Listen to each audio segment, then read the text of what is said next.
Mic on, scene set, lobby full tight. Hyderabadi लटका आया होने वाली है फाइट. बाई फेज खत्म अटैक का लॉर्न. नेऑन मेरी रेडी सर्वर होने वाला वार्म. जज हाथ में क्लोज रेंज बात. एम का सवाल नको दिमाग मेरे साथ. स्लाइड आई तो स्क्रीन बोले अरे बाप. फर्स्ट ब्लड लिखा नाम राउंड मेरा बाप. चौड़ा 200 डी पे आई कैमरा भी डरे. स्पीड मेरी देख के पिंग भी करे. चिते उड़ा दिए पे चट करे स्पाम. फेक जीपी ऑनलाइन समझ ले भाई काम. हाँ भाई स्ट्रीम चलू सीधा वार. बैगन का गेम बैगन का प्यार. बैठ जाओ शांति से सीन होने वाला टाइट. फेक जीपी आया stream live full fight.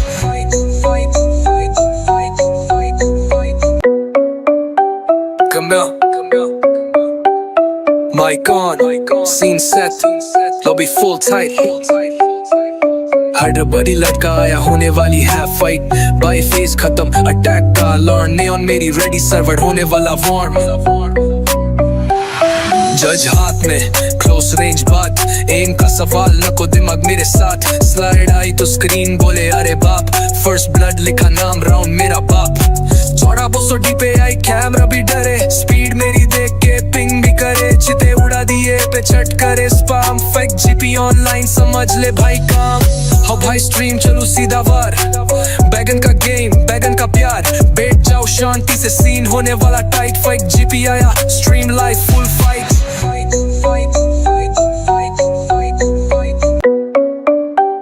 Come out. Mic on, scene set, lobby full tight. Hyderabadi लटका आया होने वाली है फाइट. बाई फेज खत्म अटैक का लॉर्न. नेऑन मेरी रेडी सर्वर होने वाला वार्म.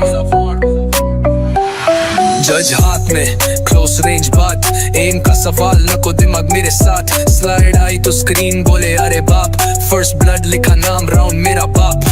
चौड़ा 200 डी पे आई कैमरा भी डरे. स्पीड मेरी देख के पिंग भी करे. चिते उड़ा दिए पे चट करे स्पाम. फेक जीपी ऑनलाइन समझ ले भाई काम. हाँ भाई स्ट्रीम चलू सीधा वार. बैगन का गेम बैगन का प्यार. बैठ जाओ शांति से सीन होने वाला टाइट. फेक जीपी आया stream live full fight.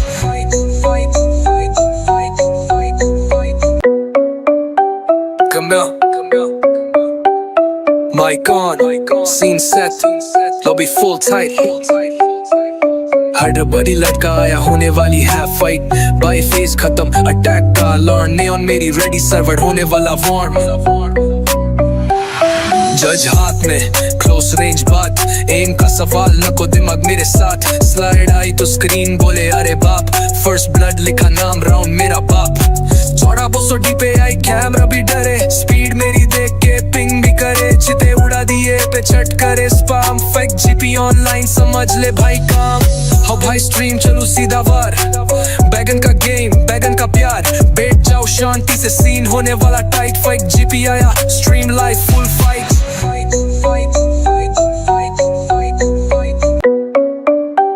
Come out. Mic on, scene set, lobby full tight. Hyderabadi लटका आया होने वाली है फाइट. बाई फेज खत्म अटैक का लॉर्न. नेऑन मेरी रेडी सर्वर होने वाला warm.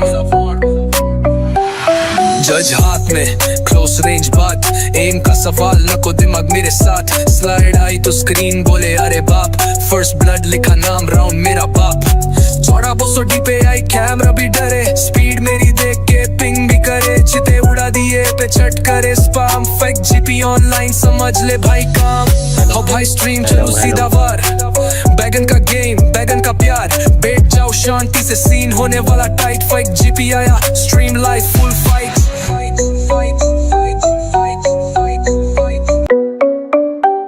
Come out. Mic on, scene set, lobby full tight. Hyderabadi लटका आया होने वाली है फाइट. बाई फेज खत्म अटैक का लॉर्न. नेऑन मेरी रेडी सर्वर होने वाला वार्म. जज हाथ में क्लोज रेंज बात. एम का सवाल नको दिमाग मेरे साथ. स्लाइड आई तो स्क्रीन बोले अरे बाप. फर्स्ट ब्लड लिखा नाम राउंड मेरा बाप. चौड़ा 200 डी पे आई कैमरा भी डरे. स्पीड मेरी देख के पिंग भी करे. चिते उड़ा दिए पे चट करे स्पाम. फेक जीपी ऑनलाइन समझ ले भाई काम. हाँ भाई स्ट्रीम चलो सीधा वार, बैगन का गेम बैगन का प्यार, बैठ जाओ शांति से सीन होने वाला टाइट, फाइट जीपी आया stream live full fight.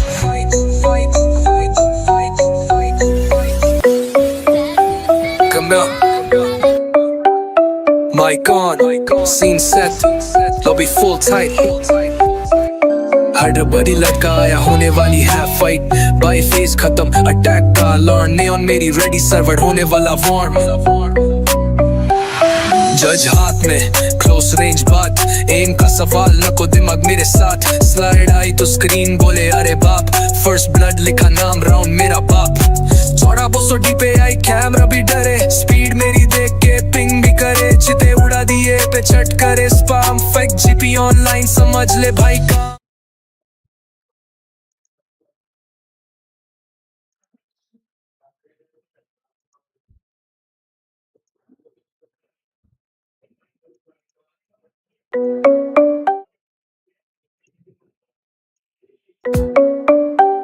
Come out,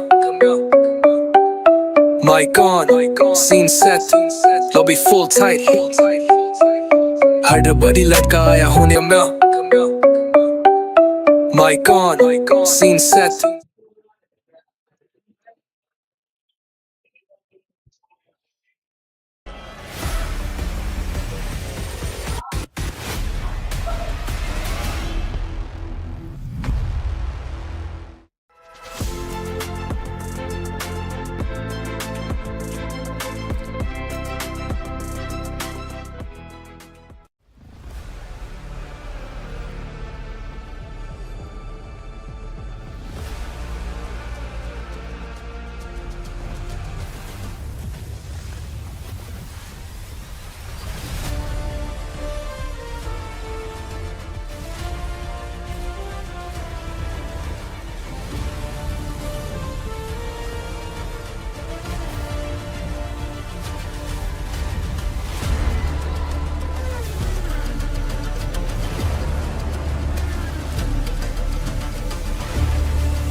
Ladies and gentlemen, hello and welcome. We're live and I'm coming at you straight on. I'm your host, Chris Puckett, and this is the very first day of Valorant at the Esports World Cup 2026. I want to welcome you all in and introduce my desk. We have the incredible Athena alongside my man, Mitch, better known as Pilsky in this world. Pilsky, I want to start with you. We are in Paris, not Riyadh, for our third year of the EWC. What's the vibe been?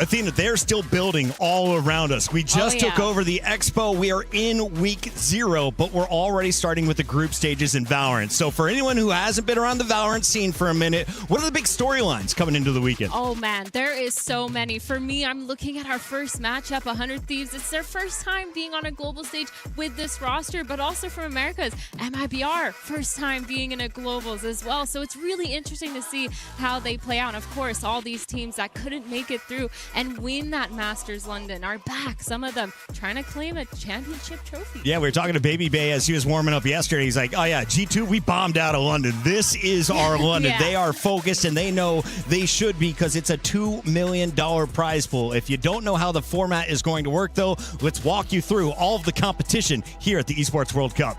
It's coming here in just a moment. Lock in 16 teams, $2 million. It's going to be amazing. Yeah, for sure. I mean, you got the group format going into the playoffs. We did have it kicking off just last year for Valorant, and that was very exciting. In fact, some of the teams that we've got playing in this very opening game both did unfortunately bomb out in the group stages, so they've got a little bit of a run to be making here to go forward in towards this group stage, just starting off in the first matchup. We got it ready for you. Take your first look at the format here at the Esports World Cup. Valorant is back at the Esports World Cup for a second year, and this time everything is bigger and better. We've added an entire extra week of competition, made sure all matches are at least a best of 3, and added an extra $750,000 to the prize pool to bring it up to $2 million. You don't want to miss a single second of this. 16 of the world's best teams have earned a spot here at the Esports World Cup. As the EWC 2025 winner, Team Heretics from EMEA have been invited back to try and defend their crown. They are joined by the Stage 1 winners of the VCT Regional Leagues, G2 Esports from Americas, PRX from Pacific, and Edward Gaming from China. As Team Heretics won VCT EMEA, but already qualified to EWC as the title defender, the second-place EMEA squad, Team Vitality, also received an invite. The remaining teams all battled their way through the online qualifiers to make it here. 3 teams from EMEA, Pacific, and the Americas earned spots through each region's qualifier, while the top 2 teams from the China qualifier also advanced to LAN. We kick things off with a GSL group stage featuring 4 groups of 4 teams. Teams will play a double elimination bracket. Win 2 matches, and you advance to playoffs on the main stage. Lose 2, and you head home early. All group stage matches will be a best of 3. The top 2 teams from each group will advance to the single elimination playoffs. Matches here will also be a best of 3, until we reach the grand final where 2 teams will face off in an epic best of 5. There will also be a third-place decider match played just before the grand final. That's everything you need to know, so let's jump straight into action. It's time to kick off Valorant at EWC 2026.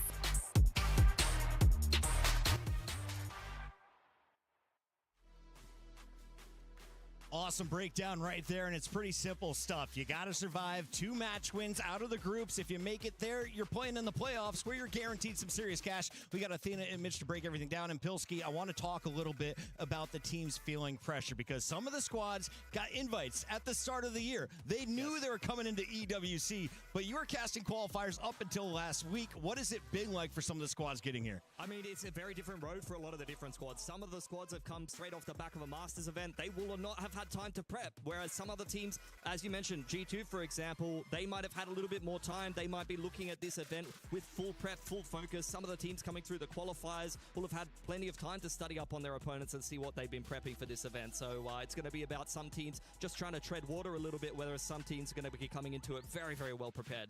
All different ways to get here, but ultimately it's about 4 teams per region. Athena, let's talk about how it broke down, though, in our group. Starting with Group A, this could be the group of death, according to some of the people backstage. Talk to me about our squads we're going to see on the main stage open up. Yeah, I mean, the first matchup, we're going to see 100 Thieves versus RRQ. I think this makes a lot of sense because both these teams are so good. I mean, when I'm watching them play, it's been phenomenal, but it's also been like they've been one step behind from making it to any of those globals and kind of proving themselves. But also with BBL and EDG, both these teams were looking to see more from them and make sure that they have some sort of proof on the stage. Yeah, for sure. I mean, EDG coming straight off the back of Masters London, they were so close. They were playing so well. So I think that they really realized they have potential to beat the very best teams in the world. They were coming in full force to try to represent China, you know, as well as possible, because some of the other Chinese teams, I don't know how much faith you can have. XLG definitely right there. All Gamers earlier on in the year had a really good run coming into an international event, but seeded ahead, unfortunately, fell flat a little bit. So keep it a buck. Who is the top team in this group? Who is the dark horse or the biggest underdog in Group A? That's hard. I got EDG as my top team, but EDG is the top. BBL is pretty good. Dark horse, I'm going to have to say RRQ. Really? Yeah. 100 Thieves? For me, it's EDG for sure, and then 100 Thieves second up there. I love it. So you guys are choosing each other's region, or your own region, My to be own the region. weakest. You'll never catch me choosing Americas. Are you serious? Sorry about that. My bad.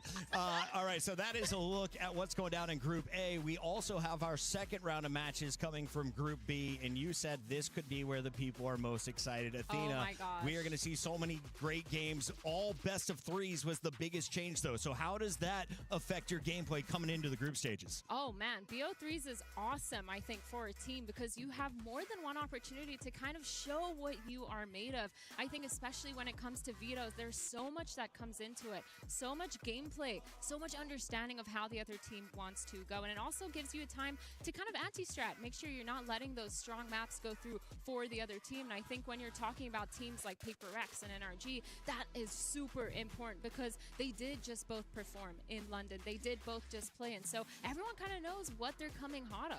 Yeah, I think there's just going to be less parity. Best of ones always lead to maybe some more random upsets. Yeah. Maybe one team is able to veto down onto a map that they're very comfortable on, whereas across a bigger sample size, they might struggle against a stronger team. So I think there's going to be less parity. You're definitely going to get the best teams heading through from the groups in towards playoffs because even if an underdog wins, you can't really take much away from it when they win a best of 3 instead of a best of 1. Now, I just came off a Call of Duty event in La Defense Arena, and we witnessed the Gentlemates, who are going to be competing in a number of EWC games, going wild for their squad. We have 2 other French teams in competition in Valorant, though, and they have to play each other on day number 1. So who do you think has the bigger fan base between Vitality and Carmine Core right now for Valorant in particular? Easily Carmine Core. You reckon? Surely. Yes. I don't actually know. I'm not an expert on this. Personally, I'm more of a fan of Vitality, but in terms of fan bases, I mean, I'm actually not sure. I know, regardless, though, that there's going to be an insane number of French fans cheering for all 3 of those orgs that are all participating in Valorant. It's insane that all 3 of them have made it. 3 out of 4 of the EMEA teams do have some kind of French backing. Now, one of the big surprises is the fact that the Heretics were the reigning champions. They also were able to give the second place in EMEA a road to EWC. Are the Heretics the team to beat coming into 2026, or is there a new giant in the Valorant world? No, you definitely could not make the argument that Heretics are the team to beat. In fact, I think even going into that EWC event, I was kind of calling it in the group stage because they were playing very, very well last year. I don't even think they were necessarily considered to be the favorite to win that event either. I think they were a bit of a dark horse that went on a really good run, hit a really good purple patch of form to be able to run the gauntlet all the way through that last EWC tournament. And I think that there still are a very stacked, interesting roster, but in EMEA, there's just so much talent, so much competition that they've been struggling a little bit to make it all the way in towards those international qualifications sometimes. I think for me, when I'm thinking about the people that I'm looking forward to most, it's PRX. It's those players that I think kind of struggled a little bit in London to get that finals. Yeah, it's me, you know, PRX. Big fan. No, I think they're the ones that I'm going to be watching personally. I don't think Team Heretics has kind of really proven themselves to be up there, to be in that standard. That is, if they do end up having some crazy run again, which they've done before, I wouldn't be surprised too. And you got no Leviathan here, right? So no final boss to deal with at the end of your Valorant tournament. As we continue on with our group discussion, let's bring up more graphics and show you who all is in the competition. The Gentlemates and XLG will be in Group C a little bit later, and I'm told we can cover that tomorrow. So let's talk a little bit about what we've seen so far. We know the prize money's $2 million. We know we've got 16 teams, and we're starting with groups on 2 different streams. So, Athena, if you're just dialing in, do you need to open up 2 different windows? Which is the more important matchup to start the day? Oh, absolutely.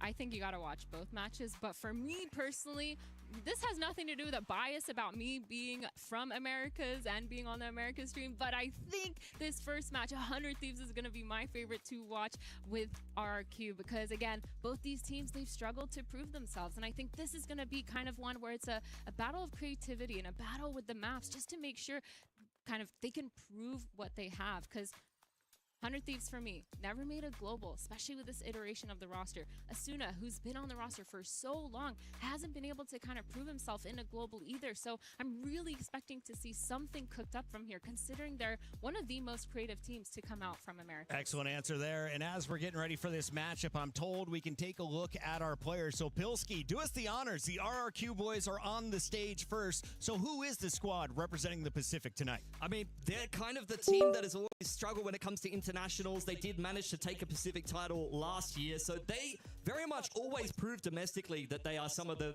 very best in the region. You've got Jemkin in the duelist role. He might be one of the best duelists in Pacific. He is definitely a player to watch, as well as Xfero, who is arguably the best Sentinel in the whole league. They have two really big heavy hitters, and they've got a great caller on Crazy Guy. The question marks start with really the rest of the roster. Kushi is a very up and down player, and then they've just added a new player. They are replacing Monyet with Zan. Roll for roll, that's going to be a really good swap, but I'm not sure if he's going to be able to be ready for this international stage and this level of competition. Now, what I was going to ask, though, is I know they've struggled internationally, but that could have been in front of an audience. Today, you're in group stages with no fans. This feels like you are practicing at a normal studio or even at your home boot camp. It's a very, I guess, calm atmosphere in the venue tonight. I would love to agree with you, but they were here last year at EWEC in the exact same environment. Guess what? They bombed out of the groups. In saying that, though, so did 100 Thieves. Different roster this year, but some of the same players. So one of these two teams, I mean, this game will be very important for one of these organizations who also do compete in other games at EWC. RRQ's got teams in other games. They want to at least make it through the group stage here, and this first win is going to be super important, especially when you're staring down the barrel of an EDG, I believe, on the other side of things, or maybe a BBL. That's going to be potentially the harder game compared to this first one, in my opinion. Coach is getting us fired up on the 100 Thieves side. Athena, it is your turn. Who is this beautiful man with the blonde hair in the front?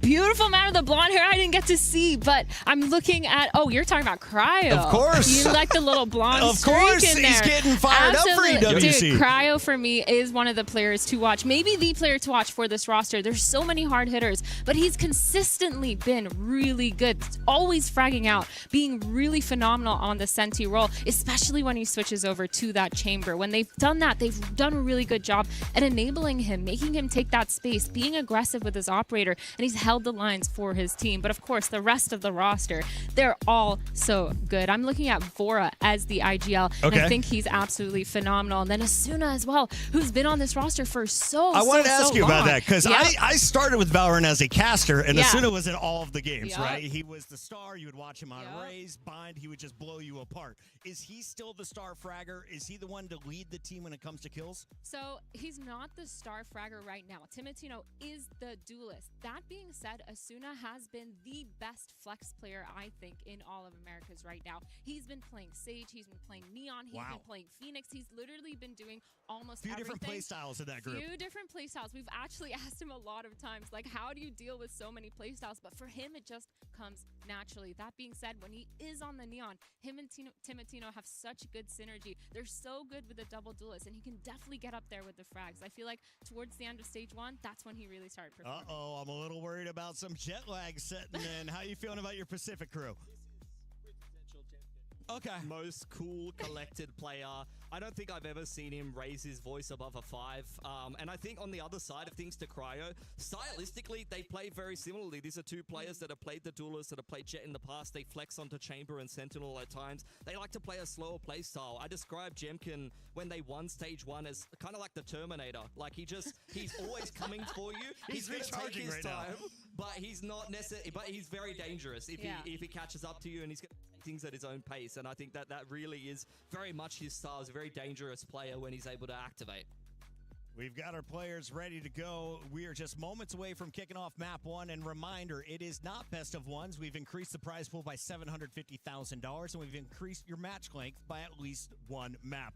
Let's talk about the distance. Will we get to a game 3? And Athena, walk me through how we're getting to game number 1. What map did they choose? I mean, this makes sense. We have the map veto. RRQ did ban Split, which makes a lot of sense against 100 Thieves. They've had a lot of success with that Sage comp, but then 100 Thieves has followed up, banning that Lotus, leaving RRQ with that first pick. They did pick Ascent, which I want to know your thoughts on that, actually. Yeah, I mean, RRQ, it's a map that they've dabbled in for quite some time across various different metas with mixed success. So we'll see how it's going to go for them. I think these vetoes between international teams that don't play each other from different regions are always very tricky territory.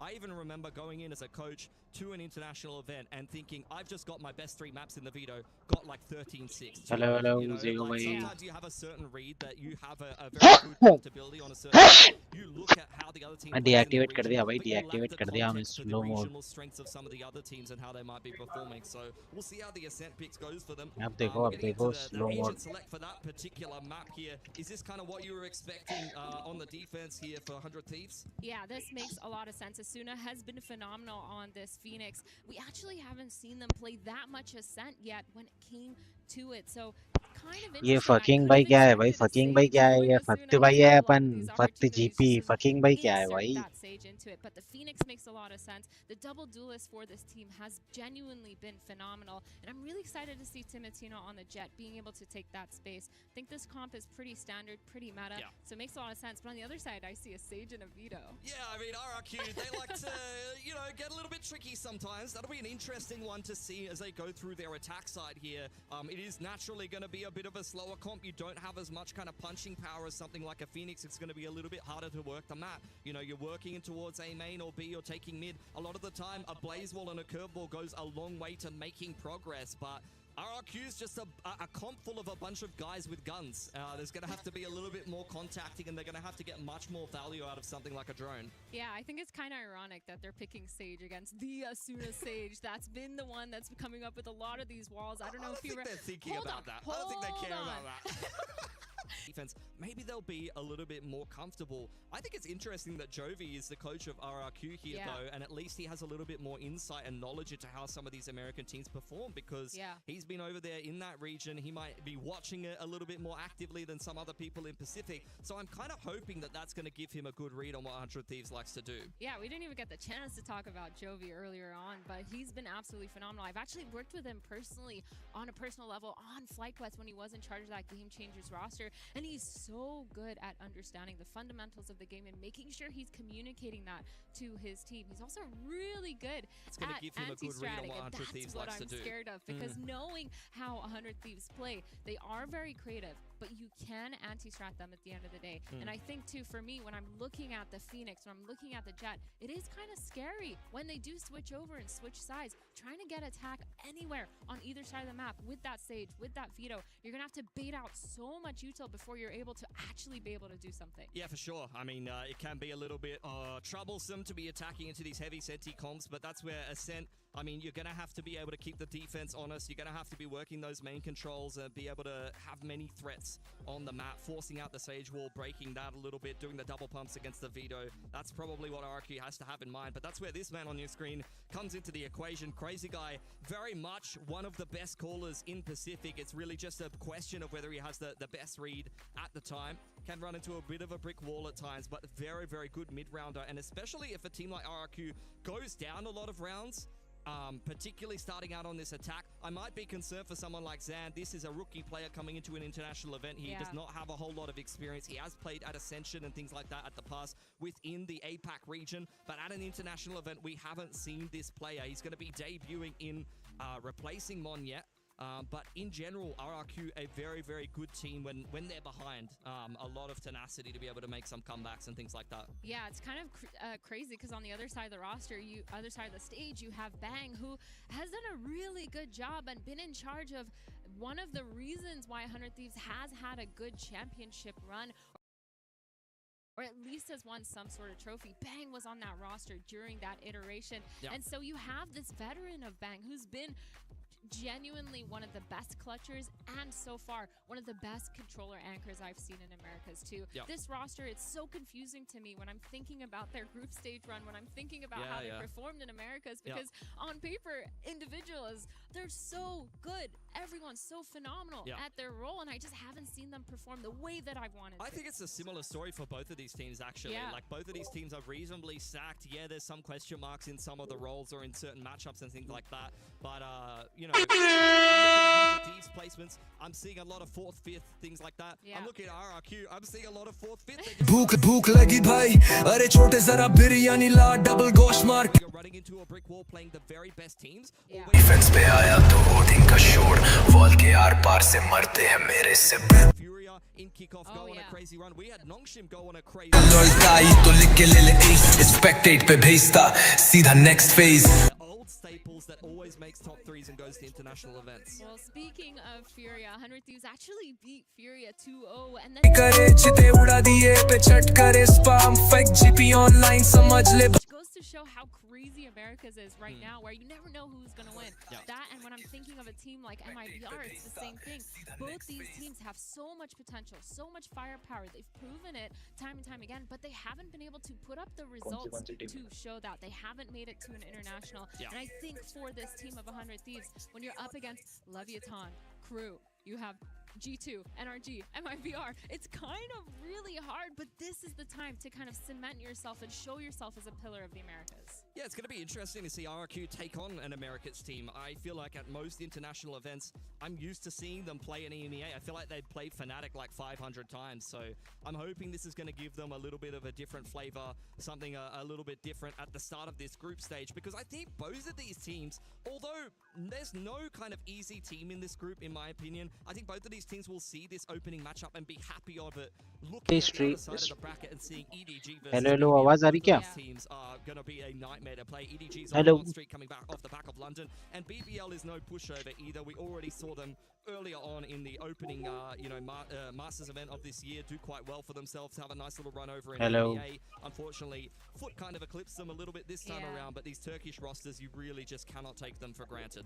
Yeah, I'm really looking at these players. I'm obviously a little bit biased here, but for me, my prediction, personally, my prediction is that 100 Thieves is going to run away with this, but they're not going to take it easy. I think I'm looking kind of at a 2-1 here, personally, especially looking at the maps. Yeah, I kind of feel like 100 Thieves is probably the favorite. आ रही क्या आवाज? नहीं, actually मैं mute था भाई. Team to root for at the best 100 Thieves और RRQ का match है भाई. Domestically, they are very, very good. Internationally, they always struggle, and I've watched. और एक ग्रुप स्टेज ए का मैच है. Made it to international. BBL Esports और Edward gaming अपन उन लोगों को पहचानते नहीं भाई.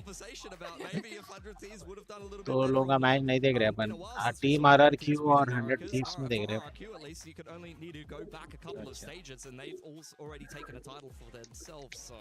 साढ़े ही के मेडिटेशन कर रहे हैं. दो मैचेस एक साथ हो रहे हैं. You know, T1 super team, Nongshim going on a little bit of run. PRX is always just good. It's a hard, tussle to make it into the top couple of Pacific. So, yeah, we'll see. Yeah. Looking at these maps, at least. So we've got Ascent first. That is RRQ's pick. Then 100 Thieves. They've gone and picked Breeze, which I'm actually surprised about. I don't know how you feel about this, but seeing that RRQ hasn't had the best of success on Breeze, and seeing that 100 Thieves has done phenomenal, essentially, every time they've played Breeze, I'm really surprised that they let that through. I think that Breeze is going to be a bit of a false dichotomy for 100 Thieves, in my opinion. I think that RRQ, the whispers are that RRQ has been very good on Breeze. In some of the officials, maybe it hasn't gone their way. In kickoff in particular, they were the team in the upper bracket game, and they lost 3 best of 5s in a row to be kicked out of kickoff and not make it to the opening Masters tournament of this year. And they lost every time on Breeze. Since then, they have kind of mixed things up. I like the fact that they're kind of playing the KO Harbor comp at the moment. I think it allows them to mid-round quite nicely. आप किसको support कर रहे हैं ज़ीगो भाई? I think it is quite a good map for them. I want to see if they rejig things. आवाज बहुत कम आ रही है आपकी. तारो रुक जाओ, पढ़ाता हूँ. बड़ी भी है तुम्हारी. यूजुअली तुम हल्लू बात करते यार. तुम जिसको करोगे सपोर्ट हम उसको करते. भाई तो कोई आइडिया नहीं.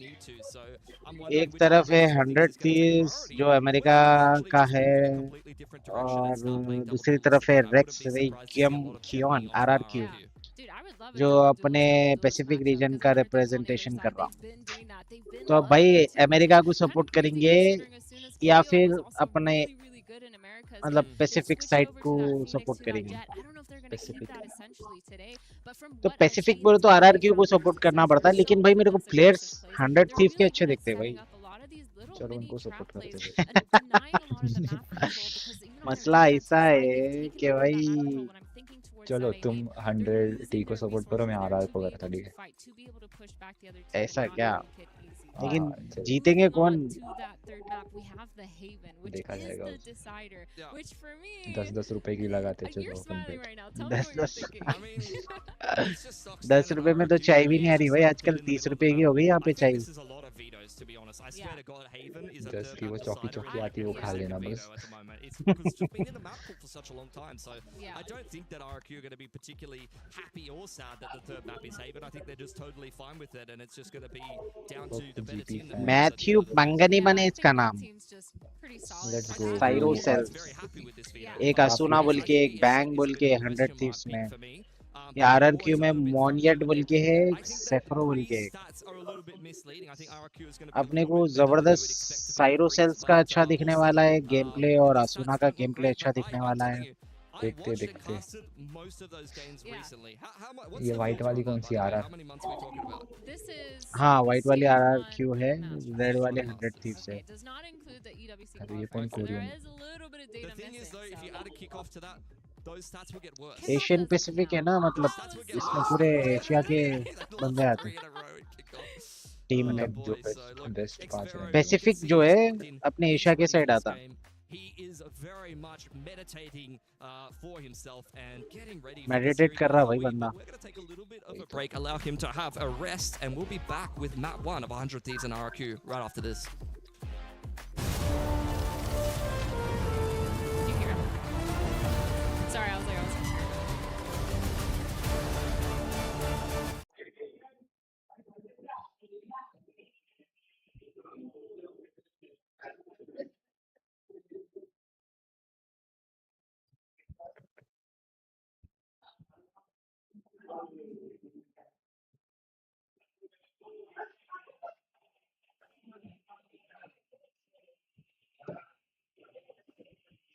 वक्त भाई चैट्स पढ़ो।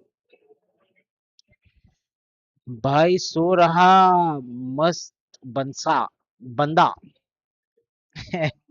हाँ भाई, सो रहा था वो बंदा। वो बंदे का नाम नहीं मालूम, कुछ तो है नाम, सुना है या कोई तो था।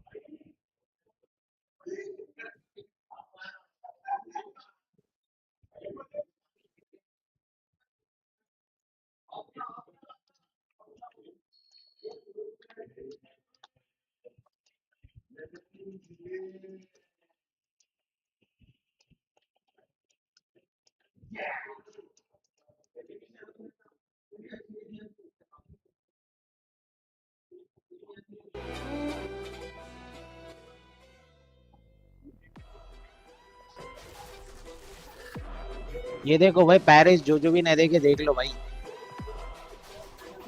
हाँ ठीक है मतलब। टिकट तो मिला नहीं अपने को, घर से ही कर लो बोले स्ट्रीम लो। ये भी ठीक है। ये जो आरआरक्यू बोल के है ना टीम, वो इंडोनेशिया की है भाई, professional esports organisation, south east Asian. Okay 2020 से है भाई। वक्त भाई एक पहले बात पूरी टीम जो उनकी थी ना, फिलीपींस की थी। बोलो बोलो। स्ट्रीम से आपकी आवाज बंद करना 1 मिनट। स्ट्रीम से आपकी डिस्कॉर्ड की आवाज बंद करना 1 मिनट बात करनी है। ओ रुक जाओ।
हेलो भाई, बिग फैन। अरे बिग फैन भाई, थैंक यू भाई।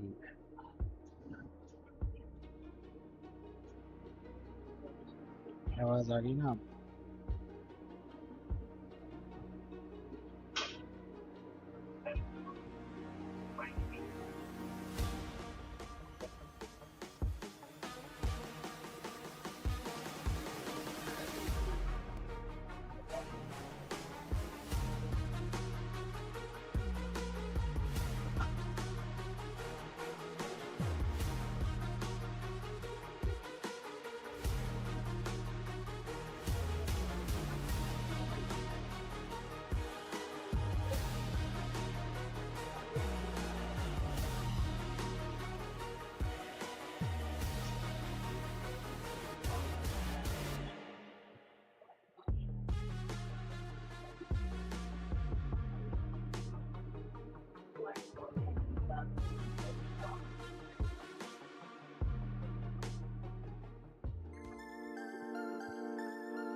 Play is in our DNA. Whenever we let it out, it becomes our superpower. Now imagine an entire city being built to supercharge it. Kadir City, powered by Play.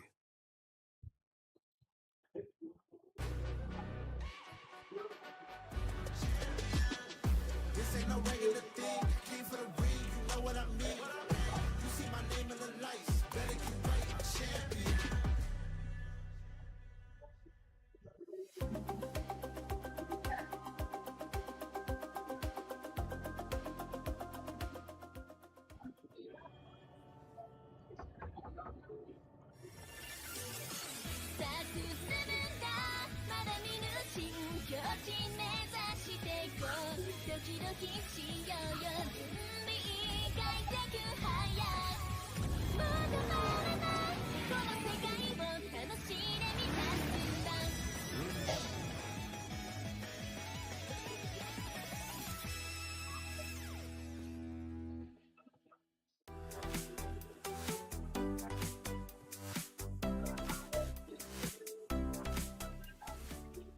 The human body was built to move, not trapped at a desk in one singular posture for 12 hours a day. It's time your chair evolved. This is Secret Lab Titan Evo. Ergonomically engineered for you, gamers, hybrid workers, artists, backing your every move.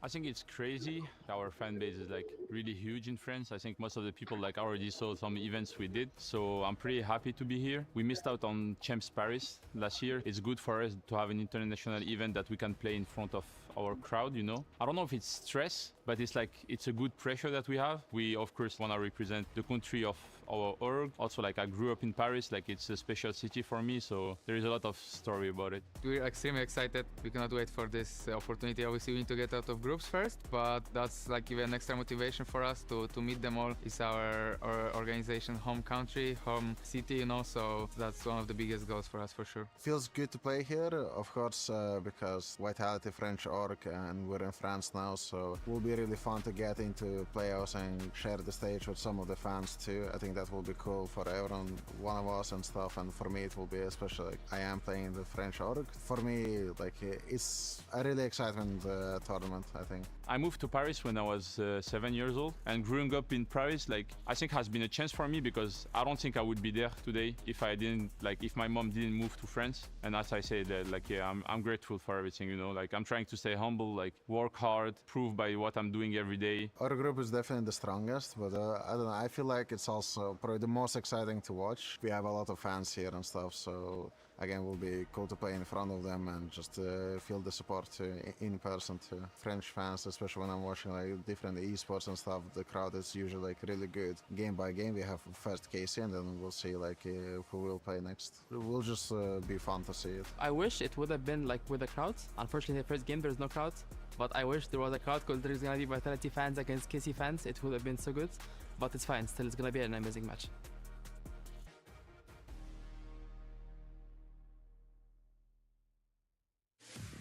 In last year's finals, we were in a tough situation. I think a lot of different words were said, different tactics to wake up, maybe some harsh, maybe some inspirational. I think all it took was winning that third map to give us that big amount of belief in ourselves that we can do it. Even though it was so bad, we still inside believe that it's possible. Can't stop believing, because if you stop believing, then that's it.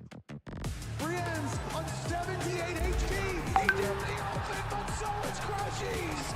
The trophy felt unusual. I mean, it was my first Valorant trophy. I think for all of us as well. Especially, you know, thinking like 2 hours ago we were in the worst position possible. It felt amazing. It felt like a moment of finally.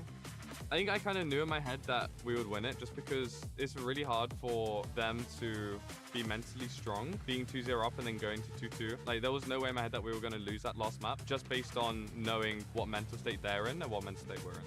Yeah, I mean, this year, Minibu is not in our roster. I mean, obviously I would have liked to play with my brother, but it's, you know, esports, it's competition. Maris and Minibu are very similar in terms of playstyle. Of course, they have differences, but I think as a team, we're very similar to last year. I think there's a lot of good teams here, but we're here to defend our title. We're gonna try as hard as possible, and teams will remember the form that we were in last year, and hopefully we can replicate it this year. We're here to defend the title, and good luck to the teams trying to take it from us.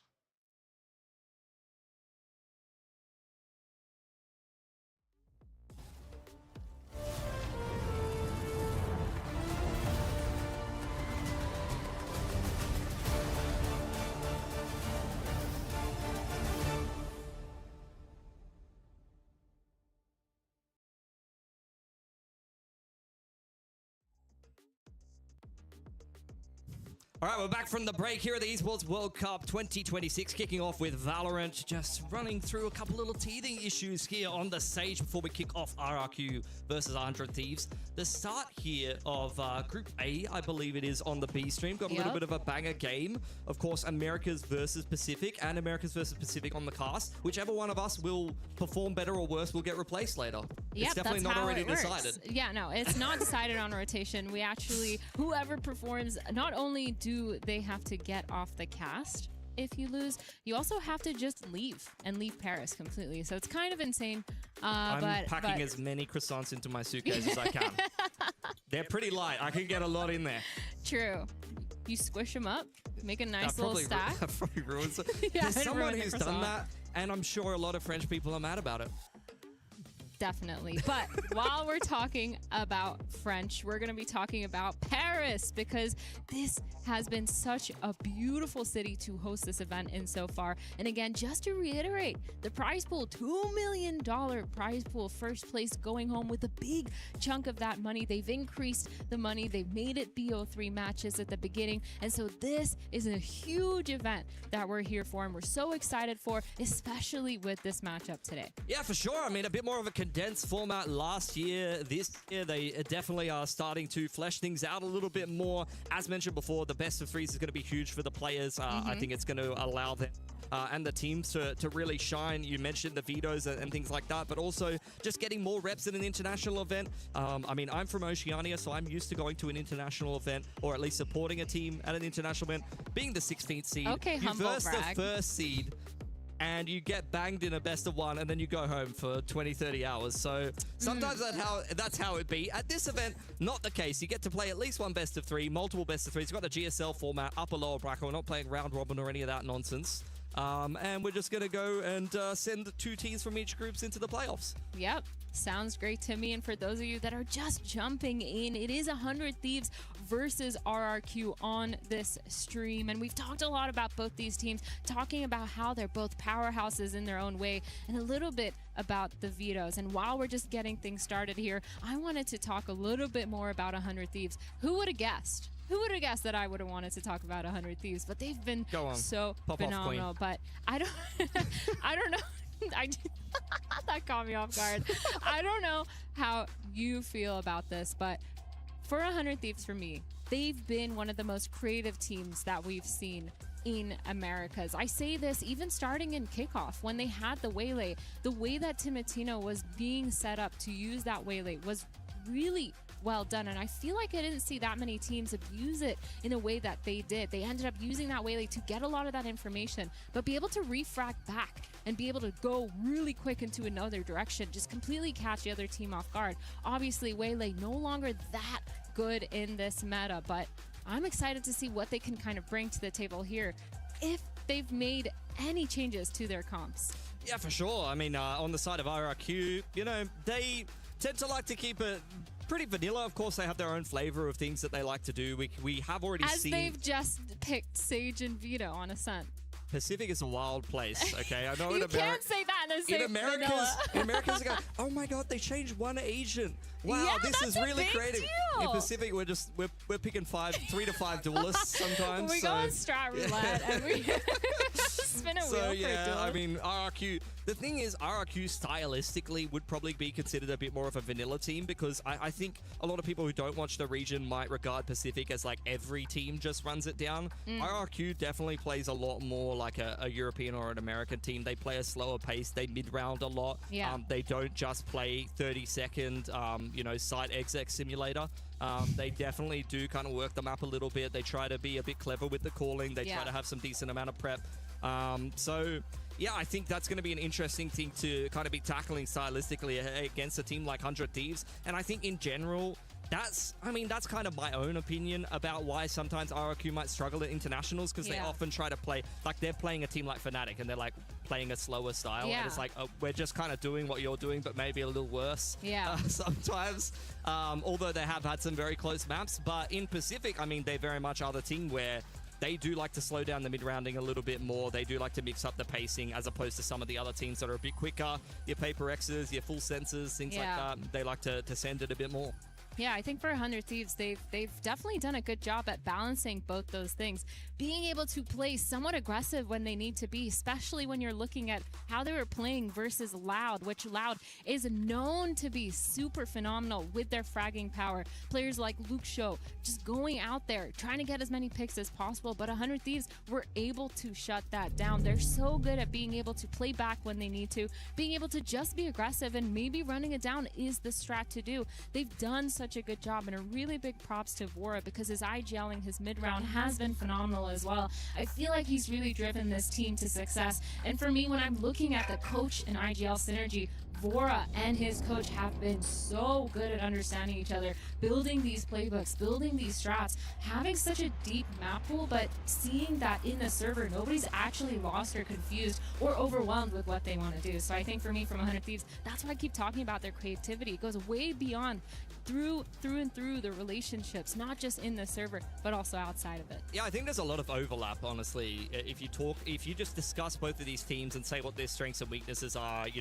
talk about having a strong mid-round caller, you talk about having a bit of a slower paced, maybe baity at times, star player that likes to just let the game come to them, evolving a core gradually, incrementally over time. I think that's the same thing for RRQ. They've had a certain core of players. Xferro has been around since literally the inception of Pacific franchising as the centerpiece of RRQ. Then you had Jemkin, you had Crazy Guy come in a little bit more recently than that.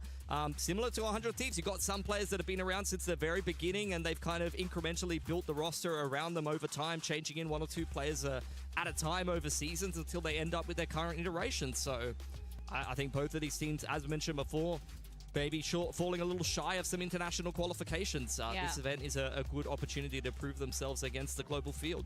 Yeah, and as much as 100 Thieves have these veterans, you've talked about the globals, you've talked about the stages.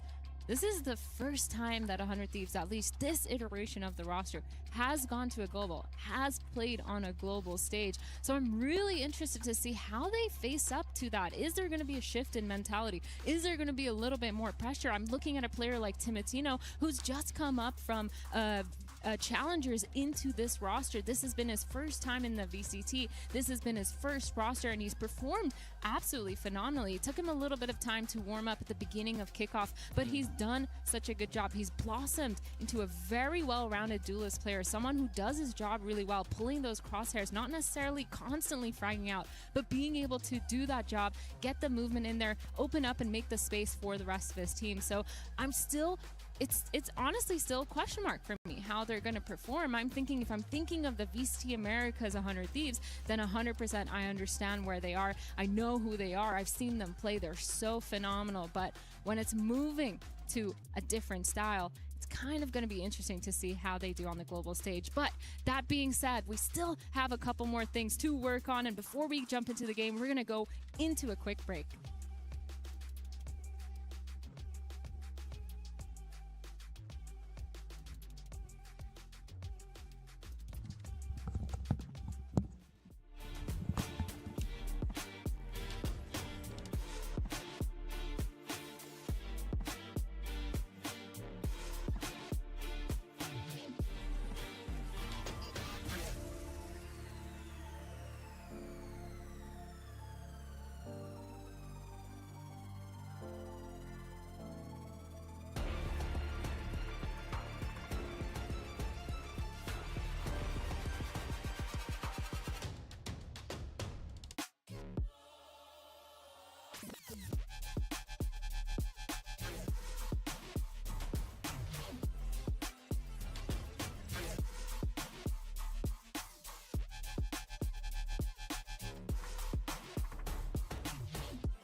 Match found.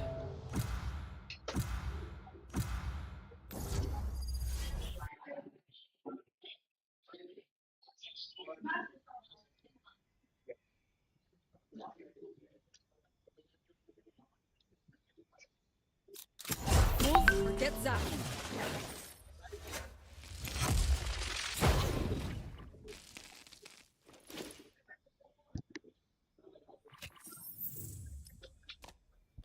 Hello, hello, hello.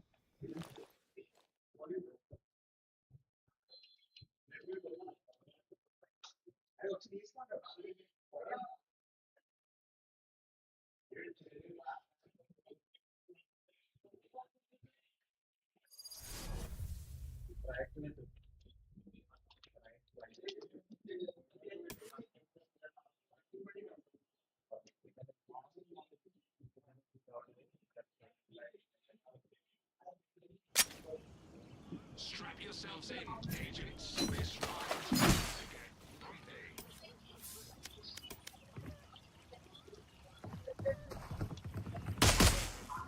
Reloading. There. Fight! Cutting through. Reloading.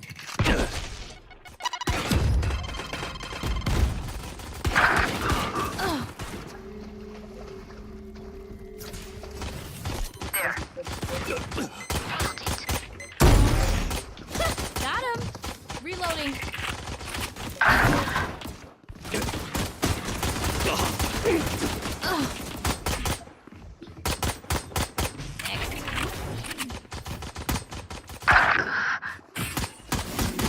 Ultimate orb spawning. Right. Go.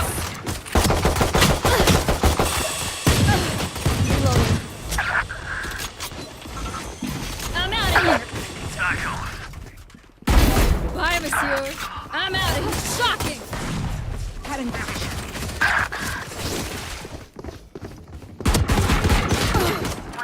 New stage in 10.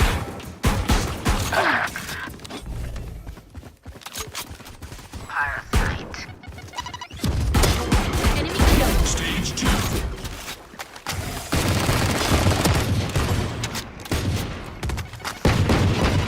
Reloading.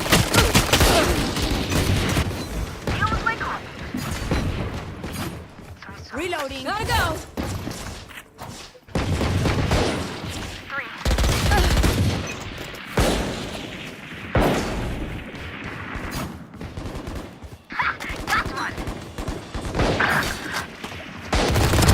Just stabbed her way to a rampage. क्या कर रहा भाई इस time?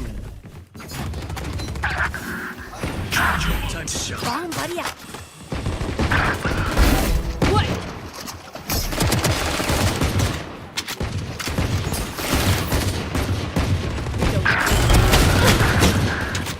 Go, go, go.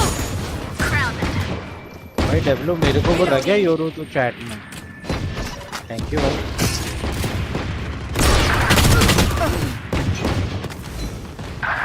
10 seconds until बस stage 2. Subscribe operate कर दो भाई. Subscribe, comment, like.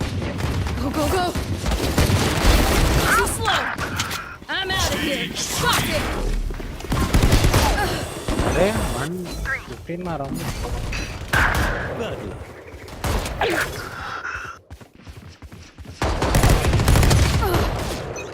Hello hello आवाज आ रही क्या योरो भाई?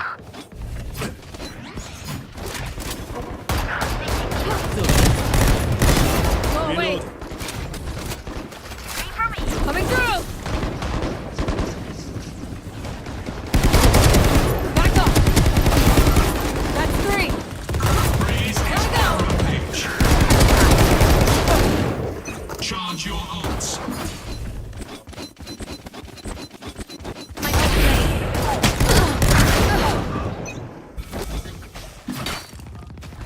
Decoy. Nice. Smart move. Go, go, go. Go, go, go. Reloading. New stage in 10. Hey! Hit! Reloading. I'm out of here. Shocking. Final stage. Gotta go. 4. Gotta go. Deal with my pop. Go, go, go.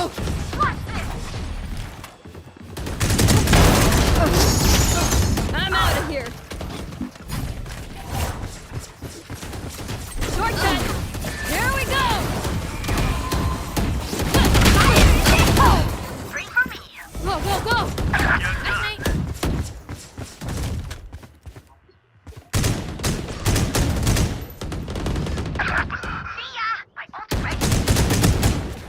sight.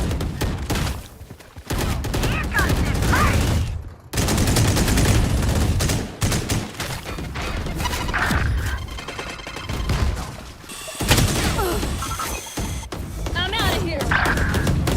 Be faster. Reloading. Gotta go. Stop it. 15 kills.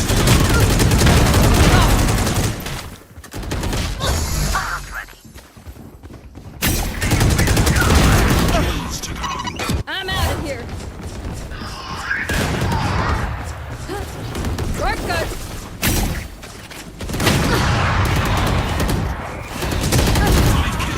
I'm out of here. Dominating. 4. Reloading. Hi, monsieur. You're why?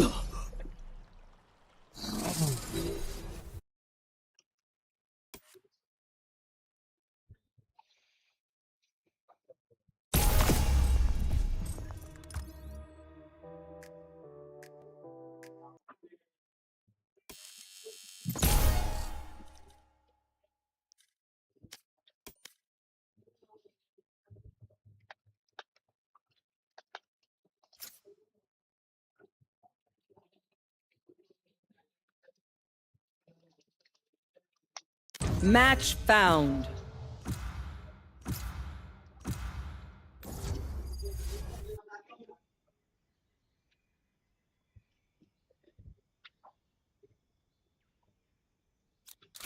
Move or get zapped.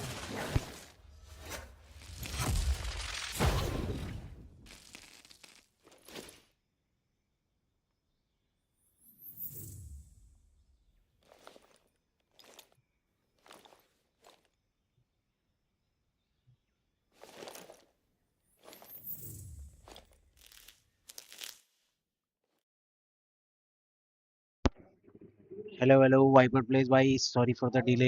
हाँ अभी देखा भाई chat आपका। I am Yoru. हाँ भाई last match आप दे देखा मैं। अभी मैच शुरू नहीं हुआ भाई वो, इसलिए तो टीडीएम खेल रहा हूँ मैं। ये देखो ये वाली स्क्रीन देखो, इसमें पीआरबी पे लगाए लोग अभी। अभी उनका मैच अभी स्टार्ट नहीं हुआ, तो जैसे स्टार्ट होगा अपन उसको वॉच करेंगे। अपन एज अ ऑफिशियल को स्ट्रीमर है भाई ये वर्ल्ड कप के।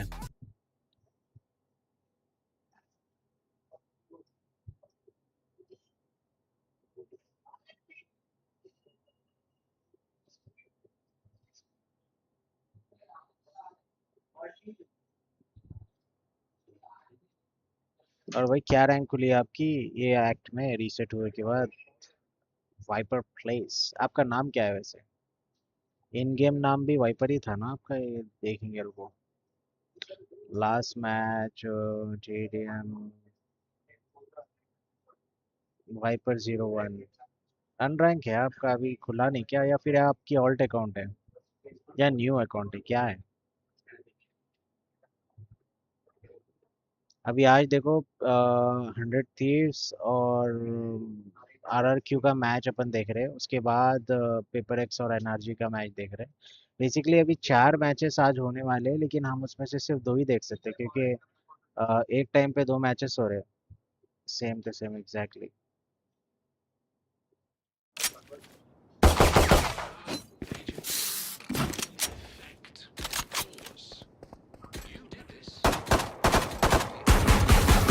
Hello hello hello hello hello. Reloading.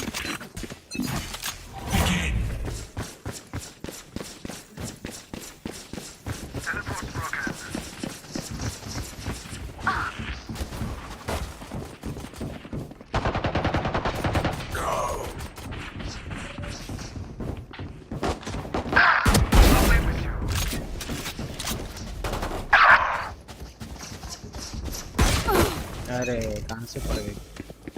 Gotta go. Reloading. Party full. Stop it. Reloading.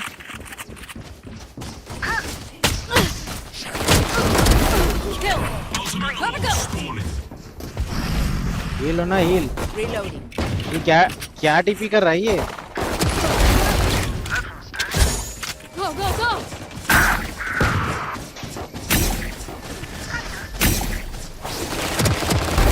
Down! Go, go, go! Had him there. 4 down! I'm out of here! 10 seconds until stage Gotta go! Neon's on page. Reloading.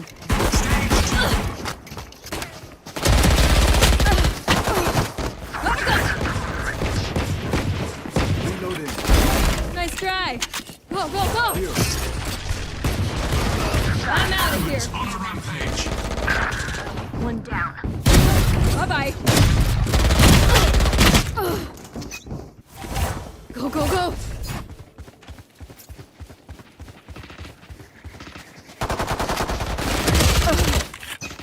Gotta go!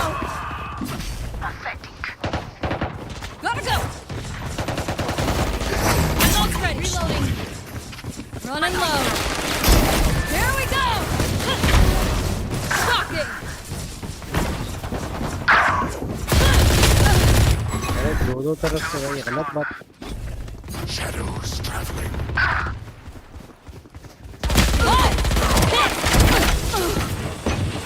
I'm out of here!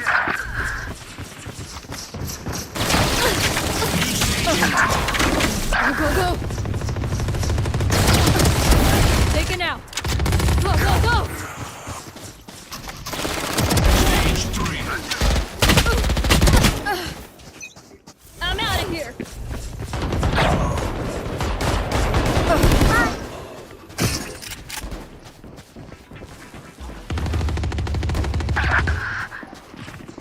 Gotta go! Go, go, go!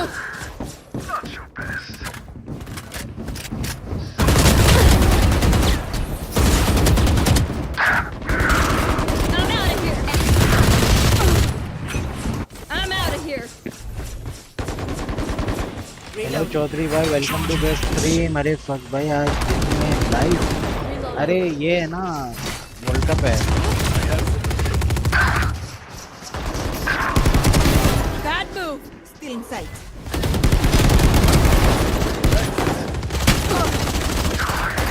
Reloading. अपन को streamer है, भूल गए क्या? Gotta go! 10 seconds until stage change. Go, go, go!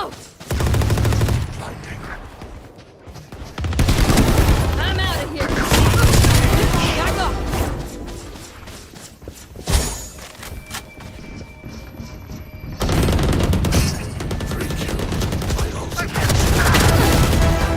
Watch out! को streamer है ना भाई चौधरी भाई अपन। क्या हुआ आपको? स्टोरी डाला, सब करा, आपको बताया भी तो था ना।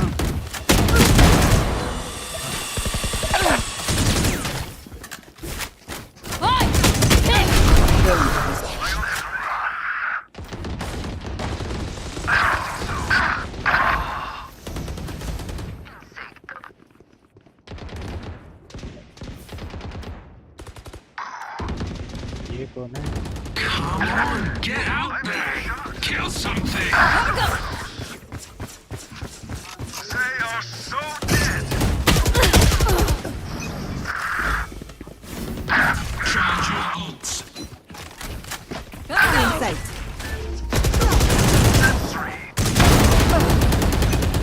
Go, go, go! Still in sight. Hi! I'm pissed! Go, go, go!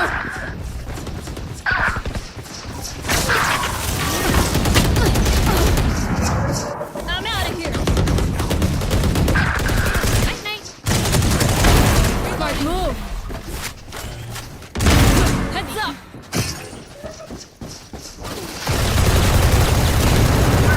Chambers looking good. Rampage. अरे 4 साल दिखाई नहीं।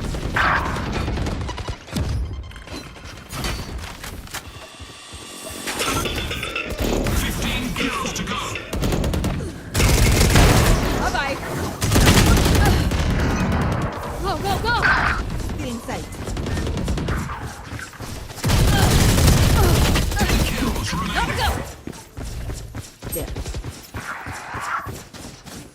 Almost out. And I'm out of here. What? This. That's 3. This way. Go, go, go. You're done. Kill. My ult's ready. Here we go.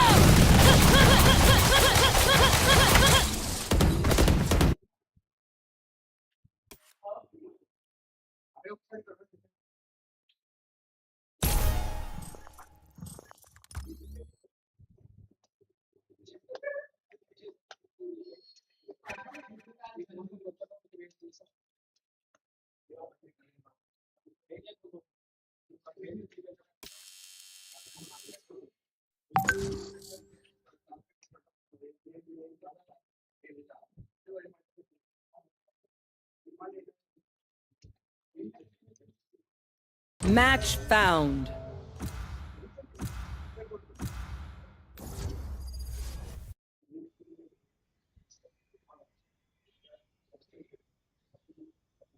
Move or get zapped.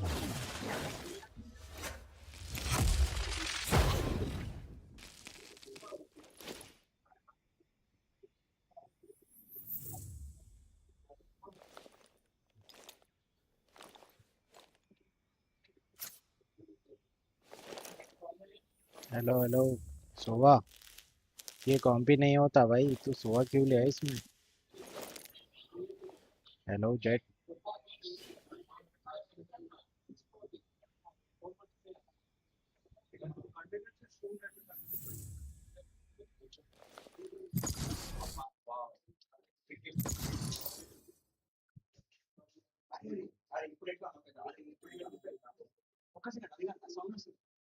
Match found.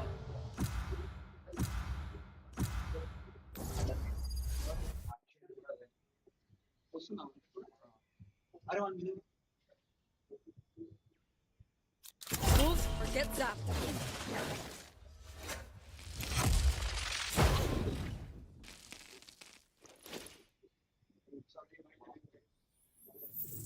Sound नहीं आ रहा क्या उसमें ये इधर वो रहता देखो volume वो करने का अच्छा उसको बढ़ा के देखिए या फिर इसमें विंडोज में वो उस पर क्लिक करिए वॉल्यूम के बटन पे और उस पर करिए हाँ हाँ वो सेलेक्ट करके देखो एक बार दूसरा हो रहा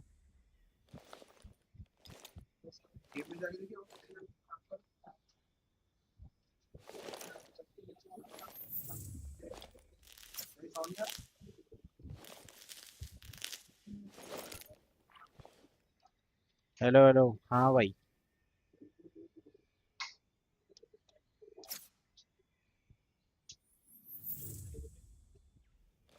ओ हिंदी हिंदी नहीं आती क्या हैदराबादी आती हैदराबादी हैदराबादी हैदराबादी तो आती होंगी ना हिंदी हिंदी नहीं आती तो कोई बात नहीं भाई टीडीएम भी डॉज हो रहा भाई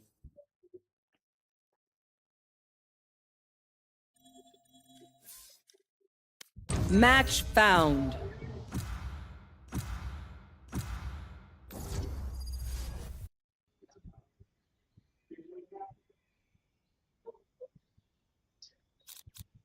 Move or get zapped.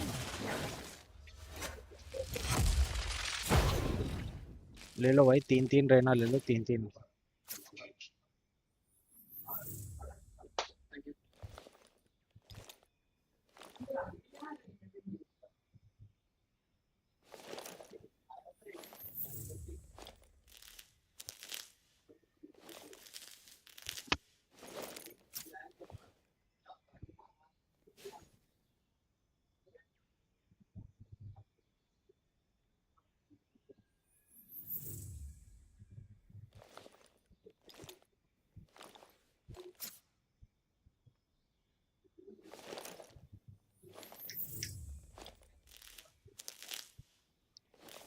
भाई लगता है आपको मेरे चैनल को सब्सक्राइब करना ही होगा भाई, शायद इसलिए।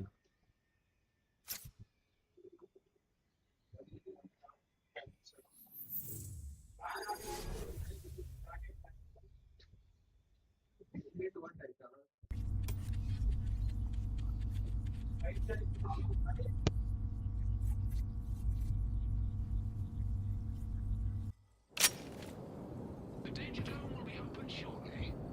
Don't disappoint me. Reloading. Reloading. Reloading. Reloading. Let's begin.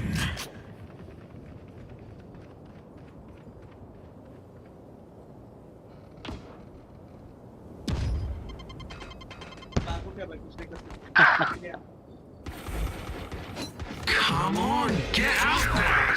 Kill some. I'm out of here.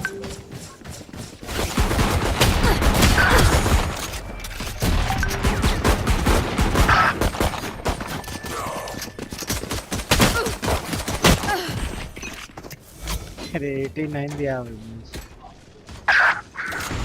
Gotta go. Ultimate orb spawning. I'm out of here. Stealing sight. I'm out of here. No, you don't. Shock it. New Go, go, go. stage in 10. Yep. Gotta go. Shortcut. Stage 2. Got one. That's 3. Go, go, go.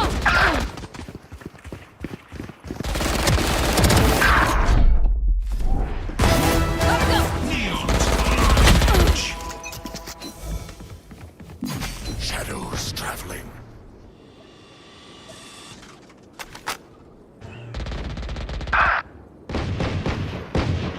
Gotta go. Taken out. I'm out of here. Shot it. Next. अरे भाई ये हमेशा reload करते time में आता भाई।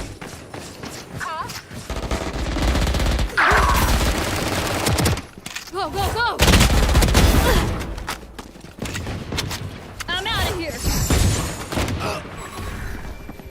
Gotta go. 10 seconds until stage change.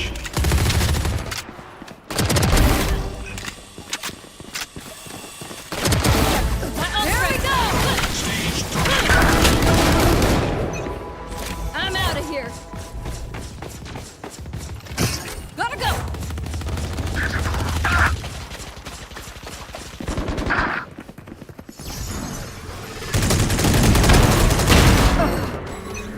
Go, go, go. Reloading. Go, go, go.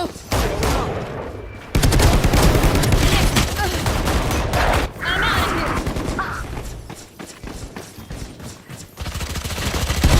Go away.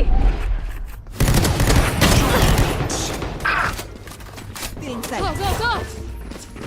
Shock it. We're good. Gotta go.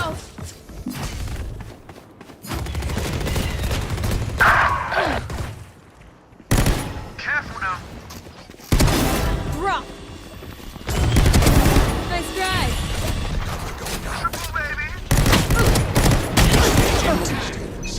Go, go, go.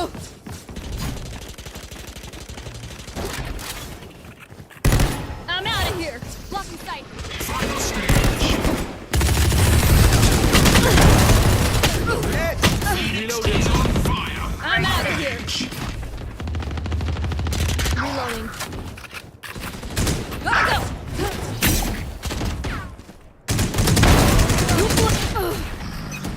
Go, go, go. You want to play? Let's play. Enemy killed. Blocking sight.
here.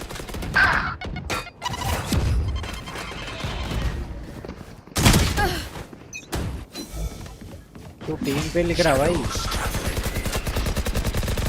Reloading. Gotta go. My ultimate is ready.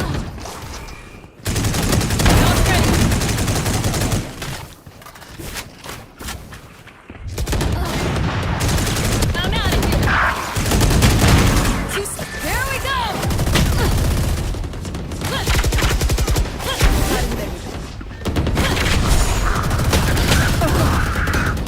Go, go, go.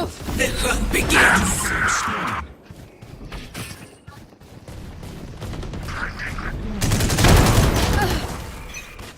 Go, go, go. Fire in the hole. Shock it. Hi, I'm pissed. Got one. Gotta go.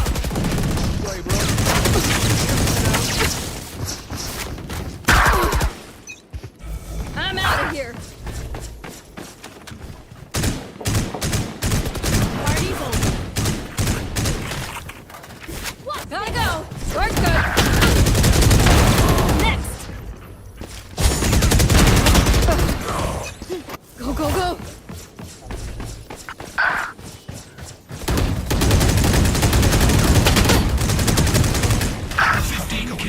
Go, go, go. Gotta go.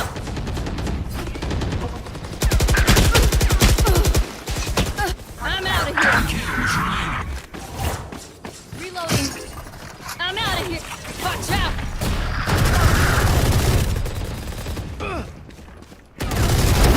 What? Gotta go. Cutting the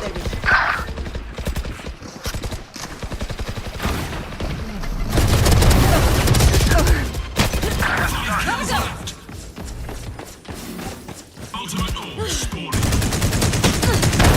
Go, go, go.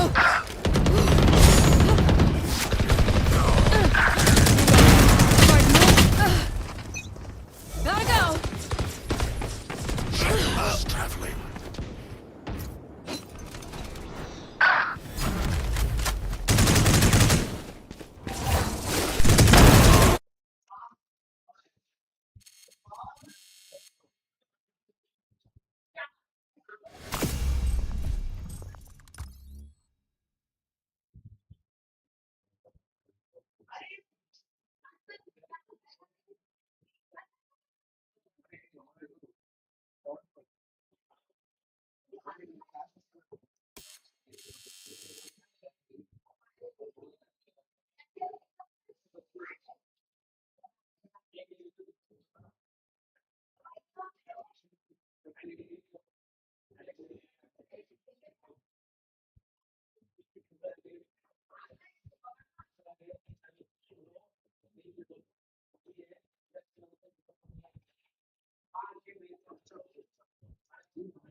Chichu, though, still having an insane game. He's being matched, at least by one or two. Jaani tries to get aggressive, but they are just waiting on the other side to try and catch them out. Lover's Rock, he's already taken quite a bit of damage. A push in towards Chichu might not be advised. Ooh, maybe now it will be. Tries to TP away. And again, look at the space that's already been claimed. Nice shot by Qeon, but we need another to pull them back into this round. The other problem being with plenty of members to this attacking side, they don't need to worry all too much about rotating that player through, about moving Loida, but the flank coming through is a big problem. Signed has not been spotted. They seem to have no idea that he even can be here. There's a freebie on offer, and he will claim it, leaving Rose to try to fight back. And now finally, Loida does need to rotate through, but when he does, it's too little too late. Big round for EDG. Yeah. Right in the nick of time as well. I think that obviously Signed great work on the timing on the flank, but the big player in this round is Qeon. Because not only does he get these 2 kills, I do think this is audacious from Lover's Rock to even look in that direction, but then he starts baiting for his teammate. Because eventually someone's going to look behind. But if you have a guy on Jet jumping around with his knives out, you're looking at that guy. You're looking at the guy who's the biggest threat in the server most of the time. And that's the moment that gives the Signed the opportunity to strike. 11-6. A break back after 4 in a row. But is it the first of many or a blip? Oh, LaRock having no look when it comes to these showstoppers. He's picked out of the air again. The 3 versus 4, damage done to Rose. He'll be taken down with ease, miles away, and the showstopper lands for damage. Not for the kill, but it feels like enough has already been done. They are throwing everything at this one. Even in the 4v2, no room for error. And EDG, well, EDG were making an easy meal of it, but now Signed and Chichu, one away from the ult on Loida. He can run, take the orb outside C, and then plant with ease. This has turned into a much more dangerous round. Yes, there's the orb. It does seem like this has been thought of, though. Look at Chichu. Chichu is so ahead of the game. He's so ahead of it. He's so ahead of it. He knows exactly what's coming. He's going to be waiting for his opponent. The second he goes with a plan, you thought he had a big brain play, Loiter, but Chichu's brain is even bigger. Was there way before anyone would have expected it. I almost don't care who wins this. I feel like Chichu's MVP. The guy's just been putting in a shift, man. So many impressive rounds across this map. He's kept them in it. And this would have been a very flat first half, if not for him, and it would have been a game over. Although absolutely anyone watching the 1v5 defuse would have cancelled that. But 4 rounds left to go. The gap's starting to narrow a little bit again. But the thing is, in the back of my mind, it is any moment that BBL can answer up. It's not even waiting for the next round when the full buy comes through. They're just as dangerous here with pistols.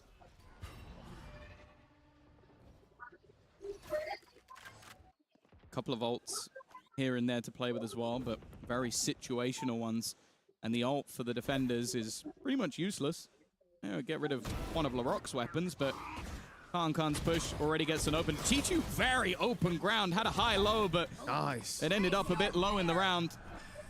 Jaani at least keeps them the advantage. The Nightfall has been sent through, and in quick succession, both players pick up a kill. Nobody's been bottom of the team so far, but they need him to win this one. Crept up, got Rose. But the first kill might not be the easiest. Good flash, LaRock caught in the corner and caught by nobody. It's been a rough map for this guy so far. But the win now fills his sails. Again, a necessary clutch. BBL constantly on the edge of running away with this. And yes, it should have been an easy round. They had pistols, yada yada. I don't care. For nobody, that's the round he needs. A clutch to get him back in the game. I think they were all laughing after that one because it was definitely a little bit more shaky after you're full blinded with the flash, but very well played in the end. And well, you mentioned timeouts earlier. It's going to be BBL taking one. 3 rounds in the lead, but feeling the pressure. And I think they know, as we talked about in this group in general, you're playing up against EDG with a stand-in. Still a tough opponent, but I don't think any of the opponents look any easier on paper. Like a full force RRQ, 100 Thieves. So it's going to be very interesting to see whether or not they can get this one over the line. Because if it slips and then you go into an ascent where, hey, your opponents have picked it after not playing it. You can't have prepped anything going into that map. You start to feel pressure. And for BBL, we already mentioned it, winning this map, having Ascent up next. It could set them up to knock this out of the park 2-0 to avoid that sunset in the end. Never know what EDG are going to be pulling out there.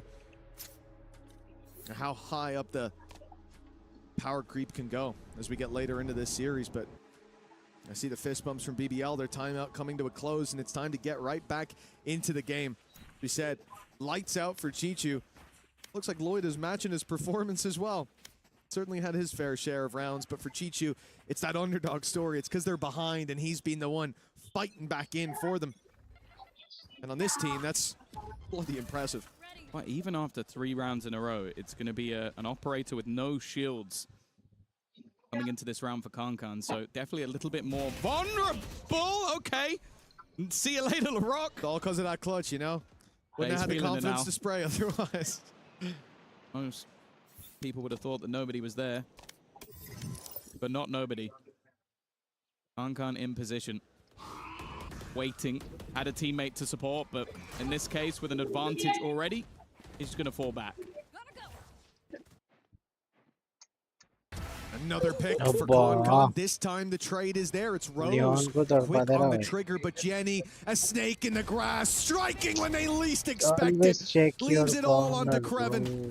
bro. 4 to find. The first doesn't come too easy. He's left on 5 HP, and that nade is hunting him भाई down. 5 HP पे Stands मारा. reasonably close to it, and okay. He's alive. The smoke fades. A player Oh. up top.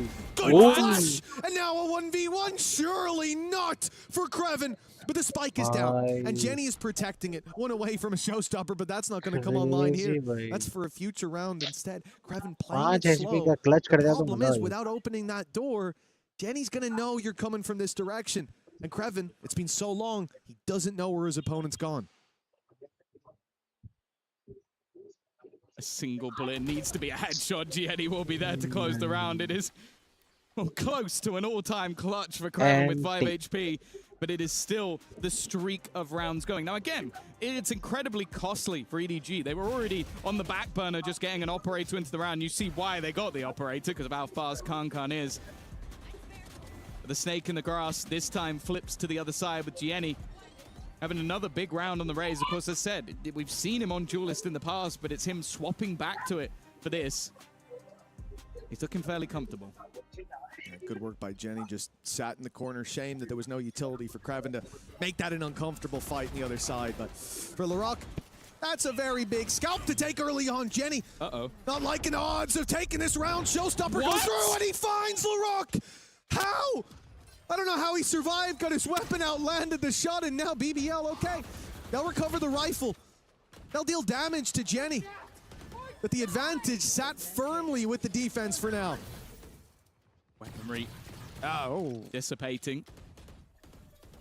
A heal onto Gianni as well, so although he took damage early, that's now dissipated, and the other side can't have that same sort of luck. Broken Qeon by is down Enka. to just 45 HP. It would need to be a couple of instant shots once again. I don't know what you're going to do with that information. Yeah, there's a player there. Spike लेके पे आ He's gone गया. back, but he's walked straight back भाई into red the करके hands of operator Kankan. That सीधा operator's चले गया. still भाई in मैं सी पे hand. था अभी And तो for जेट. Rose, ये कब गया ये? well, he's not been having the best of games individually. Might get one for free.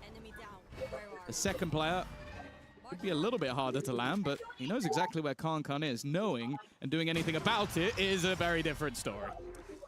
Yeah, well, this is a team in the form of VDG that looked completely deactivated. They were making so many basic mistakes going through that first half, even a little bit here. But we always knew it's a matter of time before they wake up. I was starting to think maybe it would be a map, maybe it would be a series.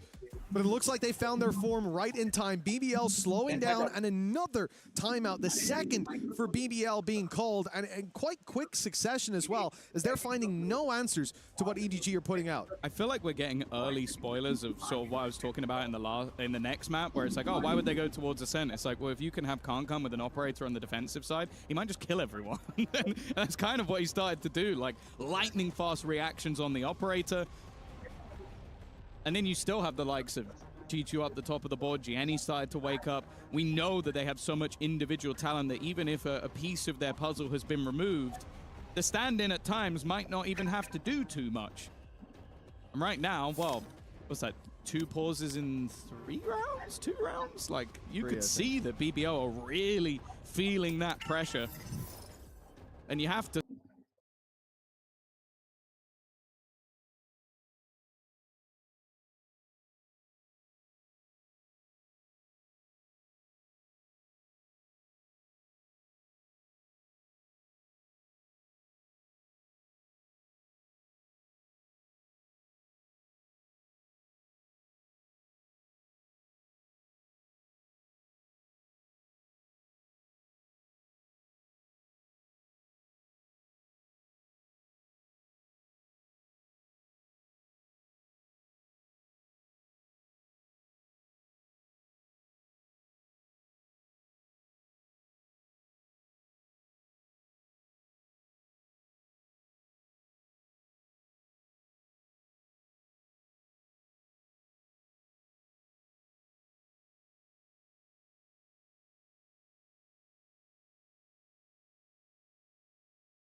ADG versus BBL भाई crazy roster if he wins this one.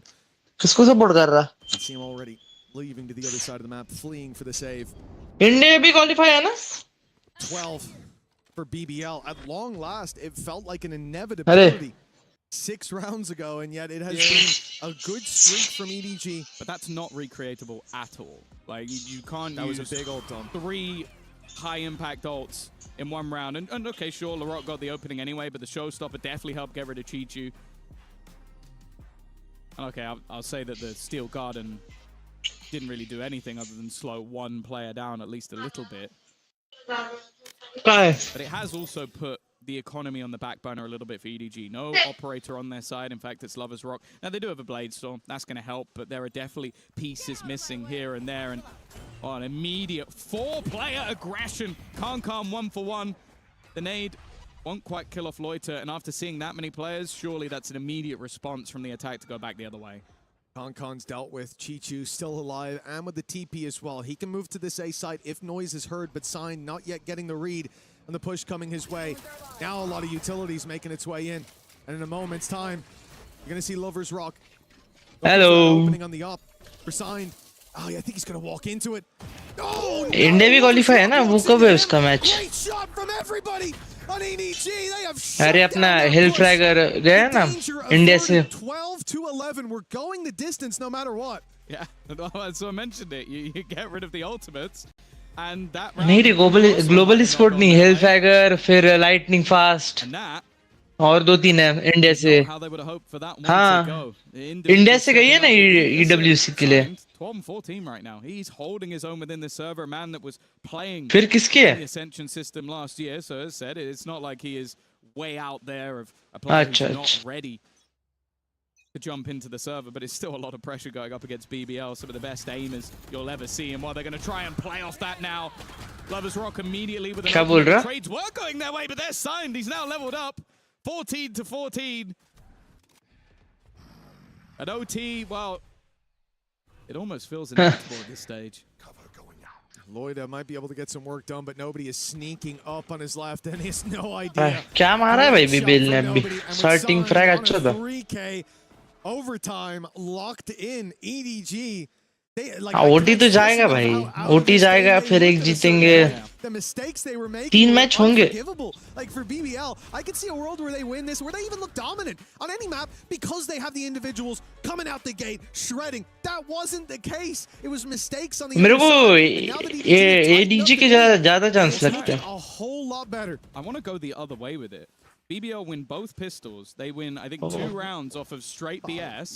And देखिए उनका वो एक player है ना क्या नाम उसका like they were handed the match. रुको एक minute They are in overtime. Like the pressure is severely on them. I don't think EDG could have given them anything more to take this game over the line.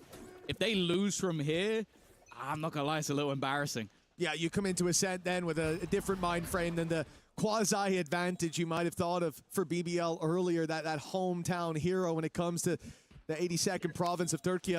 But you come in after a loss like this, and I'm not sure that matters at all. Confidence will take a knock.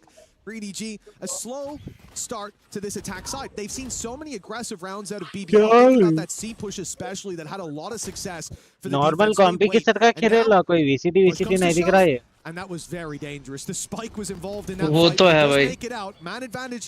देखो कितना W मार रहा in the corner and they want to deal with him. Neon तो चढ़ ही जा रहा है VCT में बहुत स्लो खेलते हैं भाई मेरे को ये समझ नहीं आया नियॉन ऑपरेटर क्यों लिया भाई He's got one every single time. It's only if there's someone ready. ये साइड पे लगाया पूरे B के बाहर है B और C पता है ज्यादातर ना ये C भी प्रेजेंट देता है A पे कभी जाती ही नहीं क्योंकि A पे अकेला होता है फिर भी नहीं जाते साइड पूरी खाली है भाई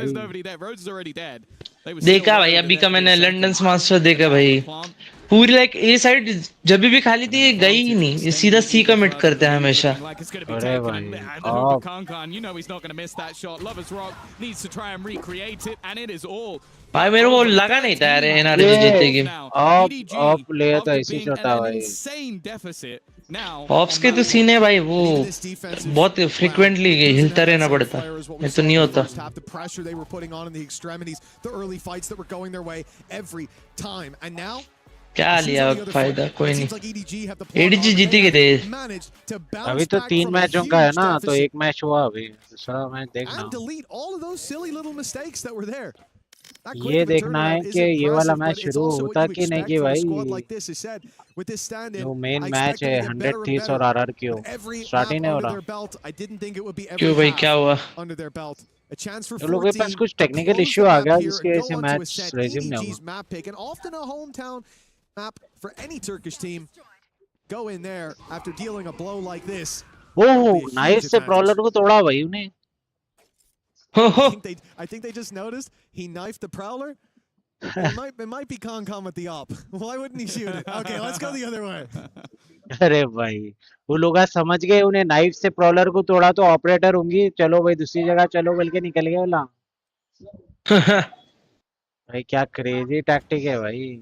अब भी देखा मैंने, उन्हें नाइफ से प्रॉलर को तोड़। अरे आ भी गया जेट यहाँ पे भाई, उन लोग के रोटेशन से पहले इन्हें आ गया। फक क्या रीड है, डिले है मेरे को थोड़ा सा।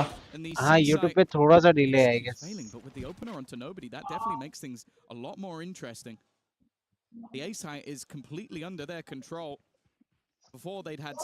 ओ भाई दिया, एडीजी ने दिया और एक देगा देख। नहीं फिर से वो लोग वापस यहीं पे रोटेट कर लिए फिर वो लोग भी रोटेट कर रहे हैं, प्लांट हो रहा। अभी मेरे लिए वो स्पॉन में है रे। ये देखो looked like it was on for the start. Immediate swap from Con. He shoots, drops his weapon, and goes in for the fight, but that's not going to work. And with him taken out, the rest of the squad a little bit further behind, and a showstopper now online. The round is tied up. तेरे को हाय बोला, देखा क्या तूने? हाँ देखा देखा। Hi welcome. मेरी स्ट्रीम पे आवाज जा रही। मैं ही था उस दिन तेरे को बिग फैन बोलने वाला। Into an even playing field once again. I was just worried they were going to completely fall out of the map after it coming all the way back to overtime. But it seems like BBL still have some fight within them. फिर से op ले रहे वही लोग। अच्छा खाली jet ले रहा बस, नियॉन नहीं ले रहा। Back into that operator once again. The defenders. अब नियॉन को समझ में आ गया। Looking to ऑप लेके फायदा नहीं, वो लोग बी ही जा रहे। waiting. This time not missing the shot, but he has missed 2 players already on the walk up. क्या खतरनाक है ईडब्ल्यूसी, क्या खतरनाक है भाई। एडीजी कर रहे हैं, एडीजी ऑलमोस्ट जीत गई थी भाई, पीआरएक्स से जीत गई थी। जीतते जीतते हार गई, नहीं तो पीआरएक्स आउट ऑफ द टूर्नामेंट थी वीसीटी में। नहीं रे ईडब्ल्यूसी ना, क्या मतलब क्या होस्टिंग चल रही है भाई, next level, back to back. मैंने में अब देखो भाई उन लोग स्पॉन पे ही ठहरे हुए पूरे, अब भी जा रहे हग दिया नियॉन, हग दिया। चाहता तो उन्हें स्लो वॉक करके जाके मार सकता था भाई। He can't keep up that fight. Means there's no longer going to be a flank. The paranoia is perfect though. That's the advantage. Nobody waiting in position. Kreven, however, catching.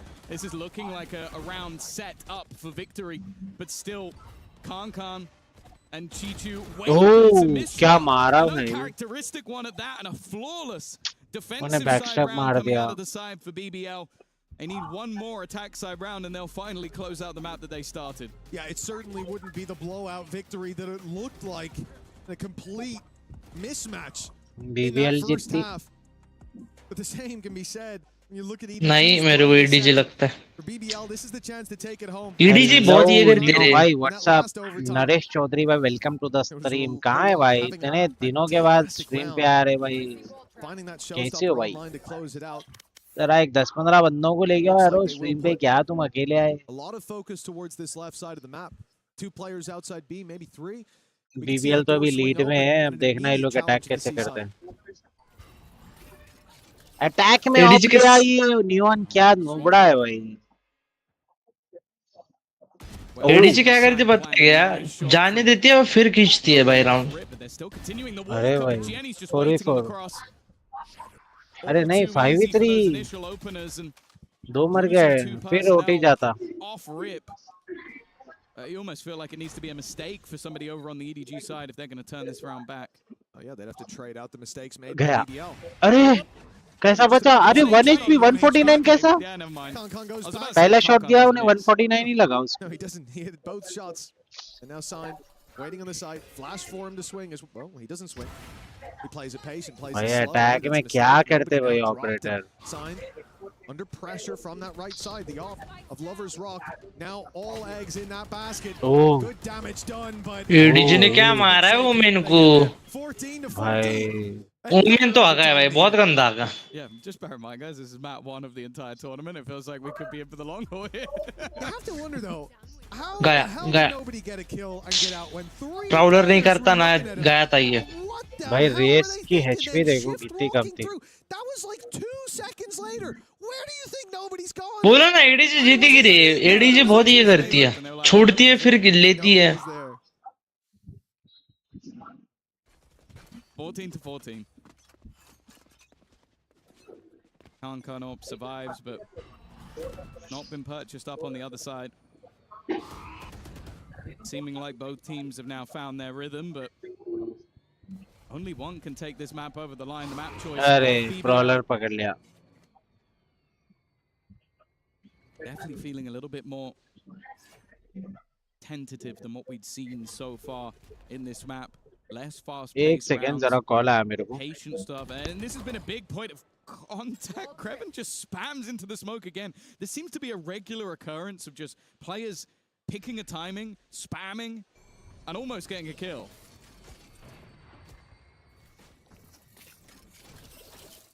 A minute on the clock. And EDG still spread thin. The spike was alone outside B, but now it's regrouped. Okay, danger's averted, but the problem is this bait setup. We saw it before from BBL. The jump spot's there from Loida. He sees them and hits the paranoia, but instead he swings out wide. Now goes down. Rose has to have a sensational performance. It's a bit shaky. Could have been 2. But 1 found. At least for BBL, it's just a 1-man disadvantage, and they've got the rotates in just in time.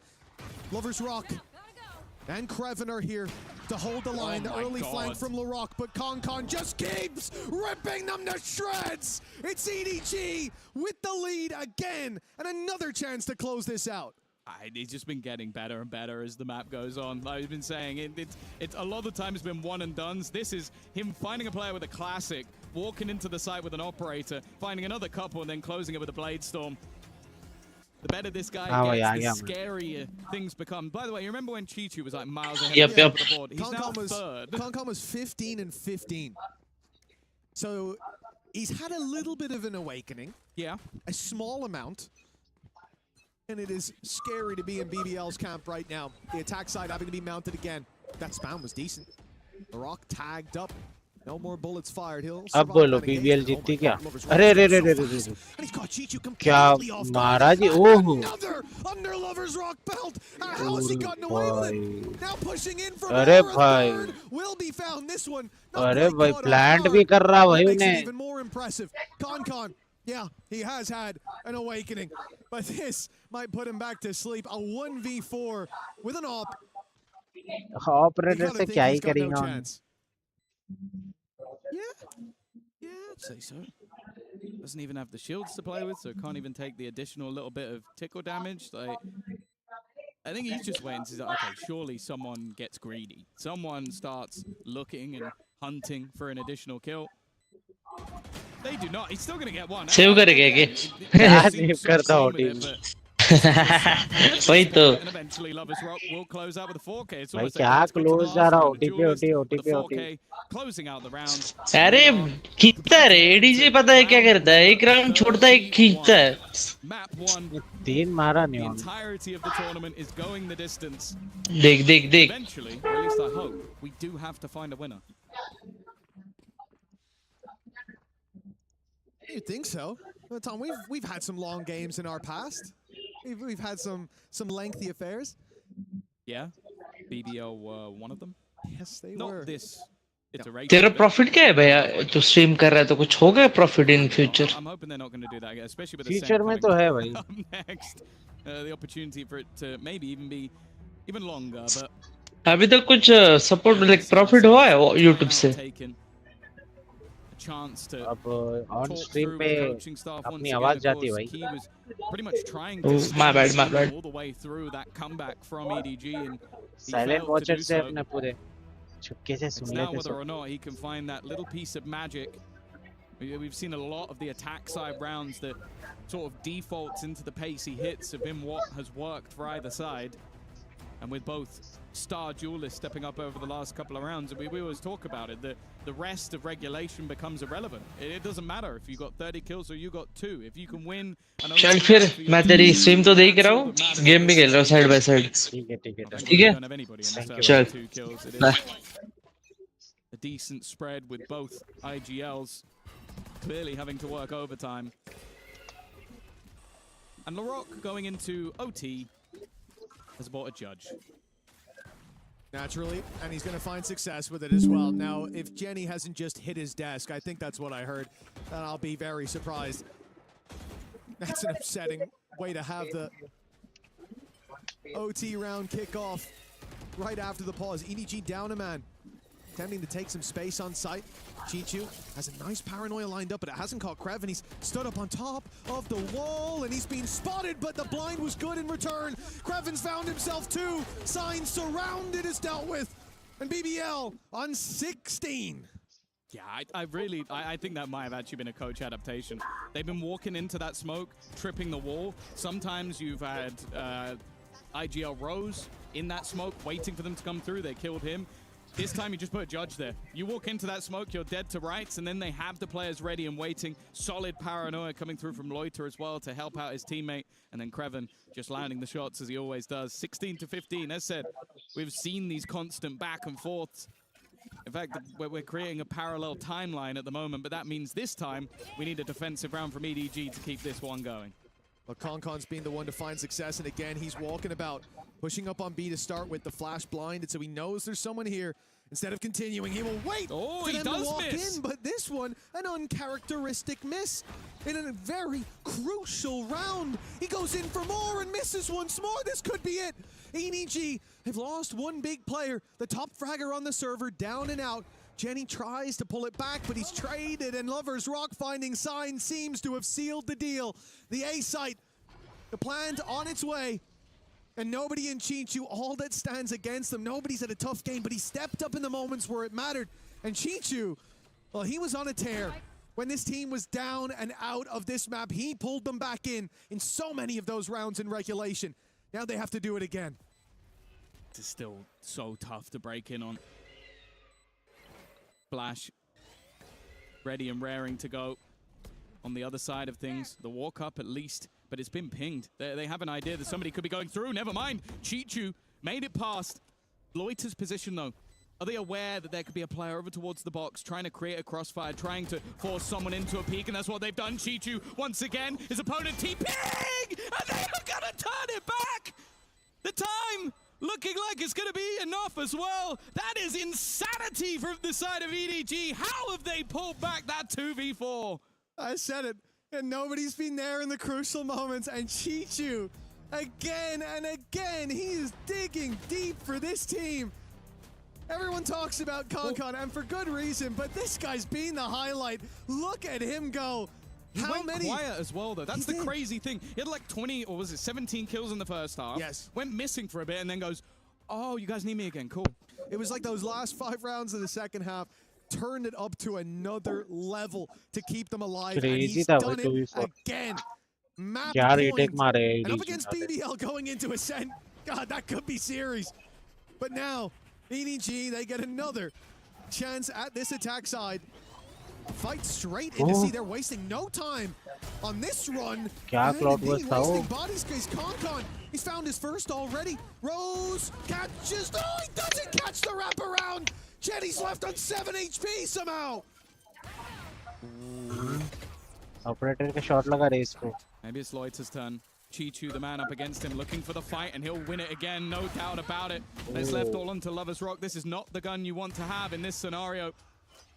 Operator लेना बंद कर भाई Well, Neon. nobody's तू there to Neon close है. it out. Swings and roundabouts once again, the back and forth of this game. Guess what? EDG have another at point. I can't believe Jaani just survived there. Rose was on his tail. Jaani was blinded up, looking the wrong way, took a few shots, not even knowing from where, and ends up surviving on 7 HP. That's the face of a man who knows that should have been his kill, but also who knows this map is slipping away now. EDG 17-16. It's a matter of time before we see 2 in a row in the same overtime. I mean, 30 and 31 technically, but they were different OTs. You know what I mean. And for EDG, this could be it. They dealt with Concon early last time. And this time, another missed shot. But that was a harder one. Oh, already a much faster paced take, but it's a ruse. It's a bait. They're pushing them in towards side. Ready and waiting, but already getting smoked off. Chi-Chu also with paranoia, but I think they're past it. They are past it. A little bit further ahead than maybe he's expecting. One of the danger men gone. A post-palm once more. But if you could lose a 2v4, you could definitely lose a 4v5, sorry. And well, let's even things up once again. That was what should have won them the round, leaving Lovers Rock behind Rubble, but nobody cleared it. Nobody checked for it, and now they can make their way back to the site. Hard to find value with the up breaking through, but he finds it in the choke points. With LaRock down, it's Rose left, and not for long. EDG, they dug deep and delivered map number 1.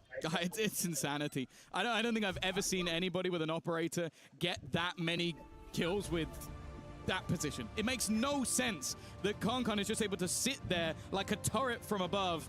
And for BBL, this is a brutal defeat. You were so far in the lead. You took double pauses in the space of 3 rounds. That is crazy. Nonetheless, we're going back to Dion and the desk. Thank you very much, Tom and Mitch. That was crazy to have that happen like that. Just insane. We're getting ourselves free Valorant off the top. I know that we had the pause to kick things off, but we basically had half a game right off of that one. Welcome back to Des. Digon here alongside Kukuka and Big Time.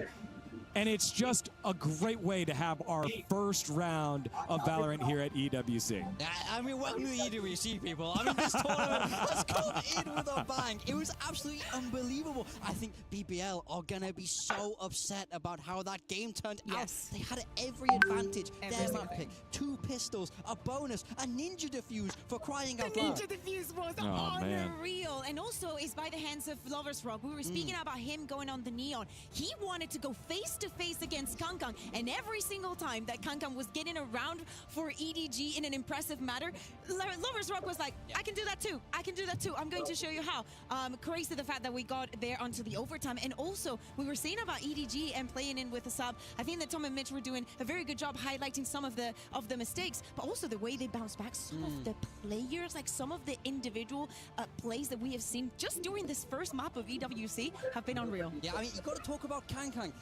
He is the guy for EDG. He always has been, and he has a very slow first half. You know, he's down there towards the bottom of the scoreboard. He's missing his shots. Yeah. You see the way he activates, and you see how the rest of the team come alive around that. I felt like their defensive side macro was so solid as well, and that's what got them back into the game. So also credit to Signed on his own anchor. Those sides, not easy. I think no doubt they deserve that map. Yeah, absolutely. It was towards the end of that first half where the score was heavily in favor of BBL. That Kangkang was like, what if I grab the operator? I know that the economy, of course, when you're losing so many rounds, it's very difficult to even think of like a tool that is so expensive but so effective in so many maps that we have seen across the entirety of Valorant, having that attacking operator that actually I think mentally got to bounce back, because we were talking about the teams being here and the stage getting loud. I have never, and I am from EMEA, heard Loita scream the way that he was screaming at them. The rest we see sometimes here and there, but Loita's kind of like a good boy, you know? Yeah, let's take a look at some of those highlights here, because again, the gameplay required the pop-offs that came out there, especially in overtime. EDG started getting loud, BBL started matching, and then every single round, especially that 2v4 later on, that was game-saving by EDG. And remember, this was BBL's this map pick, and we talked about coming into it, the form of these two squads. Will BBL be able to stand up to EDG, who has been doing well lately? They come out on fire and just aren't able to close it on out as we take a look at some of the big moments. I mean, we have to say it once again. EDG have a sub here. This isn't even their full strength roster, and they just won what seemed like an unwinnable map. The level of composure that they have is insane.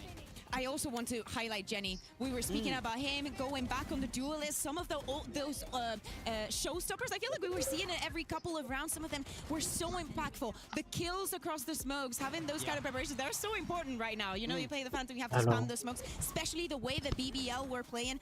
Honestly, the highlight for me was the entirety of the match. I know that it was very of the map. I know that it was very long, you know, but I feel like everybody had their moments to shine. Like that clutch where Qeon was in, where he was 1 kill away from getting like I think it was a 1v4. Were absolutely insane rounds. And if the rest of the tournament is going to be like this, I mean, the bar is already incredibly high for the rest of the teams. Yeah, I think one thing that jumps out at me is the pause that was used in overtime, the timeout that was used in overtime by BBL to make the adjustment on the push, where it's like, all right, we're going to sit back with the judge. You can see every single person, not just the players, the coaching staff as well, on point here, because it is so important in this group stage to work your way on out, get that first win. Yeah, I can't believe this is map 1 of the tournament. This is the type of map that makes you love Valorant when you get into it. The tactics on both sides, the shooting, the individual brilliance of a lot of these players really just coming to shine. But I think now as we move towards Ascent, the question has to be for BBL. You have to find a way to reset here, because this should have been yours. There is something very important that Tom was mentioning, and is the fact that, well, map 1 was long. If you are from EMEA, you know that Ascent and a Turkish team.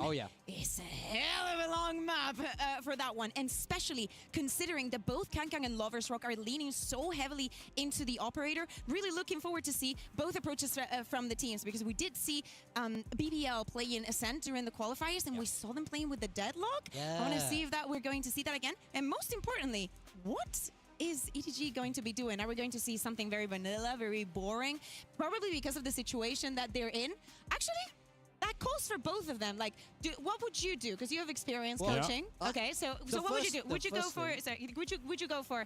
Okay, we're gonna play it simple because we're playing with a sub, or let's go with something spicy. They're not gonna expect it. You know that they got something spicy. I want to see them take risks here. This is game 1. You know, I think you have a little bit of time to experiment. It is that GSL format, and you're a map up. So you know, they can play that kind of pretty standard, boring comps, but I don't want to see that. The one thing I do want to see is Kankang on the jet. If he's on anything but the jet, I will storm that stage myself. And what if it's a chamber? Oh, okay. You've convinced. I can see a chamber. Would you be down? I know that it calls for a jet because it's Kankang. Like also like he holds everything. What about a cheeky Yoru? No. No. I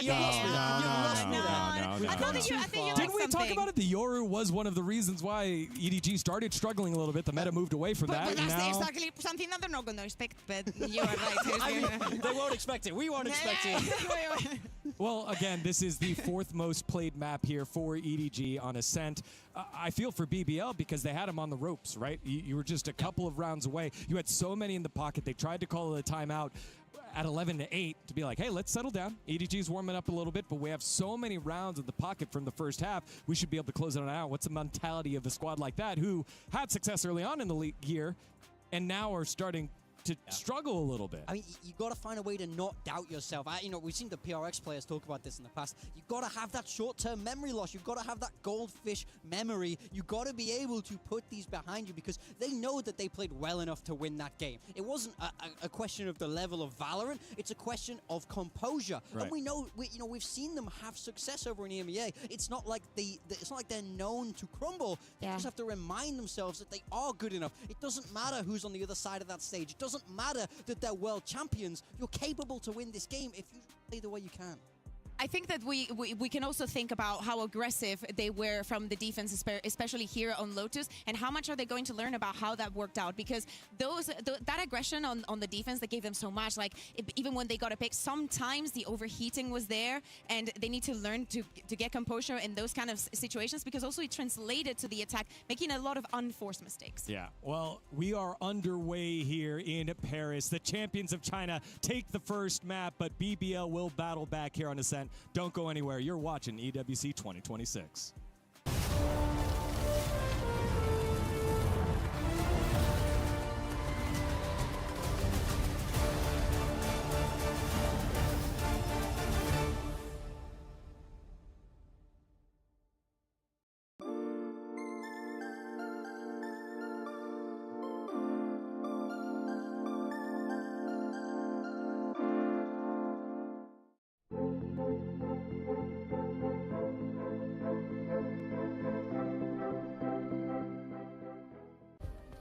Play is in our DNA. Whenever we let it out, it becomes our superpower. Now imagine an entire city being built to supercharge it. Qeon City, powered by play. We were there. For every click, every clutch, every respawn. We were there for the years of grind, and we're here.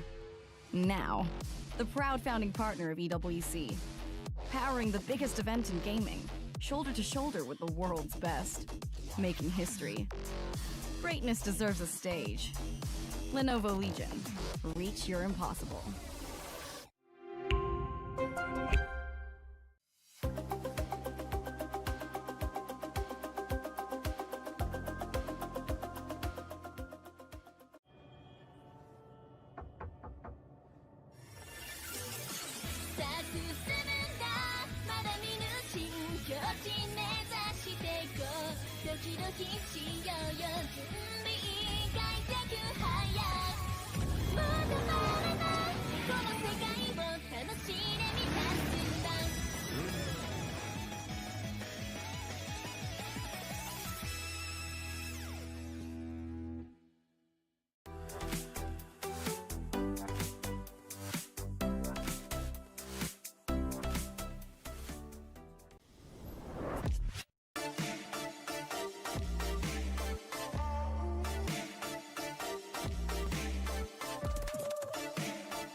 Hello, everyone. Welcome back to EWC Valorant 2026. Digon here alongside Kukuka and Big Time. And yet again, we're back. It's EDG 1-0 over BBL. EDG, the #1 seed from China, up against BBL, who started off on fire in EMEA. They qualify on in as the final seed. They lose their map #1. Now we head to Ascent, Kukuka.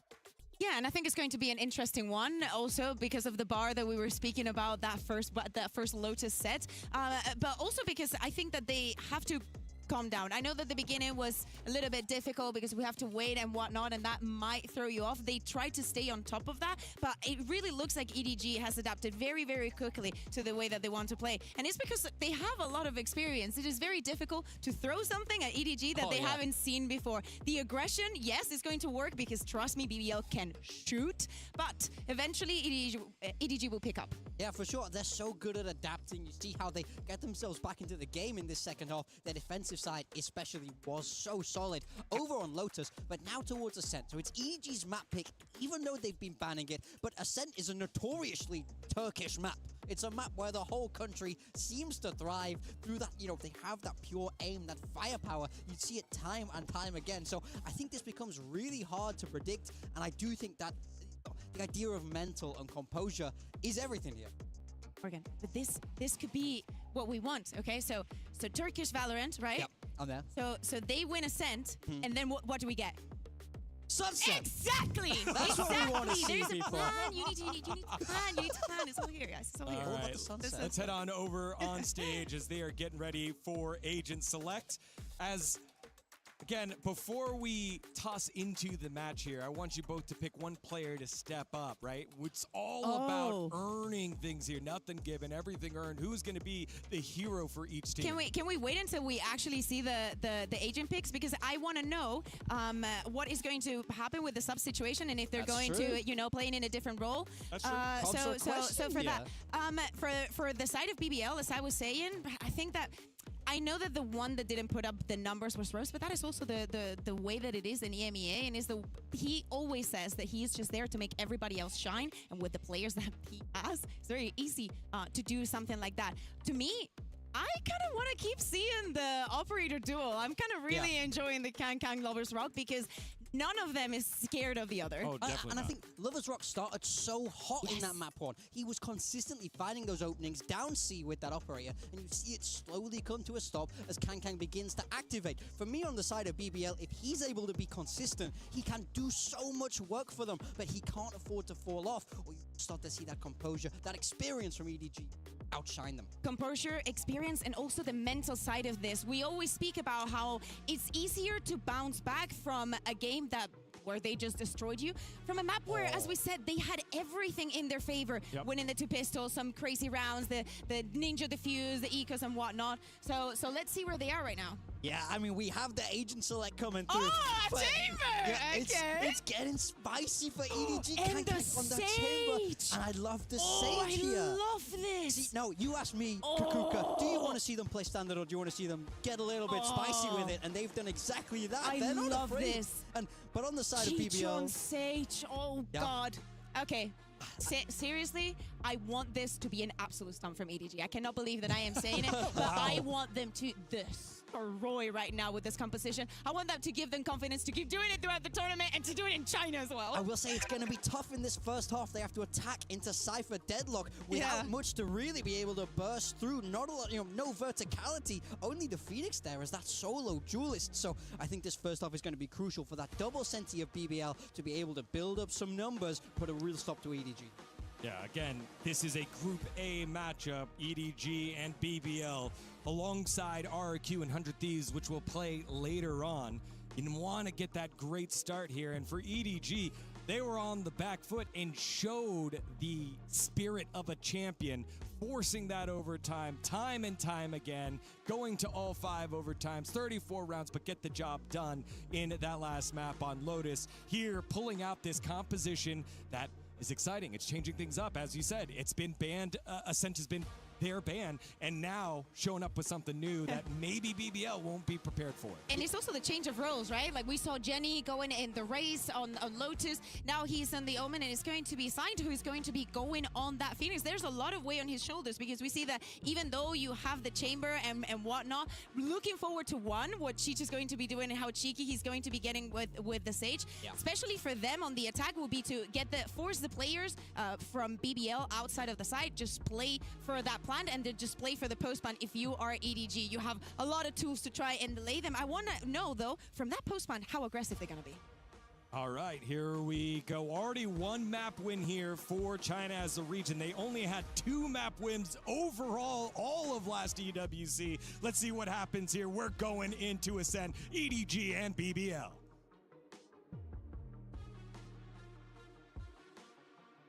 Alrighty, it's time to get into this map number 2, Tom. If the first one was anything to go by, well, it was, I think we might be in for a long day. But Kakuka says he wants to see a blowout for EDG. A one-sided affair from start to finish. It's kind of mad that we have an EMEA traitor in the form of Big Time on the desk, and now Bayer's starting to do it too. I feel like there's a full conversion coming in, but we'll have to wait and see. Obviously, I would still love to see a lot coming out, but it's Kankan already managing to get a couple of openers. Chichu finding another as well. We were worried about the entrying in towards the site, but it seems like Kankan has them covered in the pistol. Rock and Lloyd up with it all to do, and well, for anyone that does want to see a blowout in favor of EDG, this is the start you're looking for. Look at Kankan already sneaking up behind. It could even be a knife kill being plated up, but Said he's going to grab the easy one, confirm the kill, 3 under his belt already.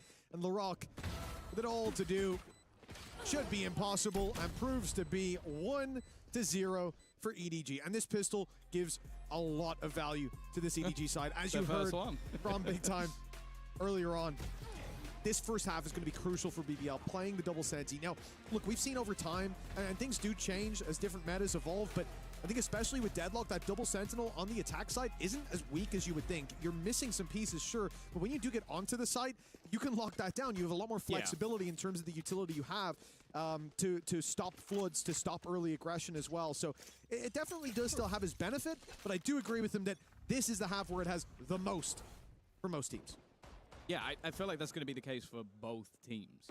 Is that you're going to... Normally with a Phoenix, you'd expect it to be more attack-sided, but I think just having those contact flashes is really good. But then also, you've got a Chamber and a Sage, both of which are always pretty deadly when it comes to that defensive side. Already, Qeon has managed to walk into their spawn. Now, of course, this is an eco round. I can forgive it in an eco round. In fact, it might even be worth it happening now rather than any other time. Instead, he almost gets a collat. It's going to be... A stronger weapon would have done the trick. Already, though, getting towards that tour de force, which is a pretty scary prospect. And another ult that's building up now is the run it back. Of course, Qeon is the one to make that play. A weaker weapon in play in the form of Marshall. A very clean round for EDG, but I understand BBL in this round, you don't expect to see a player fishing for information like that because you're risking giving a weapon over, and often grouping up, taking that clump play is what works. Qeon really sealed the deal without any danger, exposing his teammates to any. Now, the formality out of the way. The first 2 rounds, a little bit more predictable, a little bit more standard, a little bit plain. But now the spice comes into the mix. A bye for both teams and a strong 3rd round for EDG. I mean, this is a bonus, sure, but they have credits and they've got pretty much a full bye here. Qeon already 5-0. A tour de force might not be far away. So for BBL, you need to be careful. That's a little over-aggressive, I thought, from Lover's Rock, but he does get out with 1. Yeah, had the dash available. That's going to be enough to allow him to escape, and now the contact. I like the wall boost. It gives them an angle that you wouldn't normally have. The spam damage has actually done a significant amount, and the Molotov's going to force Loiter into a move. Even still, though, both players still standing, and now you have that barrier mesh put into play. Even still, though, a hefty amount of damage done onto those couple of players that definitely makes things a little bit more uncomfortable on that side of the map. Oh, it's going to make this push a lot easier if BBL hadn't rotated so many players into position. That's the other problem. Now 4 standing by here with Rose covering the flank, and they will slowly walk away. They did make some noise. I think Larocque will have heard that.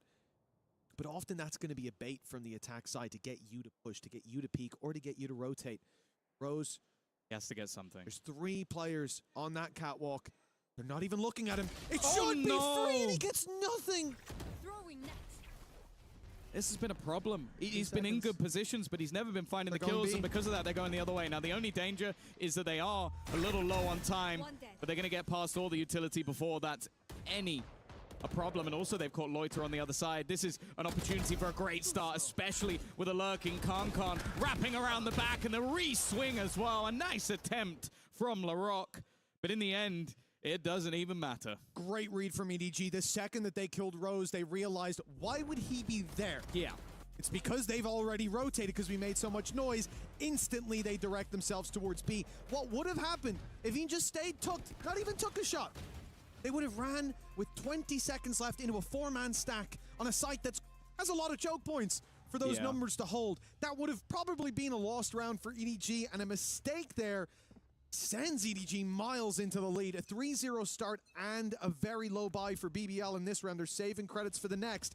And a 4-0 for EDG is a terrifying prospect, especially with the second round being clean. They have a lot of credits built up. And if this is clean as well... A lot of credits. No ultimates used yet because they didn't get to any of them. So now they're built up for this round. And there you go. Run it back just to try and send it through some of that utility. Early pick coming in. Oh dear, another opportunity, but not taken. Kreven's only going to get the one, even still trading back into a slightly more even scenario. The Bucky on the side, then they're just not checking. They're not checking. He lands a shot, but it barely does any damage, and the spams will be enough in the end. It's not clean. It's not pretty. It's not a round I want to remember, but it is a round for EDG. Yeah, I'm really glad they used that run it back to avoid any unnecessary damage taking place, or in other words, to avoid losing the round, because they didn't clear Kreven there. He should have even gotten more, and then Loida ends up landing a tag with the Bucky close range. This is very nearly a lost round, but hey, they had a lot of wiggle room to work with because they had a lot of credits built up. So the important thing for BBL there is, yes, they did damage. Yes, they kept the squad a bit more modest. But the downside is NRG don't really care. They can come into this round with a full buy. They can go into the next one with a full buy. They have a tour de force to work with as well. So not even investing into the operator and still having that one-shot weapon on Concon. Which one? Exactly. With him, it's all three. Oh. The Rock. Annihilation is available. But it's picking a time to use it that will be more important. He's definitely slowed them down. I like the little aggression up the top, then use the Annihilation, tries to make it harder to break. Instead, he's spamming forward, and Rose will be the one to find the kill. Loiter in the corner has also done incredible work. And although it's taken them a little bit of time to get going, this one will be clean.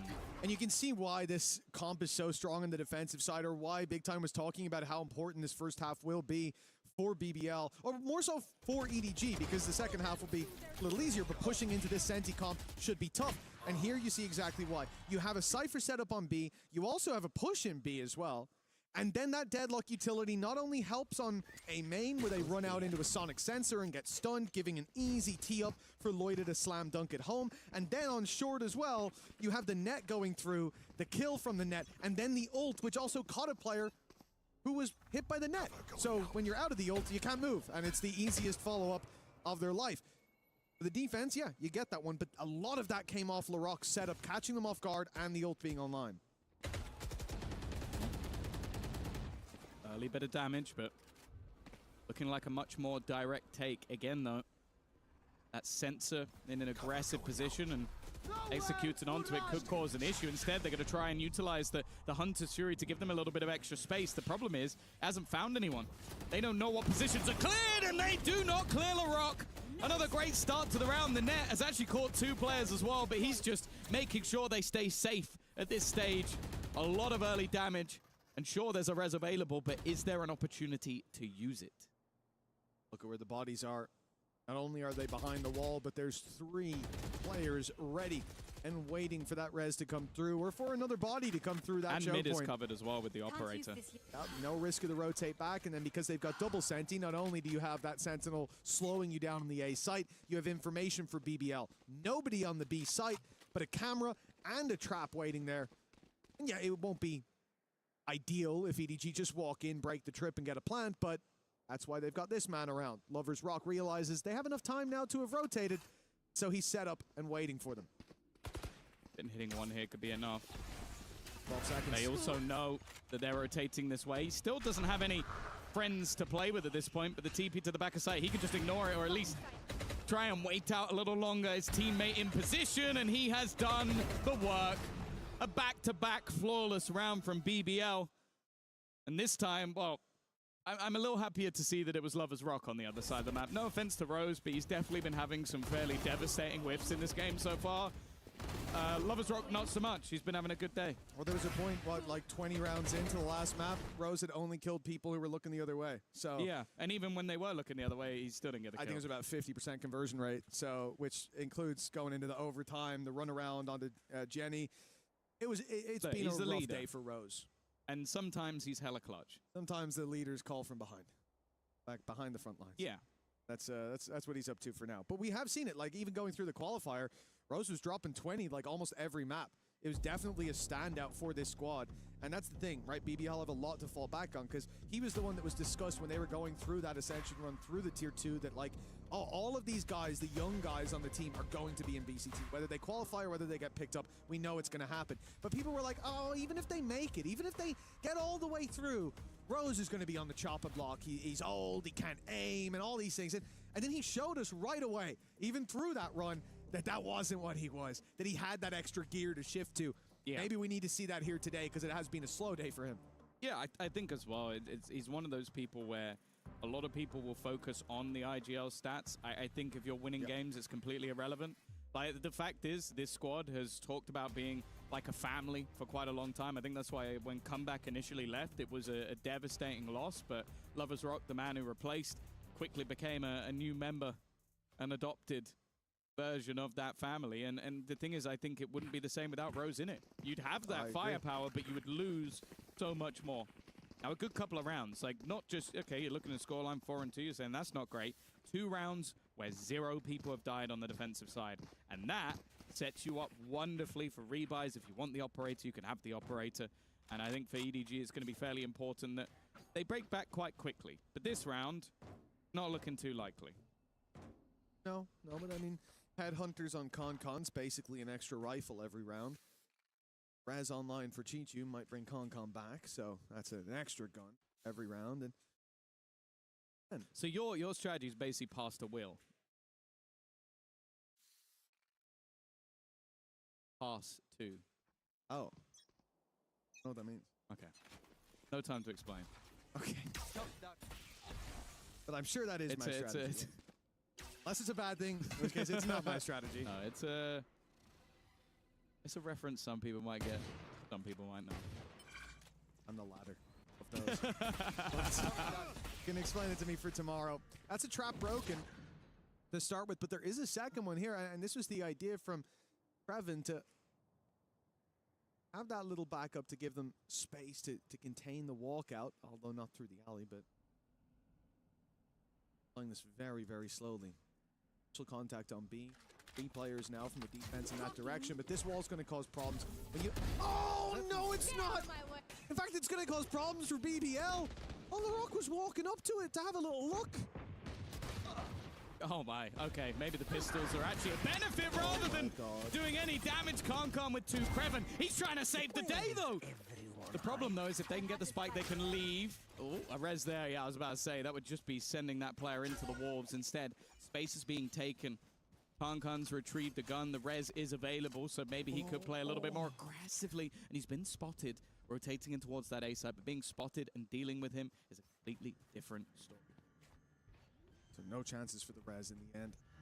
Plant to come through. Concon goes down, of course you can't bring him right back. They're split. An op on the retake as well. Lovers Rock will take his time, making his way through A main, hoping to catch an angle and find that shot with the op. His target right down below. It will be Concon in hell that he's searching for. The barrel's been spotted. He knows now that there's one there. Krevin's trying to pull them out into the open, and he does a great job at that. Lovers Rock there for both of the final kills, but a big round from Krevin gave them this chance. Oh yeah, they should have been dead to rights. What was it 3 picks going the way of the attack side? And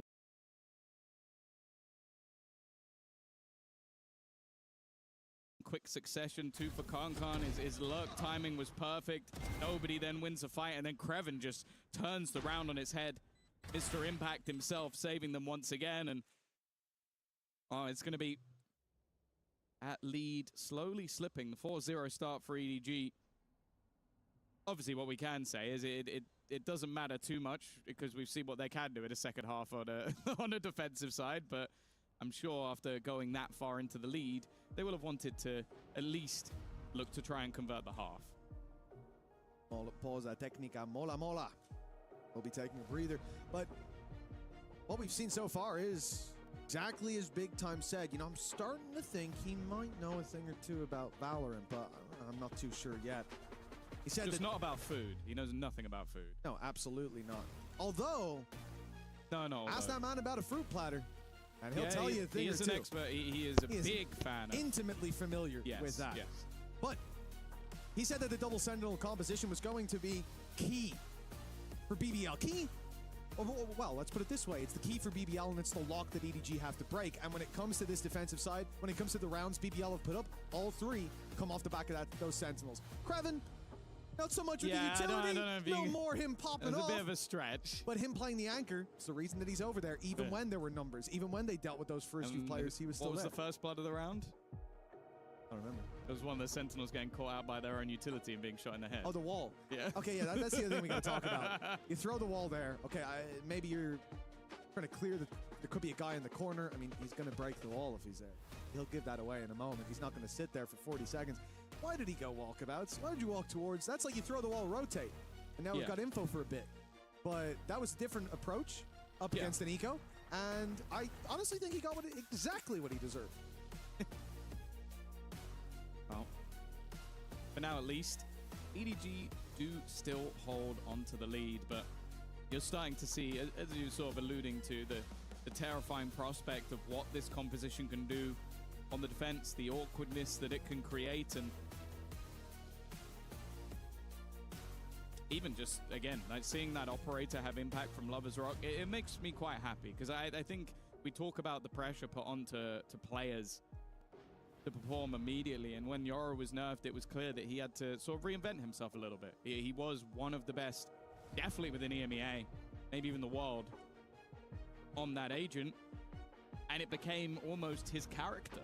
Like, he had to keep going in that direction, and when it got nerfed to the point where it didn't have that same effect, he's had to change, and that has definitely taken some time. We saw some vulnerable, some weak performances when it came to the EMEA stage, but he started to get better towards the end, and I think we're seeing that now, leaning more, even more so into the operator, and especially on defensive sides, I think he's a force to be reckoned with. Nice little angle as we saw the boys get ready to get back into the game. EDG setting their seats up, gave that same aura as like the Space Marines suiting up. And this could be a big battle for EDG. It's been a struggle up against this defensive side the last 3 rounds. A lot, oh my goodness. A lot of control for BBL in the passive plays. They've walked out with the operator. Lovers Rock finds one, and he's scot-free out of there. If he goes now, that's a beautiful start to this round when so much of it has been about sitting back and waiting. No smokes. Now they take it to them. Okay, they got smokes again. Rez baited out, but no control gain. Normally you might send a player in, they get traded, res them, you have an advantage. In this case, no advantage whatsoever, other than the fact that you really need your smokes. And more so far, been a rough map for Jaani. He was looking very good in the previous. Oh, but this is a different task, and Loiter has gone walkabouts as well. This is almost becoming disrespectful from BBL. Walking up behind, Lovers Rock also then finds another pick. The remaining 2 are in some serious trouble. I think the net catching one and LaRock finishing his prey. A very different face after that timeout, the breather that we had a moment ago. Of course, it wasn't a strategic conversation with the coaches, but this is the read the players had. We want to play a little bit more aggressive. Get back to how we like to play the game. And as I said, after finding 3 rounds in a row off the back of passive play, I don't think EDG saw that one coming. And after the first bit of aggression, I don't think they saw that second one coming. Nor should they have. Is this, I can't remember if they took one in OT. Is this the first tactical pause we've actually seen from EDG? They did take one in overtime. Okay. I believe. In regulation, oh, actually, then. it could have been because they get them back in OT, so it could have been BBL again. Yeah, You're right. I think we didn't see that one. We definitely saw like 2 from the BBL side. During but even when they were regulation, very we saw far 2, down, yeah. I don't think EDG took a single one. But after losing 4 rounds in a row, I think it's also just the manner which they're losing them. Like losing picks to the operator, irritating, using a res to get it back, irritating, and then being full flanked, like a player managing to push all the way up A. That's a problem. And it seems like what's happening right now from the BBL side is they're doing a good job of disrupting whatever play the attackers want to make. Like, okay, you have a plan to do this, well, now you've lost a player, and you're trying to react to me rather than going in with your own plan. So we'll see if they're going to manage to fix that. Of course, again, weaponry is going to be a bit more of an issue in this round, and they don't have any ultimates to play with, bar if they can get an extra orb for signed. Oh, this is a nice spot. That goes there. That goes there, Barriers this up goes again there. after the timeout. Round number 9. Someone bet to take the lead. Lovers Rock not going to hit the shot to start with. Going back in. Flash. Well done for Sign to at least get them around that corner, but this madman is going in once more. Too much. Yeah, a little bit too much. He's punished massively. This is again it's against pistols. And now you're playing up close, Rose, and you're a madman. They've allowed a flank again. Yeah, What is happening in this game? BBL need to tighten up the gameplay. They've gone pushing on short. against an eco. They're making every cardinal sin, every mistake in the book. 3 versus 5 now. Weapons recovered for EDG. Run it back online, and Jenny's probably about to just pull him off to bed. Never mind. He's at least going to be dealt with, but still the advantage for the defense when they shouldn't have had anything to say about this round. Oh dear. See you later, Rose. And that leaves Kreven on this site alone, under serious pressure, being rounded on by the ultimate, and he goes for the player behind, hoping that maybe the second fades. I don't mind his target selection, but I do mind just about everything else in the round. I think he even realized, I'm going to get traded here no matter what. I might as well kill a guy that won't come back. That makes sense. The right call. But yeah, this... I think just call timeout if you're PDL. Because what the hell was that? You have... I can't believe a triple peak. Well, also the third one. 3 peaks like, back to back.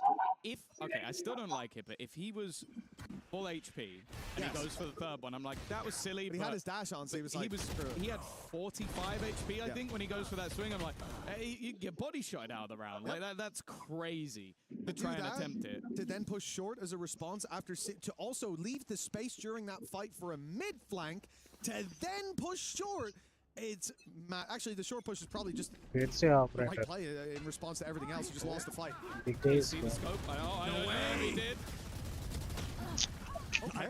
Well, that looked like a really cool play. Good setup, but it hasn't worked. Trading. Jenny's just traded himself. Oh no, not so much. He'll be pulled back from what would have been the dead. In a 3 versus 2 setup. That was a crazy opening from BBL to go aggressive like that in B main. The Cloudburst blocking the op, and yet they find nothing for it except a disadvantage in the end. This time, early aggression favoring EDG. And now EDG just sitting back. They have the advantage. They have the spike. There's no need for them to overthink this. And as time ticks on, the chances of them walking into an open site or 3v1 continue to increase.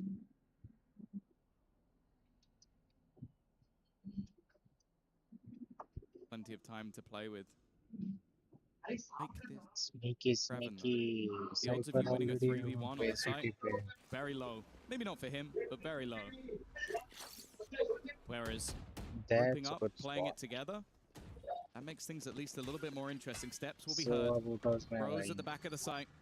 Teammate just for the push, and it seems like nobody was watching him. They absolutely do not! And that's where the IGL could strike. Again, we talk about him getting kills when the player's backs are turned, but hey, he has to put himself in those positions. Exactly. He keeps getting his way behind them, so you can't really fault the guy for it. A wild attempt here. Just doesn't work out, at least to start with, because BBL want B-main aggression for 2 reasons. 1, to kill them, to fight them. And 2, if they're not there, if they're close by, if they're in mid, they'll go scurry into the A site when they hear all that noise, and they'll go into not just your Cypher setup, but your Deadlock setup as well. They had both Sentinels positioned there with full utility online. Let's play. Instead, EDG met them on the push. Found success. क्या wall bank था ये? From Rose. You'll love to see it. इधर से भी wall bank पड़ता भाई. Phoenix down and out already. This is the only duelist that ENEG have. We talked about their inability to get up and over some of these traps to get by them, and now your ability to fight through them massively nerfed. Standoff. The tour de force available. EP just going towards the switch, but almost used as a bit of a bait. A lot of players are known to be here at this point. And it's the jump across. I like the attempt. Not quite quick enough. And that's what gets him. Nobody over the top. The wall has definitely been seen. They know that they're trying to play peekaboo around the window, but Ichu hasn't dropped off. He is still waiting just to see if he can find a pick. Brock's just walled short. Going for the walk up on A main. It's no surprise the wall's there, and Concon's going to go exploring it. Ichu goes again. It's like the 5th pick over the top of the wall, and Loiter was just sat there looking at the window like the whole round. Like, yeah, but I know you're up there. They've turned away at the wrong moment. Loiter's been caught with his knife out. The smoke up for Rose. If he walks through this, the timing could be crucial. Concon's being so patient. The trap thrown down. It's Rose's time to go, and there we go. Striking from behind again. Rose just keeps on doing it, man. crazy how many just backstab kills he's actually It's getting. wild, bro. Like, that was just well played. He hears the trap, he goes, okay, well, no one's going to be looking at this now, so I'm going to run through. But even if he died, there was enough time that his teammate would be able to deny the spike anyway. It's the fact that he waited because he knows it has an activation time. So when you throw it down, you're often going to wait a second to be like, does anyone push? No, okay, I can go. And then he comes out just as it's activated. He even heard it. It started to tag him, and he stepped through the smoke and took his kill just in time. Great play by Rose. Smart player. And that's the thing. See him hit these heights quite often. For BBL, early aggression on A main. The drone's going to be broken by the first man, and now the op just posts on the angle. It should be good night and sweet dreams to Con, and that it will be. He's been the major danger. Teacher's gone a bit quiet. And a 7-5 half looking more and more likely from 4-0 down. This has been an impressive recovery. But as we stated at the beginning, BBL have struggled on the attack side of this map. It definitely won't be a death sentence by any stretch of the imagination. Maybe just a little bit. If he had lost that fight, I might have left. But nobody. Well, we saw a 1v5 earlier today. Unfortunately, he is on the attack. And he has 45 seconds. Well, he expects them to push him. Note to any here, not really going to be beneficial to save at this point. You know, you keep the gun, you keep the credits, but Keep then the KD. KD, swap halves, and it doesn't really swap sides. KD does. It's true. KD carries on. Well, his slow pace has avoided the net at least, but there are 4 players between Nobody and the A side. And there will still be 4 players when he falls. 7-5 at the half. A big recovery from BBL indeed. But this is why when we saw those first, like the third round especially, go the way of EDG, we're like, this is a danger. Because they've already built up a lot of runway. With just a little bit more chiseling away, they've ended up in a pretty reasonable position. I think this half overall, at least from their camp, is going to be looked at in a positive light. Yeah, I think it's more just the manner. Like, if you go, okay, you're going to get 5 rounds on your attack side with this composition, they go, yeah, all right, that's not too bad. I'll take it. If you go, you're going to win the first 4, and then from then onwards only get 1, maybe not so much. I think I'd be a little bit disappointed that they didn't at least... Hello! But hello भाई WhatsApp क्या हुआ मेरे बिना नहीं जीत रहे मर गया था मैं इसलिए क्या क्या मेरे बिना नहीं जीत रहे क्या नहीं यार नहीं हो रहा मेरे बिना तेरे बिना ना मैं शायद कल नहीं था कल बहुत हारा मैं एक जीता एक हारा बस भाई जिंदगी अरे मैं बाहर गया था इसलिए एक्सेप्ट नहीं कर पाया अब भी आया मैं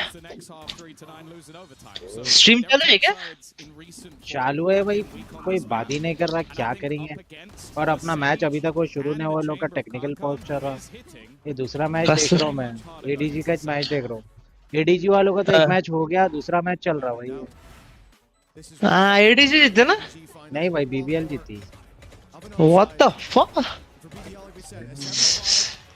कैसे कर रहा क्या कॉम्पी वो स्ट्रीम चालू रख के कैसे करूँ खेलना तू बैकग्राउंड में कब चालू होगा आवाज जाती है उसकी भी आवाज जाती He's been having so far. Chance on the attack side to slip behind them perhaps a little bit more than we saw here. Although that is hard to imagine. I very much enjoyed seeing him on this map, especially contrasted to the previous. I think now, though, that you go into this attack side and Lovers Rock becomes a pinnacle part for the side of BBL because he needs to be getting the sort of entries in towards the side. आया भाई मैं 2 minute Don't have a lot really to set him up. Post plant, beautiful stuff. Like they've got so much available to them in post plant. It is quite difficult, almost like the old school Jet, where it's like dash in, throw a smoke, try and kill someone. If not, hopefully get traded. That's the plan. Defensive side, not holding any sight. Instead, looking for a mid battle.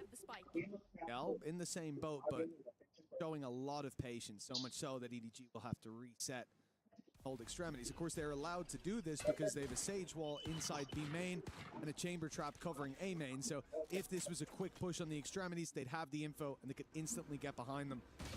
That is a big pickup, though, by Lovers Rock. Yeah, that was an attempt from Kankan to avoid the drone. He avoided the drone, but got shot in the face by the player expecting him to do it. Blind or time is going to be everything. It's a quick trade. I think for BBL that's okay. Keep the man advantage alive, and now they head into the site. Fnatic की classic ले लेके भाई. Playing Jaani. EDG वाला. That he is. Paranoia, that's great. Too caught by it, but of course it's a narrow laneway. The Rock just spams away, taking it with ease, finding the plant, leaving nobody in Chichu.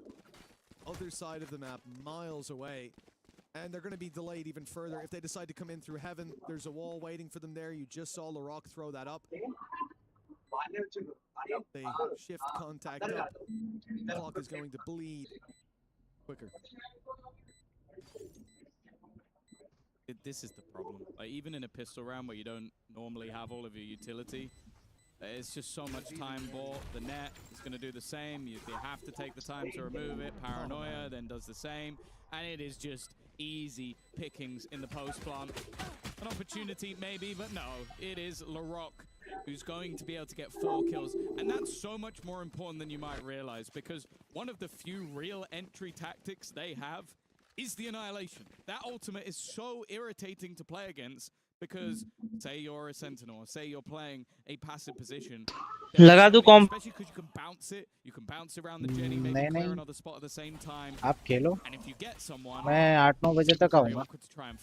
Okay okay खेलते फिर. चलो bye. Online आ रही क्या?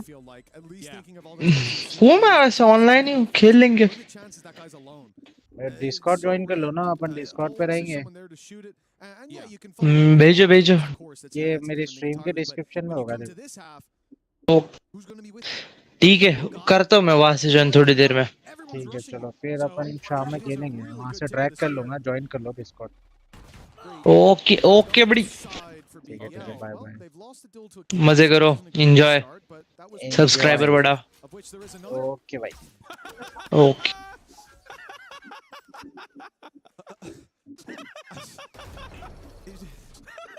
He definitely didn't expect it to be stood in the open. Didn't he pull out a shock dart when he saw him? He saw him and then went, hold on, I can get this guy. Old-fashioned, medieval style. What the hell? Well, that's not worked out, has it? Stage heal as well. Nobody went from 10 HP you know what and that dead is? to Rose is a man of honor. If they lose this round, man. I will not kill him while he's in my drone. If nobody gets a 4K and wins this round. He got healed as well, so he's not even low anymore. That's tickled me. That's tickled me a lot. Good paranoia. Jenny's now going to get rid of Loiter. LaRock still going strong. Spams through, doing a lot of damage, but nobody's still standing. Another shock time, and he gets Rose! Enemy kill. Oh, the free kill. Not so free. There is 15 seconds. Can they make it? 12 from market, maybe just about 10. Yeah. They're good. Yeah. Down to the second, but it works. Nice cross coverage by Lovers Rock. Yeah, that's why he needs that kill. And even getting aggressive, I don't mind it that much, but the timing is awful. Nobody just went past the angle. The Rock has ult. Like, this is still winnable. This is still doable. But he's so low. 50 HP effective. Doesn't take a tag there at least. Still not gonna pop that ult. But here it is. Sonic Sensor finds one. There's one eaten by the ultimate and the spray. So close. 20 HP left unsigned, but it's enough. He's like, yeah, you should have died earlier, bro. Like, come on. You're lucky to be alive. I need to what is going 8 seconds on, left. bro? He had so much time. Don't show the Rose one, please. Please don't show the Rose one. I just don't. Okay, thank you to our replay ops. He's just like, see you later, bro. He's giving him the orb. Giving him the orb. That's so kind of him. Yeah, look, and because of that, but he's 2 away. Yeah. 2 away. Could have given good orb management. Yes. Phenomenal. Could have had a gun, but yeah, the credits are a bit low actually. Oh, Rose. I hate that you also spoke it into existence. He didn't quite get, I think you said 4K. He ended up with 3. But nobody was definitely the difference maker. Very nice. Okay, a molly kill early on. And then the swing out. Oh, dear. भाई शरीफ से मार दिया दोनों. Laroc is definitely still hitting on this attack. Fast rotation हो रहा है पे. Those are weapons recovered now. 2 rifles in the hands of these attackers. And a push up into window. Lover's Rock takes a little long on the first, but he's left nobody desperately low. 1 away from a Hunter's Fury. He'll at least can come through in a while. Now it's needed by both. Chichu's just swung out. 58 HP and a heal, priming in his back pocket. But he didn't care. He took the risk, and well, it's almost paid off. 1 more man to deal with. Look at this from nobody and Chichu backing out. The flank here could have been deadly, but instead, they're the ones with the surprise position. Laroc might think that they've fully left, but they are standing close by, ready to pounce. Soon as he tries to plant, seems like Laroc is just... अरे क्या timing है ये? In fact, he's taken so long that they now second guess whether he's even... That's just changed. सुन लिया वाला. They'll hear him. They'll know. At least giving himself a little bit more of an opportunity. The net is going to land as well, so slows them down at least a little bit. Gives him additional information. Looking to try and wrap back timing. behind them, but nobody's aware. Doesn't quite connect the shots. 14 out. Ooh. And he's managed to get rid of another. Leaves it down to 1 versus 1. Him versus nobody. अरे भाई क्या clutch मारा भाई. Sheesh.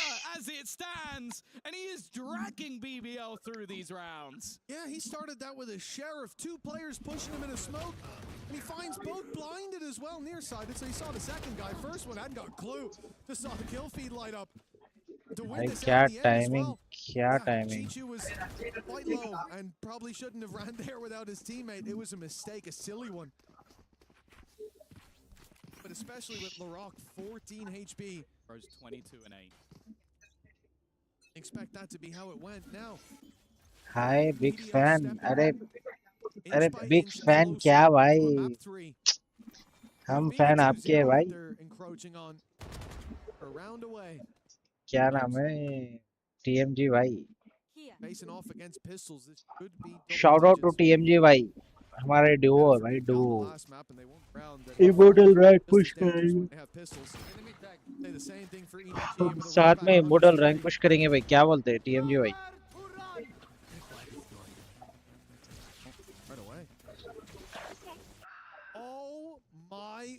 Nobody's picked up 2.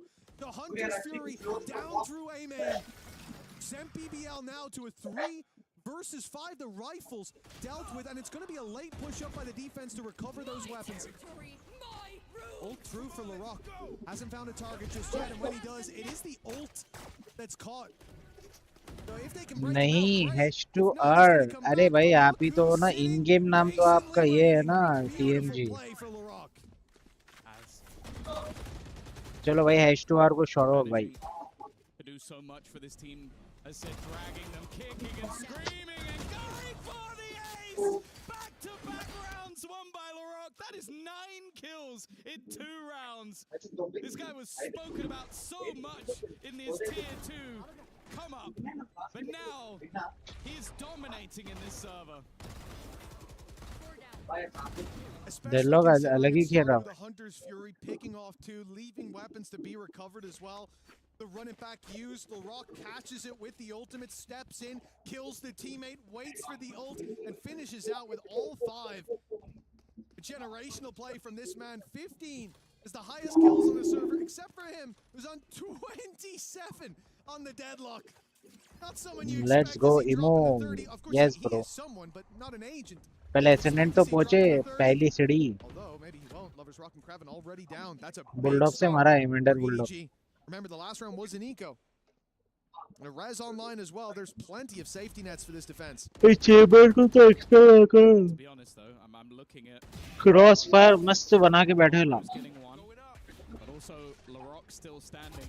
अरे Phoenix के flash में wall में घुस के मार दिया भाई सोआ. He's been having a bit of a rough game, but to bring it back, even once again, Jaani though, re-aggressing with his teammate. Rose has been spotted, looking to almost be the hero on his own in this round, but he's dealt with. भाई उन्हें women को मारने का deadlock भी कराओ, उसमें आ गया. 4 kills for him now. Alt है मेरी इमो alt है It क्या very much does. Whose turn is it नहीं next? वो Good आईडी play का by Jaani. रिवील है हुआ बोला ना As तो you said, मतलब he's rack been a little reveal quieter compared to that previous map, but yeah. Oh, that's one way to wake up. You think about last map, nobody found a clutch, and all of a sudden he was playing the game again, found his rhythm. It'll be the same for Jaani. 3 rounds behind. But on the defensive side, you know, finding your footing. We saw it from BBL, 4-0 down, and then they dominate. Once they crack the code, this is dangerous, but the TP at least available to get out of there. Never mind. Concon's being deleted right away. Overstayed his welcome. Yeah, I'm surprised. It's almost like the opposite of what we're talking about with Rock. Like, you kind of expected him to struggle a little bit more on the attack. I expected to see a lot more coming out from Kankan on this defense, but let's be real, he's been missing. क्या भाई slow work कर रहे हैं spawn से पूरी site खाली है B लोग को पता ही नहीं Given a second chance, a second lease of life. अच्छा सोआ आ गया I city was going to say given up. Jaani has taken the TP from the shadows straight to the B site. Sat on the back, he's going to be caught immediately. He was shot, caught by a drone, hit by an ult as well from Larocque. Yeah. Couldn't even make it into the cocoon because they took him out so quickly. A 5 versus 4 now, and the retake needed for EDG. EDG खत्म है भाई. Sit them right back down. Out है. After a big round from Jaani already, the swing coming back through, clearing back, but Loiter adds another to the pile. Nobody's at least done well. Bladestorm and the Judge are definitely going to be difficult to break through, but that time has been ticking now. Still 4 players within this site, and maybe EDG can make this a very costly round by locking them in, but I don't think BBL are really going to care that much. They've got some spare credits they could still purchase, and it's actually more damning if the defense were to lose all their weapons. Instead, though, nobody cleaning up alongside Loiter for the other side. And an 11th round now for BBL, and everybody goes down on EDG. I'll be honest, I don't think that was worth it. No, maybe not. I mean, it looked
that you have to ask the question of, are you actually that well prepared on this map where you just kind of scrim demons a little bit? And this is what it felt like. They come in with this kind of interesting looking comp, you have to say. It's something new and something different, but I don't think they were really fully prepared for what BBL were doing, and it felt like they were always behind the 8 ball a little bit. I also think that for this side of EDG, if you think that you're playing in with a sub, you are not very sure of your chances, that can also be a way to prepare yourself for what you try. Now, Ascent is a very important map, and is the kind of one that you want to get some reps on, and this kind of situations do not happen often. No, they definitely do not, as again, a huge victory here for BBL, the 3rd qualifying team out of the EMEA region, taking down the most recent 3rd place finisher at Masters London.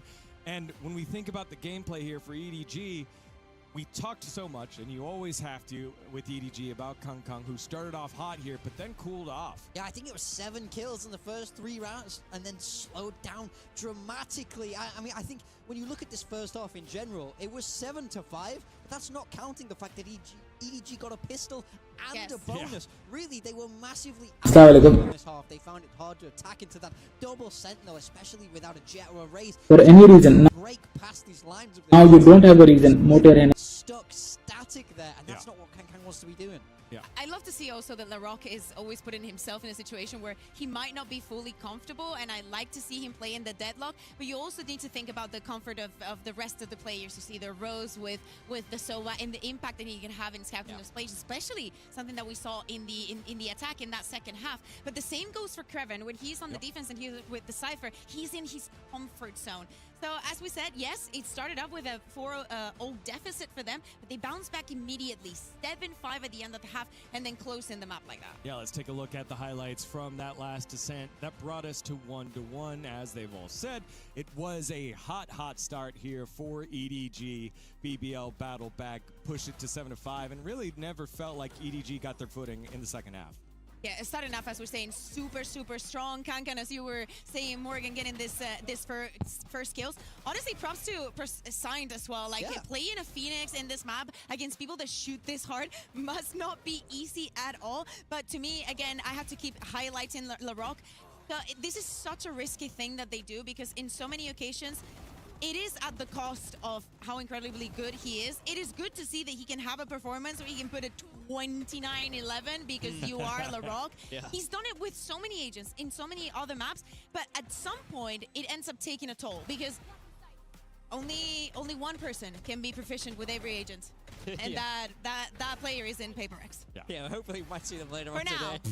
For now. Hopefully. But I mean, I think for me, this game really is just a story of EDG overcooking a little bit. You know, I respect trying to be able to pick your permaban. It gives you tremendous flexibility and surprise factor in the veto. I think BBL would have been very surprised to have to play this Ascent, but ultimately, to me, I just didn't feel like EDG were well prepared enough for everything that BBL were able to bring. And in that second half especially, BBL should struggle on attack a little more with that Cypher deadlock. You think so, yeah? It's you know, it can be good in that post plant, but it's hard to get into them against a team that in theory should be able to stop you. They should have the chamber on a line. They should have Sage Slows in your face, and EDG just weren't able to find the answer. Do you remember I was telling you about, Rose in map 1 not putting in the numbers, and this is something that happens a lot. Think about the mid-round calls that we were seeing throughout that attack, the rotations, the change of plans right in the middle of the round to have the effect on your opponents. All of those, most of those must be coming in from Rose. We hear here a lot of screaming coming in from BBL, and you can tell that they're giving their everything. Yeah, and again, I just think about that last round where you get 2 picks early on for EDG. It's a 5v3. BBL able to execute their way around that one, and that's part of it. I think not only were the calls great, as we see the picks that Signed was able to pick up there, but it was also just the guns were online, and EDG kind of fell asleep a little bit more. You love this from the youngest team here at EWC at 19 years and 10 months average. BBL showing the resilience, and this is what I wanted to see from them coming into the tournament. Be fearless. Don't worry about the stakes. The more that you're just like, hey, this is just a game, we're just loading in the lobby, doesn't matter who's on the opposite side, the better they've been throughout the year, and they show it yet again here in their opponent's map pick as well. It's just a short memory, and then you're back on in as the competitors as they are. Now, I said it at the start of this match, I want to see them be disrespectful to EDG, because that's when they're at their best. Yeah. They're at their best when they truly don't care who they have to play against. This is a young, exciting squad, and they believe they can be the best in the world. And I think they showed it in this map too. And it's also, we have to say, great composure, bouncing back after a map one that really was theirs. They had everything they need to win it, but they couldn't. Those games are often the most tilting, especially for a young squad. So respect for the bounce back, and who knows what's going to happen on Sunset. I'm never scared about them like feeling the pressure because they're playing against bigger opponents, because that has been their entire year. They knew that the moment that they made it into Tier 1, they were going to go up against all the big names in EMEA, making it to the first global event as well at the beginning of the year. That is something that they're already over. I want to see if now that can translate into getting some wins. Well, we'll find out here in our third map. We're going to Sunset, everyone. Don't go anywhere. You are watching EWC 2026.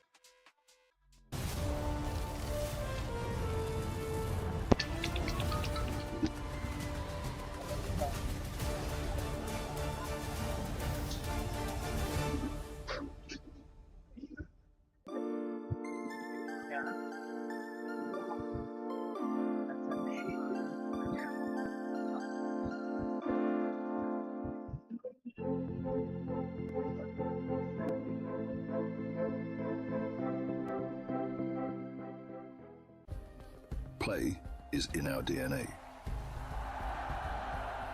Whenever we let it out, it becomes our superpower. Now imagine an entire city being built to supercharge it. Qeon City, powered by play. We were there. For every click, every clutch, every respawn. We were there for the years of grind, and we're here. Now, the proud founding partner of EWC, powering the biggest event in gaming, shoulder to shoulder with the world's best, making history. Greatness deserves a stage. Lenovo Legion, reach your impossible.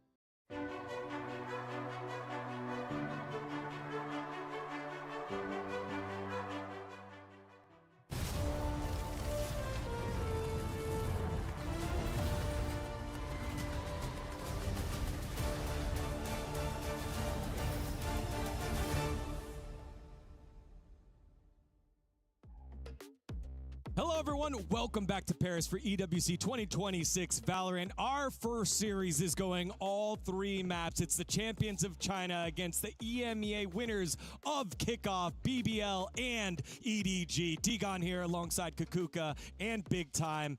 And we're going to Sunset. This was something we were talking about in our prep of like, Sunset? Like, it's back in the pool? Is this for real? And here in the first series, we're going to it in the decider. It's exciting to see this map back in the pool, and it's always interesting at how it affects these teams, right? A lot of teams like to play veto chicken with it, where no one wants to pick it, but you leave it to flow through the veto, and then someone has to second phase ban it. That's how it normally goes. You'll see that a lot as we move throughout this tournament. But I love both of them really played chicken all the way to the end, leaving it for this map 3, maybe not even thinking it would have to go here. And now we have to see what they've got prepared so early on in this tournament. Bear in mind, right? EDG chose to be Team B, right? So they had ultimately the decision to choose if it was going to be whichever the last map was or Sunset. They decided to go for Sunset. Now, for BBL, when they were BBL Pacific, they were very successful with this in this map once they turned into the double duelist, which is something that they brought into the region. And, you know, it was a perfect time to be super good with double duelist. So great for them. Now, the question is, of course, compositions, because Sunset is a map where, for example, we saw a lot of breach. Yeah. And we are not seeing breach anymore, almost anywhere by, you know, but maybe some team here and there. So I wonder what compositions we're going to find. Also, with the new Sentinels added into the game, with all the changes that we have seen, it's going to feel like a very different Sunset. That's true. I think, the likes of Vice, maybe in a Veto, could be very effective on this map. I think there's a lot of different ways you can take this. I'd like to see a Neon and a Raze. I want to see aggressive double duelists. These are aggressive I'd love to see him with teams. Neon, yeah. I want to see them really embrace their own character and their own style of Valorant. Both of them here are able to play that double duelist very, very efficiently. Teacher was playing Sage on Ascent. I like Sage on Sunset. Me too. I'd be down for that a little bit. I can't lie. Yeah, so just a couple of stats here. These are some of the least played maps, obviously, for these squads since it's been out of the pool. I think it's only Forever. in the teens. I think it's the maps that has been out the most. Right. It's only in the teens played here for BBL this year. They've got a 56% win rate. On the opposite side, EDG has played in the 30s. I believe it's like 36 times. And they've got a pretty nice 69% win rate here so far on the map. So although it hasn't been played as much, it has been proficient here for EDG as we see the players back on stage after the team talks, trying to shake off the cobwebs and get into that decider victory here, because you want to kick off this tournament with a victory, given the fact that it's GSL. You've got two other teams in your group. Starting off with a win gets you on out. Yeah, one thing I want to highlight for this map 3 is in situations like this, it really falls down a lot to the IGLs. You can't have any prep going into this. This is a new map. Neither of these teams have shown it since it was last in the pool, of course. So now it's all about how can you adapt in that game. I think the IGLs take the large amount of that pressure, but it really should be committee. You need your duelist. He's the one in front. You have to know, how are they adapting these setups? This is all about a test of how are you moving on the fly as a team here. I was going to disagree with you because I was going to say you should know that for your IGL is going to be hard enough as it is to try and interpret all those things. So what you have to focus on is doing your job as good as you can. BBL props out not only the deadlock again, but some Viper, and EDG decides to double down on the same composition we just saw on Ascent. That's a little bit crazy. Like, okay, I see the logic. I see how the maps can be similar, but they are... It's very similar for both of them if you look at the interpretations. Yes, like Kreven is not going to be on the Cypher, but technically Viper is a Sentinel. It will allow them to have way more control, especially over the mid part of the map. And I worry a little bit for EDG here because they struggled to attack into the kind of double Sentinel. Hard stop there the BBL had, and now it's going to be hard yet again. And also, think about all the orbs and all the ultimates that we've been seeing. BBL have to be on top of that starting from the defense. All right, here we go. Decider map of our first series of EWC 2026. It is BBL and EDG both getting one win, but looking to close it on out. To call it, let's send it on over to Mitch and Tom. Thank you very much, D-Gon. Yes, it's time to get our third and final map underway. BBL and EDG trading out each other's maps, and now we're all the way to Sunset, Tom. This will be the end of the series. The ideas that they're bringing, I love what I'm seeing on EDG. Again, very similar, as the desk was saying, to what we had on the last map, but this is a very unique composition when it comes to this map. Over on BBL, a little bit more standard, I guess, with the kind of double Sentinel, having that Viper there, quasi. But exactly as I think D-Gon said. Who? The host guy. That guy. The one who was talking a bit more than he should seems be. nice. That guy was talking about, and I'm not sure if it's right, but that it was hard for this defensive side. It was hard for EDG against this defensive side, against, albeit a little bit more of a stopping power comp, and a lot of it was Larocque on the deadlock, which they're keeping here, which I'm very happy about after the performance he just had. Let's see if EDG can crack the code. Already picking up the pace towards this B site. All 5 players in main. Sensor waiting for them on the other side. Net thrown out, but after taking the orb, they have ground to a halt. Of course, with a snake bite down, you don't really have a choice, but there are already multiple players here walling off the cross, but Larocque, he hasn't stopped. He's still rocking around the clock with everything. He's got 3 players, nearly a 4th through the smoke as well. 2 HP remaining and a chance to maybe even ace the pistol round. He will do it. 2 aces already, and we're only in the first series. If this tournament was a blank space, he's come in to write his name. The ink is permanent. Unbelievable stuff from Larocque. Perhaps the deadlock main from now on out. He looks unbelievably comfortable. And here, the utility to slow, I like that they threw the net with the snake bites. Sometimes you'll stagger those just to delay, but the idea was catch them and they instantly have to pull it out or the snake bite's going to take them out of the round. and then you can spam in. Didn't catch anyone, but it delayed. And as soon as the snake bite fades, Larocque finds everything. 5 kills under his belt. Stepping towards that ultimate in the very early stages of the round could be very impactful for this squad. But the start from EDG is kind of what you'd expect. Slow as they play for the extremity control and fight for those orbs, as Kukuka said. This is a big part of BBL's defense, will be denying those orbs from finding their way into the hands of EDG when this composition has so many powerful ultimates. Already seen them manage to do an immense amount of damage with just pistols, so they do have to be careful. However, this time, Lovers Rock, Rose, Larocque even with an extra little bit of spam.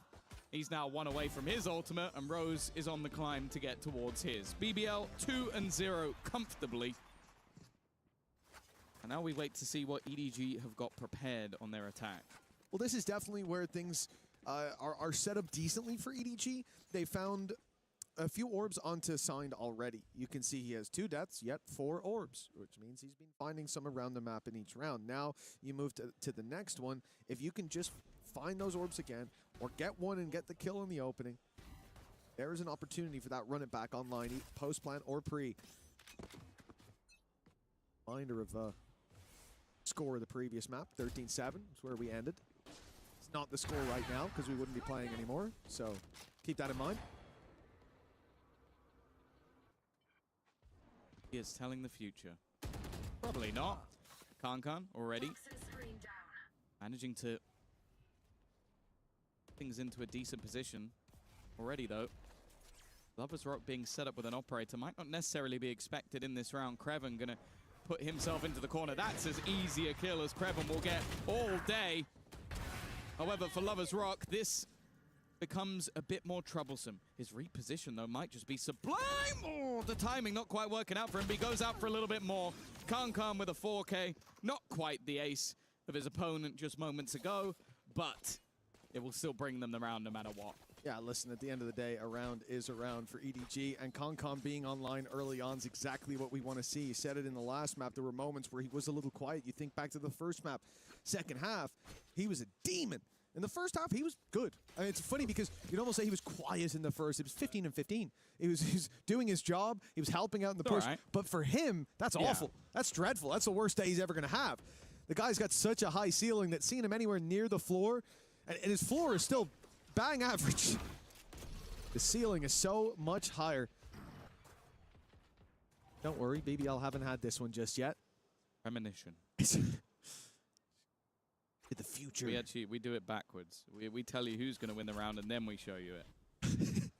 Even though in the last round it was wrong. But, you know, you can't always get premonitions right, you know? That's you true. go to a Mystic Meg, and sometimes they'll say, you know, are you missing someone with the first letter of their name being M, and then maybe the second being M, and you go, no, unfortunately, he's still here. You didn't see where that was going, did you? Thanks, Mitchell really McBride. Yeah. Well, Tom's just bodied me to start out this round. That's fantastic. First pick, first blood, me. As we move towards the A site, a little bit of a split here from Chichu. Spike's bent back in the other direction, but it's Chichu cutting off the rotations. No one's challenging him from the left side as well, but Qeon's got the angle on lockdown. Now moving towards A. These players have lost the second leg of their attack. The smoke that went down on short for a moment kept that player back, but now we see him walking forward, looking for the battle. Running out of time, and well, so many angles left unclear. One of them is still that backside. They're doing well to fight this back, though. Nobody doing a fantastic job, but there is still the judge in the darkness, sitting, waiting, biding his time. Lovers Rock is going to clean things up. A costly round, and there you go. See, I told you. That's Premonition. It. This is the problem sometimes, Tom, when I'm rubbing your crystal ball. I see the future.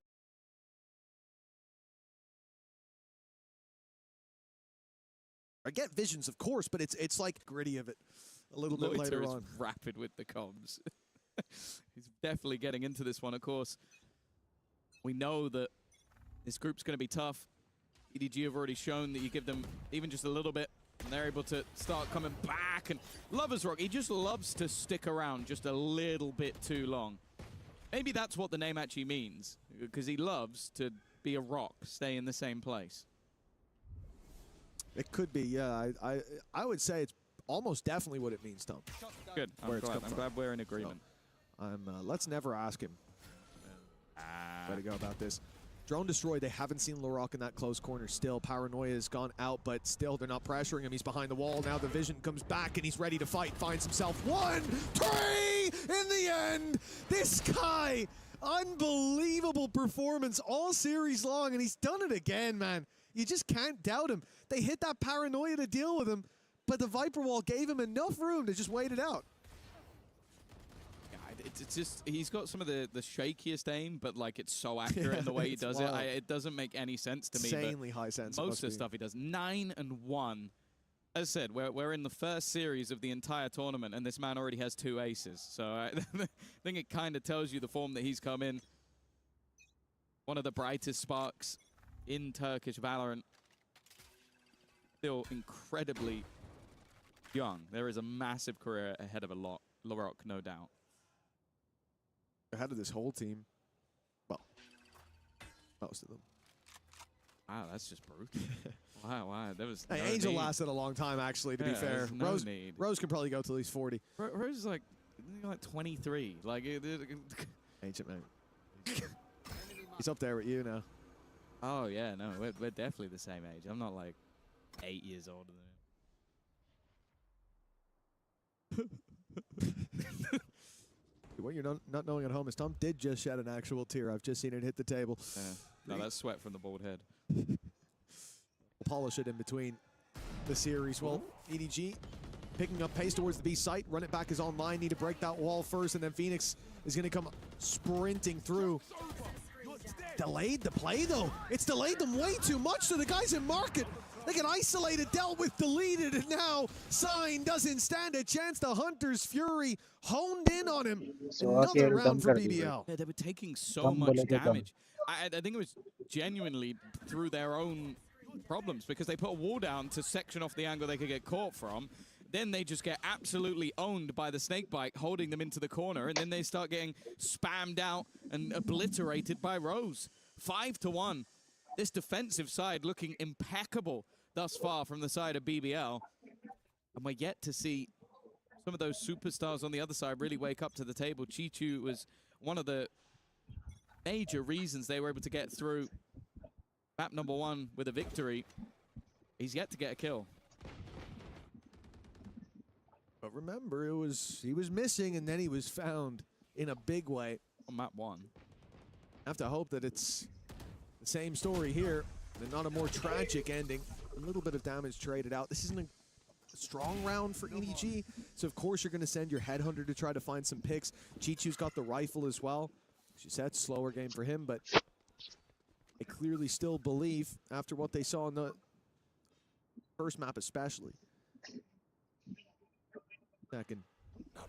But the problem is they're pushing in. Still a minute on the clock, but they have to get past Loida. Paranoia is going to buy time. Smokes are online as well. That Paranoia was almost way too late. In fact, it was. Jenny managed to slip past. Luckily, though, Rose is finding 4 people in A main. Big picks across the board. And Chichu, really? I really didn't think he put the rest through, but now it looks like a great idea. He's tagged Lovers हाँ, to 28. जेको भाई आके गए थे क्या? Maybe a little bit of desperation, but मैं defend था. if they can make it work, they can make it work. इसलिए गया मैं. Lovers Rock Ping कर दो chat में. seconds of the flank coming through from Larock. अगर मैं Does go defend down रहा तो. eventually. हाँ, ठीक है. Chichu with no मैंने वो friends बोला left था to ना. play with. And the cross is definitely not going to be easy. He's got 15 seconds. If they just tuck in the corner क्या बोले? and don't just wait for him to plant, there really is nothing he can do from this scenario, and that's exactly what Kremen does. It is another round onto the board, a little bit आपकी आवाज बहुत कम आती है यार भाई. मैं full कर दिया तो भी नहीं आती. अरे 143% है volume. And then you see what this man could do. कोई है उनका काम मतलब बहुत बेकार है. 4K. अच्छा नहीं लगा मेरे को. I don't know if it does or it gets it very और close. He might be on the जो same है kills वो at this point बोलेंगे as कि Larock. हम ज़्यादा नहीं रहेंगे, मतलब 10 ही वीडियो दे सकते हैं. There you go, 10-3 नहीं. from Rose. And you look at the first पूरा map, even the second. पूरा The महीने guy के was 10 overthrowing people videos. from behind. He was struggling even वही then, तो. missing a बोला भाई lot तू of रही shots. Like उधर. it looked तो messy. दिन के 10 We होना talk about भाई. the value he brings, वही even तो. when that's the case. Oh, that's इसलिए कोई brutal. full time editor ढूंढ Kong रहा हूँ. अरे looked भाई like he was क्या falling अल्टे forward. भाई Great सवाल किए. sidestep. coming through from अरे Loida. हाँ कौन He's जीते made रे? the team P up top. मैं देखा Lovers स्ट्रीम Rock मेरे को कुछ समझ finding में one नहीं in आया. mid and Loida's अरे नहीं ये 100 थीव्स और जो RRQ है वो लोग का तो मैच ही बहुत देर से स्टार्ट हुआ, टेक्निकल इश्यूज की वजह से. They've just gotten the man advantage back in the ये neutral इसका territory. मैच देख रहा हूँ मैं जब से BBL और ADG Side certainly looks under Edward threat. Gaming. Rabbit's trapped. He's been वही taken सोचा by ये the नाम तो collector. मैच ही नहीं कर रहे. ADG थी ना इसमें, PRX को ऑलमोस्ट हरा दी थी. But Rose once again strikes Larocque in the corner. They're Okay. walking backwards into his angles as if he needs the अरे help. हक दिया. And nobody. Neon. So he's got to try and sidestep, and he will. Plant available, but look how fast the flank is. I don't even think he's going to have any idea that someone could be here so soon. And well, not quite the cleanest, but he had so much time to find that kill. 7-1 from a very close first map that could have easily gone BBL's way to what is looking like a dominant finish. 7-1 in the lead, and I'm yet to really see anything that makes me believe EDG are going to turn this YouTube पे around. देखेंगे तो वहाँ को तो थोड़ा delay दिखेगा. EDG with the stand-in, that definitely knocks them down a peg. But family mic on for कर दिया. BBL, in my mind, you're looking at the Finally. first map slipping away like that. I think it's अरे already mic on ही over. था They bounce भाई, back मैं to a बात नहीं कर रहा relatively था, मैं dominant एक्चुअली map, बैकग्राउंड में 13-7. काम कर रहा था. Nothing चौधरी to turn भाई, your nose at, especially not against अब EDG, कोई थे भी especially नहीं ना not on चैट पे, their कोई map. अगर मैसेज They करेगा तो only come reply into this करूंगा one, ना and mic it on looks करके. like Rose has got some performance enhancements. क्या Like, I Chaudhary don't know भाई, how तुम he's भी भाई. bounced back this quickly, map to map. Same stage, same setup. Discord पे तुमको without delay दिखेगा. 7-1 now for BBL. EG. अब मैं डिनर करने जा रहा हूँ भाई. Starting point. ये लोग का PRX का कब शुरू होता है कि मैच? ये स्ट्रीम पे करने वाले या दूसरी स्ट्रीम पे पता नहीं. Clearly next based on just it being a stronger map for them, but we're yet to see the signs. कल है अपना Phoenix global show esports too का much, match. But also, it's more Okay. so the other players. Like देखेंगे, Chichu was great when playing Omen, has struggled elsewhere. Gianni as well. Phoenix Haven't की really wall seen आ too much गई from him on the भाई. Omen. Maybe a swap will have पूरा to bit happen. Cover कर ली but भाई. it seems like speak into existence. Chichu's gone again. अरे Lovers ये okay. क्या है भाई He यार. has been caught. His mid pushes haven't had too much success. A little bit hit and miss. Dead though. EDG have got it even, but you look at the ultimates that are online and they've got to be careful they don't end up walking into the rock. जीगो भाई आप commentary करो भाई. मैं जाके आया तो मैं 2-4 बार आया, कल देखूंगा फिर लाइव. कहीं को भाई चौधरी भाई जा रहे क्या अभी? 2-4 बार आए, मेरे को पता कैसे चलेगा भाई? आप आए सो. That maybe there's a bit of trouble brewing for Loida. So he goes running up, takes that space, and now आप regroups with आ his रहे teammates. जा रहे A nice आवाज नहीं सुन रहे. adaptation मैं to being surrounded क्या like करूँ that. बोलो? आप मैसेज And now करना they तो can मैं pincer आवाज from both करूंगा ना sides on the चौधरी भाई. retake.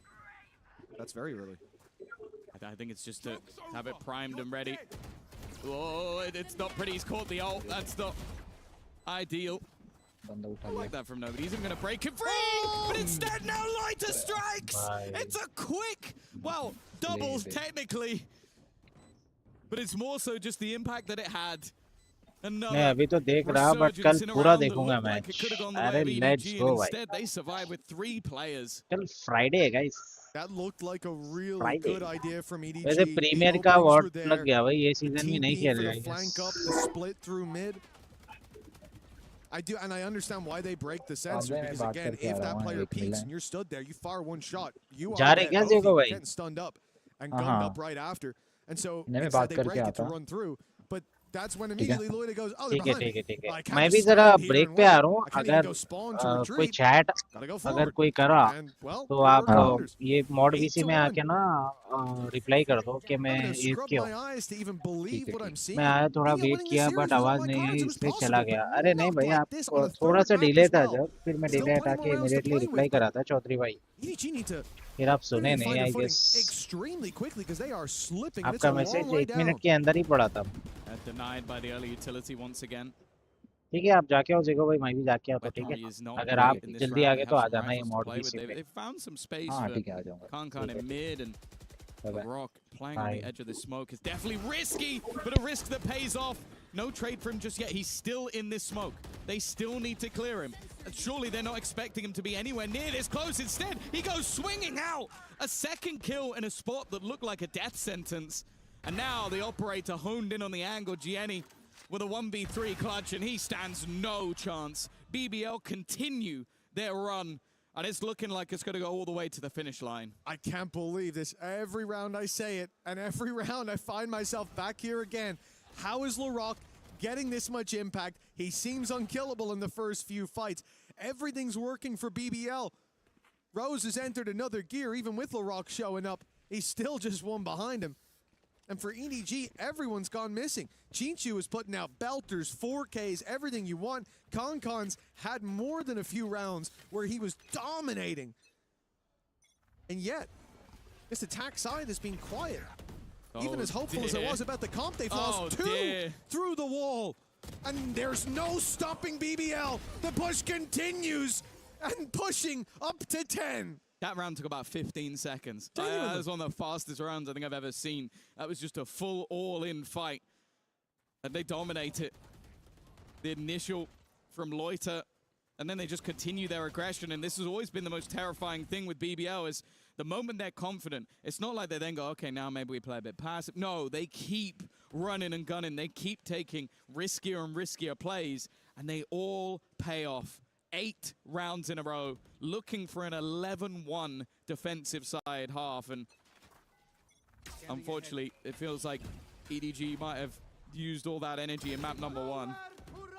Hunter's Fury sent through here from EDG, a desperate attempt to open the round, blind fire, nothing found, and the judge is still in the corner. The smoke up from Loida. He's seen two. He knows there's danger. That's a risky res with the judge still in play, and they'll find themselves more than a few. A 3 versus 2. After that initial fight, the ult at least sidestepped. Larock won't be finding one, but he will box them in with that wall. They at least know he's behind, but looks like him and Kraven are almost setting up the join. Lovers Rock ult popped, but I think finally deciding it wasn't worth the risk. Know exactly where their opponents are, and even them just drone to try and clear some of these closer angles. The problem is the second player is ready for the contact, ready for the swing, and in the end it is utter domination. A singular round. It was only their bonus round that they lost. Every other round in the half has gone the way of BBL. Hard to really believe the series we've had so far. For BBL, Ascent, like we said, EDG picking it seemed like a mistake. You're coming up against a Turkish team. It could have been what sent this 2-0. And honestly, looking back, maybe EDG would have preferred that. Lose the overtime and save yourself the embarrassment here on a final map known to be good for them in the past. Obviously, it's not been around for a while. And it looks like a lot has changed. The Viper wall is so annoying towards B main. It's burning utility or burning the clock as you take main control. The deadlock seems to always be in the right place at the right time. And then Rose and Larock, I don't know if we need to check their PCs, if we've given them access to the internet in between these games, because they have shown up on another level. Well, yeah, I think there's been nothing missing from this BBL performance. Got players popping off across the board. You've got utility perfectly placed to just create disruption. I think we've had a load of paranoia assists. Flanks have been perfect. I think all of the Viper utility as well. Like, okay, maybe not the most kills Kreven's ever going to have, but every single time they try and do a faster execute in towards the B site, his snakebite just delays, and then they have the operator there. Like, think about the kills that Lovers Rock has had. It is, okay, my teammates have held ages on this side of the map. I'm now here with an operator just to end it. He has been just as annoying as everybody else, and unfortunately, it just feels like there's nothing to break through all of that utility on the other side. There has been no player that can dive in. The Phoenix hasn't worked. The later Lux, even though we have seen aggressive rounds, at times, they can walk into Concon's angle and seemingly eliminate him. It has been uncharacteristic, and yeah, sure, we've got the caveats. We know that this is a squad that has weaknesses, but I don't think we ever expected it to just be this dominant. Not at all. On any map, to be honest. Like, coming here to Sunset, it felt like even with the stand-in, we're going to have a fairly even to favored fight for EDG. That timeline is utterly ridiculous. 11-1. Larock 17-5. Rose, more importantly, 16-4. Well, look at Loiter. 12, 5, and 16 assists. And a lot of those are paranoia, by the way. It's not like, oh, they walked through a smoke and I got... No, he's actually got a few of those, but it was a lot of paranoias, yeah. A lot of paranoias in the early setup of the round. Now all they need is this pistol. That's it. Pistol round. It will be EDG having to force... Well, I guess even if they win the round, they are going to force. But yeah, no matter what. And they will need a flawless defensive side.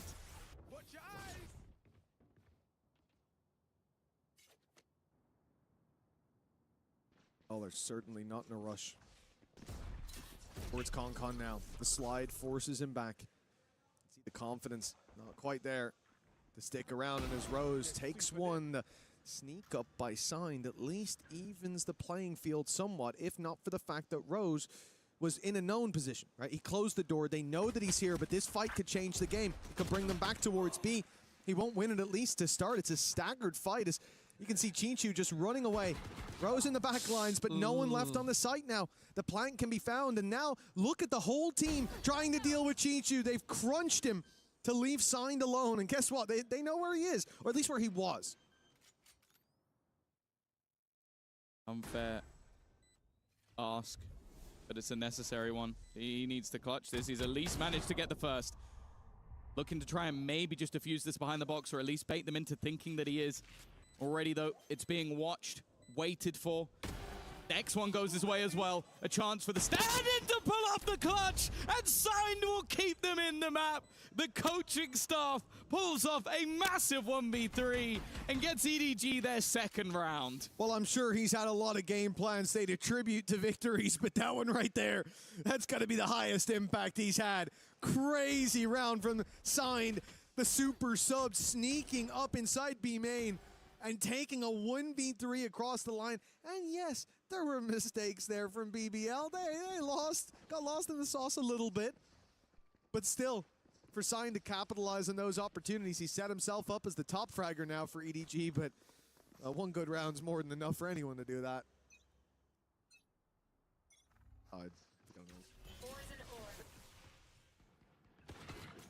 It's the smallest of lifelines, but nonetheless, it is a lifeline. It's something to play around. It's a hope that they can maybe do something in this game. But realistically, gonna have to be quite the streak of rounds from here onwards. Of course, for BBL, no reason to overinvest or put too much into this round. You have such a mammoth lead. A chance, maybe, to put some pressure onto Signed. Up the one, they're still ready to fight up close.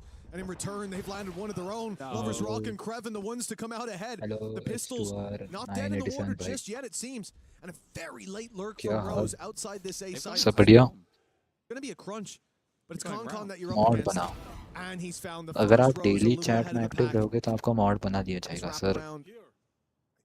Don't think has been heard just yet, but आवाज आ रही है मेरी? Hello. Yeah, no, they've cleared every other angle that it could possibly be, so they know exactly where they're going. Jaani's already going to drop the spike, and now the only last man standing is Kreven. He's still going to make this even more costly. Still, to win this is going to be difficult, but an isolated fight, time ticking down. Jaani will save the day. It's not a round they should have needed a savior, but they did. They need many more as this game goes on, if it goes on. Feels like a matter of time for BBL, and look at how much they were able to do here with just pistols in हाँ तो आप अगर daily chat में active रहोगे हम आपके points देखेंगे और फिर आपको मॉड्स बना दिया जाएगा, ठीक है? और बताओ क्या हाल?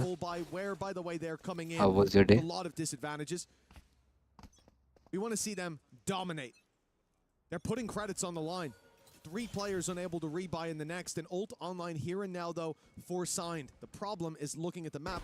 It seems he's on the wrong side. And if they can bait that out, be a big piece removed early on. That was dangerous. Con's left on 5. I'll at least get the heal. वक्त भाई थोड़ा rest लेने गया, so मैं संभाल रहा हूँ. Live to fight another day. Nobody trying to just jump spot, but do look like they're going to try and split back towards this B site again. It is being watched by Jaani, and start at least might give the game away, but Paranoia leaves him in an awkward spot. Counter to try and slow down the attack, as he does have a teammate in tow, but Kreven's aggressive positioning is going to make this problematic. In fact, it's going to end the round in his tracks. That was the main way back through for EDG. They were bringing Signed into position so he could play in the spawn and pop that ultimate, run back through, lead the charge for the team. He gets popped like that by Qeon, threading the needle through market, and it's done. I'm Zigo. You would think, because they invested so much. And still with the Phoenix ult, it's a 2v4. You're not winning this round. And thankfully, they're walking away. I got very scared seeing them closer and closer to that B-side, but a save needed. Like at this stage, you're 11-3 down. I wouldn't have even blamed them that much for just throwing into the wind and like they won a 2v4 in चलो 2v4 की situation है. They're so far out of this map that I feel like even just letting them get to 12 feels like a death sentence. And Sage और Chamber देखते क्या कमाल करते हैं अभी. I agree with you entirely. Like I could have seen a world where सारे angles से पकड़ के रखे, control smoke भी देखे रखे. You can't go looking for picks. What use is a pick for you now? Oh, they've got a little less money. They can buy so many times. You can't. Why would you do that? Anyways, that's a big mistake. And EDG now have one rifle carried forward for a round they didn't even try to win. चलो. That's tough. 1v4 की situation. Very little. Their stand-in has an ult and a rifle. Kankan, I think, will be forced to play just a headhunter into this round, and the opposing side last round. Everything bar their ults. That's the only thing that's currently an advantage for EDG. And wow, just look at the paciness of this early move. Kankan, he needs to win this battle, and he does. That's a gun upgrade, but I was going to say an immediate trade, a labored trade, but it does the job nonetheless. First part is he instinctively jumps to dodge the spray, but it meant he couldn't TP. So he ends up getting caught trying to hunt down that rifle. 4 alive. So we go 4v4 for BBL. यहाँ पे 4 alive. Rounds that they've done extremely well in, and it's been threading the needle. It's been sneaking up like that. Rose the one to do it this time. He's caught nobody. He's trying to embed in a nice spot. They're going to do the same on the other side of the map. Chichu's walking up. He doesn't expect Larok to be crouched on that corner. That is a scummy play. Flash दिया. गया. Oh sheesh. They're on the wrong side of the map. Yeah, they're going to find him. That's the problem. His ult's going to take him Omen right back to where का he यही was, and now Jaani गलत is all उपयोग that है. remains. He's just seen a player die on the other side, and because of that, he's going to start rotating towards the B site. But as of right now, Spike is going back the other way. He doesn't even know that Clock he's पे currently 30 been second. played. Maybe that's one for free. That at least Kill gives it, him boy. the That's a lot of value found. What was a 1v3 to maybe break the wall before it's truly formed, but it will eventually force 1v2 की situation. सामने deadlock और Qeon जिंदा है. With traps Oh shit. set ahead of him, he's giving them information with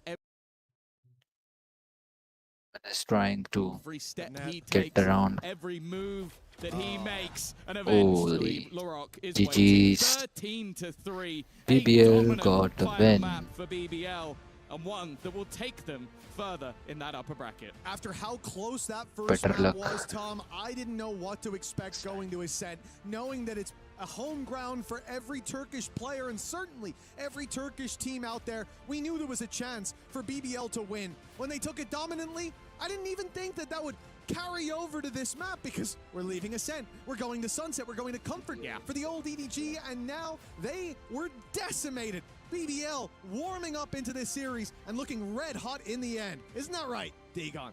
चलो sportsmanship दिखाते हुए ये लोग. Absolutely a huge upset victory here by BBL, the youngest squad at EWC, pull off an upset against the 2024 champs, against the 3rd place finisher over in London. A fantastic result here, as a big one here for EMEA, and the woes for China here at EWC carry over from last year. It is a 2-1 victory for BBL. Welcome back, Dagon here alongside Kakuka and Big Time. And this 3rd map was a shellacking. It was not close. BBL came out firing. We're wondering what would be set up here in Sunset, and it just didn't seem like there was a lot that got going here for EDG, whereas BBL came prepared. It was very difficult for them to attack, right? With with just the Phoenix, you're going up against the Viper, against the Deadlock, especially a Deadlock. There's LaRock, and he's playing like he was playing today. I was saying about taking a toll, but if he's going to be playing like this every single time that he plays Deadlock, so be it. Yeah, he was fantastic today. I feel like the game plan was rock solid from BBL, where it wasn't from EDG. I think the composition lacks a lot of punch and a lot of ways to break those angles. It's great if you can get into the post plan, but they couldn't. BBL understood what they had to do, which was stand right in that choke, be right in front of that smoke when they come out. There's no way for you to really break through there, and it's over before it even began for me with the Agent Select. Yeah, I would say rock solid. You know, lovers rock solid. How about La Rock Solid there? I mean, that was you, man. I kind of like that last one. Yeah, you know, La Rock Solid. I kind of like that one. But I think that for BBL, for LaRock, for Lovers Rock, for all of them, even for Loita, the aggressive positions that we were taking, Morgan, you were speaking about disrespecting, not having fear against the opponent or their names that you see on the other side. And that's what we got from the entirety of the match. And this is the BBL that I want to keep seeing for the rest of the tournament. Let's make it semi-final, grand final, all EMEA, 4 teams, 4 EMEA teams in top 4.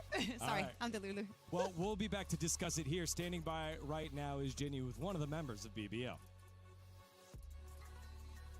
And I'm joined with Rose. Congratulations. That was a 13-3, by the way. A bit of a rough start, but all in all, you guys should be very proud of yourselves. Could you talk us through being able to grab back that momentum after you lost that first map?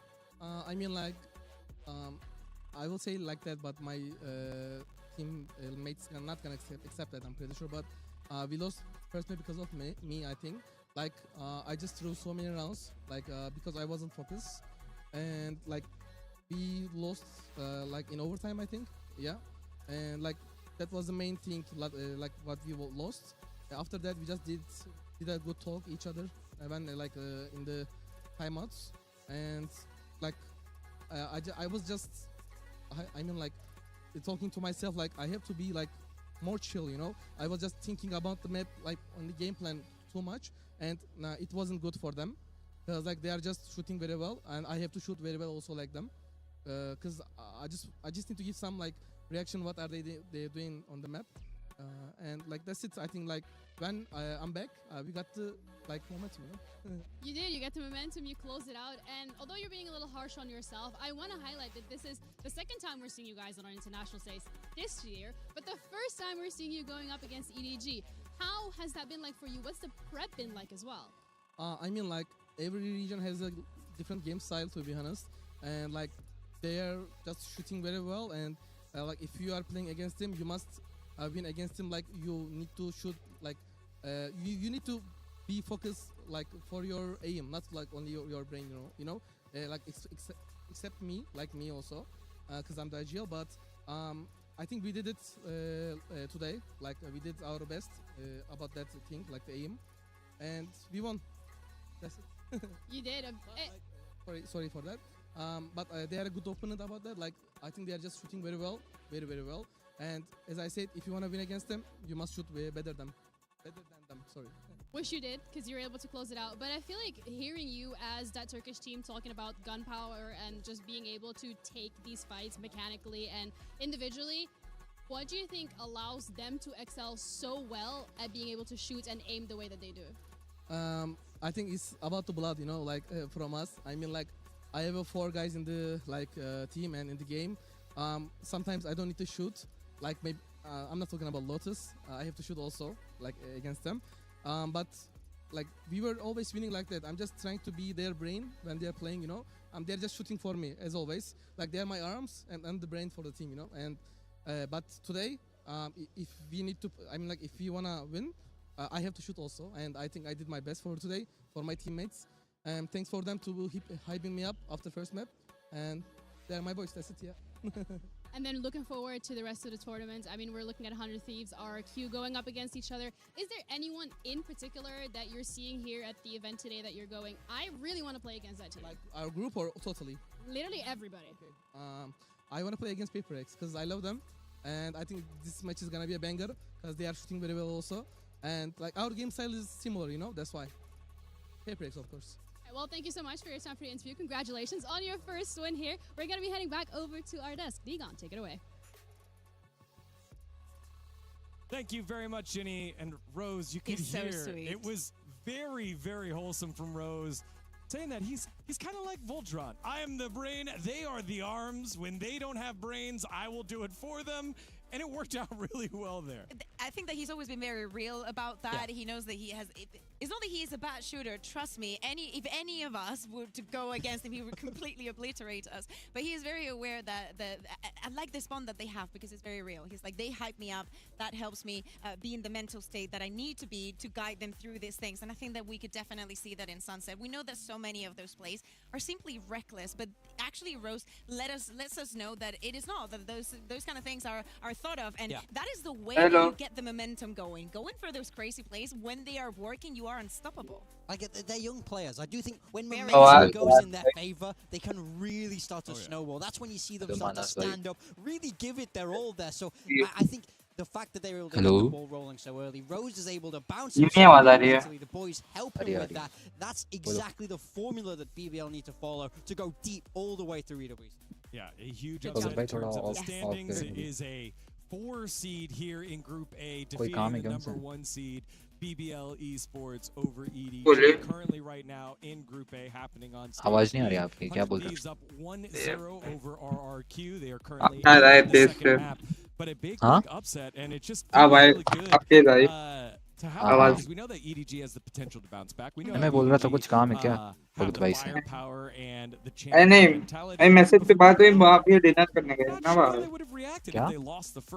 बाहर dinner करने गए थे because especially because the first map was so close. If they would have lost in Sunset, it would have been completely heartbreaking because they would have left this day.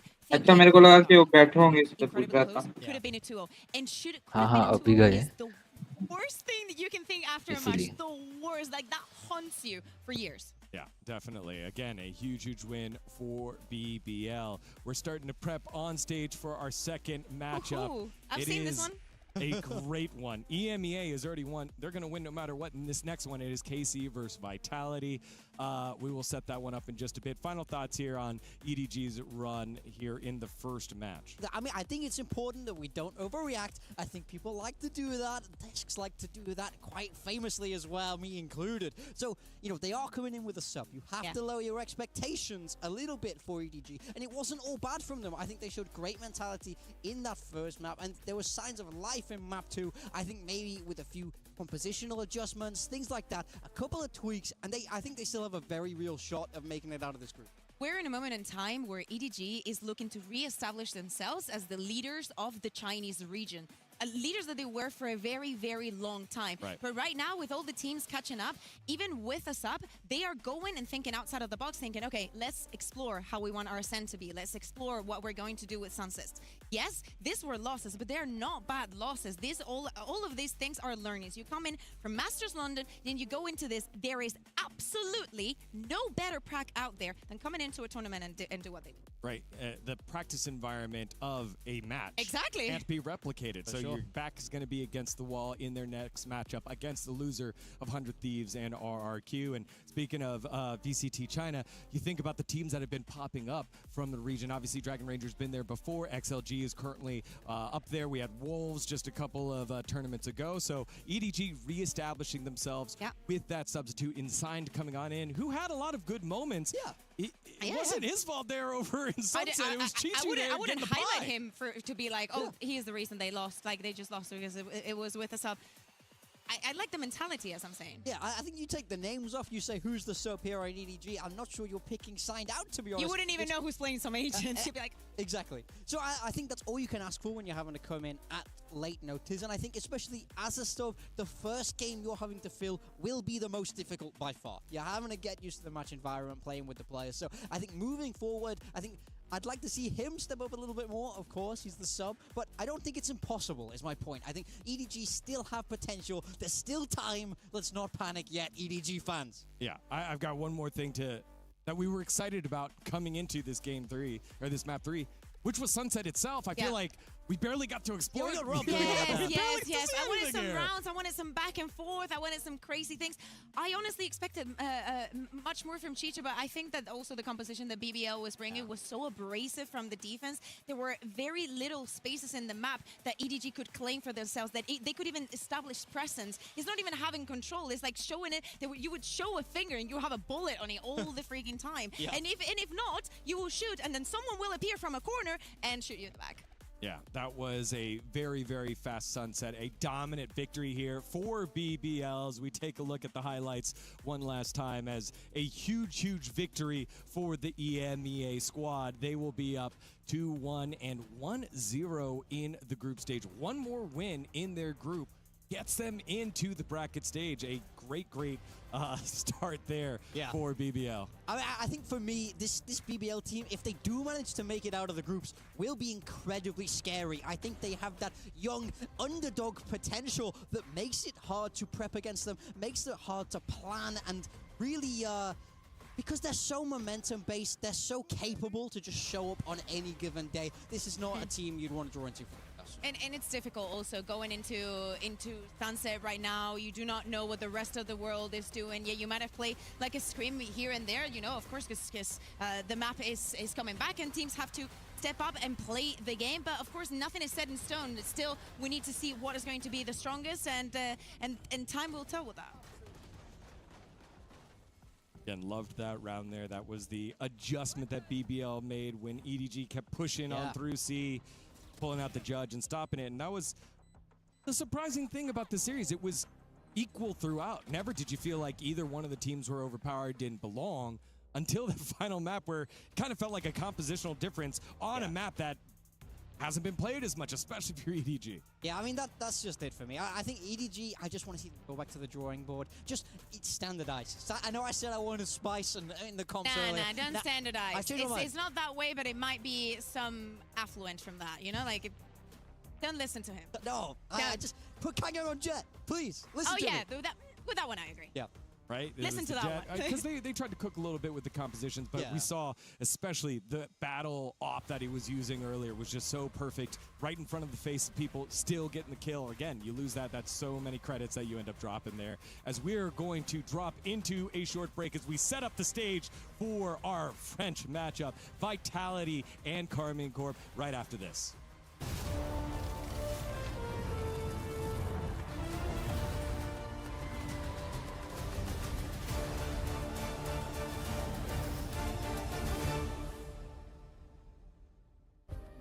Play is in our DNA. Whenever we let it out, it becomes our superpower.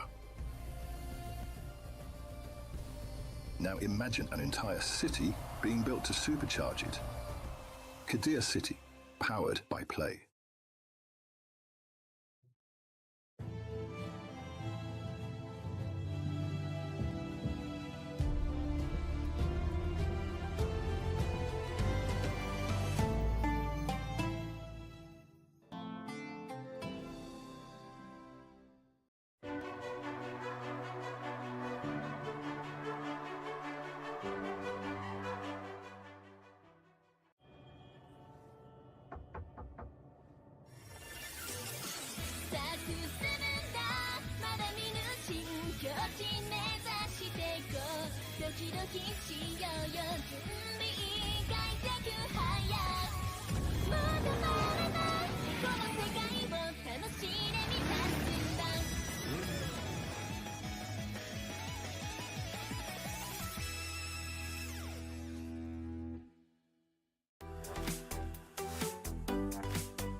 Play is in our DNA. Whenever we let it out, it becomes our superpower. Now imagine an entire city being built to supercharge it. Qeon City, powered by Play.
Hello, everyone. Welcome back to the Esports World Cup 2026 presenting Valorant, and it's time for the Paris Derby. It is the blue versus the bees, KC versus Team Vitality. This is going to be a great one. Digon here alongside Kukuka and Big Time to get you settled on in for this, as it is the two French organizations about to do battle. Currently, different forms. However, KC qualifying in that second EWC qualifier spot. Yeah, I mean, look, Bea, I have to ask you about this, right? Okay. You are our resident I'm ready. EMEA. I'm ready. How and why are KC here? Because from what we saw from them in EMEA, it didn't look like they were going to be capable, no? So the story for KC, I would say last year and also especially this year, as you're asking for stage 1, they weren't able to close a single one of the matches. Funny enough, most of those matches were the kinds where you're like, oh, they could have won. Yeah. And in fact, they always won Haven. It's like the one map every single time. It was like Death, Taxes, and KC picking Haven on this stage. But they just couldn't. They just couldn't do it. At the end of the stage, they say goodbye to Eng, who didn't take a lot of time to find a new home. But we see a new reinvigorated KC. They decided, starting with moving narrate now on your screen onto that duelist. Someone sent me a message and told me, Bea, you need to watch what's happening right now in EWC in the qualifiers. I was working. I was like, hang on. I stop. I go in and I say KC winning on Haven. And I'm like, this is no news. And I'm like, oh, wait.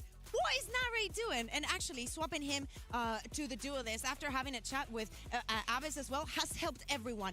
Avis for first, not have to IGL from a Phoenix.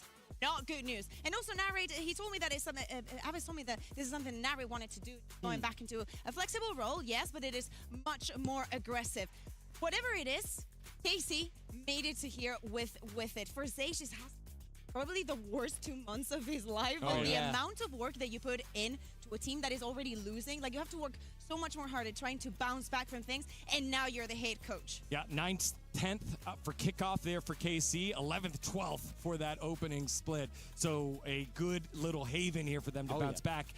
But a tough setup here to bounce back against you. That's this super team of Team Vitality, who just recently achieved some of that potential over at London Masters here, Big Time. Yeah, I mean, I've seen some pushback on calling this team a super team, but I think those people are ridiculous. This is a super team. Look at the names on paper. This is a roster that was built to lift trophies, win championships, and yes, they haven't quite managed to do that yet, but we know the potential is there. We saw them come into form, really pick up steam towards London. Is EWC where they managed to lift that trophy? I think that is a toxic trait. Staying with someone for their potential and not for what they actually are is actually a very toxic trait. So we'll have to send you to therapy for that one.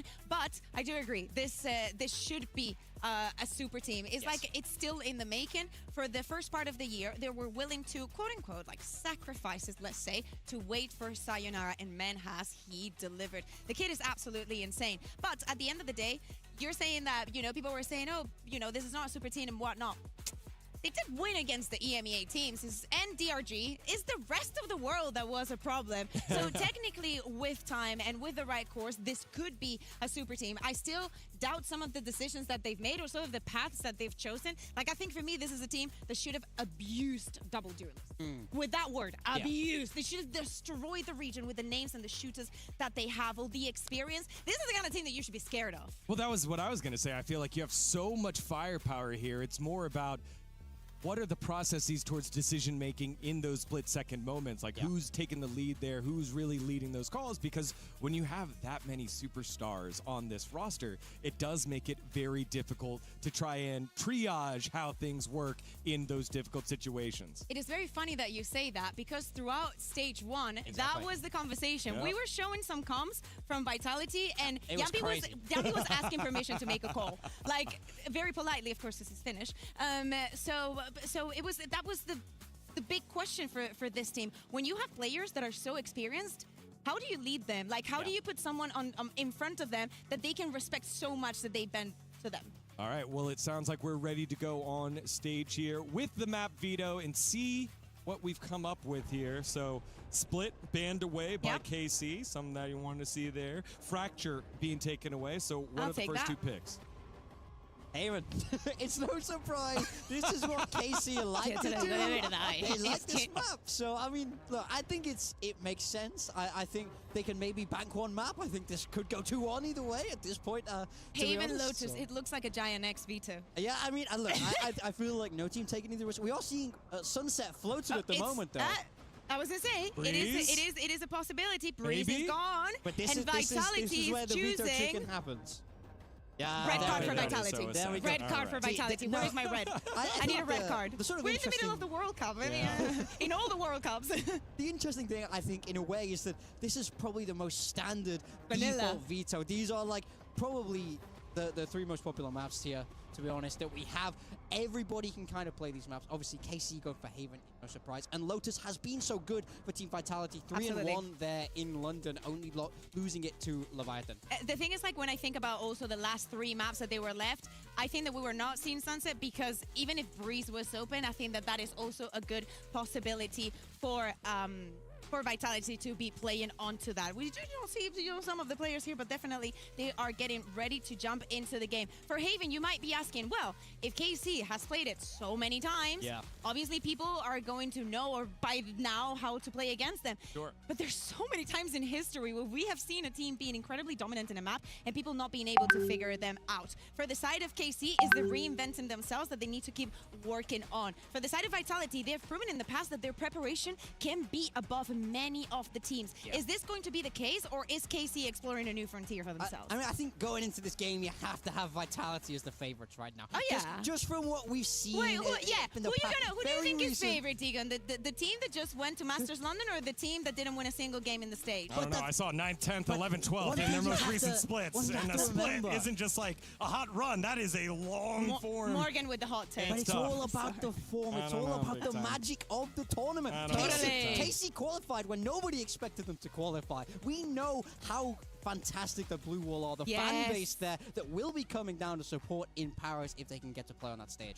And do not forget, they are not obviously alone in their group. We would love to see EMEA on top, of course, but because we have 5 teams from EMEA, 2 of them have to be in the same group.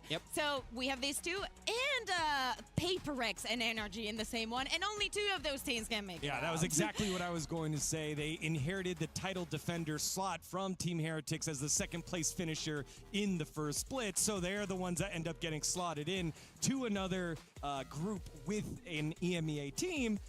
And unfortunately, it is with PRX and the reigning world champs in NRG. That just means how much more important this match is. Do you remember when last year I said, when we moved on to playoffs and we were like, Jordan, I said, oh my God, anything but EMEA versus EMEA. You guys need to stop. We will win. It doesn't matter how many things you put on the way. We will get the trophy again.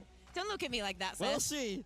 Look, Seth is like there and looks at me. It's a long tournament, and one thing's for certain is an EMEA team will lose their opening match here today. One of them will be moving down. Morgan, like you're giving so many points to Tyler right now. Look, you're gonna lose the favorite twin diploma.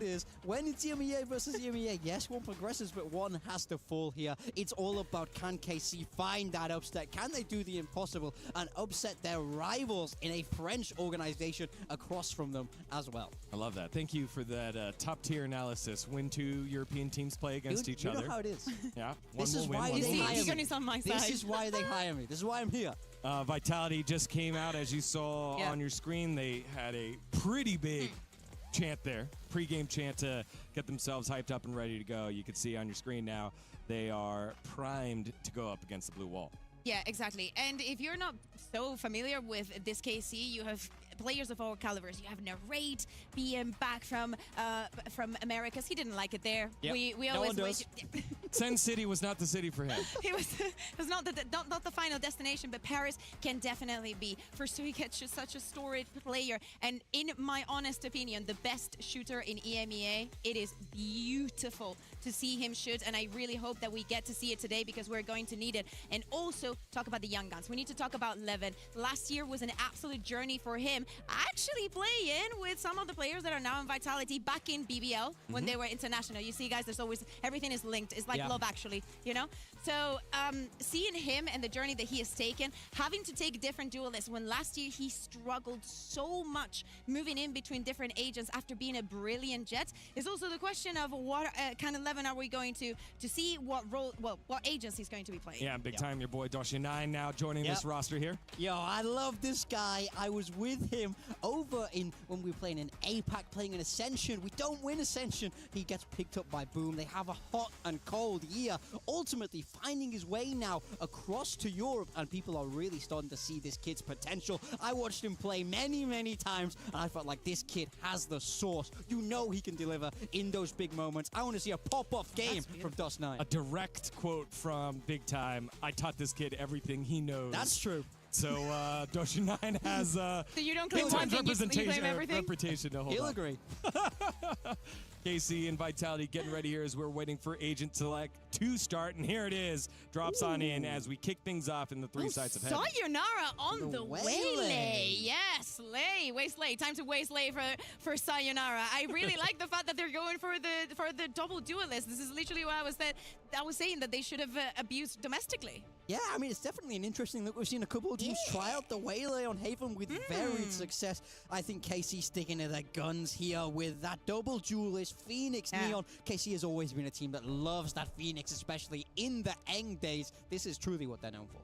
So for the side of Vitality, we've seen them explore different double duelists in this Haven. I do think that the Waylay is very similar to the Jet. You can create a lot of pressure, no always come back, just be a little bit more aggressive. It gives you versatility. So I want to see how that affects it versus the Phoenix, because of course with the Phoenix you have the ults, you have the wall, you have the flashes, very important. But since we do not see any Vipers also on to play, I wonder how much of the aggression and the open field fighting we're going to see between these two teams. Squads waiting to lock this one in. Again, it is the Parisian Derby. The two squads based here in France, and maybe not favored to make it out of the group. NRG is the 4 seed in this group, but we know how good they can be. PRX, #1 seed, moving on forward. And the exciting part about all this, Vitality allowing this pick that KC are known for here on Haven, saying, come bring it to us. Yeah, but they also have all the preparations, I was saying. Like, do you really want to play it? We've seen you a lot of times. There's only so many things that you want to do. And it's almost a given that they are not going to be changing their composition. Also, trial and testing. If you love an underdog story, you have to be cheering for KC here, definitely. With their stories, with the players, with all that they've suffered, and the way that they have had to reinvent themselves. But we could not blame you if you want Vitality to be the one. I will say, for KC, the way they ranked this, because I had a chat with Avis, as I was saying, and technically he put Vitality as the easiest one in their group, because the other two are PRX and NRG, and at least you do know Vitality, you know? Yep. The group of death kicks on off. It is the blue versus the bees. KC versus Vitality on the call. It's Achilles and Paper Thin. Thank you very much, Desk. Into the action we go immediately as Aves. Okay, quick little face down into sewer here on Haven. He's going to be spotting out 3 players. Has to quickly backpedal away. Slowed up as the pings are going to be coming across on both sides. Sayonara trying to swing around into the back of side, get some line of sight, but it's going to be Durka taken down as the kill feed explodes in favor of KC. Looking for a little bit more, and Yampi cannot escape the spike now. Stranded, just Chronicle, as good as he is, trying to bail them out of a 1v5. You would feel that this is nigh undoable, even for a player of Kron's caliber. Looking to put that Sheriff to good use, but Levin going to be checking the corner. Quick peek in it. 3 players dead to 1 shot from this thing, but spike going to be recovered. Trying to backpedal away, Sugetsu quickly trying to pivot, and there's the backstab. Dust9 in pole position, gets himself a 3K to start things off as KC will get a flawless pistol win. Yeah, this is just a good quick rotate from KC. I mean, they're in position nicely. Dust9 tucks himself into the corner, has the smoke there as well to kind of cut him off. Takes some shock dart damage, but gets 2 big kills from that position and can never be flushed out by Vitality. So, options. Really curious about this Vitality composition change as we go along. This is the comp that Foot destroyed them with in London. I mean, absolutely wrecked them. So, kind of see that they, not exactly the same. There is the Cypher instead of the Killjoy instead of the Cypher, but very, very similar ideas with how you can utilize the Waylay. But Durka going to be shut down by Sugetsu through the smoke. A little bit more damage being done there. And just going to be thwarted from any long C attempt. I have the spike. Spray down with the Bulldog. Good enough to reroute Vitality just a bit. Let's see what DOS9 can do. Happy to play this one patiently. Know that they're going to be very favored. Even if they don't know just quite how much damage they've already been able to deal. Sayonara, quick little tap. It has to take that refract out towards safety. Taps here from Avis, just barely. Not connecting on a Chronicle. Would have certainly had him dead with that Ghost. But now it's curveball out in the garage. Narrate instantly able to find one, but will be felled. Chronicle able to take him down. And look at them try to recover some weaponry here. And Profit, bounding his way up in a window, is able to displace DOS9. So suddenly it is a 3v3. The Vandal recovered into the hands of Profit, who's still at full health. Real chance now. Swing around the back here from Avas. She died in front of me because इसके पास वो 500,000 रुपए नहीं थे. मेरे को वो patient का चेहरा दिमाग में बैठा हुआ है. उनको वो does it help fatty liver? Damage dealt here by Vitality on their eco round. Marshall, fast lane, sprint and slide available. Profek trying to see if that rewrap has come through. Levin just staying tucked away. The C-long cubby, so the smoke will come in. 13 seconds remaining. He's going to have to make a go of this, so the scale forward now from the Neon is going to be coming in. To fully commit onto this plant in back sight. Not going to push the issue. Just क्या मोंजारो लेने से fertility issues होते हैं? अस्सलाम वालेकुम. थोड़ी one shot, the Vandal will be recovered, but it's one player surviving in the anti-eco. Yeah, just able to work the map here, even after it looked like Vitality was going to be kind of shut out of a lot of this map, but a lot of the start of this. They're able to get those kills, get those gun upgrades going, and then Profit, who, you know, he's one of those players. Everybody on Vitality can absolutely go crazy on this team. Like, obviously, it's been talked about all year, right? A super team. Profit's a big part of that. I mean, I think back to the way he was playing Brimstone on Fracture, even though that gets banned here by Vitality, he's an incredible individual player in his own right. That 3K there, almost into the 4K. Very, very close. So Vitality already feeling pretty comfortable in his KC. You're going to be coming into this bonus with only a couple rifles. There is a Bucky floating in there for Narrate. Durka. Chance to do quite a bit of damage, but once again, Durka going to be slowed down to the start of the rounds here when he really wants to try to up the pace. Isn't going to get picked, though, so still 5 players strong. Still seeing a lot of early congestion for some of the smokes and some of that early main space by KC, at least with just the spams to try to keep Vitality honest. One of the things I really like about this Vitality comp is using the Waylay to get info, to cause distractions, to make it hard for your opponent to guess. Are you actually just diving in to get info? Are you actually using this to clear space? Are you using it to sell fakes? And on the entry, Levin takes down Sayonara. Tries to work his way in there, and Durka just cannot steady that aim fast enough. Abbas is able to find him, and now suddenly it's a 2-player advantage. Weapons to be recovered. Profek just TPing into the back of hell. Now trying to slowly scale his way forward out of this position, and he does manage to kneecap Levin there while trying to take down that recon dart, but a lot of this pressure now onto Yumpy's shoulders, and he is able to bear the weight. He kills found in just Narrate now with a Bucky in hand. Spotted out. Who should fall? No, Chronicle. Able to find that one. Blaze wall to be situated. A curveball to be sent through it. At the ready. And for now, Yumpy forced away. Talk about the previous round being damn good for Vitality with the damage they found. Now the very much same could be said for KC. Yumpy will be able to get the 4K, get the round on the board as they deny the bonus conversion, but it's, again, significant damage dealt by the team with the lesser weaponry. Yeah, absolutely. I mean, very happy that you're able to get the clutch, but this entry here, Ava is able to step to the side into the cubby, avoid a lot of that initial util dump, finds that big kill. DOS9 there goes for the TP, try to catch Vitality off guard. Does not work at all. Yumpy, Jaani on the spot, hyped up behind us. A big one. He's able to keep that in check, but look at Levin. Knows the econ situation. All but one player. Be one tapped to that outlaw. Recon to scout this one out. Profek unable to get away from that one fast enough, but Dirk is there on the scale forward. He gets himself on the board for the first time alongside Sayonara, who's able to find Narrate. Levin only able to peel back that one kill. Chronicle will continue to have a little bit of a rough go of it here, but Profek now forward into that smoke, trying to scale. Ends up eating some damage, but Sayonara is taking names. He's looking for another one, but Sugetsu beats him back. Gets this into a 2v2. Very winnable now for KC. Forward onto the site, the Hunter's Fury. Really going to be a consideration from this position. Onto the one. in the window. It's the back pedal from Durka playing this one safely. Yampi will be able to find that first fight, and Durka challenges in to take down Sugetsu. So 2-2, Vitality managed to tie it up. Yeah, and a nice, simple little execute here. It's been a lot of pressure over on the A site now that we've gotten into some of the rifle rounds. 2 rounds in a row. This time they just used the TP from Profik. Sure, he gets spotted, but that's okay, because this time your entry duelists of Durka and Sayonara get in there and get the job done. Clear the site, gets a little scrappy in there. Some good punch back from Sugetsu, from DOS9, but it's just not quite enough, and that's really what this comp is built to do. Just make it so hard to track what's going on the entries. Again, you can use the Waylay to get some info, sell some fakes, and a good kill for Sayonara. Shut down there. Damage suffered in exchange. DOS9, though, the scale forward is going to grab that gun. Finds himself a second as Yuppie will fall. Damage suffered, has to backpedal away. It's going to just be taking a panic ult out to safety, back into the B site. Immense amount of damage dealt by him, though, and this all is to play Sugetsu forward. Spot him to 1. Durka, a double take. Can he find this kill? No. He ends up getting sat down. Sayonara able to find the one, but DOS9 just rescales it mid. Finds that elimination, and suddenly KC right back into this. Profik, the one that needs the clutch. So sharp early. In the previous round, does not have that to try to commit into this to even recover the spike.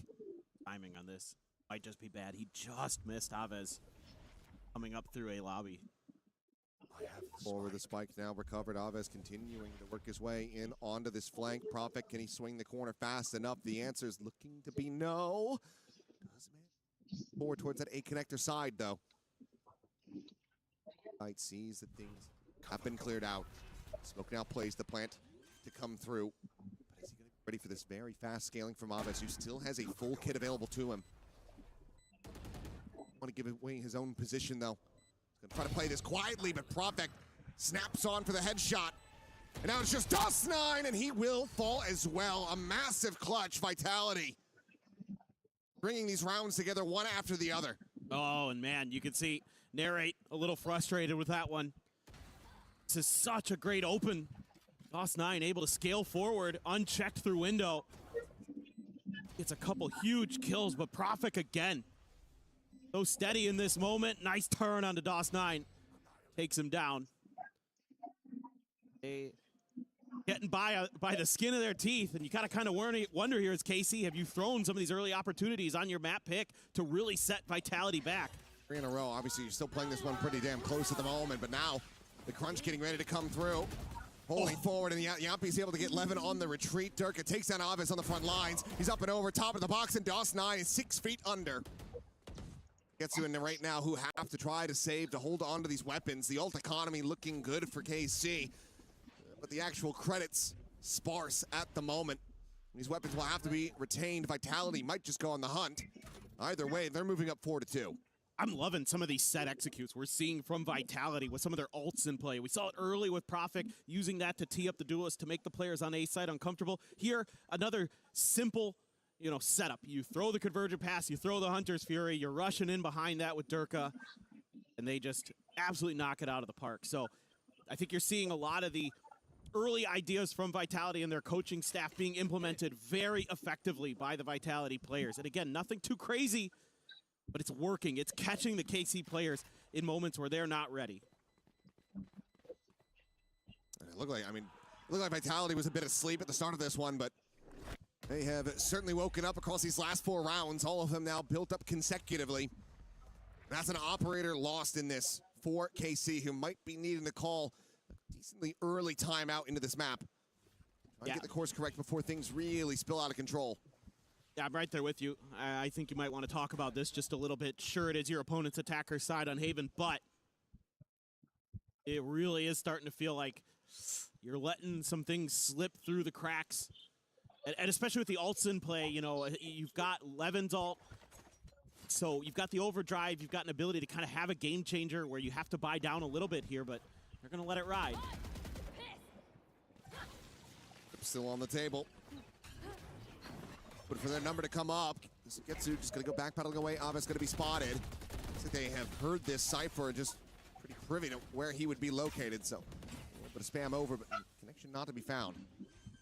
Good damage off the shock there. Sayonara does get tagged down to 39 on this entry, but Now, a 5v5 for the post plant. The Hunter's Fury going to be opened up to try to catch somebody here on the side. Narrate trying to rush his way forward, but Hunter's Fury is able to find the one side. Are going to be finished off now. That neural theft going to be infested.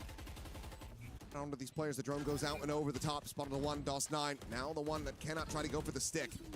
Turned out to the open. Yampi able to find the first, but will end up getting taken down as Sugetsu finds that elimination. Time continuing to bleed away. Chronicle going to be good for the one. Has to go for the reload. Tucks back around the corner, and he's the last one standing. And he's just completely outgunned and outnumbered. Will end up getting picked apart, and the round goes the way of KC. Finding their first here after a 4-round win streak for Vitality. Yeah, a full 5-on-5 retake, and you've got to like the read from Vitality. They completely bypassed the overdrive early. They've shifted to the other side of the map. You know, you throw the overdrive at A main to try to take control of that space, you do, and that allows KZ to get into pretty quick position there, set up that Hunter's Fury, clear out the 2 players on site, and then they have such an overwhelming numbers advantage there, and with the help of the Cypher ult, kind of know where the players are, and you can just lock it down. Exactly that. Hit some nice shots, too. Durka Operator. Not going to have any targets early. It's just a relay bolt to kind of thwart Vitality, and then they're looking again to try to see if Vitality was going to double down on this C hit early. But it's just a scoop of an orb. And gets Yampi one away from having that next Hunter's Fury online. Chronicle similarly right there, ready for that first lockdown to be coming through. Got a good opportunity here if you can get that Killjoy ult on, because Aves just used that Hunter's Fury, so be a good opportunity to clear some space, set yourself up for the plant. But Vitality's been pretty aggressive with their tempo early, been pretty high pace, but now they want to just take a breather, try to feel out the map a little bit more. I think maybe some of that early aggression from Levin previously has set them to kind of alert mode where, hey, we need to make sure that we're not giving up that space and that we're kind of clearing the map a little bit more efficiently, more effectively. Get into some more favorable post-plant scenarios. I think they're just going to go for a double dash, refract, and drone fake onto this A site. Try to bait them in. 100%. Oh, there's the saturate, chucked in towards Hell. Sayonara dashing forward, trying to see if he can spot anything. Drone reveal onto Aves. He's already backed up quite a bit. Meanwhile, Narrate just facing forward, down towards C Long, is able to find the one. Now it's just Prophet left standing with a spike in hand. KC just keeping their players in position. Might just the undoing of Vitality in this round, but that makes sense. Sayonara, filter of a shot. Light नहीं है अभी दिक्कत ये है light नहीं है घर पे लाइट नहीं है हाँ कहाँ चली गई लाइट लाइट को लाइट लेके अरे बारिश हो रही है बाहर अरे भाई बारिश हो रही तो छाता खोल लूं अरे भाई क्या मजाक कर रहे हैं तो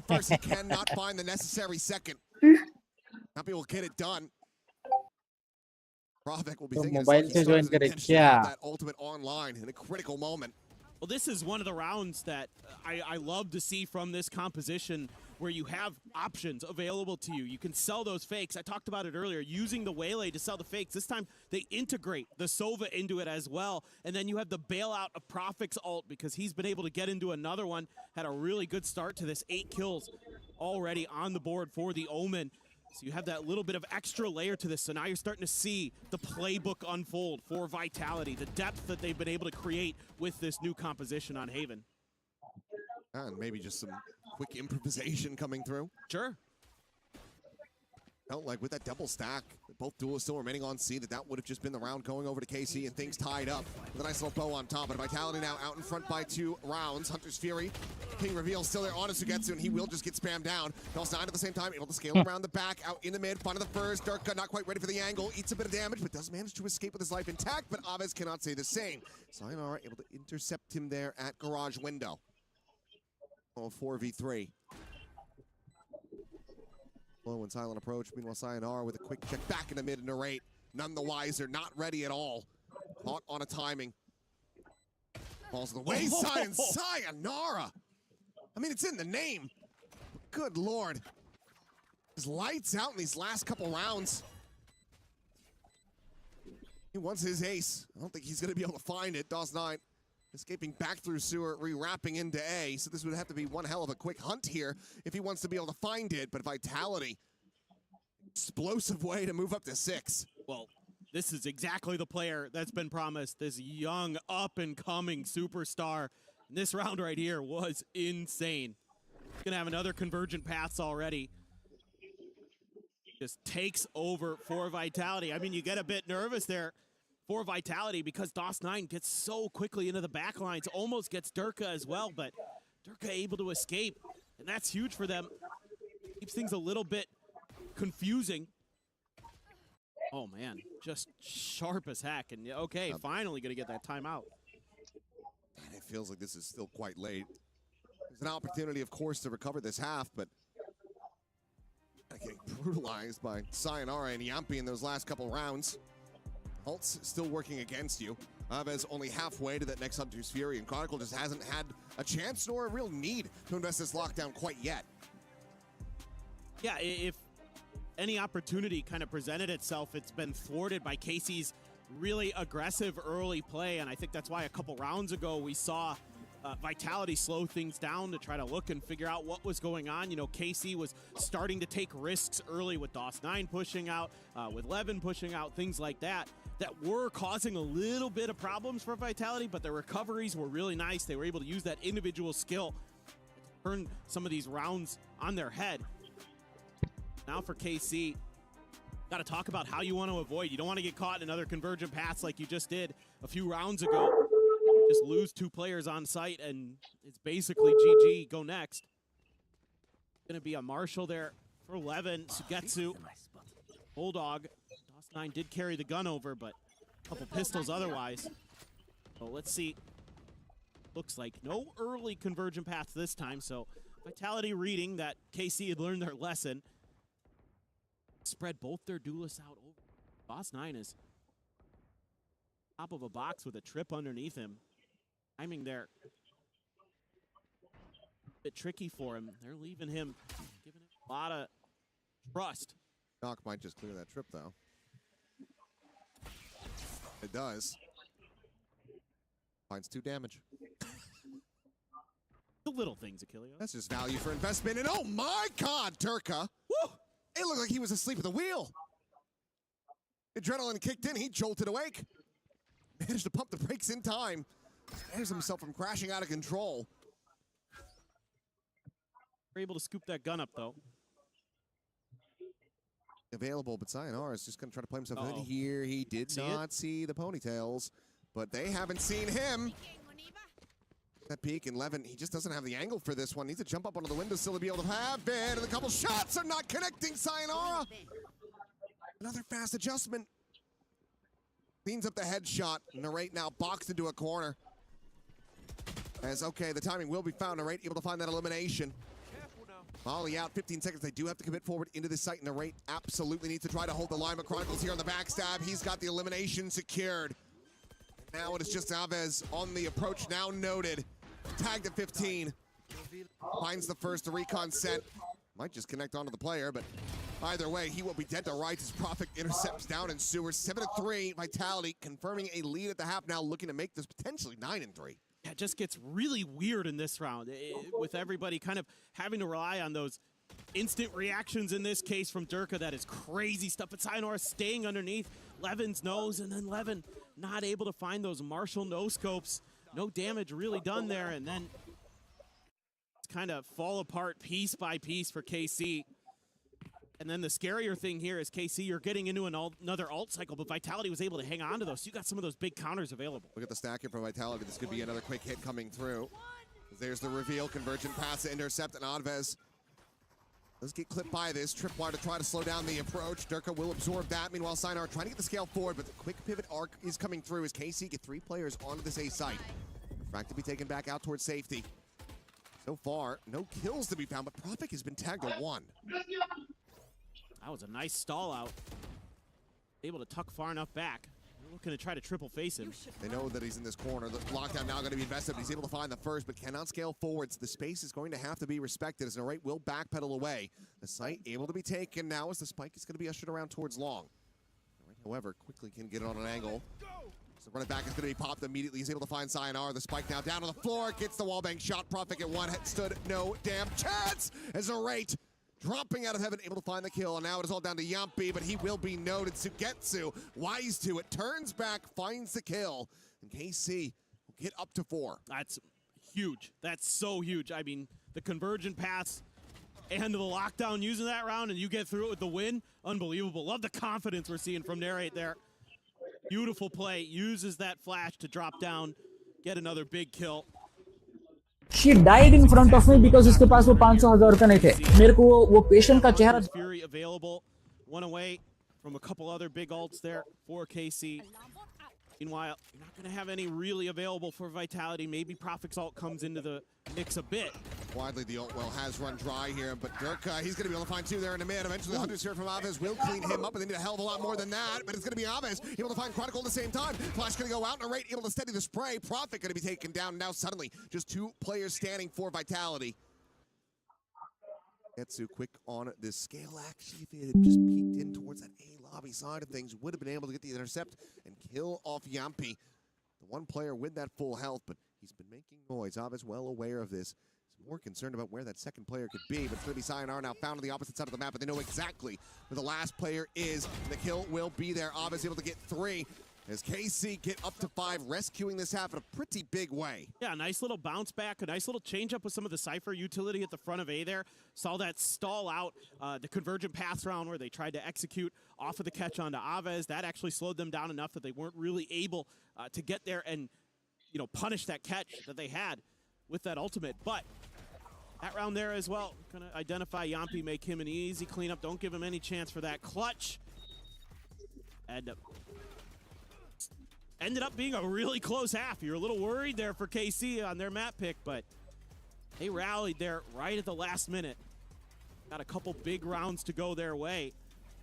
Vitality having some absolutely explosive ones.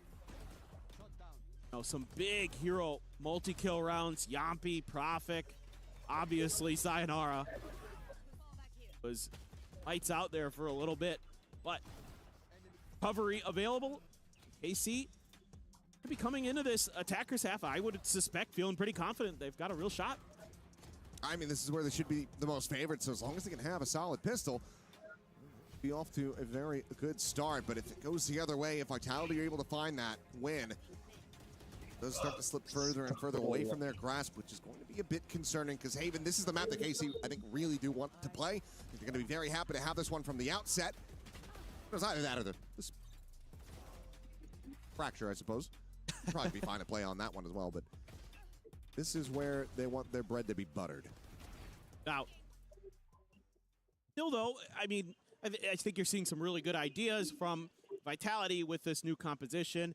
At times, again, some simple executes that really work to treat, but the depth, I think, in understanding how to kind of push and pull the map a little bit, not always there. We saw it in one of the rounds, but outside of that, it was a lot of pretty static hits, and that did give KC some ability to make some of those fast rotates. Did see it early in that half on the pistol round, and then beyond that as well when they finally got their footing, able to get in there and do some damage. But Vitality gonna spread the map a little bit here.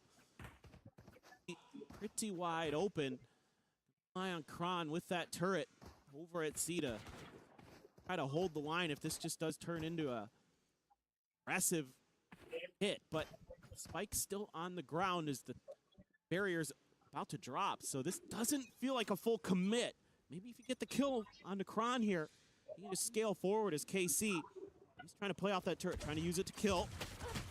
Can't do it. No, not really able to play behind that one. Not much damage going to be found either, but Sayonara eats an immense amount. Double scale forward, going to be coming in, but Sayonara now going to be finished off inside of the garage. DOS9 able to hold down this flank. There's going to be that second layer as Profek still just sprinting forward, but has no idea where this enemy Omen may have escaped to, and he is misreading it completely. DOS9 able to get the better of him, gets himself a weapon upgrade in the Sheriff, and now does Yampi in a 1v5 to try to stop this pistol from going into Casey's hands. Hell of a way to pistol round, but odds are not in his favor. Not at all. Tripwire as well, situated outside of the garage. Getsu in that corner. Might be able to jump this, but will do so, but it's right into his demise. He still does manage to get one, so stops it from being a flawless. We'll get an extra little ult charge towards that first Hunter's Fury of the half, but that is going to be KC potentially roaring their way right back into this. Yeah, I like the way that KC leads with the drone here, so that has to be cleared by Qeon first, and then they're able to avoid that, you know, early opportunity that you would normally get with that turret in that position to play off of it as Chronicle. DOS9 all over the map as usual. One of my favorite players to watch on Omen just because of how creative he is, how hard he is to predict where he is and what he's doing and when he's doing it. Just a really intelligent player who's willing to take risks, force the opponents into bad positions. They're kind of guessing exactly where that Omen ended up. Let's see, a couple rifles in there. 11 with the Outlaw. Oh, Durka didn't see him on the first peak, so has to go back in for a little bit more and pays the iron price. Easy kill, but okay, high-low setup. Chronicle able to find one. Flash in, however, Narrate will find two. Scale back in. Yumpy able to find an immense amount of damage just with that classic and doesn't need anything in reply. Give a bit of pause here to KC, who otherwise wanted to quickly scale their way forward into the C site, but Sayonara getting a little bit too curious. Swings that corner, will end up falling, and now it is once again down to Yumpy to try to see if he can find any additional damage. Be simple stuff. Love the way Narrate has been piloting the Phoenix. Really impactful with those flashes. He's going to have his ult going into the next round too, so going to be a really scary bonus, assuming Yumpy doesn't do too much more damage. You wouldn't think so with the trip here, even though Sugetsu pretty weak, but he's going to be making noise. Should be dealt with. Oh no! The jumping click, oh my goodness. Yeah, just a jump right click. We'll just chuck that Bulldog over the side, make sure they can't swap the Spectre out for it. Of course, does need to die, and shall do so. Aves able to find that kill, so parity found between the Sobas as far as the ult charge is concerned, but parity also found on the scoreboard as Casey tie it up. Yeah, and again, this should be a pretty scary bonus that Vitality are going to be facing. Cute little high-low setup there, but again, really nice curveballs from Narrate. Been doing a great job finding value out of that. 3 players with 12 kills now on KC. I mean, it's been a massive rebound for him. Narrate starting things off. He was down at the bottom of the barrel here for KC. Last few rounds found for the squad on that opening half. Done well to really bolster the stats. As Sayonara. Okay. He just rolled an @20. He's able to find 2 players through the smoke. That shouldn't be allowed. Quick cleanup. Swing in will eventually get punished, and the trade back is going to be good, but Nav is still going to be taking quite a bit of damage. Regen armor will go back up to 25, but a total of 32 health. Not exactly where you want to be on your Sova. That's one of those moments that would tilt the Dungeon Master, to say the least. Absolutely insane. Goodness. Supposed to figure that one out this early into the campaign. 3v3, still an opportunity for KC to make a go of this. Will get cleared, just trying to instill some doubt, keep some interest on that C side of the map, so Prophet will rotate over, maintain this, and at the moment, I mean, it's a 1-1-1 fan out from Vitality. No one playing together at the moment. You're going to have to be good for at least one here as Prophet. Smoke's about to drop. That paranoia, maybe? Yeah, here it goes. Paranoia to go through, turns back, clears the recon, the drone now coming out. Not too much time to try to go for a pivot here, and Chronicle has reinforced this position. They know and read that TP up over the top from DOS9. Staying situated now on the drop down. Will end up losing his life. Prophet able to find one. Durka keeping him covered. Cleans up Sugetsu. Finds Aves. And Vitality lose out on 3 players, but they will play anti-bonus. This is one of those rounds where it feels like the luck is just on your side as Vitality and that you're going to have a really great round. Oh, okay. You take out the Phoenix ult off the rip, but then they're able to punch back. Being patient at the point of attack.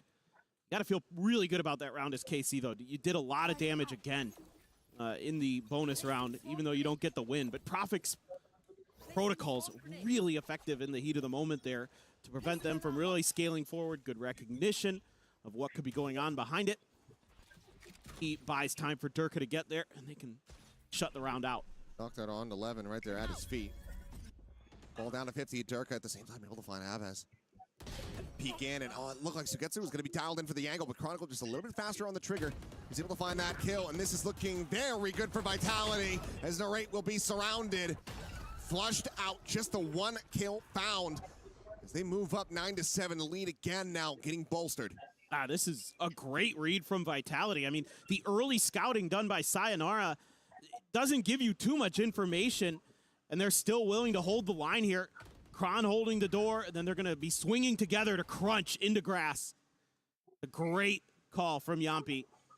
He is absolutely letting KC know. I've got you figured out maybe now. Sayonara has another convergent paths early. Have another timeout call by the look of it here. Their opportunity not given over to try to utilize that, run it back. Widely can come through, but this is one of those moments where you'd really love for Levin to have that overdrive online. Not to be. Likely going to end up being a little bit on the weaker side of the buy, as it's a timeout. It had time in the word. That's true. We got halfway there. Yeah, I mean, I think here as KC, it's tough to say exactly, what is going wrong there. Maybe just being a little bit too eager to pull the trigger in that previous round on the execute, not kind of identifying the trap fast enough, or like when Chronicle gets that kill on a Sugetsu, that might be the moment that you need to, take a step back, guys. Like, they're clearly still ready for us to be aggressive, even though we waited out that Waylay refract clear in grass. Okay, Sayonara. Fancy with it, pushes forward. Nope. Not yet. 17. Sayonara does end up going down to 5 HP, but it's going to be 2 kills found back here for Vitality, as Levin's only able to clean up Profik. I must wait a moment. Oh, Not what? Southdown. Okay, DOS9. What? Chronicle. In mid. Suddenly, round win right back on the board here for KC. A lot of guns on the floor, too, and just Durka trying to protect them. Durka feeling like he has to try to make a play, and he absolutely has. Well, swings out a little bit too wide too quickly. DOS9 will be able to shut him down, but grabs the Vandal, the spike in hand, now looking for the TP into the back of C site.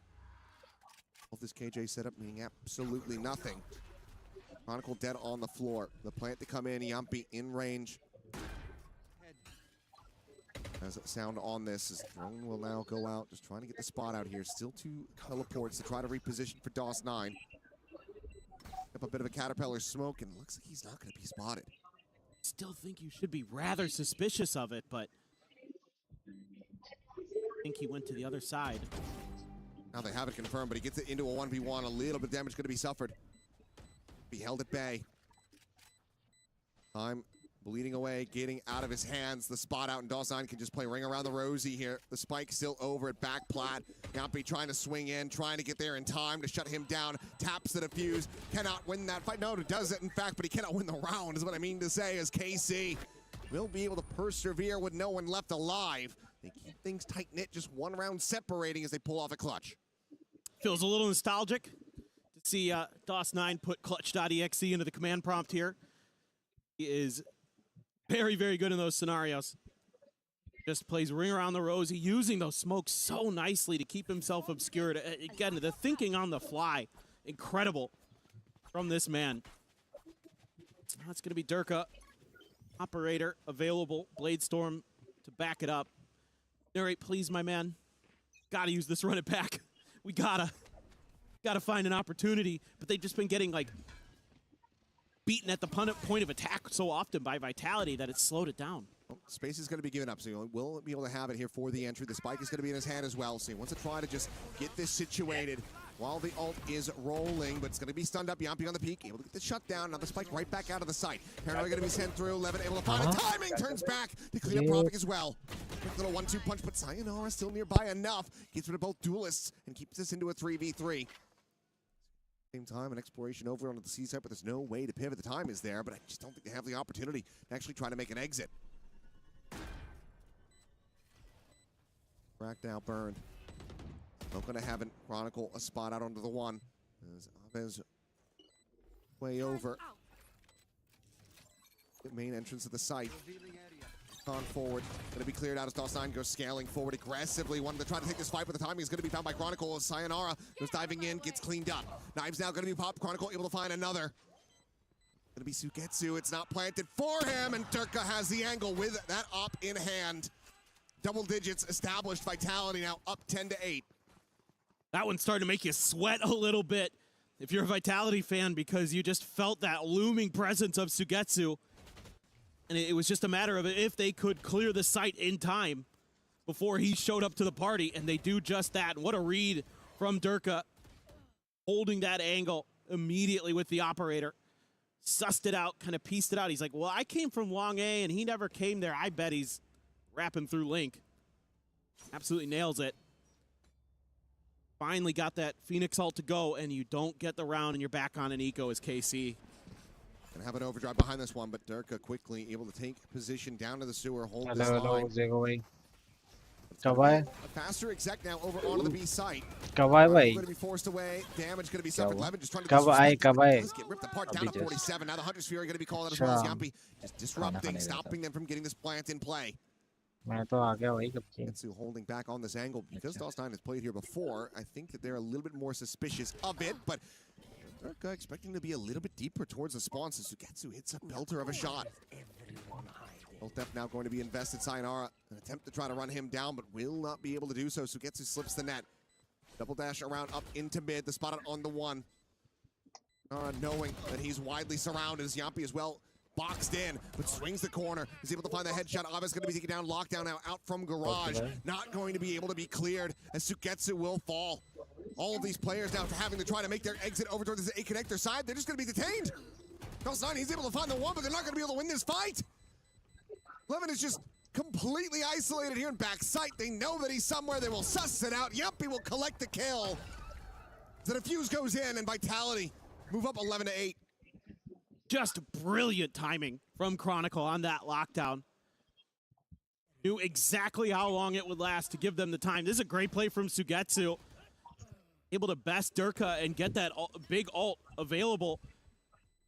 But it's an even better response, and little wry smile there from the KC players, knowing they just got outdone. I mean, at the end of the day, you do get those ultimates out. You get the lockdown. The Bladestorm was used previously. Now the Hunter's Fury out of the hands of Vitality. So for it being a thrifty attempt, it's not that bad. But Vitality now one away from locking up map point on your pick. Exactly. It's just like too little, too late. I mean, even though you're doing damage, map's kind of already slid so far in the wrong direction. So going to try to scale up, try to use that camera, but the drone identifies him, and he's going to have to back off momentarily. Wants to maybe re-challenge it. Again, looking to see if someone from Vitality is going to try to cheat down into sewers, can use that camera to catch them. But so far, I think Vitality. Hello, Fox bhai. Pretty good read. Durka to cheat forward and now cheat back with Garage. Ready. Scale forward. Up into window. Back. Sugetsu still here in sewer. Is able to find Sayonara. Going on a walkabout. Durka at the same time. He's looking over towards his garage window. He's able to find the one, but he cannot escape. Aves is there. Finds that punish. Keeps them traded up in position as Chronicle just fishing for a bit of damage that will not be found. Spike now to be planted. Vitality to have to try to get this retake started, but Sugetsu going to be intercepted. Yampi very patient. To shut down that potential flank. Still another layer. Ooh. It's Narrate here in B, but they're just losing on all fronts at the moment. Vitality just finding these individual members. And then limb from limb, the curveball going to be sent in, and Yampi is already facing away from it. Swings to the side, finds a headshot, Narrate now dead, and DOS9 to try to clutch it out, but the wide swing is there. Chronicle gets the cleanup, the defuse will be in, and Vitality will move up to map point. It's so heartbreaking for Carmine Corp. I like the way they play a lot of these rounds, but then some of this individual prowess from Vitality comes through and just takes them over the line. I mean, they're breaking angles. They're getting into these aggressive positions that are catching Vitality off guard, but then little moments where they can't follow up. So right here, you got a great little trap play there. You catch Durka, but Yampi catches Sugetsu. Too aggressive. Aves wants to go explore long to set up that extra angle. The flash doesn't connect for Narrate, where he had been quite good with some of those earlier. Afik, again, he has been really, really reliable. Everybody on Vitality doing a phenomenal job. Seinhard has already found one. Levin is dead. Hunter's Fury just there around the corner. Durka not going to be given that sight line, but DOS9, he's blinded up as he works his way into hell, and Profik ensures that he rests there. Ping reveal onto the jet, but not fast enough to capitalize for the punish. Narrate is dead, and Vitality, they are looking to just run away with this second half. Convergent Path stunned up, dead. Sayonara will find it, and Vitality will take it. 13-8. They deny KC a win on their map pick. Yeah, a little bit rocky at times for both teams, but Vitality, once they got their footing, able to just have some really impressive individual moments that were able to take them over the line. New composition that they're bringing looks pretty good at some time. It really did, but now KC backs up against the wall and need to try to reverse sweep this one. Vitality, they're going to have their map pick coming up next, but for now, we'll send things back over to Digon and the desk.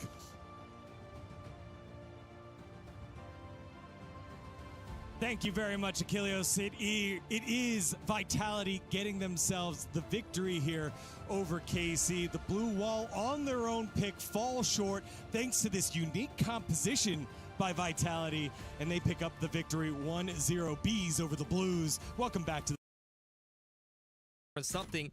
Just no opportunities given for NRG to be able to get back into that round. Should be a pretty tough one here, Scuba. Let's see if he gets something for his money to end this round with, but we're looking over to a PRX first round victory. Low HP here for Scuba as well. Yep. Tapping away with the Bandit.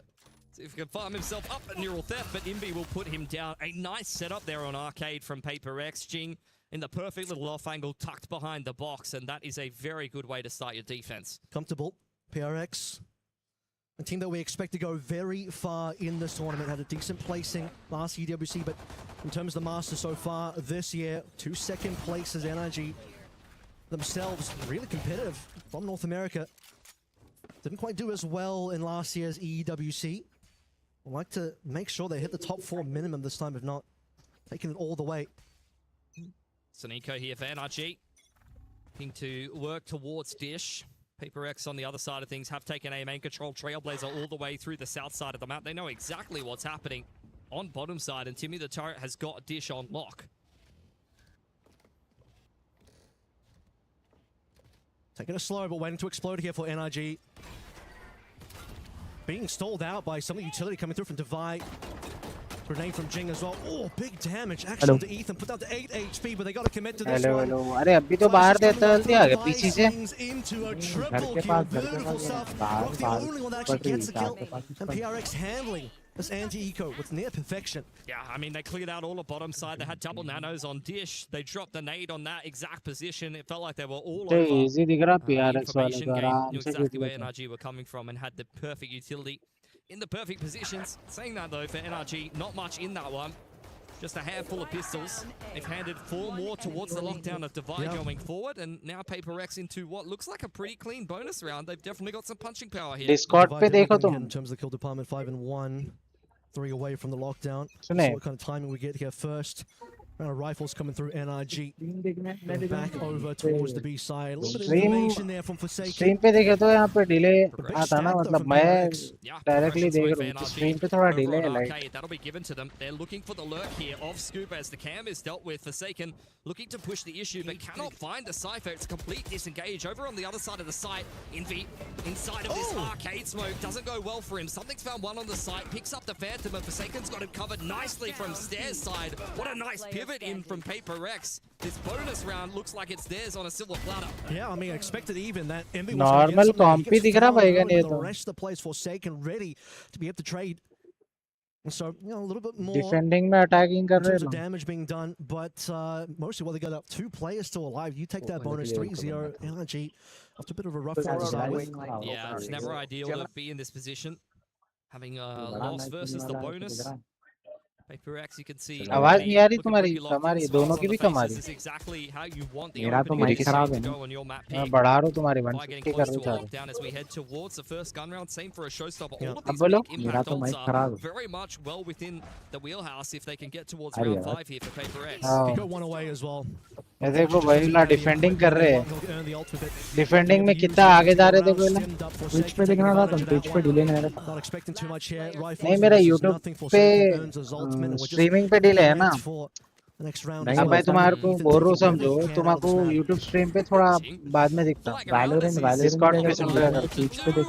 Despite a dink in from Ethan, that is a flawless anti-eco for PRX. They are really No, running almost this उतना game he with a रहता bit of भाई, a landslide 5 to skip second का things कुछ off, फर्क but नहीं। can only imagine NRG will only wait so long before they actually start to crack through with a gun round. Yeah, NRG don't want to suffer the same fate Lev did against PRX on this particular map. For that to happen, we'll need to start seeing some real life come through from NRG soon. See what they put together. You did mention they earned the runner back at the end of that last eco round. That can really be one of these ults that helps you simplify things a little. Open line as well. Marta wants to get something done here. You have to really get anything on board. इला commentary करने वाले थकते नहीं होंगे भाई। Little satchel up on in, and now you got the showstopper as a भाई result. लोग rocket फेंक दे रहे, डिफेंस में अटैकिंग कर रहे हैं PRX nonetheless, and now they're trying to read the position of the घुसने rest इतने of the दे रहे attackers लोग। with these seekers. Now, Seekers will reveal the bottom side of the map pretty comfortably so far. Scooper kind of gets away though. He wasn't one of the players that actually got revealed by the Seekers.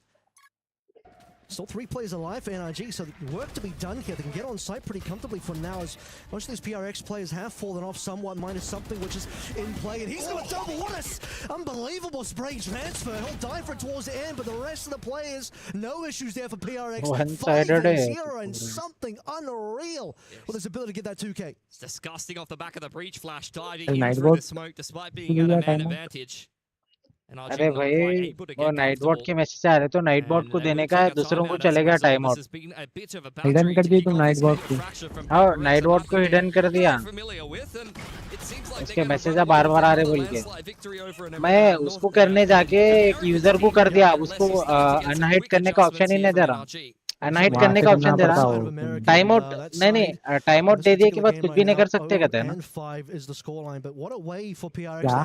Hide कर दिया बाद कुछ भी नहीं कर सकते।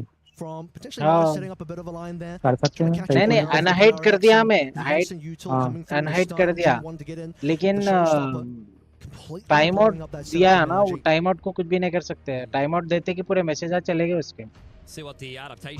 गलती से हो गया वो नाइट बॉट को देने का, नाइट बॉट को करने का H2R वाले को कर दिया हमने। बेचारा फुगट का 24 घंटे का टाइम आउट पड़ गया। We saw that one round where they had an eco 5-man up dish, completely slowed down by all the utility coming through, particularly from Divine, Nano Swarms, everything else. There we go.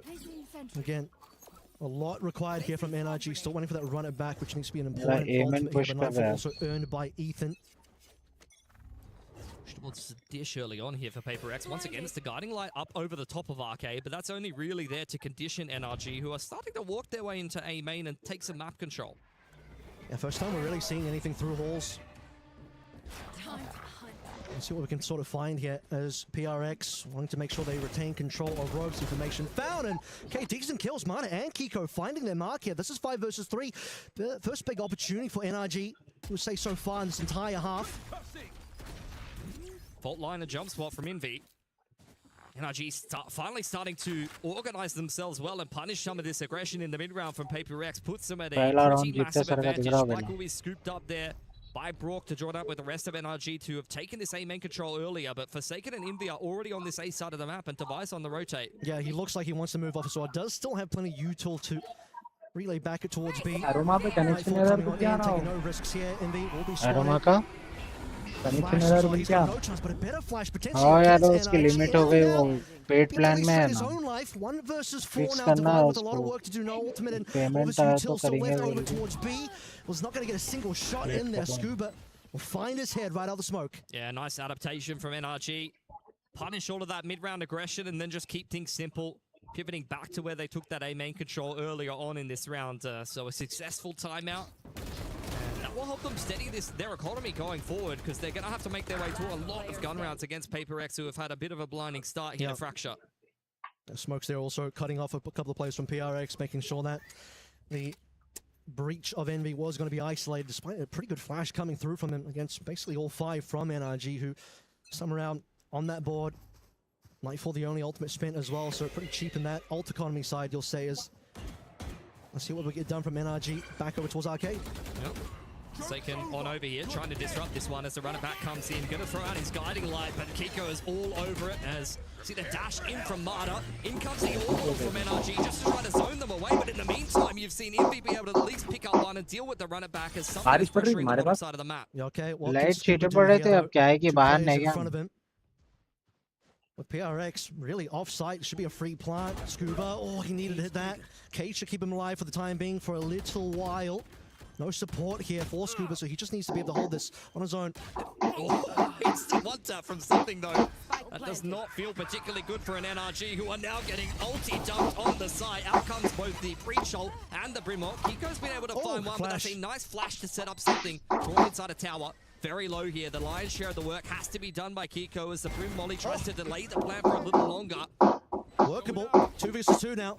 Operator have a divide. Maybe not the best in terms of weaponry for this. First tap on the spike. Wall fades. Device or looking for targets. Something on the Brock. It's just Kiko left alive, and he just can't quite hit. And something doesn't even matter that he's not on a duelist. He'll find the aim. He's got the sharpness of it. Saw how sharp that was up against Scuba. He'll make sure he'll finish up the last 2 players of NRG. And despite the spike being planted there, no dice for the round. Yeah, very nicely navigated by PRX. He pushed bottom side through A main right from the get-go. I think this opener was fantastic from Kiko, using the runner back just to be able to set up NRG for success, but PRX mid-rounding their way out of a bad situation. The ulti combo on that site really helped them kind of narrow down where NRG were playing the post plant from. And then something 9 and 2, just a phenomenal multi-frag from him. And even the utility usage, I mean, you look at the orbital strike, completely isolating Ethan. You had the nade coming through paint shells from Jing, followed by a flash as well. Now something. Just going to fire a couple of shots into halls, but here come the rest of the players. Almost had a collateral there. No theft now from Scuba to reveal the rest of the members. The rest of the members are coming in nice and quick for PRX. Scuba inside of the cage. NRG fighting hard in towards Sandside, and they punish the flood so nicely. Read it with the neural theft, and they knew that PRX really wanted to try to get in and take that fight before the spike even went down. It's all down to something, and he wasn't ready for Scuba to have slipped through already onto the A site. A second round for NRG. Seems like the 2 rounds NRG have gone so far have come through from the fact that they can find some punish early, particularly over towards, you know, that's A side of the map. Find those early picks, handle the flood coming in through from PRX, and sort of twice in a row for the 2 successful rounds. That seemed to work out for them. B, on the other hand, has been a bit more of a worrisome part of the map. They've recovered 2 here. They can at least get 4 to 5. You'll say it's an okay half for them, but otherwise PRX looking for that 7 to finish up our first half to make sure they're in the lead. Be a big round for NRG. Money is starting to get a little bit dry for PRX after their landslide of victories to open up. Paper forms for charting and desktop billing applications. Hasn't really had a chance to get involved in this game. He's often just been dashing in and refracting in on the entry.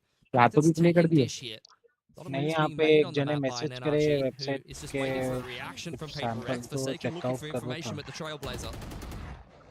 We'll see just the one. Kiko, not really too much information there so far. A lot more movements starting to flow over from both of the teams, you'd say. Well, Forsaken wanted to make that play happen. Not going to be the case now. As time starts to run out, that smoke comes in just as Mart had the line of the op. Jing v Scuba on the bottom of the map does not go well for the Rays, unfortunately. Scuba. क्या फायदा बड़े भाई इतना महंगा mic लेके. I dare say that this is going to prompt a little bit more aggression for a मेरा mic कहाँ है भाई महंगा. मेरा तो नॉर्मल. मेरा बोल रहा हूँ. But that's about it. I mean, that's just a huge kill because now India खराब हो गया. have to commit a little bit more over to the inside, something waiting. 15. Looks like NRG will be finishing over towards A. Just something to slow this one down. Rest of PRX wanting to stack over towards B. And there's the first spot. Okay, Molly to slow it down. Horn wall spot him, and they already knew he was going to be there. Conversion pass, you shouldn't expect too much from something here. A little bit more aggression though from NRG because they got to get the spike down. Time is running out here, and Forsaken's causing problems. Divide is still there as well. Stops the front from coming on through, and that just isn't enough. Now Kiko really needed to win that last duel. Lockdown invested there from Divide just to be able to keep things interesting, and if he was able to win enough of those duels, could have really created some magic for PRX. But as it stands, unfortunately, NRG capitalizing on that nice opening advantage that they had, grouping up together, and even with the clock running down, they've thrown the kitchen sink at that round. They understand just how battered and bruised PRX's economy was, and winning that round is phenomenal for them to start to make a bit more of a resurgence into this first half. Barely any time left, and they have to get that last kill, and Divide falls just in the nick of time here, so still trying to rescue the scoreline a little bit. Is going to be NRG in first time. We're going to see PRX really in the eco. Haven't really seen their money run dry just yet, as they want to get aggressive over towards the bottom side of the map. 3 players stacked up so far, and NRG walking to the turret. Yeah, just Defy here. Doesn't have too much help. Mollied out of position, not much for him to do. Over on the bottom side of the map, though, that's a nice opener from something. Trips now down.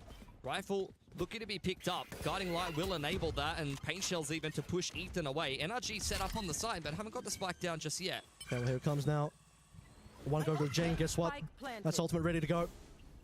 Be sure that that could be a big one for this round as well. Something's also one away, but might even be playing for exits here if they're going to play this one slowly. Taken up on the line, tapping away. He knows kind of where Kiko is, but not quite able to deal with him. The Seize is going to slow him down. PRX not really making too many moves elsewhere. Aggressive play punished. They're very much keeping NRG pinned into this site. In goes the Showstopper. Molly on the spike from the attackers, just trying to buy time and time PRX out of this round. Showstopper invested. Envy is on the defuse. Something up inside of the smoke. Wrap around there from Ethan, and Marta closes it out with 2 outlaw shots. Spike goes off. How many NRG players will survive at the end of that round? I couldn't tell you. But that definitely would have gotten expensive. Showstopper kind of gave away a false info there as well, because then Jane thought he had cleared tower, but not to be the case. Throw that one in there. Dealt a bunch of damage, but no kill. One-sided है वैसे भी पूरा PRX slowly PRX ended up playing that round. The fact that they were even in position to actually make a play for the defuse, though, that's got to show that they have the capability. अरे भाई gun 4 की lead कब आ गई भाई? Very patient there. अभी तो देखा था पिंडा ये they've definitely made a big dent in this round deficit that they accrued 4 कब early जीत गया राउंड में? Slow things down on towards the bottom side. अबला डिफेंस में अटैक नहीं कर रहे थे, वो रुक गए थे वो। ये तो कैसा घुस जा रहे थे? Divide back on A. Helped a little bit by Forsaken. Both teams not wanting to make any early moves. Last 2 rounds of this half as well. NRG looking to scoop them both if possible. Still plenty of decent ultimates on the side of NRG. First bit of information now finally coming through. Does Marta have the patience to get the shot? Now comes the Seekers, going to layer in a guiding light there and recognize that there's at least a couple of players over here. Saturate goes on in. Very tight line for Forsaken. Gets legged out by the opposite. Prowler pushes him back. Okay, catch maybe one player, not quite. Perhaps Forsaken, but he managed to dodge that one out in time. And the rest of PRX now slowly moving on in. First duel, Forsaken wins it. Scuba down. Onto side now, Divide trying to hold this one. Brock on as well. That's a spike on the floor by the way. क्या brim की alt कितने बार आ रही है भाई? Some damage come through from the Orbital, and NRG is still फिर playing 8 through a decent number of points kills. होना 2 उसको versus 2. Alt करने। The runner back is gone. Careful here. Ethan needs to scoop up the spike here. 20 seconds on the clock. Molly going down. Kiko with the late wrap overthrew onto Sand. Just Jing by himself. He knows the spike hasn't gone down. It's an awkward exchange here for NRG, who are investing all of the Phoenix util just to be able to cross. Jing up close to the Blaze Wall here. Satchel trying to cancel the plan. Not quite able to do it. That's going to go down for NRG. Now they're just playing this crossfire off of Ethan. Yeah, this is going to be so hard to do. 1 versus 2 through the wall. Double swinging. Jing doesn't even get a shot off. Dangerous situation. And we sort of remember the round where Divide ends up going down just before the time runs out, and Jing has to be very careful. We're not just delivering his own life away before the plant comes on through. But a difficult 1v2, but yeah, we're really getting into the weeds of NRG's comeback on this first half now, because they were down by quite a few rounds. Yeah. Look at that, 4 in a row. Very good resurgence after the tactical timeout. Got to give a lot of credit to NRG there. And PRX now really being made to sweat here on Fracture. Keiko has got the Outlaw, juggling that with the Vandal. Maybe kind of rethought his purchase there as they're really trying to isolate Scooper on top side. He's made it out of dodge though, investing the cage, and now you're seeing NRG speeding up on the other side of the map. Yeah, Scooper's going to get crunched on, and NRG will make some moves now after hearing all of that noise. Still looking for Forsaken. He wants to go for the chase. Scuba's about to make his way onto B, but the spike and the rest of NRG looking over towards A. A big flank though from both Jing and Forsaken that NRG have to be a little bit careful about. First up, Marta. Versus something. Smoke starting to fade, and something will get that shot in first. Ethan, no response. It's very tense here. Forsaken's found another one. It's a bit of a landslide of frags for PRX coming back in on this retake. Brock still alive inside of the site. Gonna drop the orbital. Hits two players from PRX, but unfortunately Divide with the last second shot and Jing ready for the flank of Scuba. It's a 7-5 here. PRX with their nose out in front at the half. Yeah, well, unfortunate. Thought the orbital might have done a little bit more, but Divide too quick on the trigger finger. As we close out the half there, this will still be PRX. Yeah, doing quite well for themselves, but you've got to give a lot of credit to NRG. I mean, that's what we know them for. Got great leadership, great coaching staff, so post-attack timeout, after they made the adjustments that were necessary, is a much more competitive half from there. They are not scared of PRX's fracture here. They're quite happy to leave it in the veto. And handling the aggression well as well in terms of knowing that, okay, well, the first 2 rounds NRG won largely came off the back of PRX wanting to explore the map, wanting to take some angles, wanting to sort of fight for positions on the map, and NRG all too happy to receive that and punish. I think NRG is the kind of team that stylistically we see a lot of the times when they play each other. They often force PRX to slow down a little bit sometimes.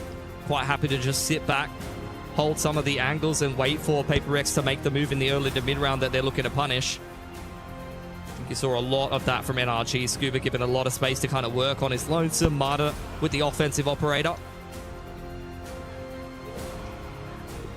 Would love to have seen a little bit more out of that op. Unfortunately, you sort of mentioned that, but Marta didn't quite have as much impact on that first half as we She died in front of me because उसके पास वो 500,000 रुपए नहीं थे. मेरे को वो patient का चेहरा दिमाग में बैठा हुआ है. उनको वो खातून को वेंटिलेटर पे डालने की जरूरत थी और वो जमाने में 2008-9 की बात है शायद. वेंटिलेटर पे जो डालने का ट्यूब लगता वो कुछ 400 रुपए में 300 रुपए में था. जब 2007-8 में हमारे पास नहीं रहते थे 500 रुपए 1000 रुपए, तो हम बोले दीदी देखो आपके घर वाले जो भी 500 रुपए 1000 रुपए का ट्यूब है वो डालो. वेंटिलेटर फ्री था, सिर्फ पाइप डालना है लाके. तो बोले कि नहीं है. मतलब दीदी उस्मानिया को जाइए या सरकारी दवाखाने को जाइए. आई बेटे नहीं जाती वहां तो मर जाते. मैं बोला नहीं दे लेंगे तो यहीं मर जाएंगे. She died in front of me because इसके पास वो 500,000 रुपए नहीं थे. Still she did not go to the government hospital क्योंकि वहां गए तो मर जाते. अच्छा मतलब ये मेंटालिटी है. उसको बदलना कौन? सरकार बदलना. सरकार कब बदलती? आप लोग जितने धरने दे रहे हैं, आप लीड पे कर रहे हैं, अच्छा कर रहे हैं, बट इसका एजेंडा कौन उठाते? कोई नहीं उठाते. PRX on this particular map. NRG the confidence to move forward and start to get the lead in the second half if possible. That should be underway fairly soon. Let's see what we're going to get here from NRG on their defense. Expecting a lot of waylay getting on this info line. Wouldn't be surprised if they start to mix in the op yet again. Here we go into the second half here. PRX mostly set up on bottom side. Forsaken, I'd imagine, will just be applying a little bit of pressure here. He's got full utility on the sky. Breach on the other side of things as Marta on the line with the Sheriff Refract active. Ethan opens up the door. He's going to jiggle away. Does at least spot out Devi, and there's Marta. Oh, that is such a quick shot from Devi to get the opener. Yeah, we've seen that from Devi before. And Marta finds out. 5 versus 4 early on, calling over. Ethan also Brock. वो से headphone आप पहन के पूछ लो साइल होगा देखो.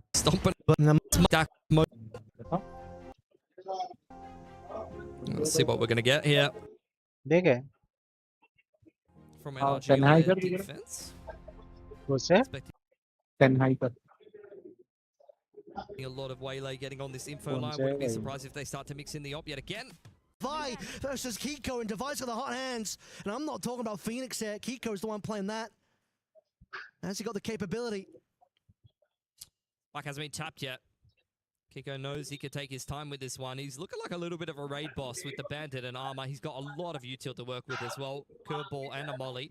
Devi really waiting for a mistake, but he's the one who has to make the first move here. Turret's back up. I think that's what he must have been waiting for. 30 seconds left. 30 seconds. Spike will be easy here. He doesn't know it, but he doesn't quite know where Kiko is standing and waiting. Kiko just waiting for Plant at this stage. Turret will be the one spotting him out first. As the molly comes on through. अरे मर गया जो माली से. Instant headshot. He started out with that one on Tomato. He'll finish it onto Kiko. Another pistol for PRX. Yeah, you're kicking yourselves as NRG. They rotated so well despite losing that opener on Tomato inside of A main. क्या डाले? They were ready for PRX to execute. They had a big crossfire on the side, but Devi very sneakily able to construct himself a 1v3 on that A side. He opens up the round for PRX and he gets it done by himself. The smoke coming down from Brock, and then the mate grinder, Scuba and Ethan just doing work. But Devi coming on through and just diffusing the scenario. We get another early pick. दो initiator क्या है भाई? Unfortunately, something is just going to Sky make a speed of him. Breach, Ethan will फिर at least get the KJ, all away. That's एक all that NRG will get so far. Trailblazer does at least find the buy onto Scuba. 2 players spotted out over on that B side of the map, so you're going to get the pivot back across. Something quite happy to sit in dish side. The rest of PRX relocating to the bottom side. They meet up with Kiko. He's going to have to hide there, and that should be a little bit of info, but do they know it's the exact corner? They absolutely do. They see the hands. This will be easy. Yeah, shouldn't be a single play. Full blind में मार दिया. Wonky shots from Jing.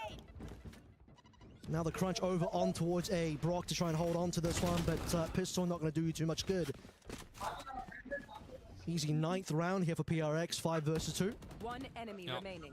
Might not even lose a gun. Indeed, they don't. 5 rifles brought through into the bonus is a very, very good position to be in as PRX.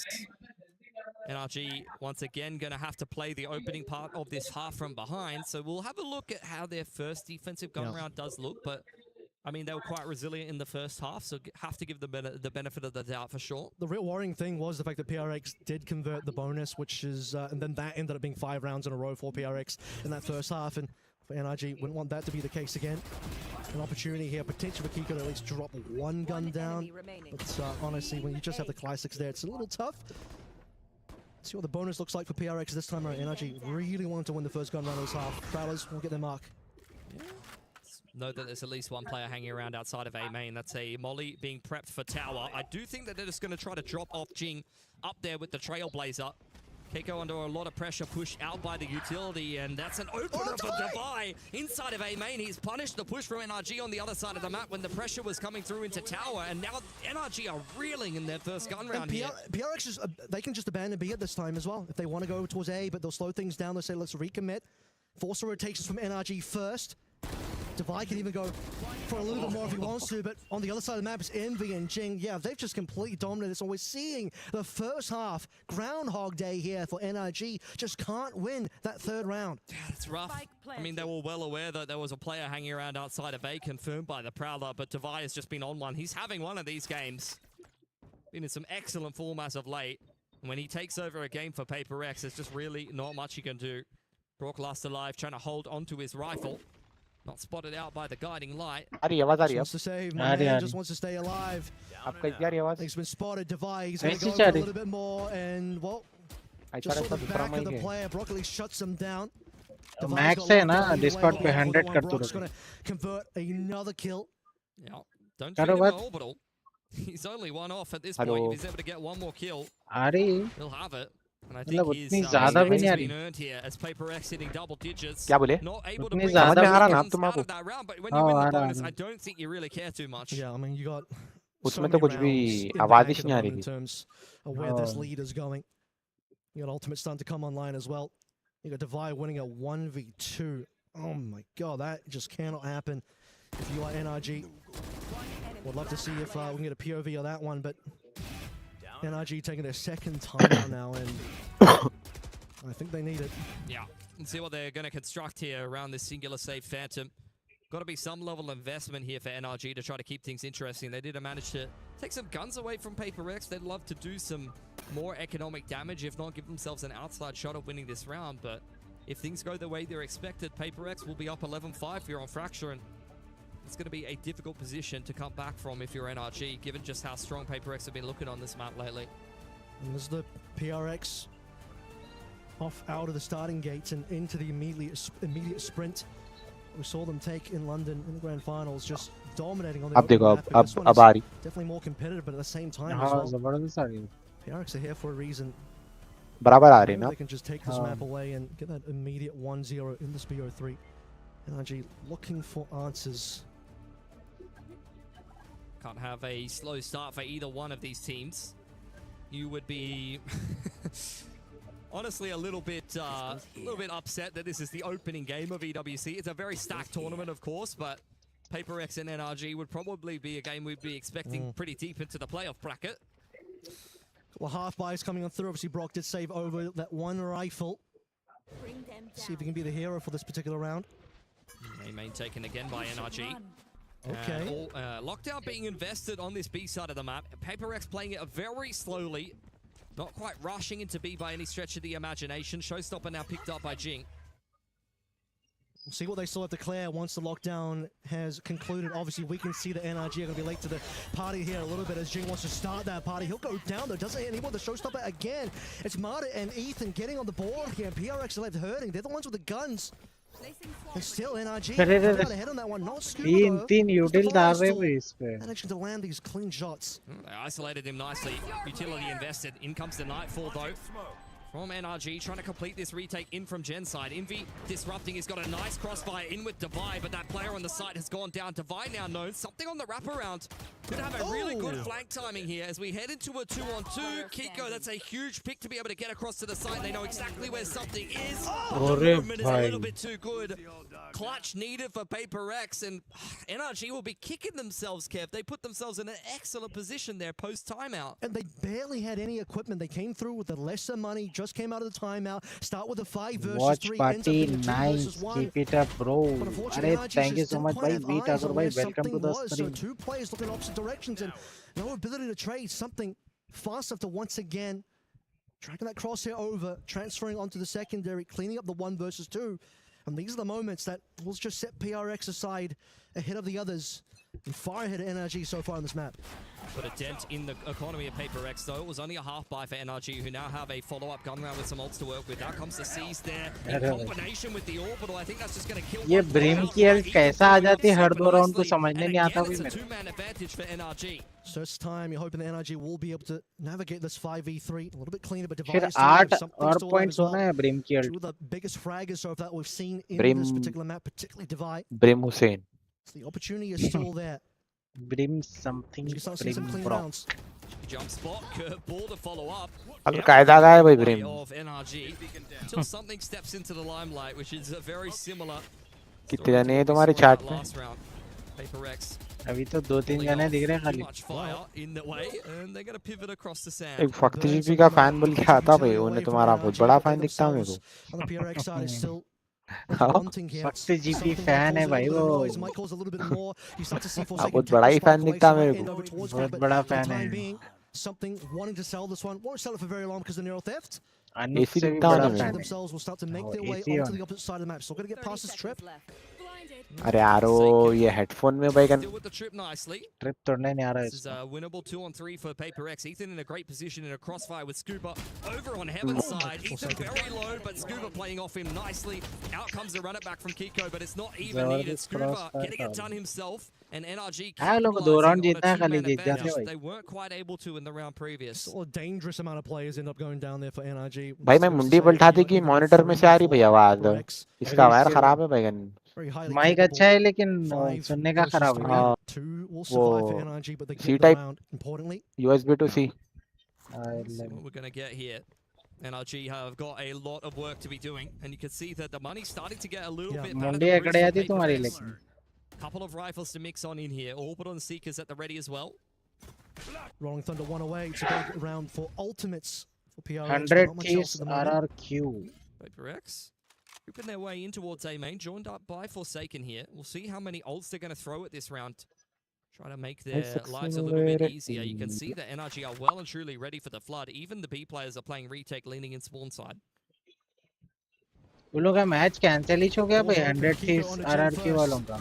A lot of pressure coming through from Rogues, and looks like PRX still want to challenge this one. Challenging into their own deaths. At least Envy is going to make his way over towards the site and get this plant. You can imagine if he goes for it in a timely manner, but currently 1 versus 4. NRG will be able to pick up another round.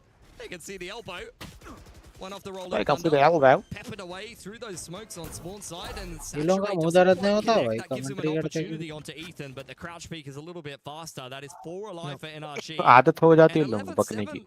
Honestly, is not that crazy of a scoreline to overturn here for an NRG who is confidently finding their way into advantageous situations. Last 3 rounds in a row, they've been अब मेरे को content copy करना है तो कहाँ से लियो मैं website बंद है ना. कौन सी वेबसाइट? अरोमा की. But an opportunity अरे for PRX if they were able to नहीं make आज it शाम work. में आज शाम They do में आज nibble शाम on में that अब हो hook जाती मतलब आज that was शाम put में out there. Wanted to payment आती really थी challenge for ropes as we उसका get into the पेमेंट करे तो timeout here उसका for PRX. Resources reset Some करना है ways they can बस just power buckle up hello for this Armaan last dragon भाई 2 rounds they welcome need to finish खेलने on that वाले हो one. क्या अरे भाई मेरे को 3 दिन Feels का like they're बैन in पड़ very गया good भाई form कॉम्पी right now. पे Even the rounds where they're behind in numbers, आप they're देख रहे keeping क्या things मेरे kind of को on a knife's edge. The watch individual party players looking very watch sharp. Party I चल mean, रही है that's अभी a given when you get PRX. Ban पड़ गया आपका But, रैंक क्या है इसमें still diamond need to 2 close here against the NRG. That can all be teddy quite से ट्राई कर troublesome once they सकते get on a हैं little bit of a PRX के roll, मैच के especially बाद with this kind of comp. आप एक खेलो जब I feel तक like Keiko's in quite good form on the Phoenix. If he starts chaining the run it backs together, that's going to be a little bit of a difficult prospect. See, it's about breaking that early chain of rounds that PRX have, and you see what happened in what we'll call the second quarter here, but the second half of that first half where NRG starts. Hello आवाज आ रही क्या That time might just happen again now. आ रही 2 in a row here. मैं बोल रहा था कि आप खेलो मेरे को बैन पड़े हुआ है कॉम्पी पे 3 दिन पड़ गया भाई अरे वो टीडीएम चालू करके भूल गया टीडीएम चालू करके भूल गया और बैन पड़ गया 3 दिन का भाई क्या बात है बहुत बढ़िया चलो देखते हैं फिर और भाई क्या चल रहा है मेरे बिना रैंक अप नहीं हो रहा क्या अरे मेरा करियर तो देख लो एक ही आ रहा हूँ पिछले 1 2 3 4 कितने 1 2 3 4 5 6 7 मैचेस में से एक ही आ रहा हूँ उसमें भी मैं टीम एमवीपी था टीम ही फालतू थी अरे तुम 4 किल 9 किल चलो दूसरे में 16 मारे सुबह हर बार मत खेलो वो तो भाई नहीं कसम से बता रहा हूँ वो जो 4 किल वाला हार्बर है ना वो ना मैं पूरा टीम के लिए खेल रहा था मैं एक भी फाइट में नहीं गया मैं बस यूटिल फेंक रहा था टीम के लिए ऐसे थोड़ी 12 असिस्ट बने हार्बर पे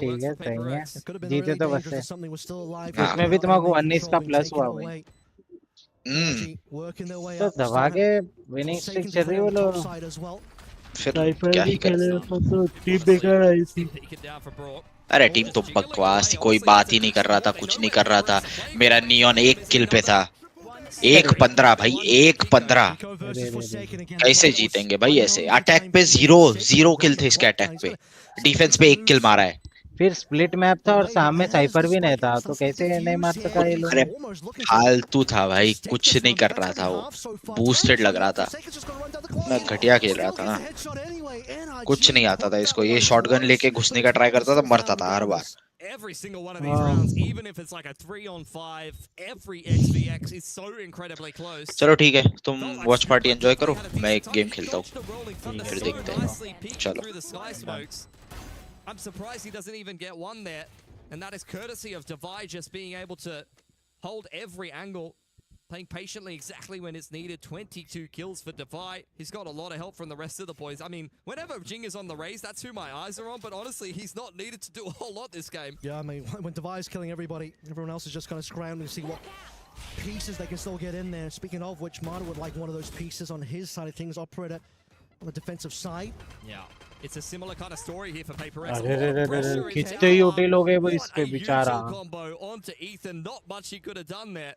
रेस का नेट ब्रिंक का बॉल ब्रीच का cut this round in the favor of NRG. तो यहाँ पे Straight into the open arms of Mata. Mata's in there. Kiko's in a little bit deeper as well. Burns his ultimate, the runner back nice and early, but guess what? PRX are gone. Nobody's home. On the other side of the map now is where we got to play. Mata scaled in. Orbital won't catch Scuba if he's going to play in that little corner. अरे cipher को छोड़ दे के alt करा भाई corner कौन देखेगा Scuba's in a great spot. Do they see him? They do, but they don't quite get the kill just yet. Jing though wants to send down the rock. He'll find Scuba. Still though, players looking down for PRX and NRG. 3 versus 1. Jing has a lot of work to do here. And this is looking like it should be a good round for NRG now. Anticipating a flank on top side, but he won't be given any reward for his patience. It's one off the paint shells with the satchel to work with here, and this is बचा के मर जा रे भाई कहीं को time waste कर रहा a little bit worse for wear. If anything, it looks like he's कोई भी नहीं है रे भाई Look at the money, 200 in the bank for जाके मर जा रे भाई time waste I would have expected him to go for it. I'm not gonna lie. It's G. He does have a good round leading, you know, it's 12-7, but that's very sensible for G.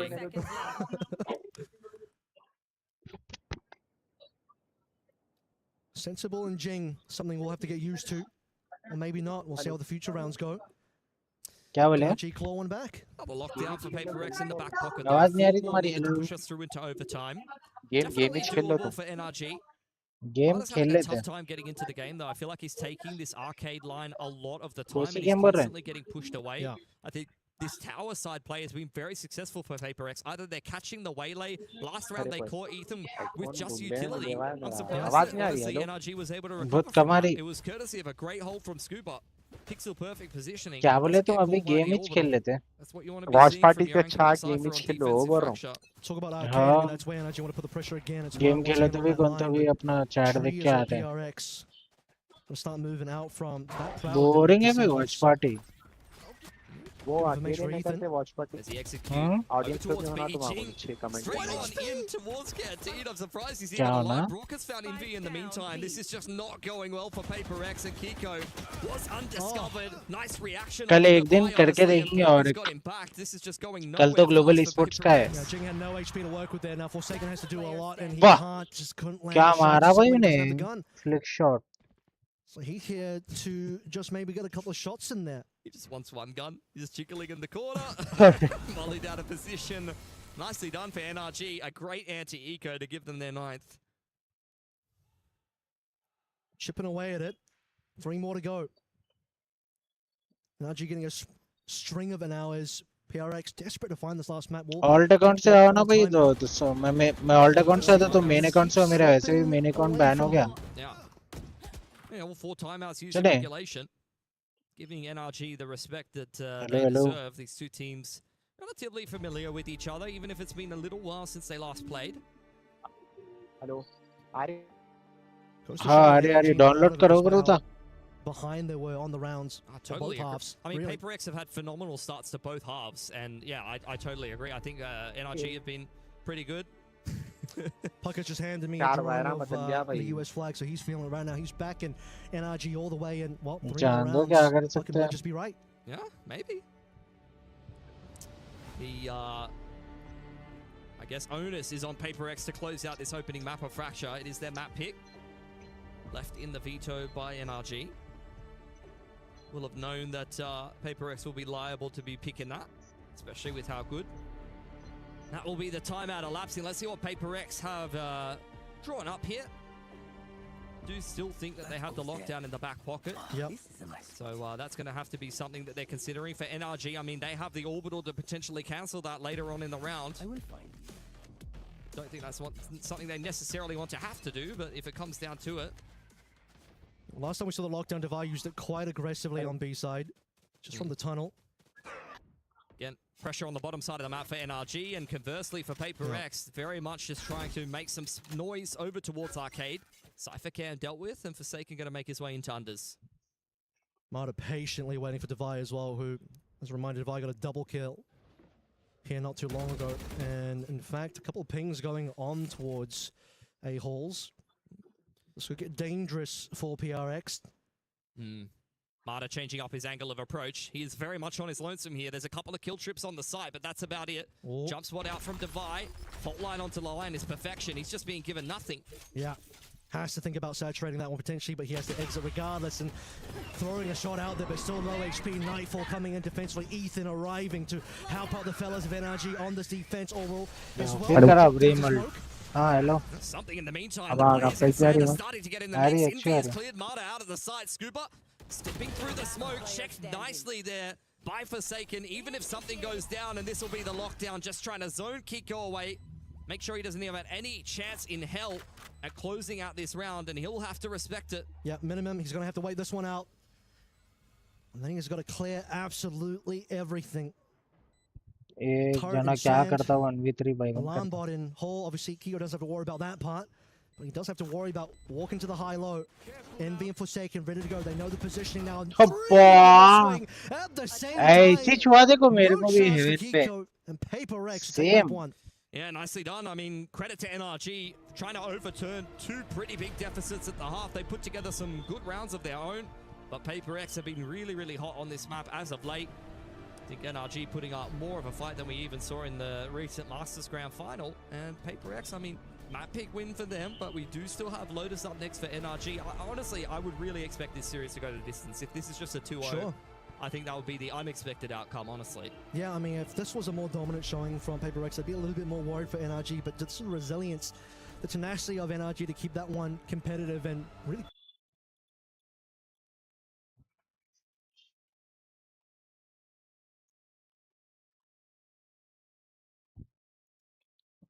Stream B, Stream A पे क्या चल They're able to just hold the line there. I mean, Sayonara this time with a Vandal. He's been using the Phantom for half the first half of the map. Goes crazy. Now he's like, I can do it with both. I'm comfortable either way. उसका एक map हो गया, अभी और एक map होने का है PRX का ब्रेक है ब्रेक पे ये वाइटैलिटी का है win off the back of this. They are going to absolutely be on struggle street. How Dirka's paint shell got there? Maybe wanted to just check back rubble. Either way, it is clear. Viper के वाला क्या बने? Push right to this wall. Slotted in right alongside the door, but it's a double stack waiting for them here in this angle. The Prowler will go to scout it out. Dirka, however, he's able to find one Sayonara, gets the other. A 1-2 punch from Vitality to try to knock out KC. Cross9 tucked away behind the box, will be able to get the jump, but he similarly will get caught off guard. Sayonara just tucked in there at upper.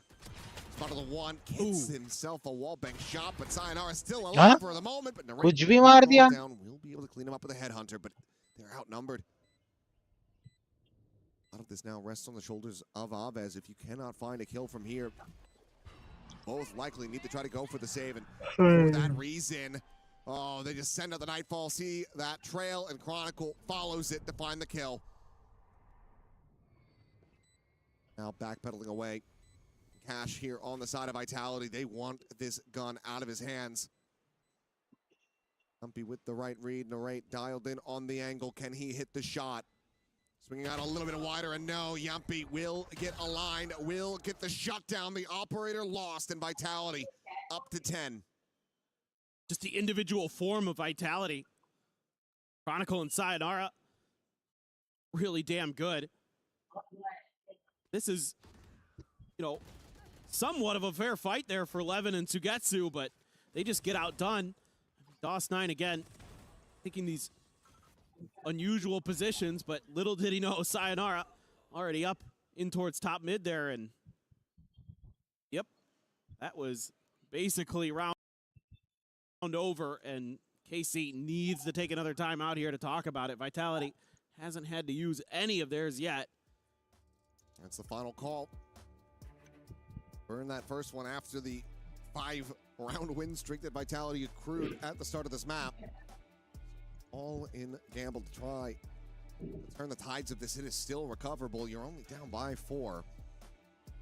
Feels like right now Vitality kind of have every answer to every question. It's thrown their way. I mean, I will say Vitality is giving a few opportunities over to Karmine Corp, but they're not able to, again, fully capitalize on them or really kind of lock out some of these rounds where they have huge advantages early without taking a bunch of damage themselves. And you can see it in the kill count. In Narrate, DOS9, 10 kills each. That's max. Sayonara has double of both of those players. More than double. Now you're back on another eco. Got that headhunter. Sayonara going to go for the outlaw. In this corner. Is very, very quiet. Our Vitality. They haven't made a peep just yet. Maybe they try to make a little noise on the way out to see if they can bait for that outlaw a little bit. Sayonara just going to do it himself. I think he underperformed on that fracture. This needs to be a better map from anybody from Karmine Corp. Usual position, taking a risk. Rays are looking for the chamber up on that position. Wow, speaking of which, Raid. Just fast enough to be able to get away. DOS9 similarly, having to backpedal out, using that TP. Gets the reposition. Sayonara looking to be intercepted here, but no, it's just too fast on the draw. 11 will fall. Considering that scale forward, instead is watching for a flank that will not come through.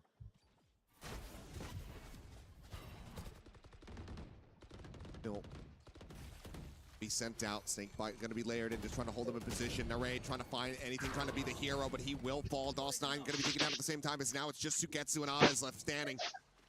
They're here on the C side. They're trying to shut them down. भागते भागते money up करते करते outlaw मार दिया भाई. I think that this is done. The bunny hop, I'm going to assume is a no-scope with the outlaw. Just a little. I mean, he was moving either way. It's icing on the cake. That's very true. Hello, Para bhai. What's up? क्या कर रहे भाई? अकेले Discordों पे.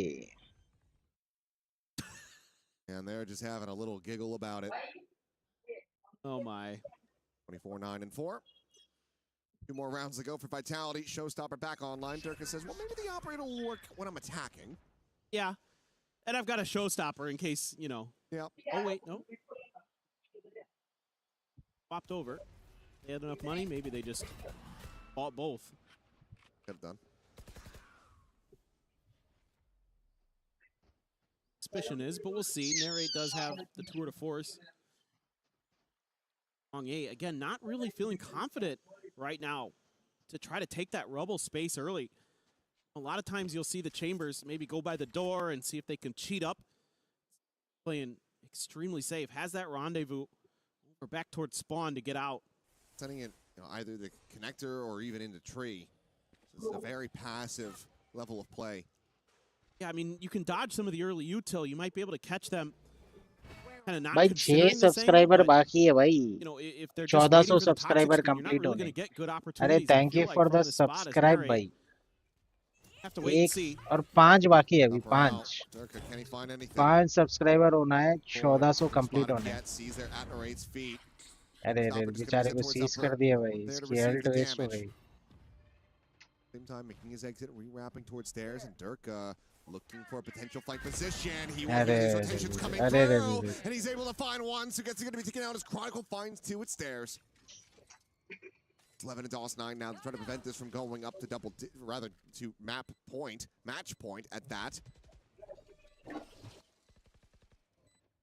तो मस्त flank hold कर रहा हूँ. Like a nigh impossible task. The pit is there. The spam not connecting. उसके बता रहे उसके बता. On 11. अरे ये क्या डैश है बाइगन का? They're on the approach. The overdrive to try to finish is going to be rewarded for one. Yampi Wall bank पड़ गया. Struck down, but the remaining players still not scouted out, still not spotted. The push forward. Chronicle will be found. Also able to find one, but Sayonara greets him with that shorty, and that's Levin now packing up, rotating out, trying to retain his weapon. Vitality will move up now 12-6. Sayonara goes down to the spike, but that's okay. Plenty of money there for Vitality. Just super smart, super aware stuff here from Vitality. Kind of slowly taking this space, realizing where Narrate might be. The Seize lands right at his feet. They're able to clear out the danger of that tour de force early. Get yourself into this pit, you know, kind of recognizing that there's a pretty good chance that Chamber is going to be on his own. You can scale forward off the back of that. Durka's going to send a bit of a fake towards B to gain some space that way. Just completely force KC in towards their spawn. और 5 subscriber होना है भाई. जल्दी जल्दी करो. 1400 subscribe complete हो जाते हैं. You're confident, you got to steal guard and just send it. Just storm their way forward. क्या confidently घुसे हुए ना बी पे. The end is nigh. Okay, Paranoia will go across. Will connect. The 2 players are going to be taken down. Sayonara just trying to play statuesque inside of that smoke. Back across Prophet here at upper, making his presence known, but it's going to be Sayonara. Side able to find the one as Aves will fall. Durka now getting on the scene, pushing his way forward through the connector, and Project just a hair off with his spam, but Durka able to still strike. Finds Sugetsu. Boombot now trying to further scout as DOS9 is going to be taken down. Levin able to pull off of that defuse. Finds himself a second. And Sayonara is going to be taken down. Levin. भाई क्या मारा भाई. To keep Carmine Corp alive, just their मेरी sensi रख लिया sir का दिख रहा भाई. सुने. They need 5 more off the back of this clutch to try to send this into overtime. Well, he's had a couple nice ones today, has 11. That's another one into the books, but again, you start to feel like it's too little too late. Who knows? Still another round where you get a huge advantage early. Yes, it's a quick plant from Vitality, but then you get 2 fast kills, and it's 3v5. You should be no problem at all, and then Sayonara, Durka, everybody's swinging around from angles they're not ready for. 11 very ready for this final layer here, though. Just barely. That's Vitality, getting a little bit frazzled, which we have rarely seen from them, but it has cropped up a couple times in this round. Sure. That first death goes over to 11. You don't need to be swinging one by one. You know that he hasn't gotten the hold up to half on that defuse. It's true. Could have pumped the brakes, played together, but wanted to try to bring this one to an end. Prophet now going to be overwhelmed, but Durka's there to try to peel one back. Gets that kill. A 1-for-1 exchange so far. Durka also going to be eating a bit of damage, so overall, KC still coming away favored. The rotations thought about, but no full commit here from Vitality, so have to go into more of a default setup. Spreading the map a little bit. Sugetsu back over to the other side. Meanwhile, one-way setup for DOS9, and he's going to be able to gain a lot of info here. So already cheating over is Aves. Like this from KC, they've got a really good idea of what's going on in this round right now. Read narrate is the big question. He's playing in front of the wall. The jump peek out and gets a headshot. He finds himself a second, and he gets out scot-free. Sugetsu continuing to fill this space, comes away with the final 2 eliminations, and Carmine Corp still hold on by a thread. 4 players surviving helps bolster the economy as they need 4 more rounds. Nasty stuff there from Narrate. Really good macro for KC. See this the whole way through. Use that early aggression to gain a little bit of space, gain a little bit of info, gain a little bit of map control. Now your players hit some good shots along the way. Sugetsu with that Guardian. Good for the final 2. I wonder if we're going to see a timeout. Yes. Yep. I think this is a great time to take one. Don't give them any more chances, any more opportunity. There's enough going on that Pal's like, okay, boys. Let's let's slow things down a little bit here. Let's have a quick chat and try to just bring this one तो भाई कैसे हो रमा भाई welcome to the stream यार मैं अच्छा हूं भाई आप कैसे हो maybe just I think what you might see a little bit here maybe potentially from Vitality is okay let's be a little bit more cautious at the start of the round. Let's not let some of the neon chicanery get into us and just do anything, but it's I think that's some of when Vitality's at their best is when they're kind of reacting to what their opponent's doing to them, when they can rely on those individual protocols, the team play that has really gotten them over the line in a lot of these rounds. One from a Nightfall, one from a Showstopper. Have a bit of a half investment here from Vitality. Pulls a Sheriff, a Bandit. Chronicle just going to be sticking with the El Clasico. मस्त Esports World Cup चालू हो गया वाह हाँ world cup आज ही से चालू हो गया अभी ग्रुप के मैचेस चल रहे हैं ग्रुप ए ग्रुप बी जो रहते हैं ना अरे बूम बॉट पीछे ही पड़ गया उसमें trying to drag it out make them think they can swing that angle trying to set up हाँ ना भाई परमिशन मिल गया अपने को अपन ग्लोबल esports के सॉरी esports world cup के ऑफिशियल को स्ट्रीमर है अपन Now 4 players clustered here on B. 11 watching that angle into A main. Carmine Corp from this point should be feeling pretty confident to at least just give up the space and get a solid retake onto the C side. But tap of the door in the raid, able to backpedal away fast enough, clears that corner. Only a minor amount of damage going to be suffered. And he's reaggressing. He's looking for more. It's quite unfortunate that he's not able to find anything off of that. And now you got to worry about the Showstopper. What in the world? Narrate doubles down. Oh, he just keeps going back in. Just tapping the door over and over again, keeping it revolving. पूरे world wide 400 से 500 streamer से I guess जिसमें से अपन एक है जिसको permission मिला approval I guess पूरे वर्ल्ड वाइड 400 है अप्रोक्सीमेटली स्ट्रीमर से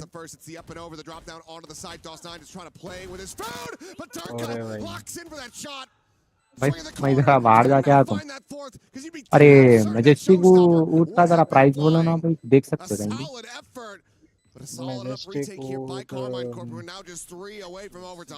Okay. पहले डाले थे शायद they're getting there.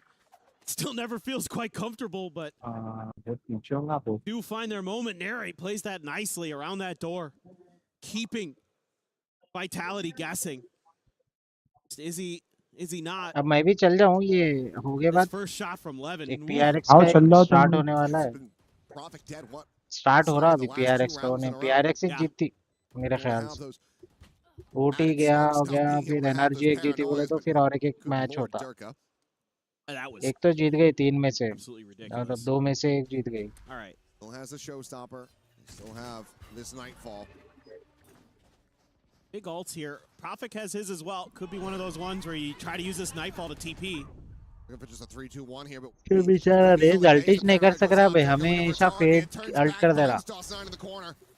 अरे वाह क्रेजी भाई, और भाई बहुत दिनों के बाद आया।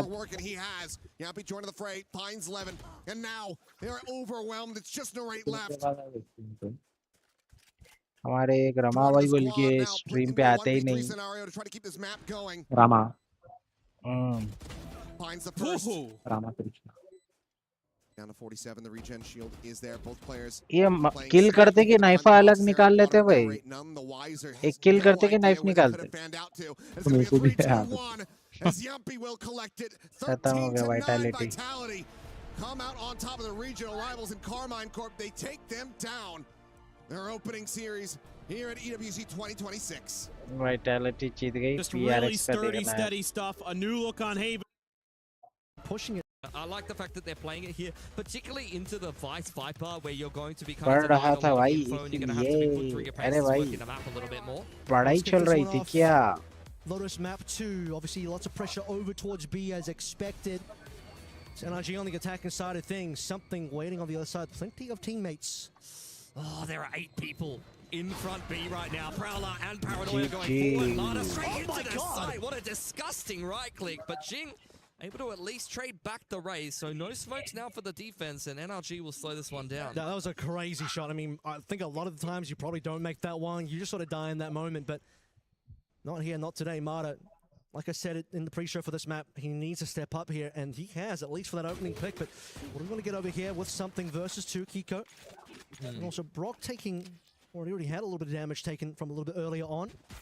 NRG going back for second helpings. This is a bait setup for the player behind the double stack is something. Groups दिखाऊं क्या? 1 सेकंड रुको। Dancing around the mound right now, trying to tap down some of these हूं? players with the ghost. Starting to run out of ammo here and dealt with by Kiko, but can Envy be the savior of this round here for PRX? Yeah, he's hearing a lot of stuff right now. He's got one backstab kill, catches Kiko out with his hands on the smokes, but it's Brock and Scuba with the door open, able to get those trades. just Divine left alone now in the 1v3, low HP for Brock and also PRX शुरू के दो round रोज करती है भाई clutch on that previous round. और lotus पे चलता नहीं PRX का ज़्यादा. Lose another 1v3 pistol to Divide. He's just going to be living rent-free in your head as NRG. 2 of these players are one tap to the Sheriff.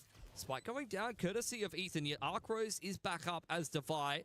Not sure if that's something you might want to place to try to find some PRX last time Lotus पे जा रही थी First उससे. up to bat. क्या नाम है? Pepper down Divide, but he's been allowed to cross into the side, completely surrounded. You can see Brock wrapping around through Waterfall side is probably not something you'd be expecting. Arkrose has been invested onto the site. Divide creeping forward, but surely should get caught on the cross here by Brock. Not quite. He's still in it for now. First tap on the spike. Arkrose already used. Positioning pretty open here. Double peek from NRG would be strong. Time भाई 3v1 भी कितना slow खेल रहे हो ना देखे. Will in fact come through Ethan for that kill. No clutch this time. Mata happy with that opening. Yeah, perfection there for NRG, just giving Divide absolutely nothing. I mean, his respect has been earned well and truly by that 1v3 he put together in the second half pistol of Fracture. Explosive start to this round for Saker. Still not going to be happy with that one.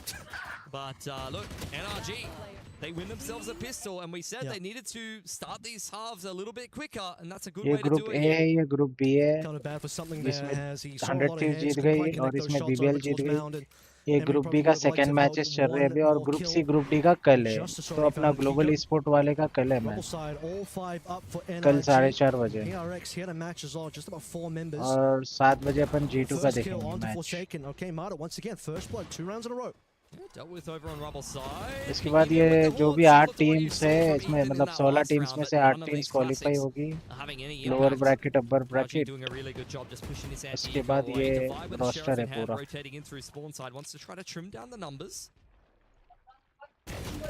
Oh my god, you cannot be doing that. Okay, that's a problem. Especially if he gets another one here, but disgusting shots so far and something in there as well. They just turned this one अच्छा है second map lotus है हमेशा वही हारती है. डर है भाई डर. हर ग्रुप्स में से कितने जाएंगे? PRX are दो committing daylight robbery right now to complete an eco win. 4-4 है, in what- दो जाएंगे That was अब a 2-on-5. Yep. Qualifier. I can't believe it. 2-on-5, Kev. I cannot believe that. Oh, the stars lined up. Couldn't have had a more perfect situation. Something receives the last two players who have no idea that he's there. I mean, he was about to get one freebie, and the second freebie was like, yeah, thank you, yes, I will. That is just brutal, man. I feel bad for reacting because we're right in front of the players. I'm sure they probably... जी जाएगा लगता है। अरे जी का match कल है ना? I just lost myself with dividing those two shots in a row. I almost fell to my knees, I'm not gonna lie. Regardless though, अभी आज जो है सो ना ग्रुप ए और ग्रुप बी के शुरू के 4 मैचेस हुए, ठीक है? ये दोनों टीम, ये चारों टीम और ये चारों टीम 8 टीम के मैचेस हो गए और कल फिर 8 टीम के मैचेस हो गए, तो टोटल 18 टीम से जिसमें से 8 टीम्स बाहर होने वाले हैं, जिसमें से ये वाले बाहर हो गई, टीम RRQ और एडवर्ड गेमिंग बाहर हो गई। अब इन दोनों में से कोई 2 बाहर हो गए, 4 में से 2 बाहर हो गए, फिर यहाँ पे ग्रुप सी और ग्रुप डी में से भी 2 बाहर हो गए। मतलब टोटल 16 टीम्स है, उसमें से 8 तो बाहर हो गए और कल अपना जी का मैच है, वो ग्रुप डी में है, MIBR के साथ उसका मैच है। NRG trying to throw a little bit of a Hail Mary force buy into round number 3. हाँ वही मैं पूछ रहा, क्या लगता है जाएंगे क्या वर्ल्ड कप में? अरे हाँ भाई, मेरे को तो ऐसा दिख रहा कि PRX और ग्लोबल स्पोर्ट्स का फाइनल होगा। I think so. With a gorgeous shutdown, and this is what we were talking about. We wanted to see a little bit more from Jing on the raise. We also said sensible Jing. He's not just running knee deep in to try and get the ace. Respecting the fact that still early days here, I want to secure the economy, not do anything too silly. Yeah. Kiko just wants to save the rifle and single elimination है क्या? हाँ ये वाला single है। So maybe Jing will in fact get the ace. We'll see if he's able to do that. Making a lot of noise coming over here towards the other side. He's the player in the position to do it. Kiko, this is just such a favorable angle for the Omen though. There's no way you check this as Jing. Okay. Kiko probably dies anyway, but Jing would have loved to have been the one getting that kill. Paranoia can jump straight on top of him. 2-1 for PRX. Another great start to a half here. Money will be broken for NRG. Yeah. I'm sure they will have had a sigh of relief अरे after winning the MIBR वो जबरदस्त team है भाई। Unfortunately, going to be an emotional roller coaster for them. Look at this again. The opening three. आसपास है इसमें, आसपास है देखो। Jing ends up getting बहुत जबरदस्त मैच होने वाला है कल। gross, but आसपास है ज़ेकेन है, टैक्स है, मेजिनो है, फ्रॉड है। Players after they make contact with Jing and sets him up so beautifully. इसमें बैटमैन है, क्रिश्चियन है, ऑटो है। Instantly shutting down the pistol even more so. Okay, getting into कल का बहुत इंटरेस्टिंग होने वाला है match. Something judge in hand. Plenty of NRG players in front. All on high pistols. Stakes match है ना फिर ये। See where the cleanup happens. Aggressive dash on in. Something very much just kicking his feet, running around with the judge, trying to get a bit of an anti-eco on. Envy inside of the site has a dark cover for safety. He knows that NRG are kind of halted up in tree for the time being, and the attackers once again will slow this one down. Side पूरी छोड़ दी है भाई, उला ये पे देखो क्या है ये control. Low HP on Martyr as well. PRX happy to chill. See what NRG are going to do here. Share covering. उला अंदर जाके वापस बाहर आ गए। B is mostly प्लांट कर देते तो पैसे तो ही मिल जाते थे। In terms of his own contact. मैंने अभी रिसेंटली स्टार्ट किया फॉलो करना प्रोफेशनल वाला। अरे भाई मेरे को भी कुछ आइडिया नहीं है भाई। असल में क्या है, मुझे क्यों इंटरेस्ट नहीं आता बोले तो इंडियन प्लेयर्स ही नहीं है भाई अपने ये पूरे जितने भी ग्लोबल टीम्स है, इसमें एक भी इंडियन प्लेयर नहीं है भाई, इसलिए मेरे को जरा भी इंटरेस्ट नहीं आता। टीम ओनर इंडियन है, टीम फ्रेंचाइजी ओनर है, लेकिन प्लेयर खेलने वाले इंडियंस नहीं है भाई, इसलिए इंटरेस्ट नहीं आता मेरे को। अब ये क्या है, अपने को को स्ट्रीम का ऑफर आया, अपन को स्ट्रीम करने के लिए बोले तो अपन को स्ट्रीम कर रहे हैं। Excellent position now, taking no economic damage on this defensive side. अब थोड़ा मैचेस देखे तो एक आइडिया भी होता कि भाई टूर्नामेंट्स ऑर्गेनाइज कैसा करते, टूर्नामेंट्स में होता क्या और कैसा लोग खेलते। तो I am planning something like big league के सर का अपन खोलेंगे बोल के, not just a tournament but like league. आप IPL देखेंगे ना, वैसे अपन वैलोरेंट का पीएल खोलेंगे, पीएल वैलोरेंट की लीग स्टार्ट करेंगे अपन इंडिया की, जहाँ पे टीम के जो फ्रेंचाइजीज है उसको भी बेचेंगे अपन अलग अलग स्टेट्स के। आप क्या बोलते हैं, आईपीएल के साल का वैलोरेंट का चल सकता क्या? घर वाले खेलने देते ही नहीं तो क्या ही होगा इंडियंस का। नहीं, इंडियंस मसला ये है कि करप्शन बहुत है भाई इंडिया में, हर चीज में। अरे रे रे, ये हर बार फेट से मर रहा भाई, बेचारे की हल्ट हो रही नहीं रेस की। मस्त आइडिया है ना, लेकिन एग्जीक्यूट करने के लिए इसको दवा के इन्वेस्टमेंट होना और सही ऑडियंस होना भाई, सपोर्ट करने वाले बंदे होना। क्योंकि मेरे पास एक आइडिया है कि भाई मैं जो चैट करते हैं ना उन लोगों को, जैसा सिड भाई ने ऑर्गेनाइज किया था कि भाई जो भी चैट करेंगे उनको डेली का डेली माउस गिव अवे होगा, जो भी मैक्स जिसके भी पॉइंट्स हो गए। वैसे ही मैं सोचूं कि एक वेबसाइट बनाऊंगा जिसमें ई कॉमर्स पूरे प्रोडक्ट्स डाल दूंगा और आपको जो भी पॉइंट्स हो गए आप वेबसाइट पे रिडीम करके परचेज कर सकते हैं। It's not a giveaway but it's return, क्या बोलते हैं, giving returns to the viewers whoever are supporting, watching, commenting and all। जरूर चलेगा, बस प्रॉपर स्पॉन्सर चाहिए। little bit deeper on site if possible. The two teams will handshake this one away, I believe, as you're not even really playing for exits here for your PRX. You just want to hold on to what guns you hand. I say that, but Devi and Brock and Ethan will meet. तो ऐसा plan तो है भाई, अपन के जो भी viewers है ना वो लोग को अपन जो सो रिटर्न करेंगे कि भाई जो भी है चैट करेंगे तो आपको पॉइंट जो भी डेली का डेली आपको ऐड होते जाएंगे और वेबसाइट पे जाके आप रिडीम कर लेना।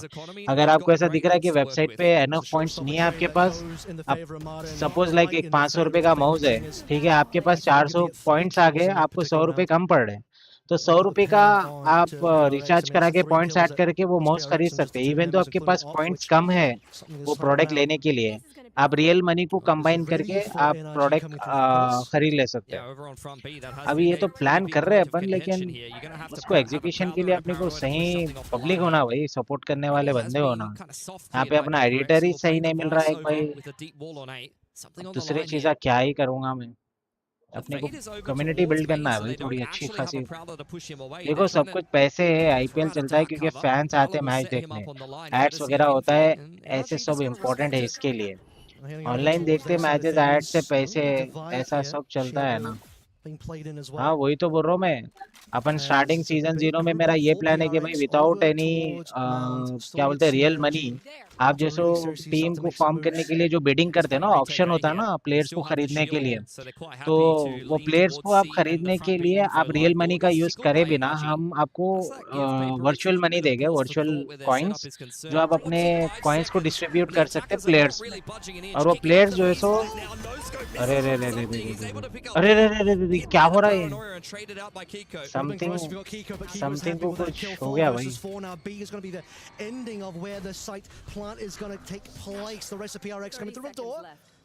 अरे भाई क्या अल्ट मार के चक्कर आ भाई ये।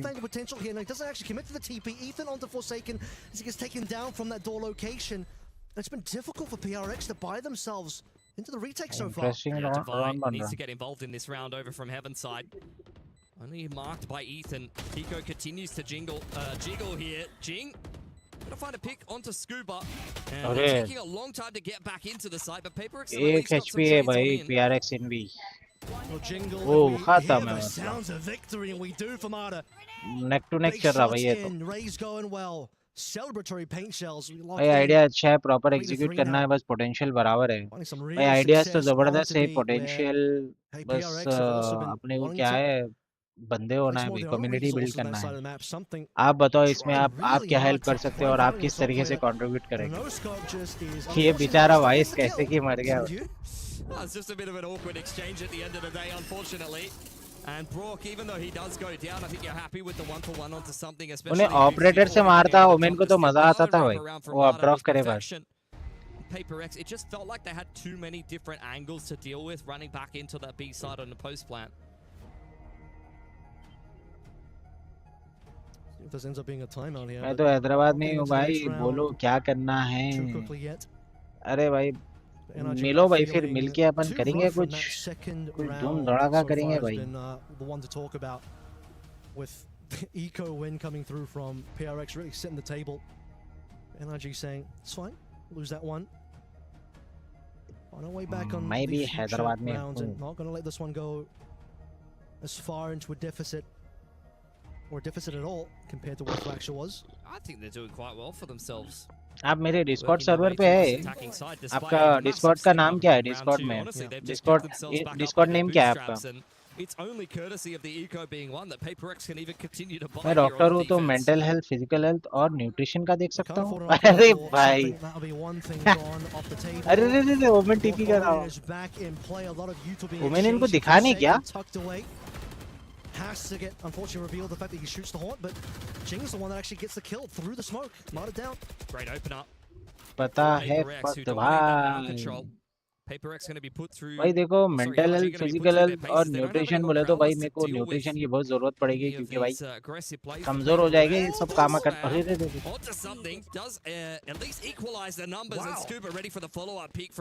भाई क्या चल रहा है? Understanding that something बीच छोड़ रहे क्यों ये लोग? will be behind that box and rewarded. ओह भाई दूसरा भी ऑलमोस्ट मर गया था. अरे मर गया. ओडी ने भाई इधर. नहीं नहीं नहीं नहीं. अरे क्रेजी भाई, crazy retake. Yeah, good recovery from PRX there. NRG not quite able to keep the streak of rounds going there. See mount fight. आप आपका डिस्कॉर्ड पे नाम क्या है? डिस्कॉर्ड पे क्या नाम है आपका? Up close towards that dark cover. मेरे डिस्कॉर्ड सर्वर पे ज्वाइन करो ना. अभी हुआ ज्वाइन डिस्कॉर्ड. ओके एक सेकंड चेक करता हूं मैं. Forsaken doubles up there. The round would have been done outright, but the rest of PRX pick up the pieces. रायोगा लेट्स गो भाई. ऐड कर लिया मैं आपको. मैं सीड भाई को भी बोला था भाई, उन्होंने ज्यादा कुछ इंटरेस्ट बता ही नहीं अपने आईपीएल के जैसा कुछ अपन वैलोरेंट का करते हैं तो भाई ये नो बस नॉर्मल टूर्नामेंट का ही कर रहे हैं. वो भी बहुत बड़ी बात है टूर्नामेंट ऑर्गेनाइज करना, अच्छे से करना. अरे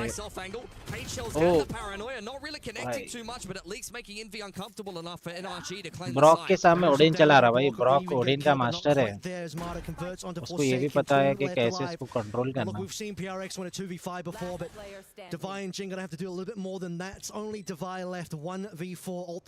वीसी आ जाता बट अभी पापा है तो मुश्किल है. नो प्रॉब्लम है, नो प्रॉब्लम. अपन कल ग्लोबल स्पोर्ट्स का मैच है ना, कल सुकून से बैठ के वीसी में बात करेंगे उसके मैच के बाद भाई. Any chances of completing this clutch, let alone taking दो भी जबरदस्त मैचेस है कल. That's my question because it just doesn't have the money to play with. Fall back into spawn side. आप यूजुअली क्या टाइम पे फ्री रहते हैं? अभी आपकी एजुकेशन चल रही बोले थे ना आप तो. डॉक्टर अभी बने नहीं आई गेस. लास्ट टाइम जहाँ तक आप बोले मेरे.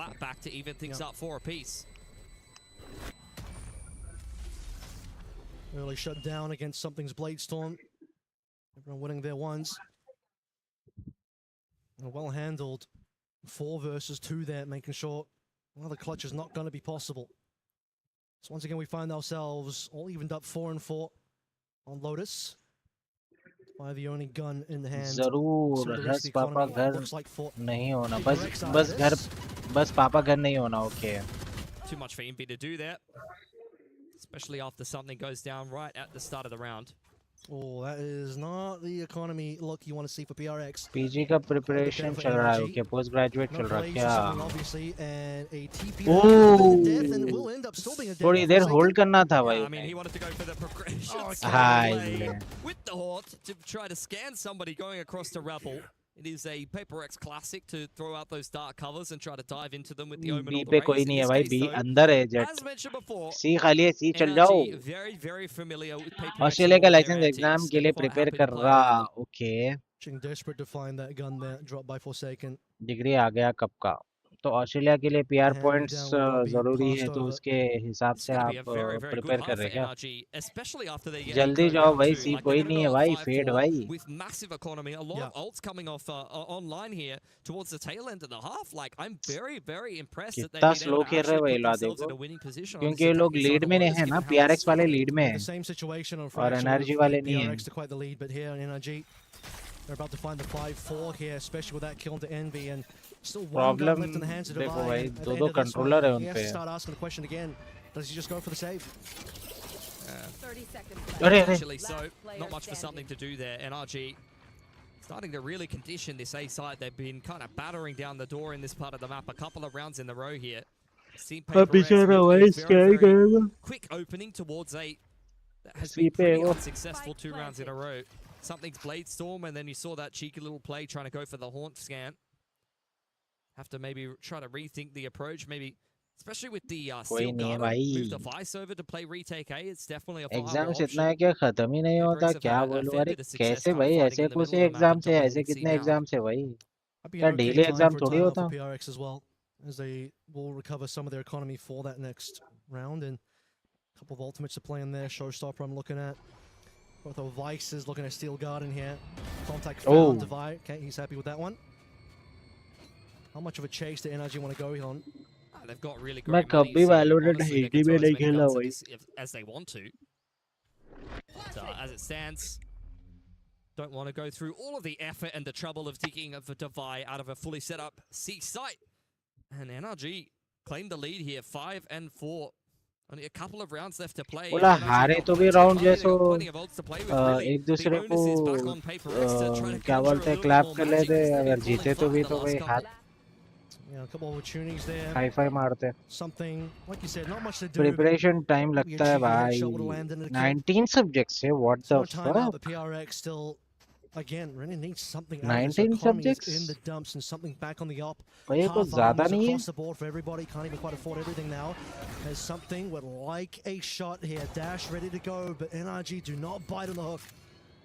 कोई लो हो गया, कोई लो हो गया, one player ओमेन के गार्डियन से लो हो गया कोई। Scuba a little worse for wear, but the regen shield will help him come back up to a little bit more of a healthy status, as NRG looking to pick up the pace towards C here with the Nightfall. Haven't seen much out of C for NRG so far, so this time they're going to really commit into it. Shea will slow things down. With the Nightfall in play, PRX fully respecting something is ready once again. Paranoia will be pushing players off slightly, but just no one in the sightlines. He will reveal the operator once more. Yeah, Steel Garden's getting traded, waiting for the Raze ult to kick this one off in combination with the Paranoia. In goes the Viper's Pit from NRG. It's a pretty deep one to try to zone Waterfall away and make things difficult for PRX. इसके तो ये क्या ult है? Here we go, Showstopper Jing. That's the opening he was looking for, but doesn't see Marta. Despite being flashed out, Marta gets the kill, Divine gets the trade, so there is still a 4 versus 4 against something. He wanted that operator kill for so long, gets on to Kiko. Opportunity now, Envy onto Brock. 2 left, Scuba and Ethan to hold on, and they can't do it. Scuba needs to do a lot of work here, but something's got his number. We're back to evens, 5-5. Yeah, I mean, I'm surprised PRX was able to put that retake together, given मैं that तो the मुश्किल है Showstopper had समझा 0 impact on the retake there.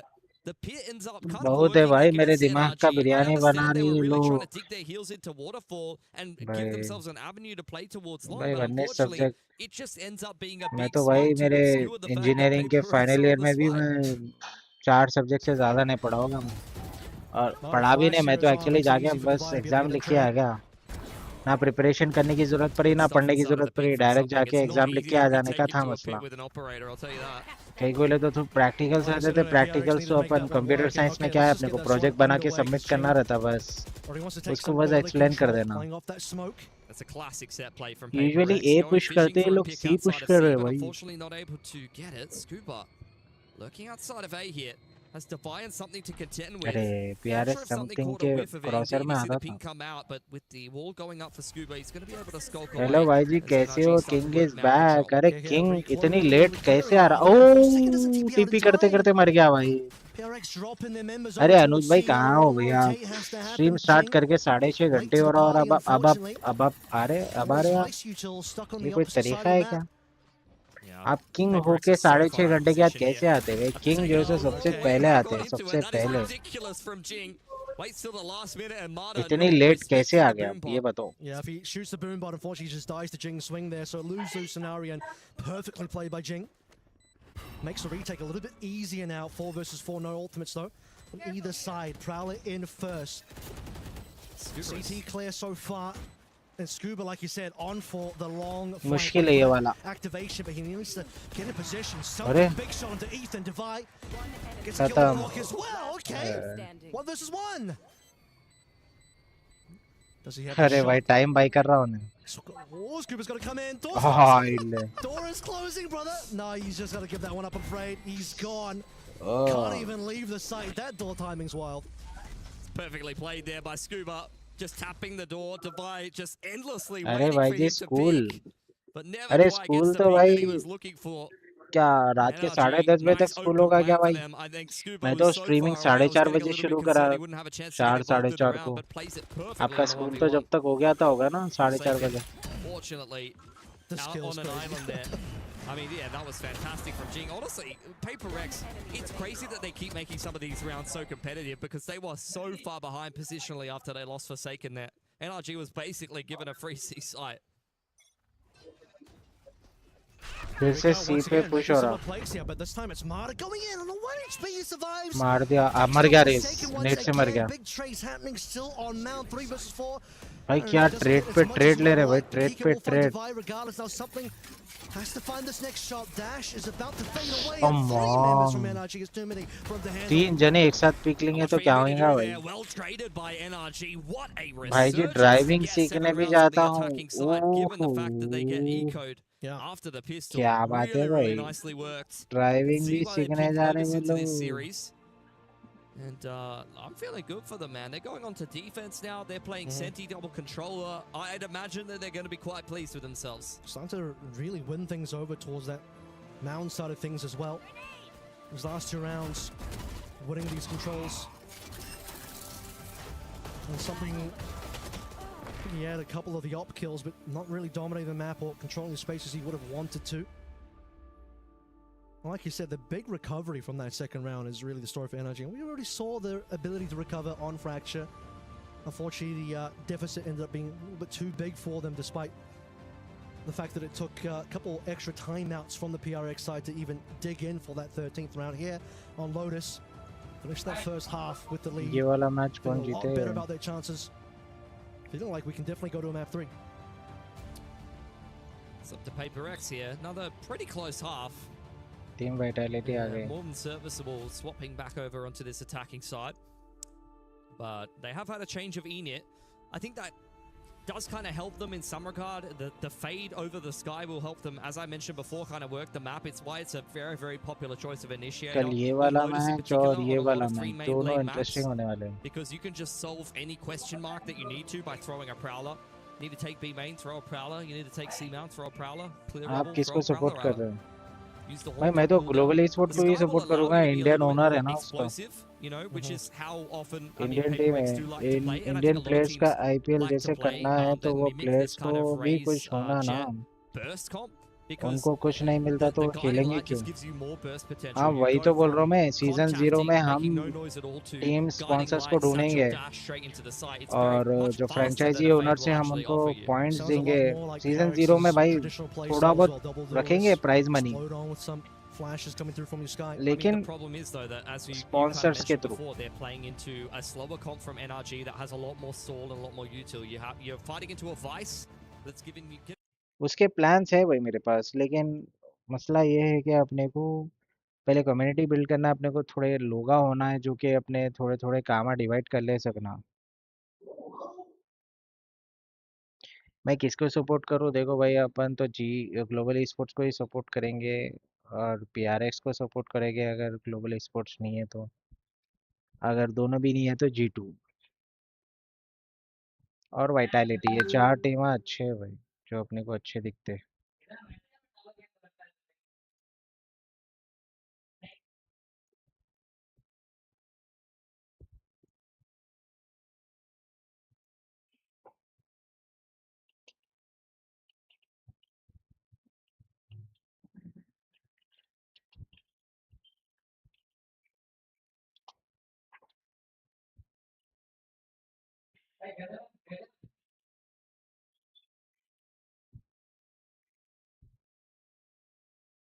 Into a 1v1. Can Divide clutch yet another pistol for PRX?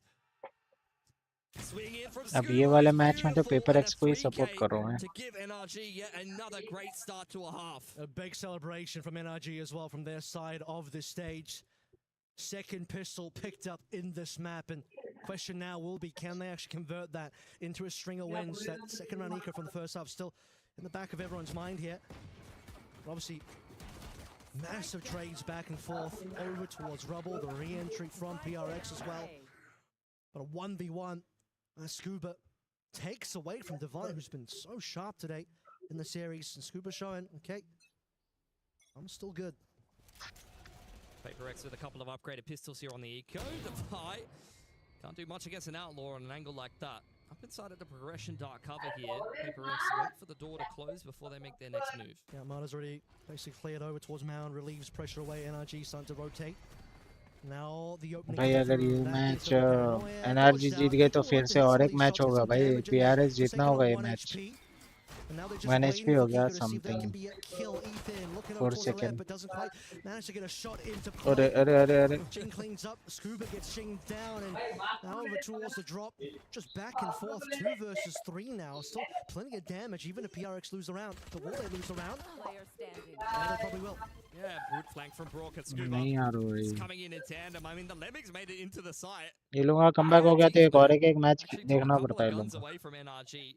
They're in pretty good positions to just shut that down outright, especially with the easy opening peak over on Mount side. But PRX do a good job keeping it interesting. Put themselves in very annoying positions. I mean, you can see them kind of tucked in under drop here. That's not easy for Ethan to clear. Yeah, frustrating death for Ethan on that one.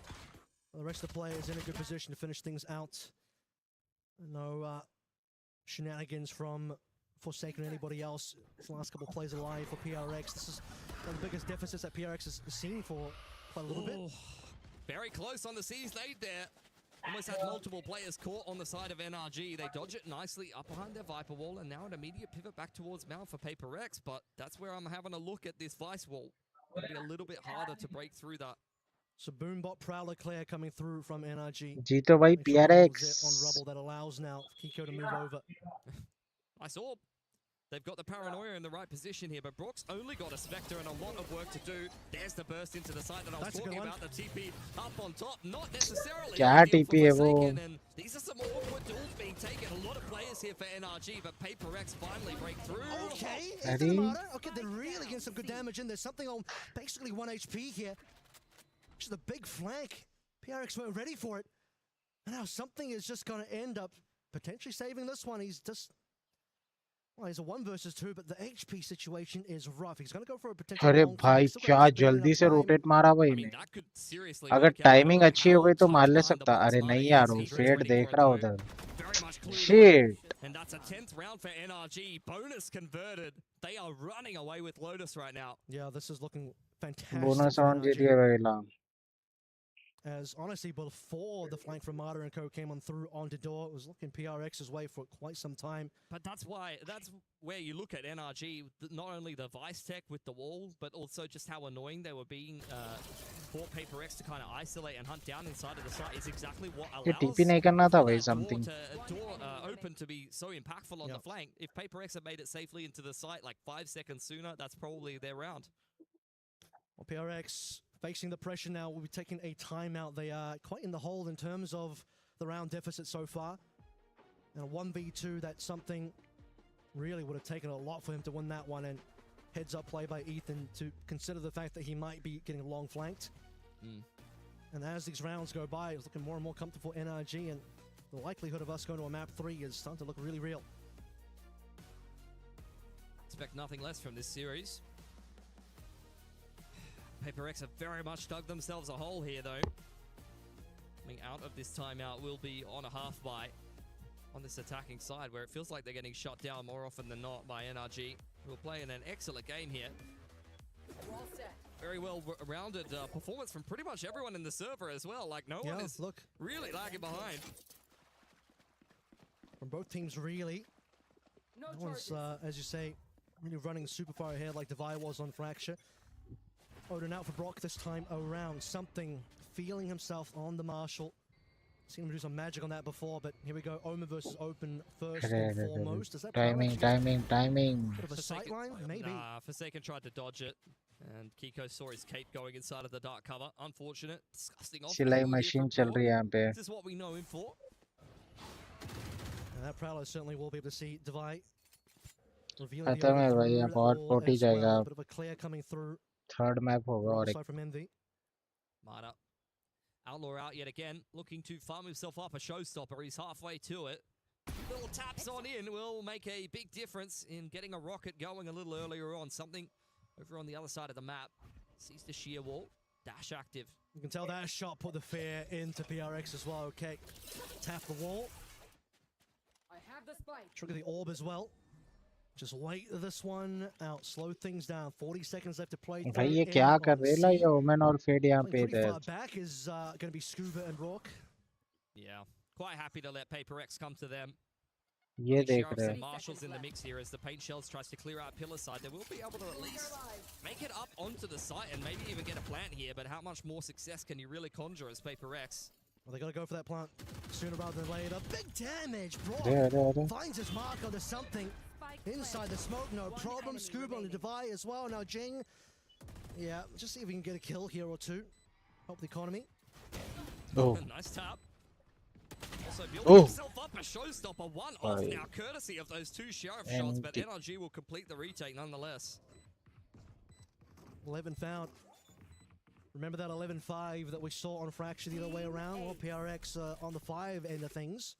NRG was able to make a little bit of a comeback. PRX, after that tack timeout, we'll need to think about where this gun round's gonna go.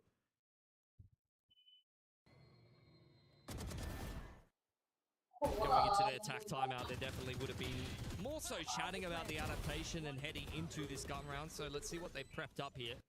The half buy is one thing. Plans may have changed, especially when you're considering the orb control. You're now one off two pretty big ults here for Paper X. Yeah. It's up to NRG to kind of deny those orbs. Operator in hand. Something. Really keen for it. A little bit more. Good spot on a Forsaken. Knows his tricks. Knows where he's going to end up being with that TP. Spam होता है, हाँ होता है ना वो वाली waterfall से spam होता पूरा.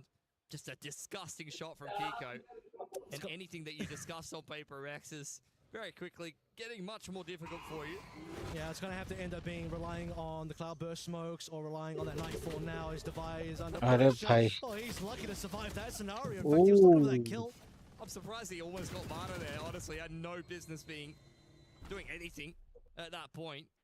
3-on-5 here for Paper X. Off angle from Scuba is looking pretty dirty. This round is a dumpster fire. I hate to say it, but kind of in the bin at the moment. Scuba just drops something from behind his neck. Yeah. I mean, what do you do here now? 2 versus 5. You don't feel good about giving up the round. It's about to be 12 for NRG. PRX kind of in the bin at the moment. This was terrible for them. Yep. Only thinking about Breeze at this point. Off save करता क्या? 30 seconds on the clock. I feel like I'm watching the Masters Grand Final all over again, like a stop map for Paper X. Oh no, we're so back, we're so done. Hopefully on Breeze we're just Lotus में आके हारते भाई Paper X. From that Grand Final, really. We'll skip the other 3 maps in the middle. आप कहाँ जा रहे? WC का पूरे टीम कर सकती है spam. अरे भाई मैं तो बस स्ट्रीम कर सकता हूँ, वहाँ थोड़ी जा सकता हूँ. उधर तो बड़े-बड़े टीम्स और प्लेयर्स ही जाएंगे ना. मैं कैसे जाऊँगा? अरे इसकी तो. So something will be a little bit more empty-handed. And Paper X, they've got all of the ults, but none of the money up against map point here for 4 second पे pressure आ गया. That round went from bad to worse with no recovery on the op.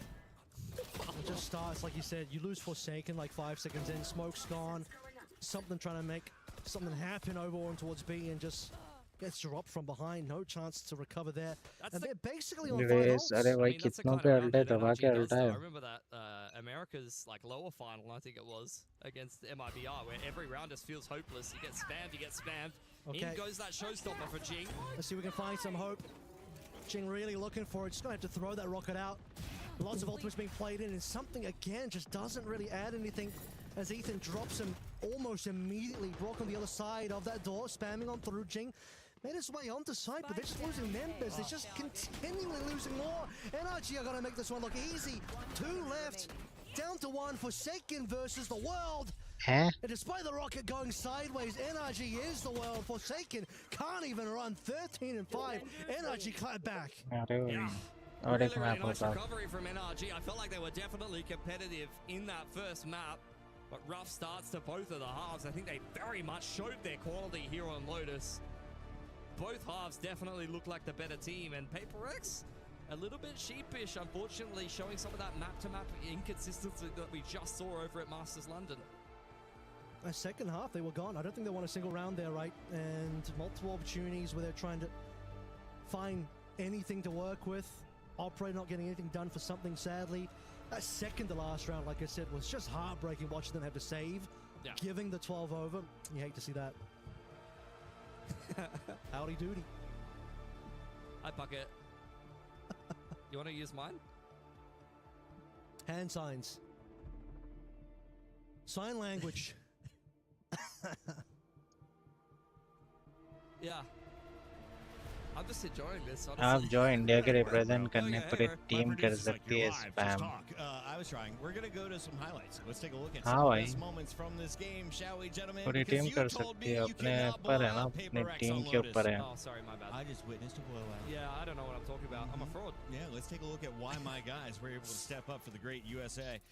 Pistols galore. अनुज भाई आप team में आ जाओ मेरे आप neon लो मैं smoke खेल लेता हूँ क्या बोलते हैं This was a crazy round though. This was like the best round, but after this, it just gets bad for PRX. You start out so. Does it help fatty liver? ज्यादातर लोग जो हैदराबाद में हैं जिनको फैटी लिवर है वो due to weight gain ही है और इसका सबसे important It's all NRG highlights. We got judges coming out, headshots galore. Who had the biggest impact as this game swung back in favor of NRG? Literally everyone. Like they might have had like 1 or 2 kills between them. It was a very well-rounded performance for NRG. Honestly, I felt like everyone had their moments. Everyone had a fair degree of impact. And like I said, like NRG, when they're this well drilled, on their defense in particular, they make your life a nightmare. We saw it in that second to last round for PRX where you're just losing 1 or 2 players before you've even kind of made it through the opening parts of the map. I was quite impressed with Ethan, honestly. I mean, we saw some really smart plays there, able to just sniff out members, not losing to random flanks. 2 versus 1 against something, just understanding, okay, a big flank is going to be there, finding him behind the box as well. Ethan just had eyes all over the map. Is Fade a happy way to play if you're an NRG fan? Is Fade a happy way to play? Yeah, you bring her out every map? Yeah, well, not every map. You know, she's good on some maps. She's you'll play other things on other maps. But Fade, I mean, they're pretty good on the Fade. Ethan is a very flexible player. He can kind of play any initiator that you really need to be playing. And I think, honestly, I was surprised that Fade came out for PRX, and it doesn't seem to have gone particularly well for them, particularly on that attacking side. Like, I understand why they went for that, especially against double controller Vice. Like, they really want to work the map a little bit more. They want to have more kind of answers to just simplify the map control. But I felt like they probably just needed to burst more, and I would have probably liked to see a Sky. Which, you know, like I said, maybe a stylistic difference there and a mismatch in terms of what they would normally do. Double duelist Sky, a bit more bursting, explosivity with the flashes and your 2 duelists getting into the mix. Especially playing into a Viper. Like, just flash to the Viper wall, bro. Yeah. The Viper causing problems. We'll see if the controllers continue to crush 13-5.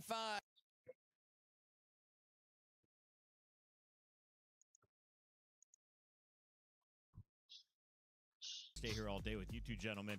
I don't think we're going to breaks. We're just hanging out for a minute. Avril, how are you feeling? I mean, we're going to full 3 maps in the BO3 between PRX and NRG. This is what we wanted. We might be staying extra. The fans might be watching a little bit extra here, but this is the game that people were waiting for, and it's delivering. We're going to all 3. Absolutely, and I didn't even write down our 3rd map because you were so confident in PRX. So talk to me about how this map was decided through the bans and protects, the veto process, and who should have the edge statistically coming in. I feel like it's an up and down map for PRX, but if they're kind of clicking today, then they should be reasonably confident on it. Like I said, both of these teams can kind of play all 3 maps in the veto. As far as I'm concerned, I'm just hoping for a 3rd map Gigabanger. Yeah, I'd like to see, you know, obviously I think the Jet's definitely coming back for something, back on the operator. found like kind of mid-success on Lotus, so getting the opportunity for him to take over the map would be pretty big for PRX. Solid stuff all around. Both teams taking one map. We've got a third map potentially loading up. And as you can see, the players are not on the stage. So we're going to go to a short break. When we come back, the players will be in their seats and we'll be jumping right into the action. Stay tuned. It's EWC.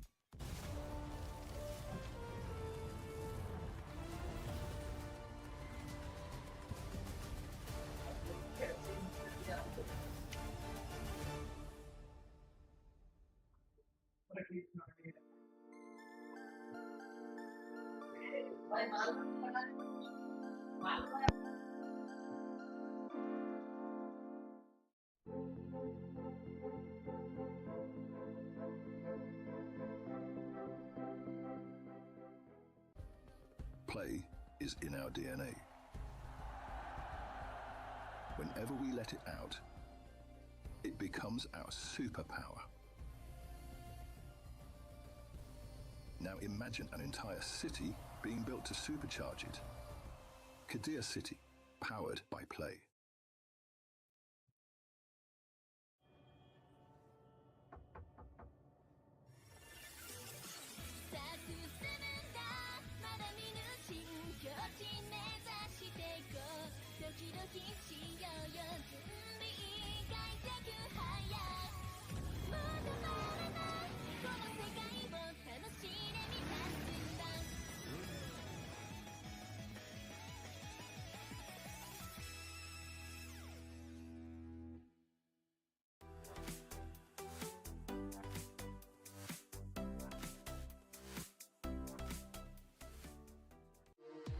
We were there. For every click, every clutch, every respawn. We were there for the years of grind. And we're here. Now. The proud founding partner of EWC. Powering the biggest event in gaming. Shoulder to shoulder with the world's best. Making history.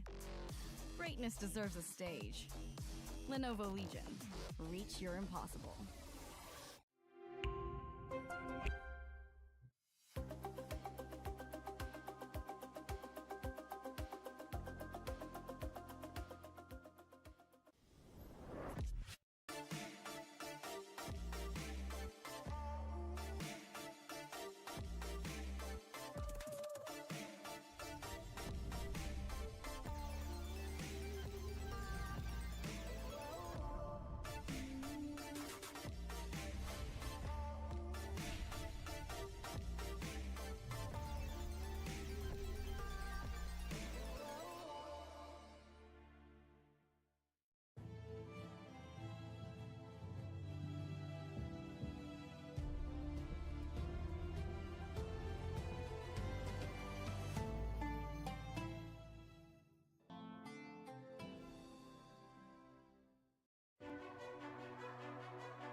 Play is in our DNA. Whenever we let it out, it becomes our superpower. Now imagine an entire city being built to supercharge it. Qeon City, powered by play.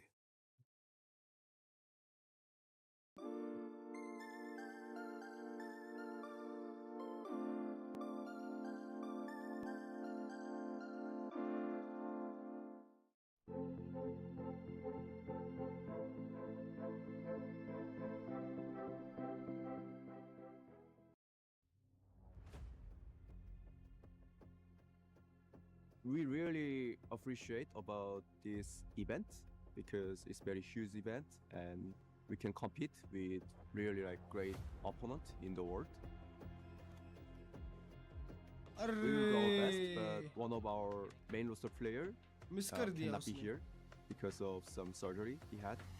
So I'm not sure we can be really good. Show resumes in 3 minutes. Not be here because of some surgery.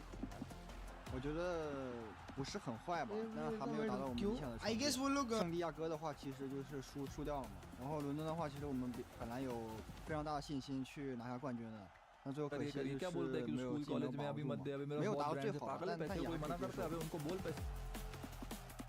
我觉得当时是奥特曼来到之后，在磨合，我们在适应教练的风格吧。教练组的分工其实也比较不明确，就大家团队里面都比较混乱，感觉最后还是差一点吧。尤其是打勒维尔坦，就是第3张图的时候，指挥的时候我没有扛住，我觉得可能会有点难，但我相信我们可以做到。EU and Tech Pass made for each other. किसका match था?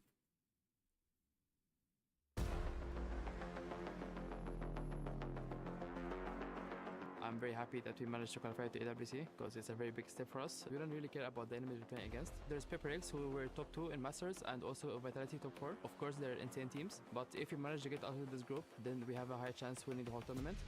He's got a teammate. It was 2v5. It was Narrate and Lewan. They were alive. I see them both in insane positions, and I thought we could actually win this round. And then they got kill after kill after kill. Then it's 1v1. And my heartbeat is like 180, and I cannot do anything about it. He won it, and then I'm released. Yeah, this is also amazing. Yeah, Going into playoffs is like my biggest dream I did back then in KCX, so it was very insane. There was 30k people just rooting for us, playing against Koi. It was the best moment of my life. No matter how good is the specs of the headset, you're still gonna hear if it's a big crowd. So they're gonna give us other momentum for sure. During stage 1, we had like, it was the worst split of my career, and I think for everyone in my team, and it was just super sad that we hard worked the whole year just to win something and we cannot. ऐसी मैं अच्छे से edit करूँगी guys. अब मैं थोड़ा सा rest करती हूँ ना, मैं rest करूँगी. I think आज और sleep first. I think we had some issues with like our momentum out here. We're getting overconfident, we're doing so many mistakes, and then once we do these mistakes, we get low confidence, and then it turns from up to high, and then it's very hard to play like this. It was my पानी का test भी याद है पानी का test for sure a part of it because I did so many mistakes. Pure Italian winner, by the way, just kidding about shipping Mikasa and Arvind. It's a theory. I think Zeech worked a lot in our mental aspects more than in-game because we were all super sad. We went in a really bad chat रात में चल जाता है ठीक है. He walked into this like he tried to make us. अरे हाँ by the way, ओए in-game stuff is not as तुम लोग important अगर as the तुम लोग में से कोई कुकिंग करता है? How many of you know how to cook? And if we कितना manage खाना to बना get out सकते of हो this तुम? group, as I said, we're gonna for sure win the tournament. We might be the underdogs, but we're here to prove we're not. उनको जलाने के लिए जल्दी से मैं डाइट कोक उठा लाऊं क्या? हेलो गाइस कैसे हो? कौशिक बात stream guys I am telling you I don't know how much happy I am भाई chat पता है इतना happy हूँ मैं इतना खुश कहाँ गया यार Welcome back to the Esports World Cup. It's Chris Puckett here on your screen, and we're about to jump into the final fight of the night. PRX taking on NRG, and as these two predicted, we're going to a game 3. Last map, though, much more of a convincing win than expected out of 100 Thieves. I want to start with you, Avril. What do you see from the boys from Americas? NRG recovery after that brutal second round as well, losing the anti-eco. And we saw what happened on Fraction when you just get this PRX string of a massive amount of rounds, 11-5, they had the lead. Opposite thing happens on Lotus, it's 11-5 the other way around, and NRG not only recovered, kept that spree going, massive punishes on the PRX side. And unfortunately for a player like Forsaken on PRX as well, he went like 0-9 in terms of first kills, first death. He died first like 9 times. Some of the TVs are pretty ludicrous, I'm not going to lie. But I'm impressed by NRG. Not only the kind of resilience to be able to come back from losing that opening map. They got eco'd in the second round, as I kind of mentioned, but they also blew out PRX on a map that they know their way around very well. Yeah. I saw a request in the chat to see your back. Would you mind showcasing the dog? It's got flowers with it. Yeah. Who are we giving flowers to at the end of for? this fight? I was going to say something if he plays like he does in game number 1. On the other side, I'm eyeing Kiko. Let's go back to when you were popping off. I want to see a little bit more You picked the only aggression. non-American player on the team. You picked the Brit. Well, everyone loves a Brit. Have you met Big Time yet? This kid's amazing. I've seen way too much of Big Time. I would hang out with him every day, bunk beds and everything. No, that's what I literally do. I live with him for the last 2 years. In bunk beds? It's sometimes in bunk beds. Hey. Interesting. Yeah, you got to grind. I mean, we're on the hustle. Big Time's one of the only people I know that can fit in a bunk bed, so. That's true. As a grown adult. Was he on the top bunk or the bottom bunk? Yeah, you feel safe with him on top. Yeah, you're I good. see. You're good. Yeah, sure. We take a look here at that man, though. I would not feel comfortable with Mata above me. If you're looking at the agents, what are we locking in? Gentlemen, I am going to exit. Take it away. This is the decider. Who is going to jump to the top of the group? NRG or PRX?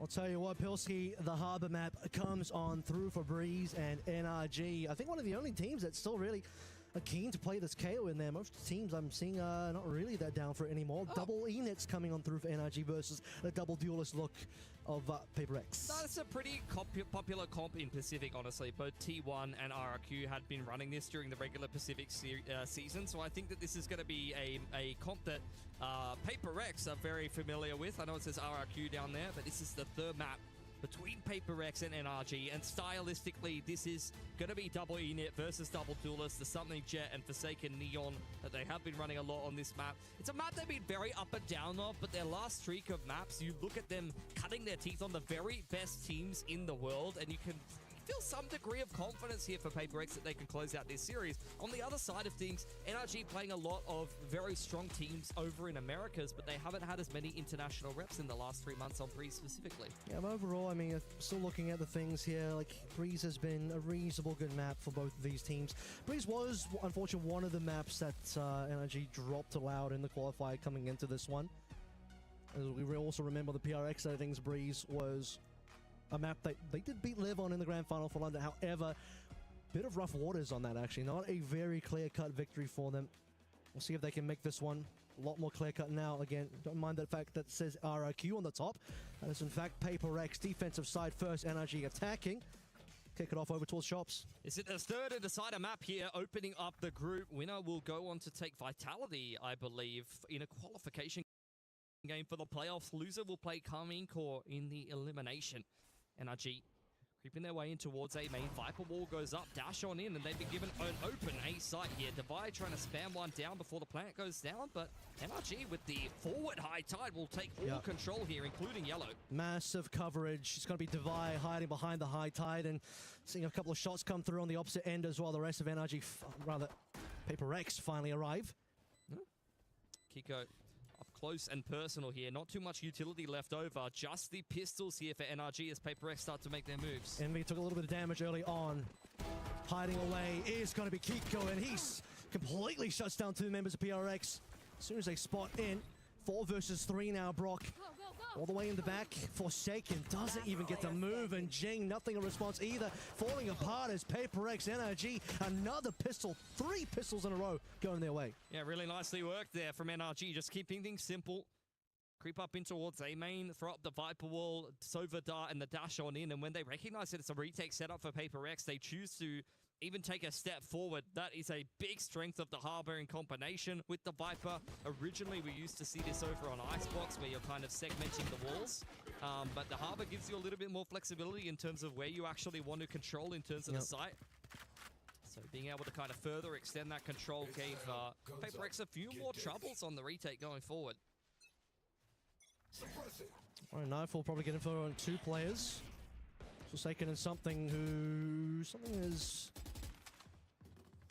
potentially got the sniper out, actually. Yeah, 2 marshals. I mean, this is pretty common on Breeze, but PaperX in particular here do have a couple of upgrades to try to keep this one interesting. Okay, Kiko there as well. Moving up through mid, walking into Something. He's been waiting for this opportunity. Yep. Buying up as well, given that what was the pistol going towards the NRG side of things? This is a very slow round. Look at the trappers well on the door side of things. Jing and Envy dodging out from the Viper molly as well. This could be very interesting. Should get checked though. 2 players there. Envy is the only one that actually gets somebody from the PaperX side of things.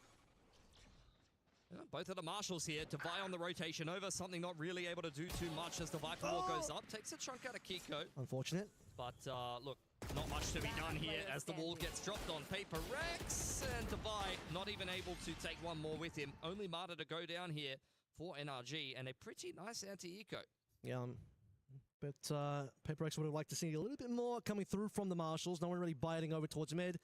The trap setup. Now the mid doors only delivering the 1 kill. That's after the fact that they dodged out from that molly as well. Once more, Ethan, the rest of NRG, defusing that situation. A devised body shot and Kiko not landing a kill either. Fair bit invested in that round for PRX. He's going to hamstring the opening gun round a little bit. A couple of sets of light armor.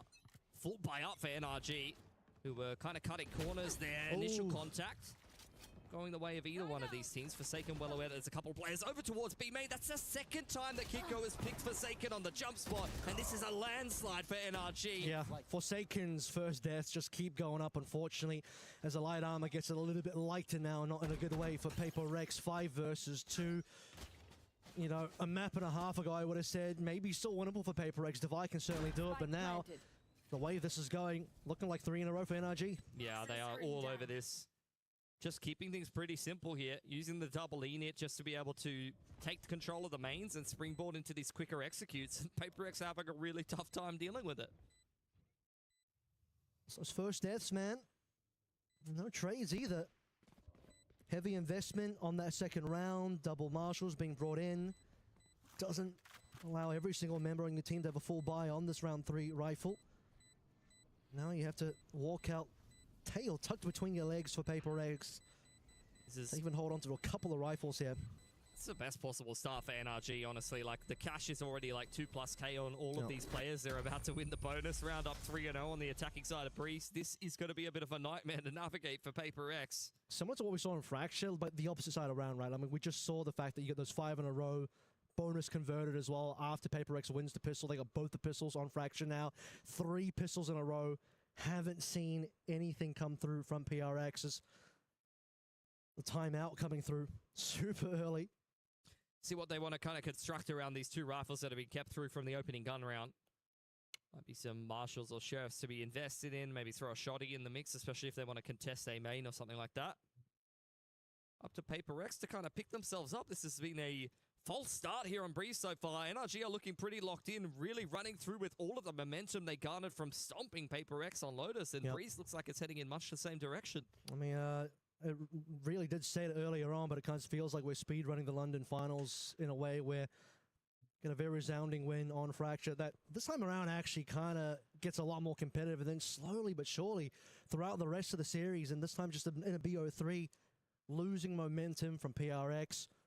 Confidence seems down as well. Some of those magic moments you get out of Fracture, you're just not getting anymore. Let's see what they come up with here. Got a lot of work to do. I think the objective starts to move, especially when you have this good of a start on the attacking side from, you know, being able to string rounds together, being able to break the money to how many can we kind of chip in early on here. You got to kind of adjust your expectations. Forsaken really going to go for a Guardian here. Down to $400. Indeed, he is investing quite a lot in this round. He feels like PRX have a good chance to win it. 2 players with just the pistols out there as well, including something who's super far away from the Blade Storm. And PRX getting nice and active early on. A couple players wanting to move a little bit deeper into the mid. As NRG, full respect, they want to be prepared for the potential PRX doing something here. Yeah, something very much saving for an operator heading in towards the next round. Ethan jiggling for the mid push. And he, it's courtesy really of this deep wall from PRX. Makes NRG a little bit nervous that they will be taking some space over there. And sometimes they even just throw down that wall and then just play towards the mains. In this case, NRG really doing their due diligence, working their way through the map up. Elbow drone goes into middle. Drone sees nothing. Smoke ends up being pretty useful there for PRX just to hide inside the cove. They don't see anything on the opposite end either. Time is running out. NRG have barely made moves. It's confusing PRX a little bit. I think they're making the right call here, though. Just dropping off Scooper in middle for the late lurk.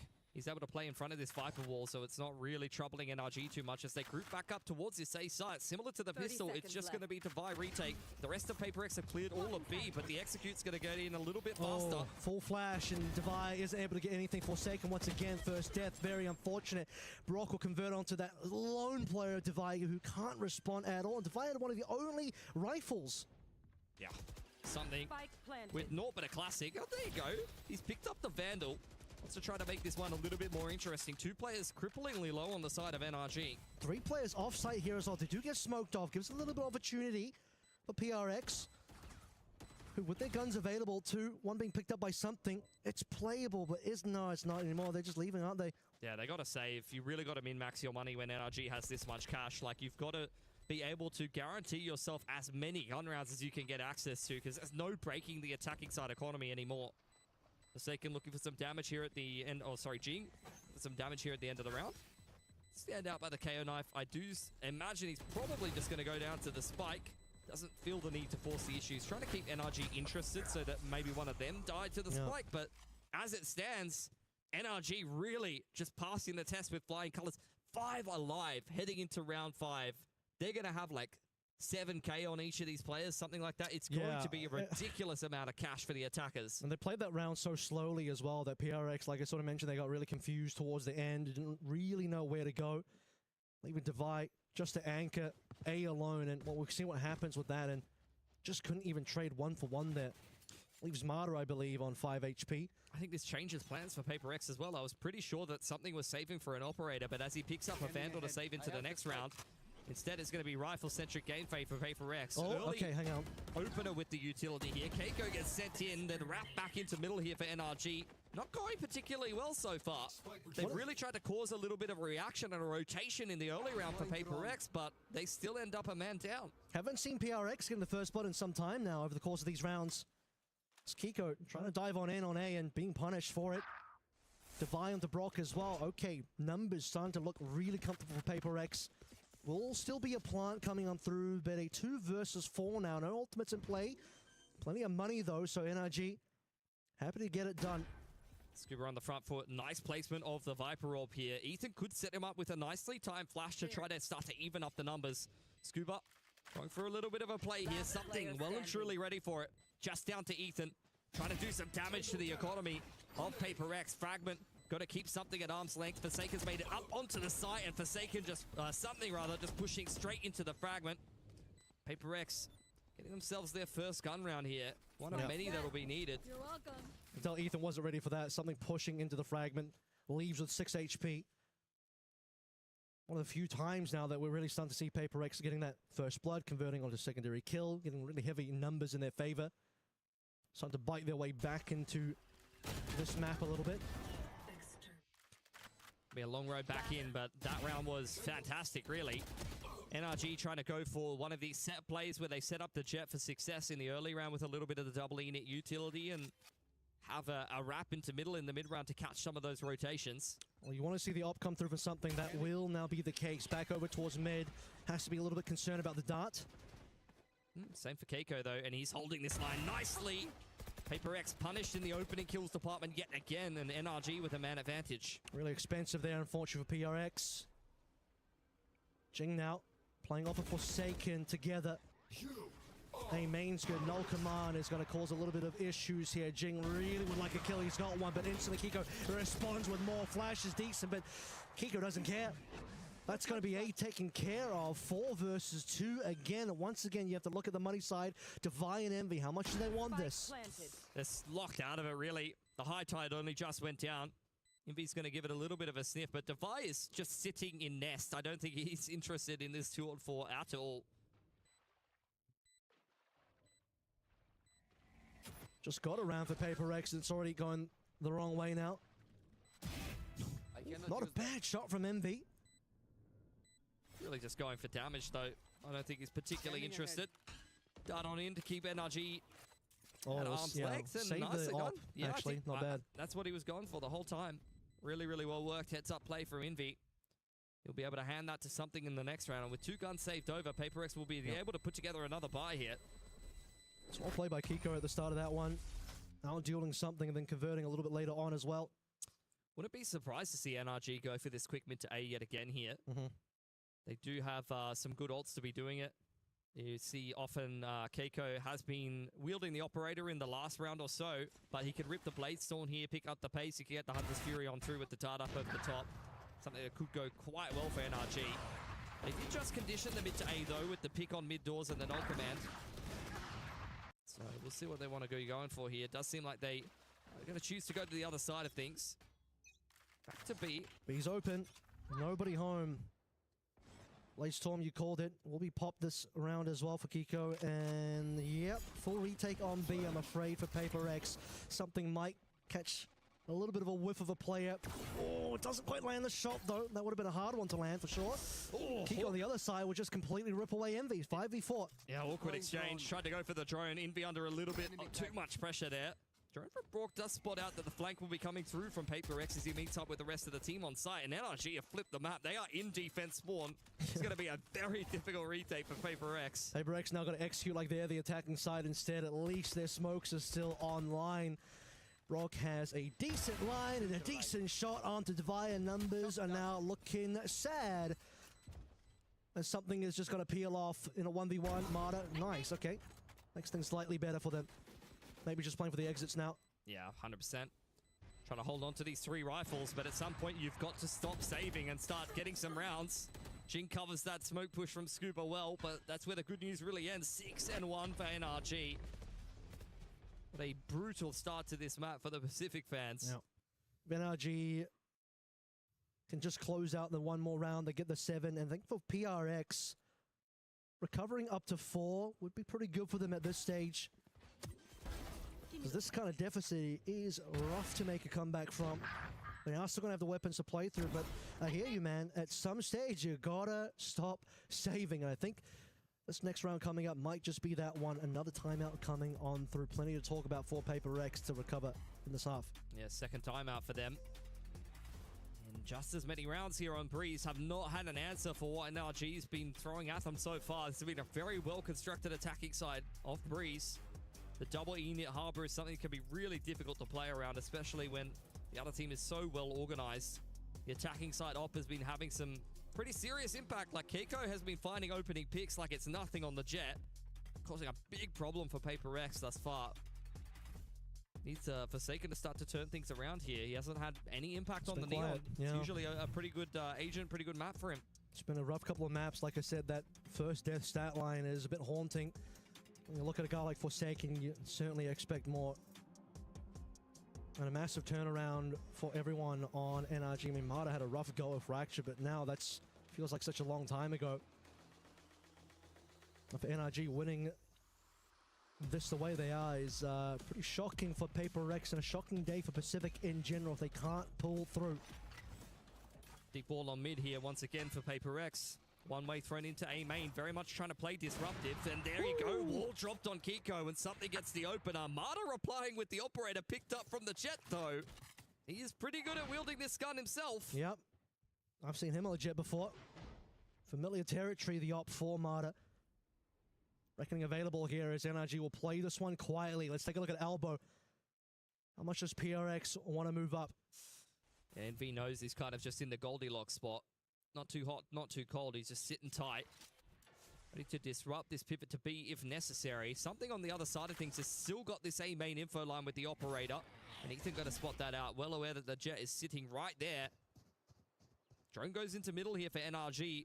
Courtesy of that wall being put up by Devi, it's drawing out a lot of utility. But NRG just kind of simplifying things back towards A main. Well, they got info that something is there based on the knife coming through from Ethan. How do they want to defuse the scenario? They have still util to play through.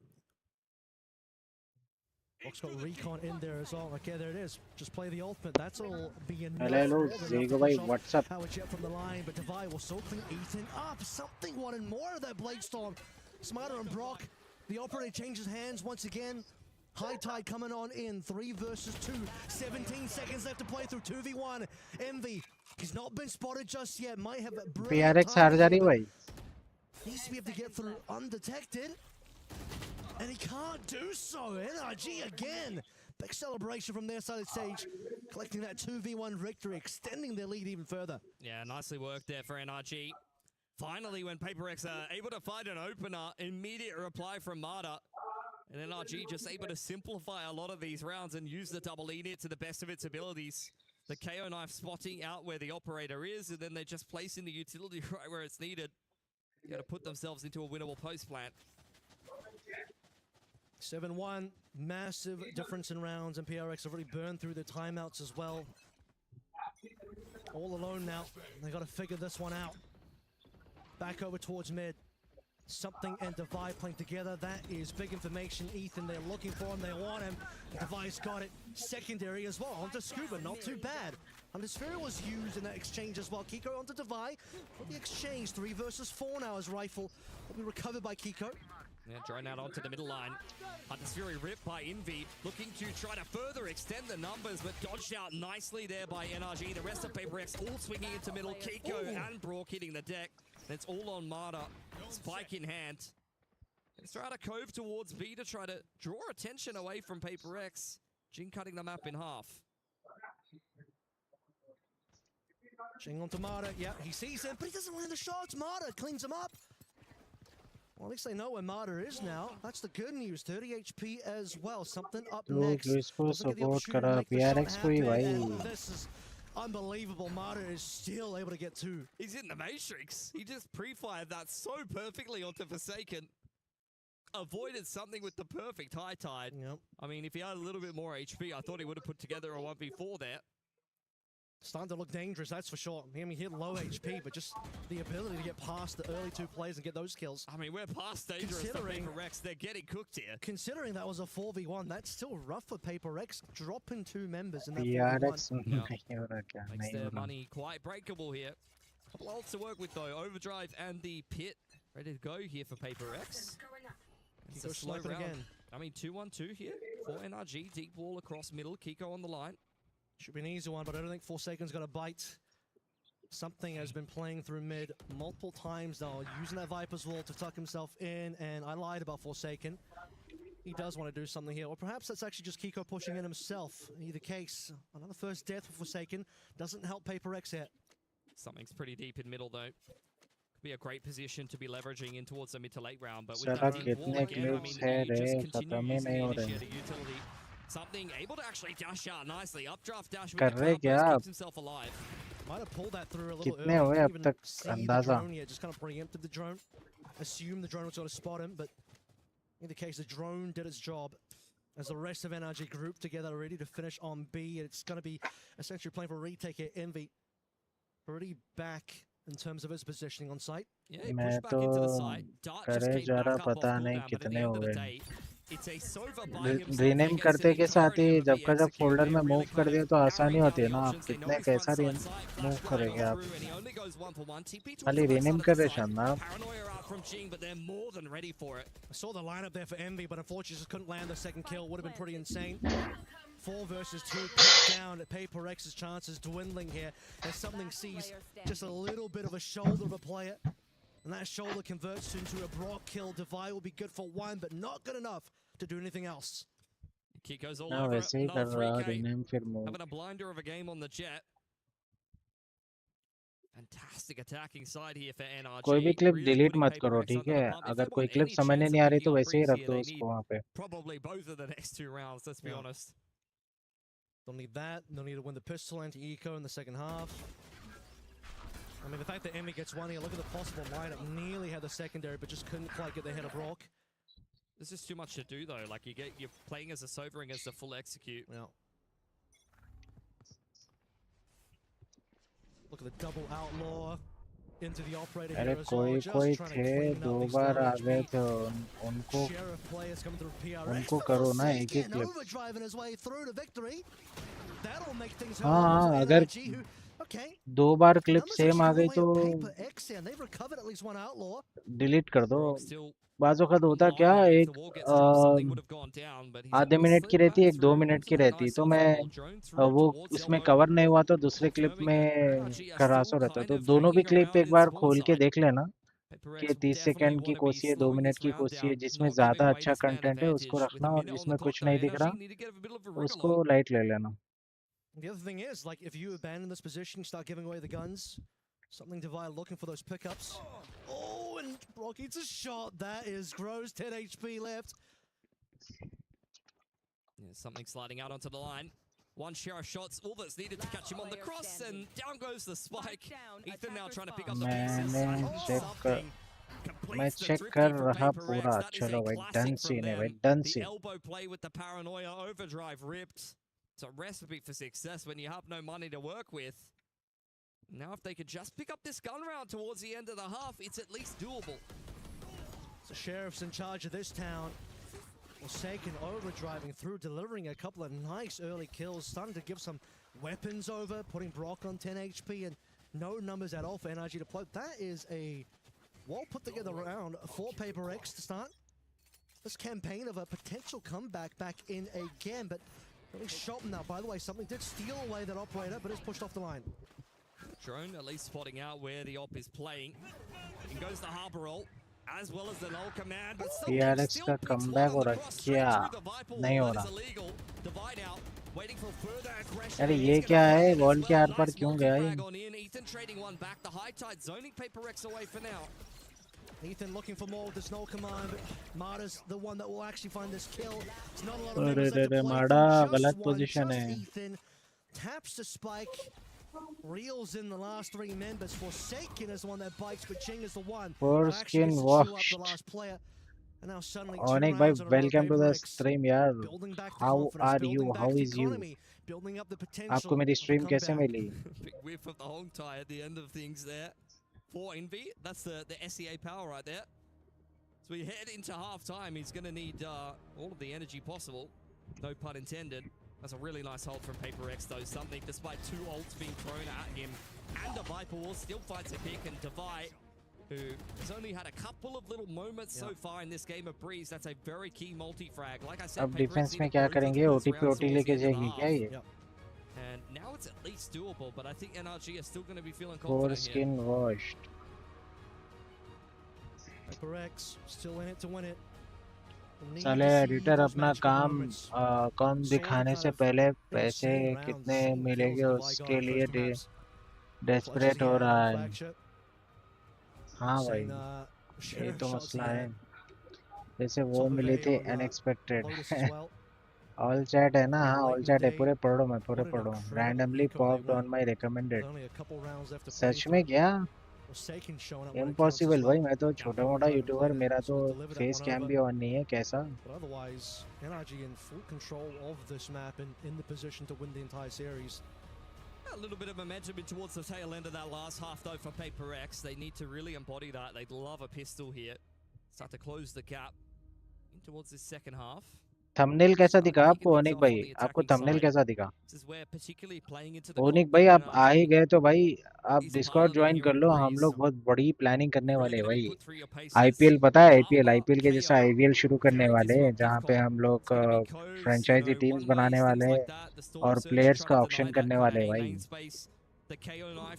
जबरदस्त Valorant community build करने वाले हम लोग ये छोटे मोटे tournament कुछ नहीं है भाई अपने आईपीएल के सामने आईपीएल के जैसा आईवीएल बहुत बड़ा करने वाले हैं हम आप आगे से उसको भाई प्लीज डिस्क्रिप्शन में डिस्कॉर्ड का लिंक होगा प्लीज ज्वाइन कर लो यार इंस्टाग्राम पे भी अगर हो सका तो फॉलो कर लो नियॉन है ब्रो नियॉन तो नियॉन आपको पसंद है क्या नियॉन देखते कि आप खोल लिए क्या स्ट्रीम अगर वैसा है तो भाई आप मेरे वीडियोस देख के क्रेजी फैन हो जाएंगे मेरे सच बता रहा हूँ आप मेरे वीडियोस तो देखो इंस्टाग्राम पे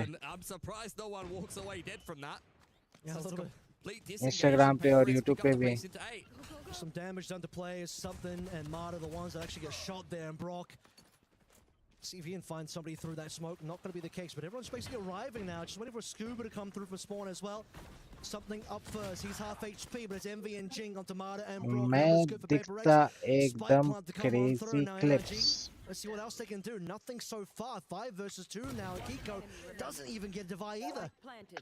Scuba. A little bit late to the party here. Never even got a chance to get involved. A flawless pistol for PRX. Full momentum coming in from the end of that last half, and they are very much in this game of Breeze now. Get that anti-eco in there. That's another round. 6 and 8 now starts to feel, if they get that round, a lot more doable. Then we're seeing the danger they can have on the bonus as well based on what fraction. क्या लगता है PRX का comeback होता है? See if NRG has anything to say about it though. Comeback तो दिख रहा भाई. Happy to just let it go economy-wise. Classics abroad. Mid पे outlaw है भाई. Mid मत जाओ. Something भाई mid मत जाओ. What that looks like. Yeah, for sure. I mean, it is just pistols with the outlaw divide. Knows that NRG have taken that A main space courtesy of the KO knife from early. Kiko jiggling around. Scuba maybe found the side of Forsaken for a moment, but it's all down to Mata to see if he can fashion even one kill. Nicely timed Storm Surge, but that's where it ends. अरे मैं समझा सामने वाले wiper पे आउटलो है, क्या गलत read कर रहा हूँ मैं. If you are a fanatic fan, PRX का घी खाता. अरे वापस से घी आ गया भाई PRX में. Comeback हो रहा, comeback. Could be a very dangerous looking bonus coming on through in terms of economy. भाई मैं तो किसी का फैन नहीं हूँ, मैं तो अपने फैनों का फैन हूँ भाई मैं. कम हटा दो, back, PRS is back. भाई ये फ्लैश की क्या जरूरत है? मिड डोर पे फ्लैश कर रहा बंदा. Triple swing to try to re-clear that mid space. It seems like they want to group up back towards A. Neon पे बुलडॉग है. They're in two minds about what they want to be doing this round. I guess it's back to B here. Hold कर रहे हो लोग पूरे दोनों भी side. Outlaw Bulldog, so somewhat reasonably competitive buy in terms of this bonus. For sure. A little bit of acceleration coming through mid under control for NRG. As NRG start to sniff the fact that it could be a B. That's exactly what it looks like under pressure. अरे shout out to Zigo Edit भाई. ये हमारे Zigo भाई है जो जबरदस्त edits करते हैं भाई वीडियो के. और मुकेश अंबानी के जैसा बिजी रहते हैं, अपॉइंटमेंट लेके इनसे बात करना होगा. ऐसे ही हर किसी की वीडियो एडिट नहीं करते. अरे अरे अरे क्या हो रहा है ये? 1 versus 1, Viper versus Viper. Rotation. कोई नहीं है रे भाई, साइड पे ही है, जाना भाई, भाग लेते हैं. PRX are well aware that he was anchoring the side initially. He was spotted out early on. इसके पास Ball going up for Scuba here. क्या भाई? Sheriff in hand outlaw creeping है up इस on the पे, line. Doesn't have a Phantom primary है. weapon to be using. 15 seconds on the clock, and Scuba is all over this tunnel flank. Reading this one very छोड़ well. दे रहा side इन्हें. अरे Managed to get back in there, timing extremely well as mentioned. Thought for a second there. Edits का घी खत्म. अरे भाई वो 100 वाली भी कौन सी टीम थी ना? हाँ जीत गई ना 100 Thieves. Very competitive, ends up in a 1 versus 1. So despite winning that one, very curious about the money situation for NRG. Yeah, definitely a lot of guns taken away from them. But, able to at least deny that bonus. You have a judge on in here for Kiko. So just trying to scrap together a buy. Both teams आपको 10 रुपए देना है जेगो भाई. ये देखो.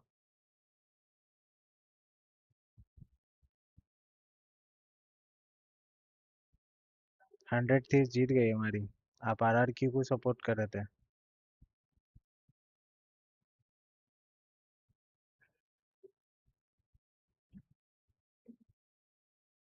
Things interesting here as we go back over towards mid for PRX. He'd be taking space on B, causing a lot of चलो problems. दो भेजो और अरे हाथ देना भाई. अरे जज में एक ही बुलेट बची. Paranoia. Namada still gets Jang, and now Brock as well. Envy, you talked about him exploring over towards B. That might be the opening now to play. NRG know it as well. Trying to cut off something here, and not going to get the time to get that cut off actually.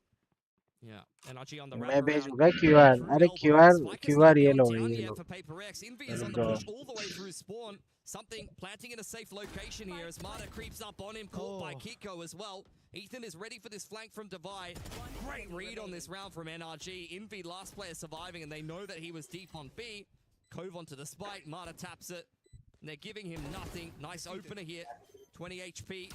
Half has to come through. He's going to get a little bit of chip damage. ये लो QR. बस ज़्यादा बढ़ाने हो गया ये. Mata's off the spike. Gonna start diffusing it. Swing on through from Keiko. Gets it done for NRG. Double digits. ये लो Two भाई. players there from PaperX. Really far away from helping something. ये लो Unfortunately, QR as side Envy में that कर is दिया आपके लिए. deep exploration all the way in enemy spawn, but doesn't quite have the HP all the time to do much more. And it starts out okay. We talk about the one kill from something onto Scuba, but beyond that, that mid doors PaperX, as they couldn't make their way through that at all. FIFA का match देख रहे हैं क्या?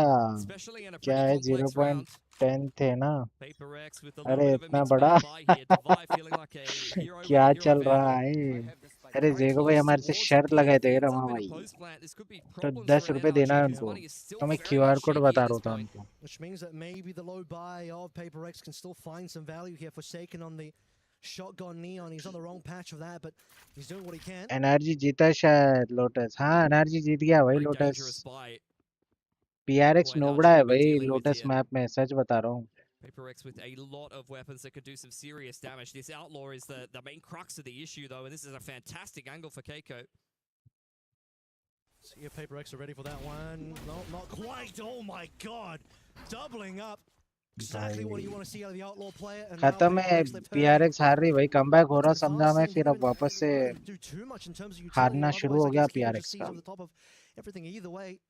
Yeah. I mean, it's just a dirty off angle over the top of the Viper wall. Not much really to be done. These are great ये positions for RX NRG. तो Like they've PRX just खत्म है, outpositioned PRX का PRX. Journey, yes Preempting PRX any की kind of खत्म है aggression. Journey. Spike dropped out in the open. Outlaw is still on the line if it's even eliminated match है भाई ये। and something on double doors, cleaned up by Mata. A flawless round for NRG, and it's looking like back-to-back stomps to reverse sweep this series here. And we're looking at जीजी से an मामला। okay early half for PRX, double flawless. Really closing the gap slightly, but after that third round bonus of the half, things start to go back the way of NRG massively. भाई ये क्या position है भाई, ये डब्बे की ऊपर की और ये ऊपर जो ब्रिज है, ब्रिज और वो डब्बा दोनों की पोजीशन मस्त है भाई। See what they come up with here.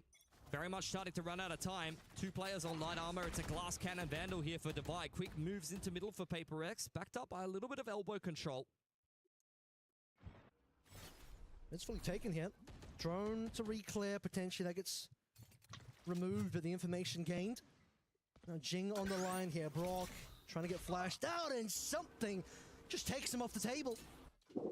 As we set the table now for A as well, it's going to be Scuba up first. Single elimination नहीं रखना था। But something has already made his way on site. He snuck away and finds an opportunity to just shut Kiko down. 5 versus 3 now. Seems like NRG are not quite ready for this one. Scuba has to drop off. It's a bit of individual brilliance from something. Finds a really nice timing for those two openers. Open plant for PRX, who are playing this from yellow side, and I think X are exiting here. They do not have much money. It's a big lineup for Ethan that takes 2 guns away from them. Scuba on the off angle now. Tested by Envy. They are losing all of these weapons. They cannot afford this at this point in the game here, Kev. It's NRG that have plenty of money. Even if NRG die here, look at their bank. It's good. PRX are like throwing their lives in their बड़े लोग हो गए तो भूल मत जाना। I don't know why they exited अरे spawn side नहीं there, I भाई, gotta be honest. मैं बड़ा होगा तो अभी बड़े हो गए, Maybe ये they were बात तो है ना concerned भाई। about the flank towards A main, but the dart confirmed that ऐसा NRG थोड़ी ना है was मैं playing बड़ा on हो गया spawn आप there. ना बड़े हो गए, ये तो So दुनिया definitely है, not हर ideal, किसी especially को when you're trying to come back from बढ़ना such ही a है, deficit. कोई You बड़े don't से need छोटा that big वापस नहीं side. होता भाई, सब These are बढ़ते ही weapons उम्र that में you ले लो, very much need. एक्सपीरियंस में ले लो, सब में ले लो भाई। Doubles up with the bulldog and doesn't even care if he dies because 4 किसी ultimates की ग्रोथ online. स्लो थोड़ी Money होती है, still सबकी बराबर amazing. बराबर होती है भाई, Got a blade इंसान storm है। up though from the side of NRG. And something अरे goes भाई magic क्या to मार play के with a निकल one. गया भाई। Yes sir, he does. Brock to respond. Don't even know if he gets a tag there. Doesn't look like it so far. अभी भी मिड डोर मारा, मिड डोर कोई है ही नहीं। On site we go now. What can Scuba do? He's alone at the moment, playing on the other side of अरे the wall. Wall down होने वाली भाई, Opportunity burst on through. इसकी gun दिख गई थी शायद। Reveal the barrel or something, and something has the freebie onto Brock. Goodbye, good night. 5v2. Give him 8 PRX. अरे आएगा नहीं 2 rounds in a Baba. row where something just multi-frags for PRX and puts a round together. Kiko अरे in on भाई the lurk, but that is a high low gorgeous लगा little के high बैठे low भाई for ला। PRX, who are very much on the warpath here. Still a lot of work to be done though. You can see the Do they money. want to run after Ethan? No. Again? Probably not. Something wants it. The money's a little bit better this time around. चलो break खत्म, जा रहा और काम करने पाए। Bye bro, मेरे को एक बार अपडेट दे देना ठीक है। Now as well, Forsaken one away. They're up to the full stack. The Christmas tree online. Early Christmas for something in PRX on that भाई round. पांचों के पांचों Even though जिंदा it's है। only July. फिर कमबैक हो रहा PRX का। Looks like a timeout here. I'd imagine that's from NRG. This is getting a little bit too close for comfort. See what they can come up with. Still with plenty of cash in the back pocket to be able to put a buy together. क्या update मतलब वही क्या करे कितने clicks हो गए फिर मैं अपने को कितने बाकी है कौन सा फोल्डर हो गया ऐसा कुछ भी आपको जो समझना है अपडेट सीरियस खेल रहे भाई ना पूरे सीरियस हो गए whatever, run after him, drop that rifle away from Ethan. He's beaten the timing for some of the U-tools as well, and we saw that 2 rounds ago, getting that insane timing versus Kiko, and then it felt like on that last round. ठीक है दे दूंगा Insta पे चलो भाई thank you so much भाई zero भाई love you भाई PRX. It's kind of night and day to the PRX we were seeing on the rest of this map for the majority of these rounds. Yeah, very slow start for them, but very much working their way back into things now. Still more work to be done. This is where all eyes are on NRG post their timeout to make a nice little adjustment. A couple of times this series they've already been in some rougher positions. At least this time they're front running before the timeout's needed. 2 very big ultimates here. World Cup है yes. Have got the reckoning and null command respect. लेकिन भाई starting के matches देखने का था जो 100 thief और वो कौन सा था EDG वो लोग के मैचेस भाई ऐसा दिख रहा था नॉर्मल कॉम्पी गुड लॉबी रहती नहीं वैसा खेल रहे थे पूरे makes his mark found, shut down the big carrier PRX. That'll cause some problems. Absolutely. Scuba on the line that he's played in multiple situations here, going to drop himself. ये कहीं कूदा रहा कोई है ही नहीं वहाँ. Both teams just trading out a little bit of utility, a bit of pressure on this B side. Destroy out a big rotation. ए पे खाली है घुसो जल्दी घुसो. Playing very safely, not at all. जल्दी घुसो. The Qeon knife has scouted exactly where they're headed. Like I said before, there's some very big ults here for NRG with a man advantage to close this round after an excellent opening pick onto something. It's going to be playing for a full retake now because you don't really see the rotation just through yet. Jing's going to rip his ultimate out just to reposition on site itself. Should be the pit going down here, and indeed it is. It's a pit for Brickside, though, not actually on the site. I think they very much understand that the Reckoning is going to be a problem here. Time out ले तो दोनों team coach से बात कर सकते हैं कि जो टाइम आउट लिया सिर्फ उनका नहीं दोनों टीम का फायदा होगा. Shoving away NRG ever so slightly, and I don't think he actually got a tag there, unfortunately. पूरे अल्टा हो जा रहे भाई यहाँ पे. Push in the entire squad. Right behind it, Jing goes down for second trays on the Brock, and Envy as well on the Scuba. It's looking fine for Paper X so far, but Ethan has something to say about it. 2 versus 2 now. Ethan low HP, Kiko, operator on this retake, doubling up his PRX together. Time is starting to run out. Oh! Envy with 4 this round will deliver the 9th for Paper X. Yeah, that's very clever pit placement there from Divide. Making all the difference. Both of the ults burned through for NRG there. Post timeout, still not able to walk away with the gun round. Even after something gets picked early on. It's been a big difference maker in a couple of these gun rounds. They're still able to navigate their way into a 4-on-5 where NRG had all the information, numbers advantage, all the ults, post-tack timeout, and they still lose the follow-up gun round. That is rough. 5v4 as mentioned, but they gave nice, up sight. निकाल दिया. Full retake. Come back कर रहे फिर एक round हार रहे come back कर रहे फिर एक राउंड हार रहे भाई ये लोग 0-6 थे पता है 0-6 PRX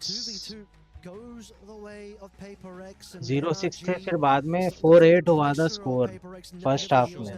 Yeah, this is another timeout here for NRG. 2 rounds in a row. This is very problematic indeed. I think whatever was said in the timeout हो रहा भाई. To pass, and the coaching staff of NRG are really trying to hammer home the point. They need to close this game here. I mean, honestly, you're going into the upper bracket qualification match at the end of this group against. Compare करें तो जो NRG के बंदे वो पूरे as के हैं और PRX के पूरे यंग है भाई. नहीं by not going into the lowers here against KC on home turf. बाप रे, nice comeback for NRG as their money situation has finally dwindled down. They still can't afford weapons. Notably, you do have that off on the Kiko and on the line early, but look at his HP already destroyed. Yeah, great shock there from Envy to अरे kick things Kunal off. भाई welcome to the stream भाई बहुत जमाने के बाद आई कुणाल भाई आपके ऊपर तो फूला बरसाना पड़ता भाई लोअर ब्रैकेट भी है इसमें मुझे नहीं पता भाई ये टू बी डिक्लेयर्ड बता रहा है मेरे को ऐसा लगता है एक 4 टीम इनवाइटेड थी इसमें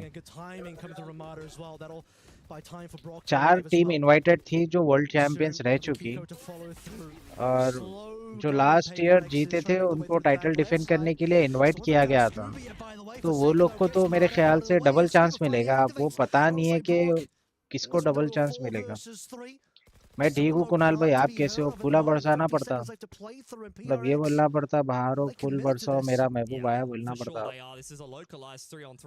Ethan's inside a middle. Envy gives them the advantage, at least on the B side for the time being. Kiko down to 50 HP right since day dot. Comeback हो रहा भाई PRX का over time जाता ये match point है मतलब जो भी सॉरी फाइनल मैप है ये जो भी जीतेगा एडवांस होगा भाई How many rounds in a row is this, Kev? A lot. We're about to find on out. It was starting to look like a nightmare for Paper X before, but in the last 5 or so rounds, they have been waking up. Opportunities here abound as they just get both the last 2 plays and the 2v2s. I mean, this is like the magical number. Yeah. 2v2. PRX winning those. I mean, handedly. Pretty consistently, NRG are up in numbers, but then when we head into these awkward post-plant situations, Paper X are just making the right moves in the mid-round to be able to kind of outmaneuver NRG, who are now out of cash. That's it. This is like the first time NRG are really out of cash for this side as well. They're making some moves now. Led by the flash coming through from Ethan in mid. Forsaken and Envy ready for anything. What they're really ready for is a free sight on a Scuba. Gonna have to play retake here, buddy. Yeah, not much to be done. They've been kind of hammering his sights more often than not. I think he's probably getting pretty sick of it at this point. Phantom in hand. As the drone goes forward for PRX, he's going to tuck himself into the site. Forsaken. या तो PRX जीतो या तो NRG भाई OT मत लेके जाओ There's really not much left in this buy here for NRG भाई despite yet another man advantage. It's about as well as you can do. Getting the double up there is pretty nice and overdrive for Forsaken now. सही time पे alt निकाला लेकिन वो भी निकाल ले frag Again, the money and also the guns all the way in PRX. ओ भाई martial से मर गया ऑपरेटर रखे भाई Now you're on for the retake for real. 3 versus 2. And Vic still has an ultimate to play through, but not positioned for it at the moment. Despite the lack of guns here, NRG moving together as a team, and Envy doesn't quite land the shot. Bit of a whiff here, Envy another opportunity, and Brock finds them. Gets a double, and NRG, despite having like no match point हो गया अब तो they get 12. Yeah, both of the rounds you expect them to be putting together, they're not quite able to do it, but match point apparently they don't need coach intervention. Retake complete, and that's series point here for thrifty NRG. निकाले वही ला thrifty save round निकाल लिए ये time out का नतीजा है भाई Very much under the pump now. Need 2 in a row to push us through into OT, and that's where the comeback is just going to need to continue chugging along. Much better looking buy here for NRG heading into the last. The pit wasn't even needed. Good double up from Scuba. Just sliding उन्हें push करना था neon 4 second push करना था भाई door करने उन लोग के पास वैसे भी नॉर्मल गन्स ही थे मार्शल ये वो अल्ट पे पुश कर देना था अल्ट से क्या ही मारेंगे वो एक बुलेट ही मार सकेंगे Quick one to start here for Paper X. Trying to be shut down by Ethan's KO knife, but Paper X going to push the issue into A. Yep. Flashing on through. What can we find here? Mata on ठग दिए पैसे नहीं थे को निकाल दिए scuba कर गया काम बरखा से हार गए PRX हार गई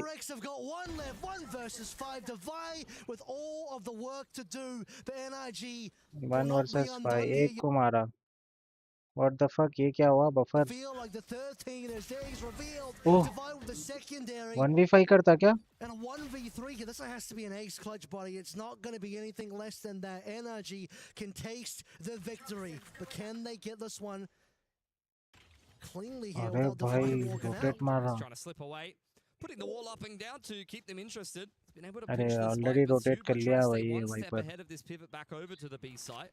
Tucks himself nice and safely into elbow with 40 seconds on the clock. 30 second है साउंड सुन लिया वो साउंड सुन लिया वो calls the troops into action. Here's the footsteps for sure by now. Sound सुन लिया One has got to come वो on through, and the timing should be good. एक HP T goes down as zero, and NRG clean ji things up. Pucker saw it coming. He handed me the USA card, and that is indeed the victor today. खत्म है PRX भाई falling, Pacific falling in general, and NRG move through. Yeah, it's a sad day on the B stream for the Pacific teams, both RRQ and PRX going down to NRG and 100 Thieves respectively. I mean, there's something in the water here in Paris for the teams from the Americas. They're doing pretty damn well for themselves. Something in the water, maybe the bad side as well, unfortunately, for both PRX and RRQ. PRX, fantastic start on the fracture. Pretty okay to start things out with on Lotus as well, but lost momentum towards the end. Didn't have much momentum to start with on this final map of Breeze, and despite the small comeback towards the end, just couldn't close it. Check, check. We're here? Yeah. All right. Gentlemen, let's talk a little bit about what we just witnessed, because you promised me 3 games. I was celebrating way early. I was making little flags out here, handing them to Avril.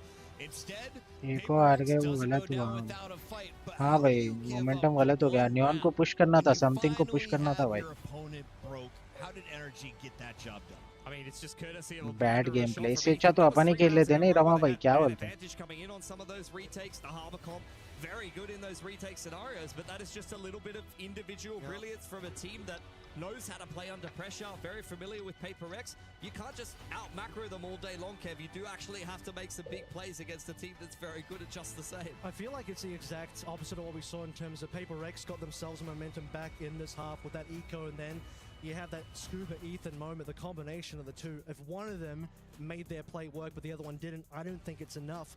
But the fact that both of them were able to find their mark on that extremely important round 22, that's what delivers the win overall. Mike Kiko, though, Avril? I asked you was going to top frag in the lobby, and you said it wasn't going to be this guy. The jet comes out, the op comes out, the damage is dealt on both sides. Something was also able to get into double digits quite early into this game. How did you see it playing out, though, Mitch? Was it early picks from Kiko that's setting up the team?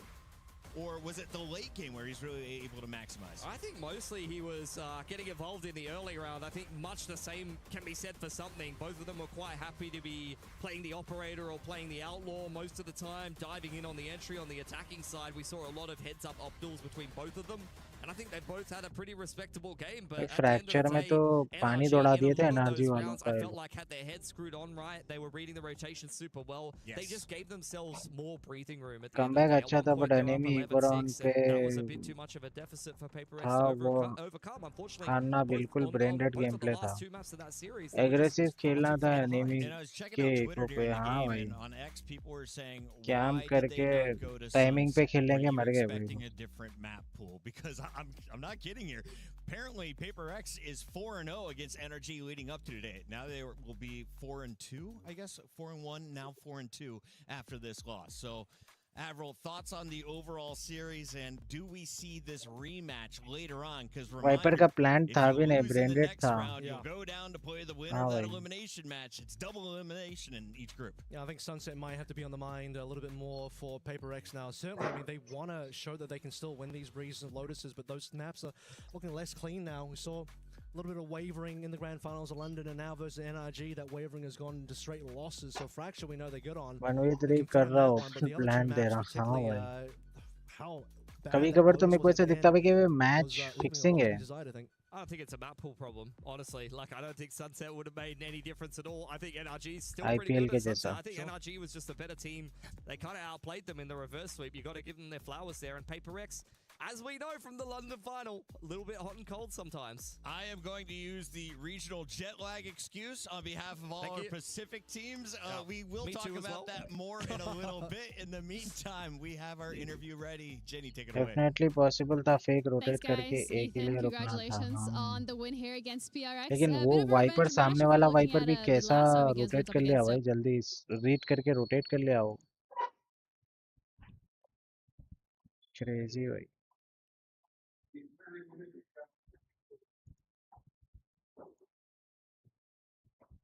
नहीं भाई just brain fade है high pressure में brain dead game play ही होता है बात तो है भाई, प्रेशर भी बहुत था भाई, पैसे प्राइस पुल दबा के भाई क्या बात कर रहे हैं। ये देखो प्राइस पूल पूरे कितने मिलियंस का है, कहाँ गया वो प्राइस पूल।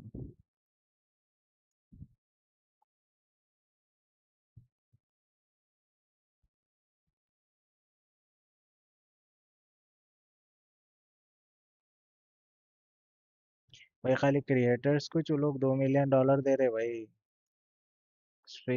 खेलने वालों को तो और भी $40 मिलियन कुछ है पूरा total price pool.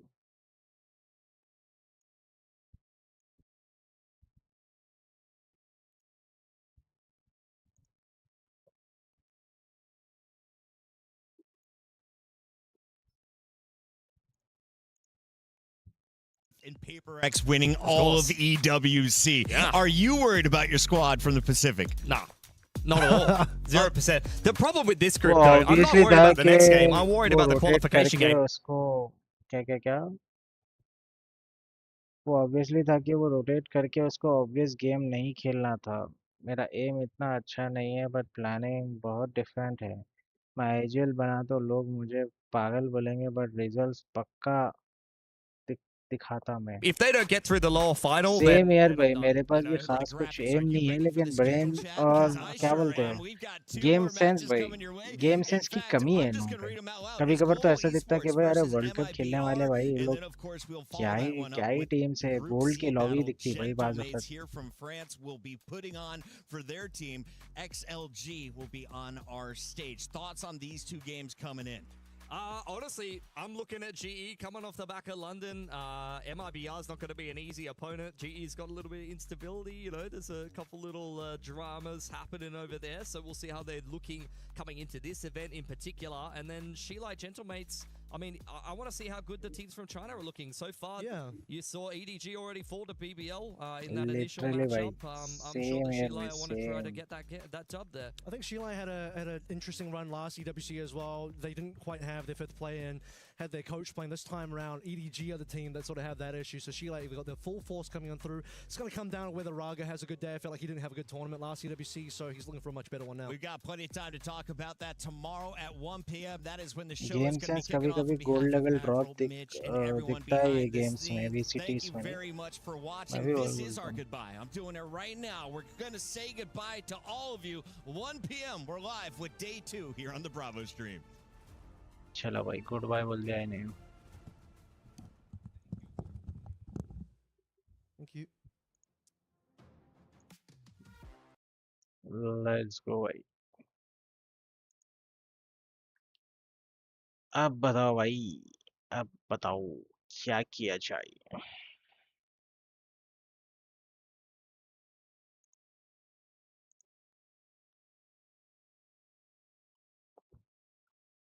Game sense की तो बात है भाई।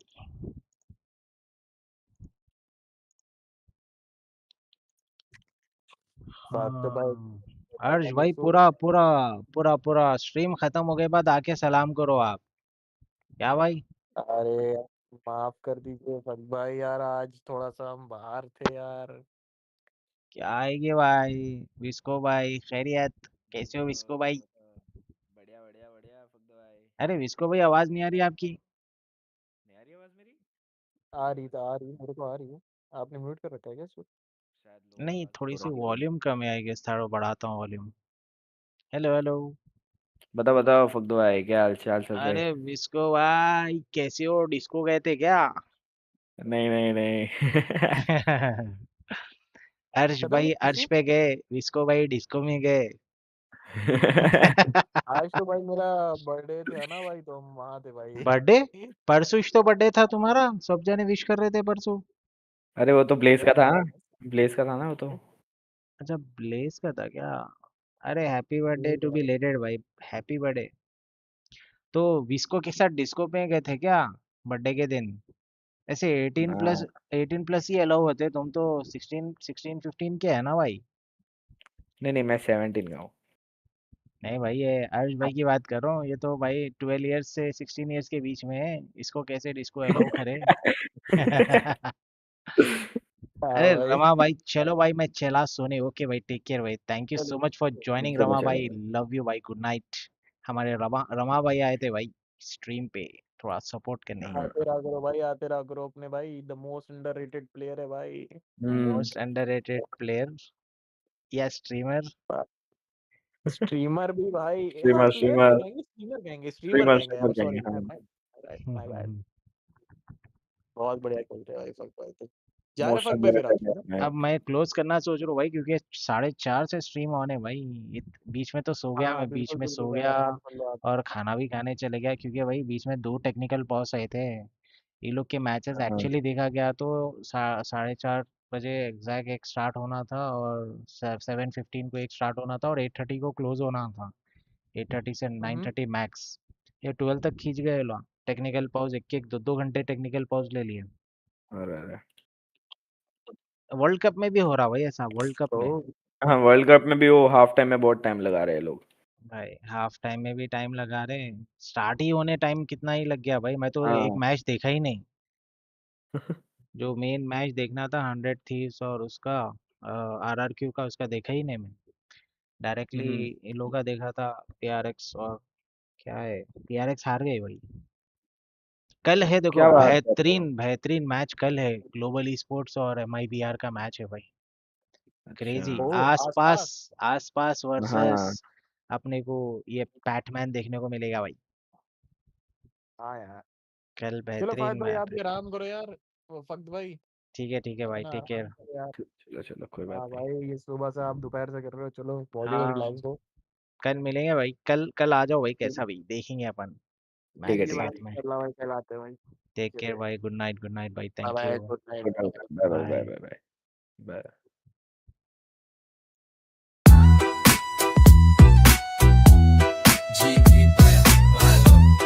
आज का काम खत्म। लंबी शांत ओ दिन भी बोले बस अभी बस। एज से ऐसा एक क्लच भी दिखे जो बोले नो एम आज चॉप भी दिखे। मैं थकी मैं थक गया थोड़ा। 4 बे ताजो डीपी आने आज भी तोड़ा। फक स्क्वाड साथ फुल सपोर्ट। कल फिर मिलते same server same port. Screen बंद पर नाम चल रहा। किल फीड से भी आज भाई नहीं उतरा। राउंड जीत के निकले दिल फुल लाइट। हैदराबाद बोले सीन के रख भाई। माइक म्यूट भूख लगी भाई। अरे छोटे जरा बिरयानी ला। डबल गोश्त मार के कल फिर आएंगे सेम फाइट। हाँ फक दिस है जेरी भाई भाई।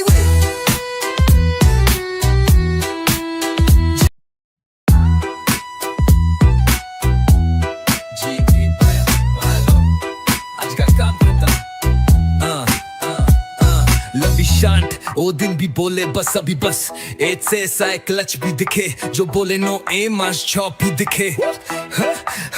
मैं थकी मैं थक गया थोड़ा। 4 बे ताजो डीपी आने आज भी तोड़ा। फक स्क्वाड साथ फुल सपोर्ट। कल फिर मिलते सेम सर्वर सेम पोर्ट।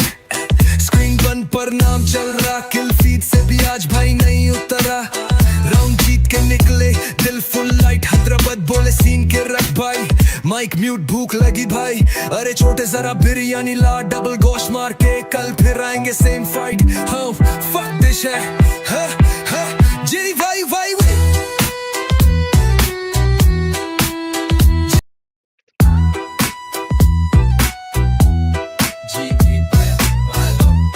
आज का काम खत्म। लंबी शांत ओ दिन भी बोले बस अभी बस। एज से ऐसा एक क्लच भी दिखे जो बोले नो एम आज चॉप भी दिखे। मैं थकी मैं थक गया थोड़ा। 4 बे ताजो डीपी आने आज भी तोड़ा। फक स्क्वाड साथ फुल सपोर्ट। कल फिर मिलते same server same port. Screen बंद पर नाम चल रहा।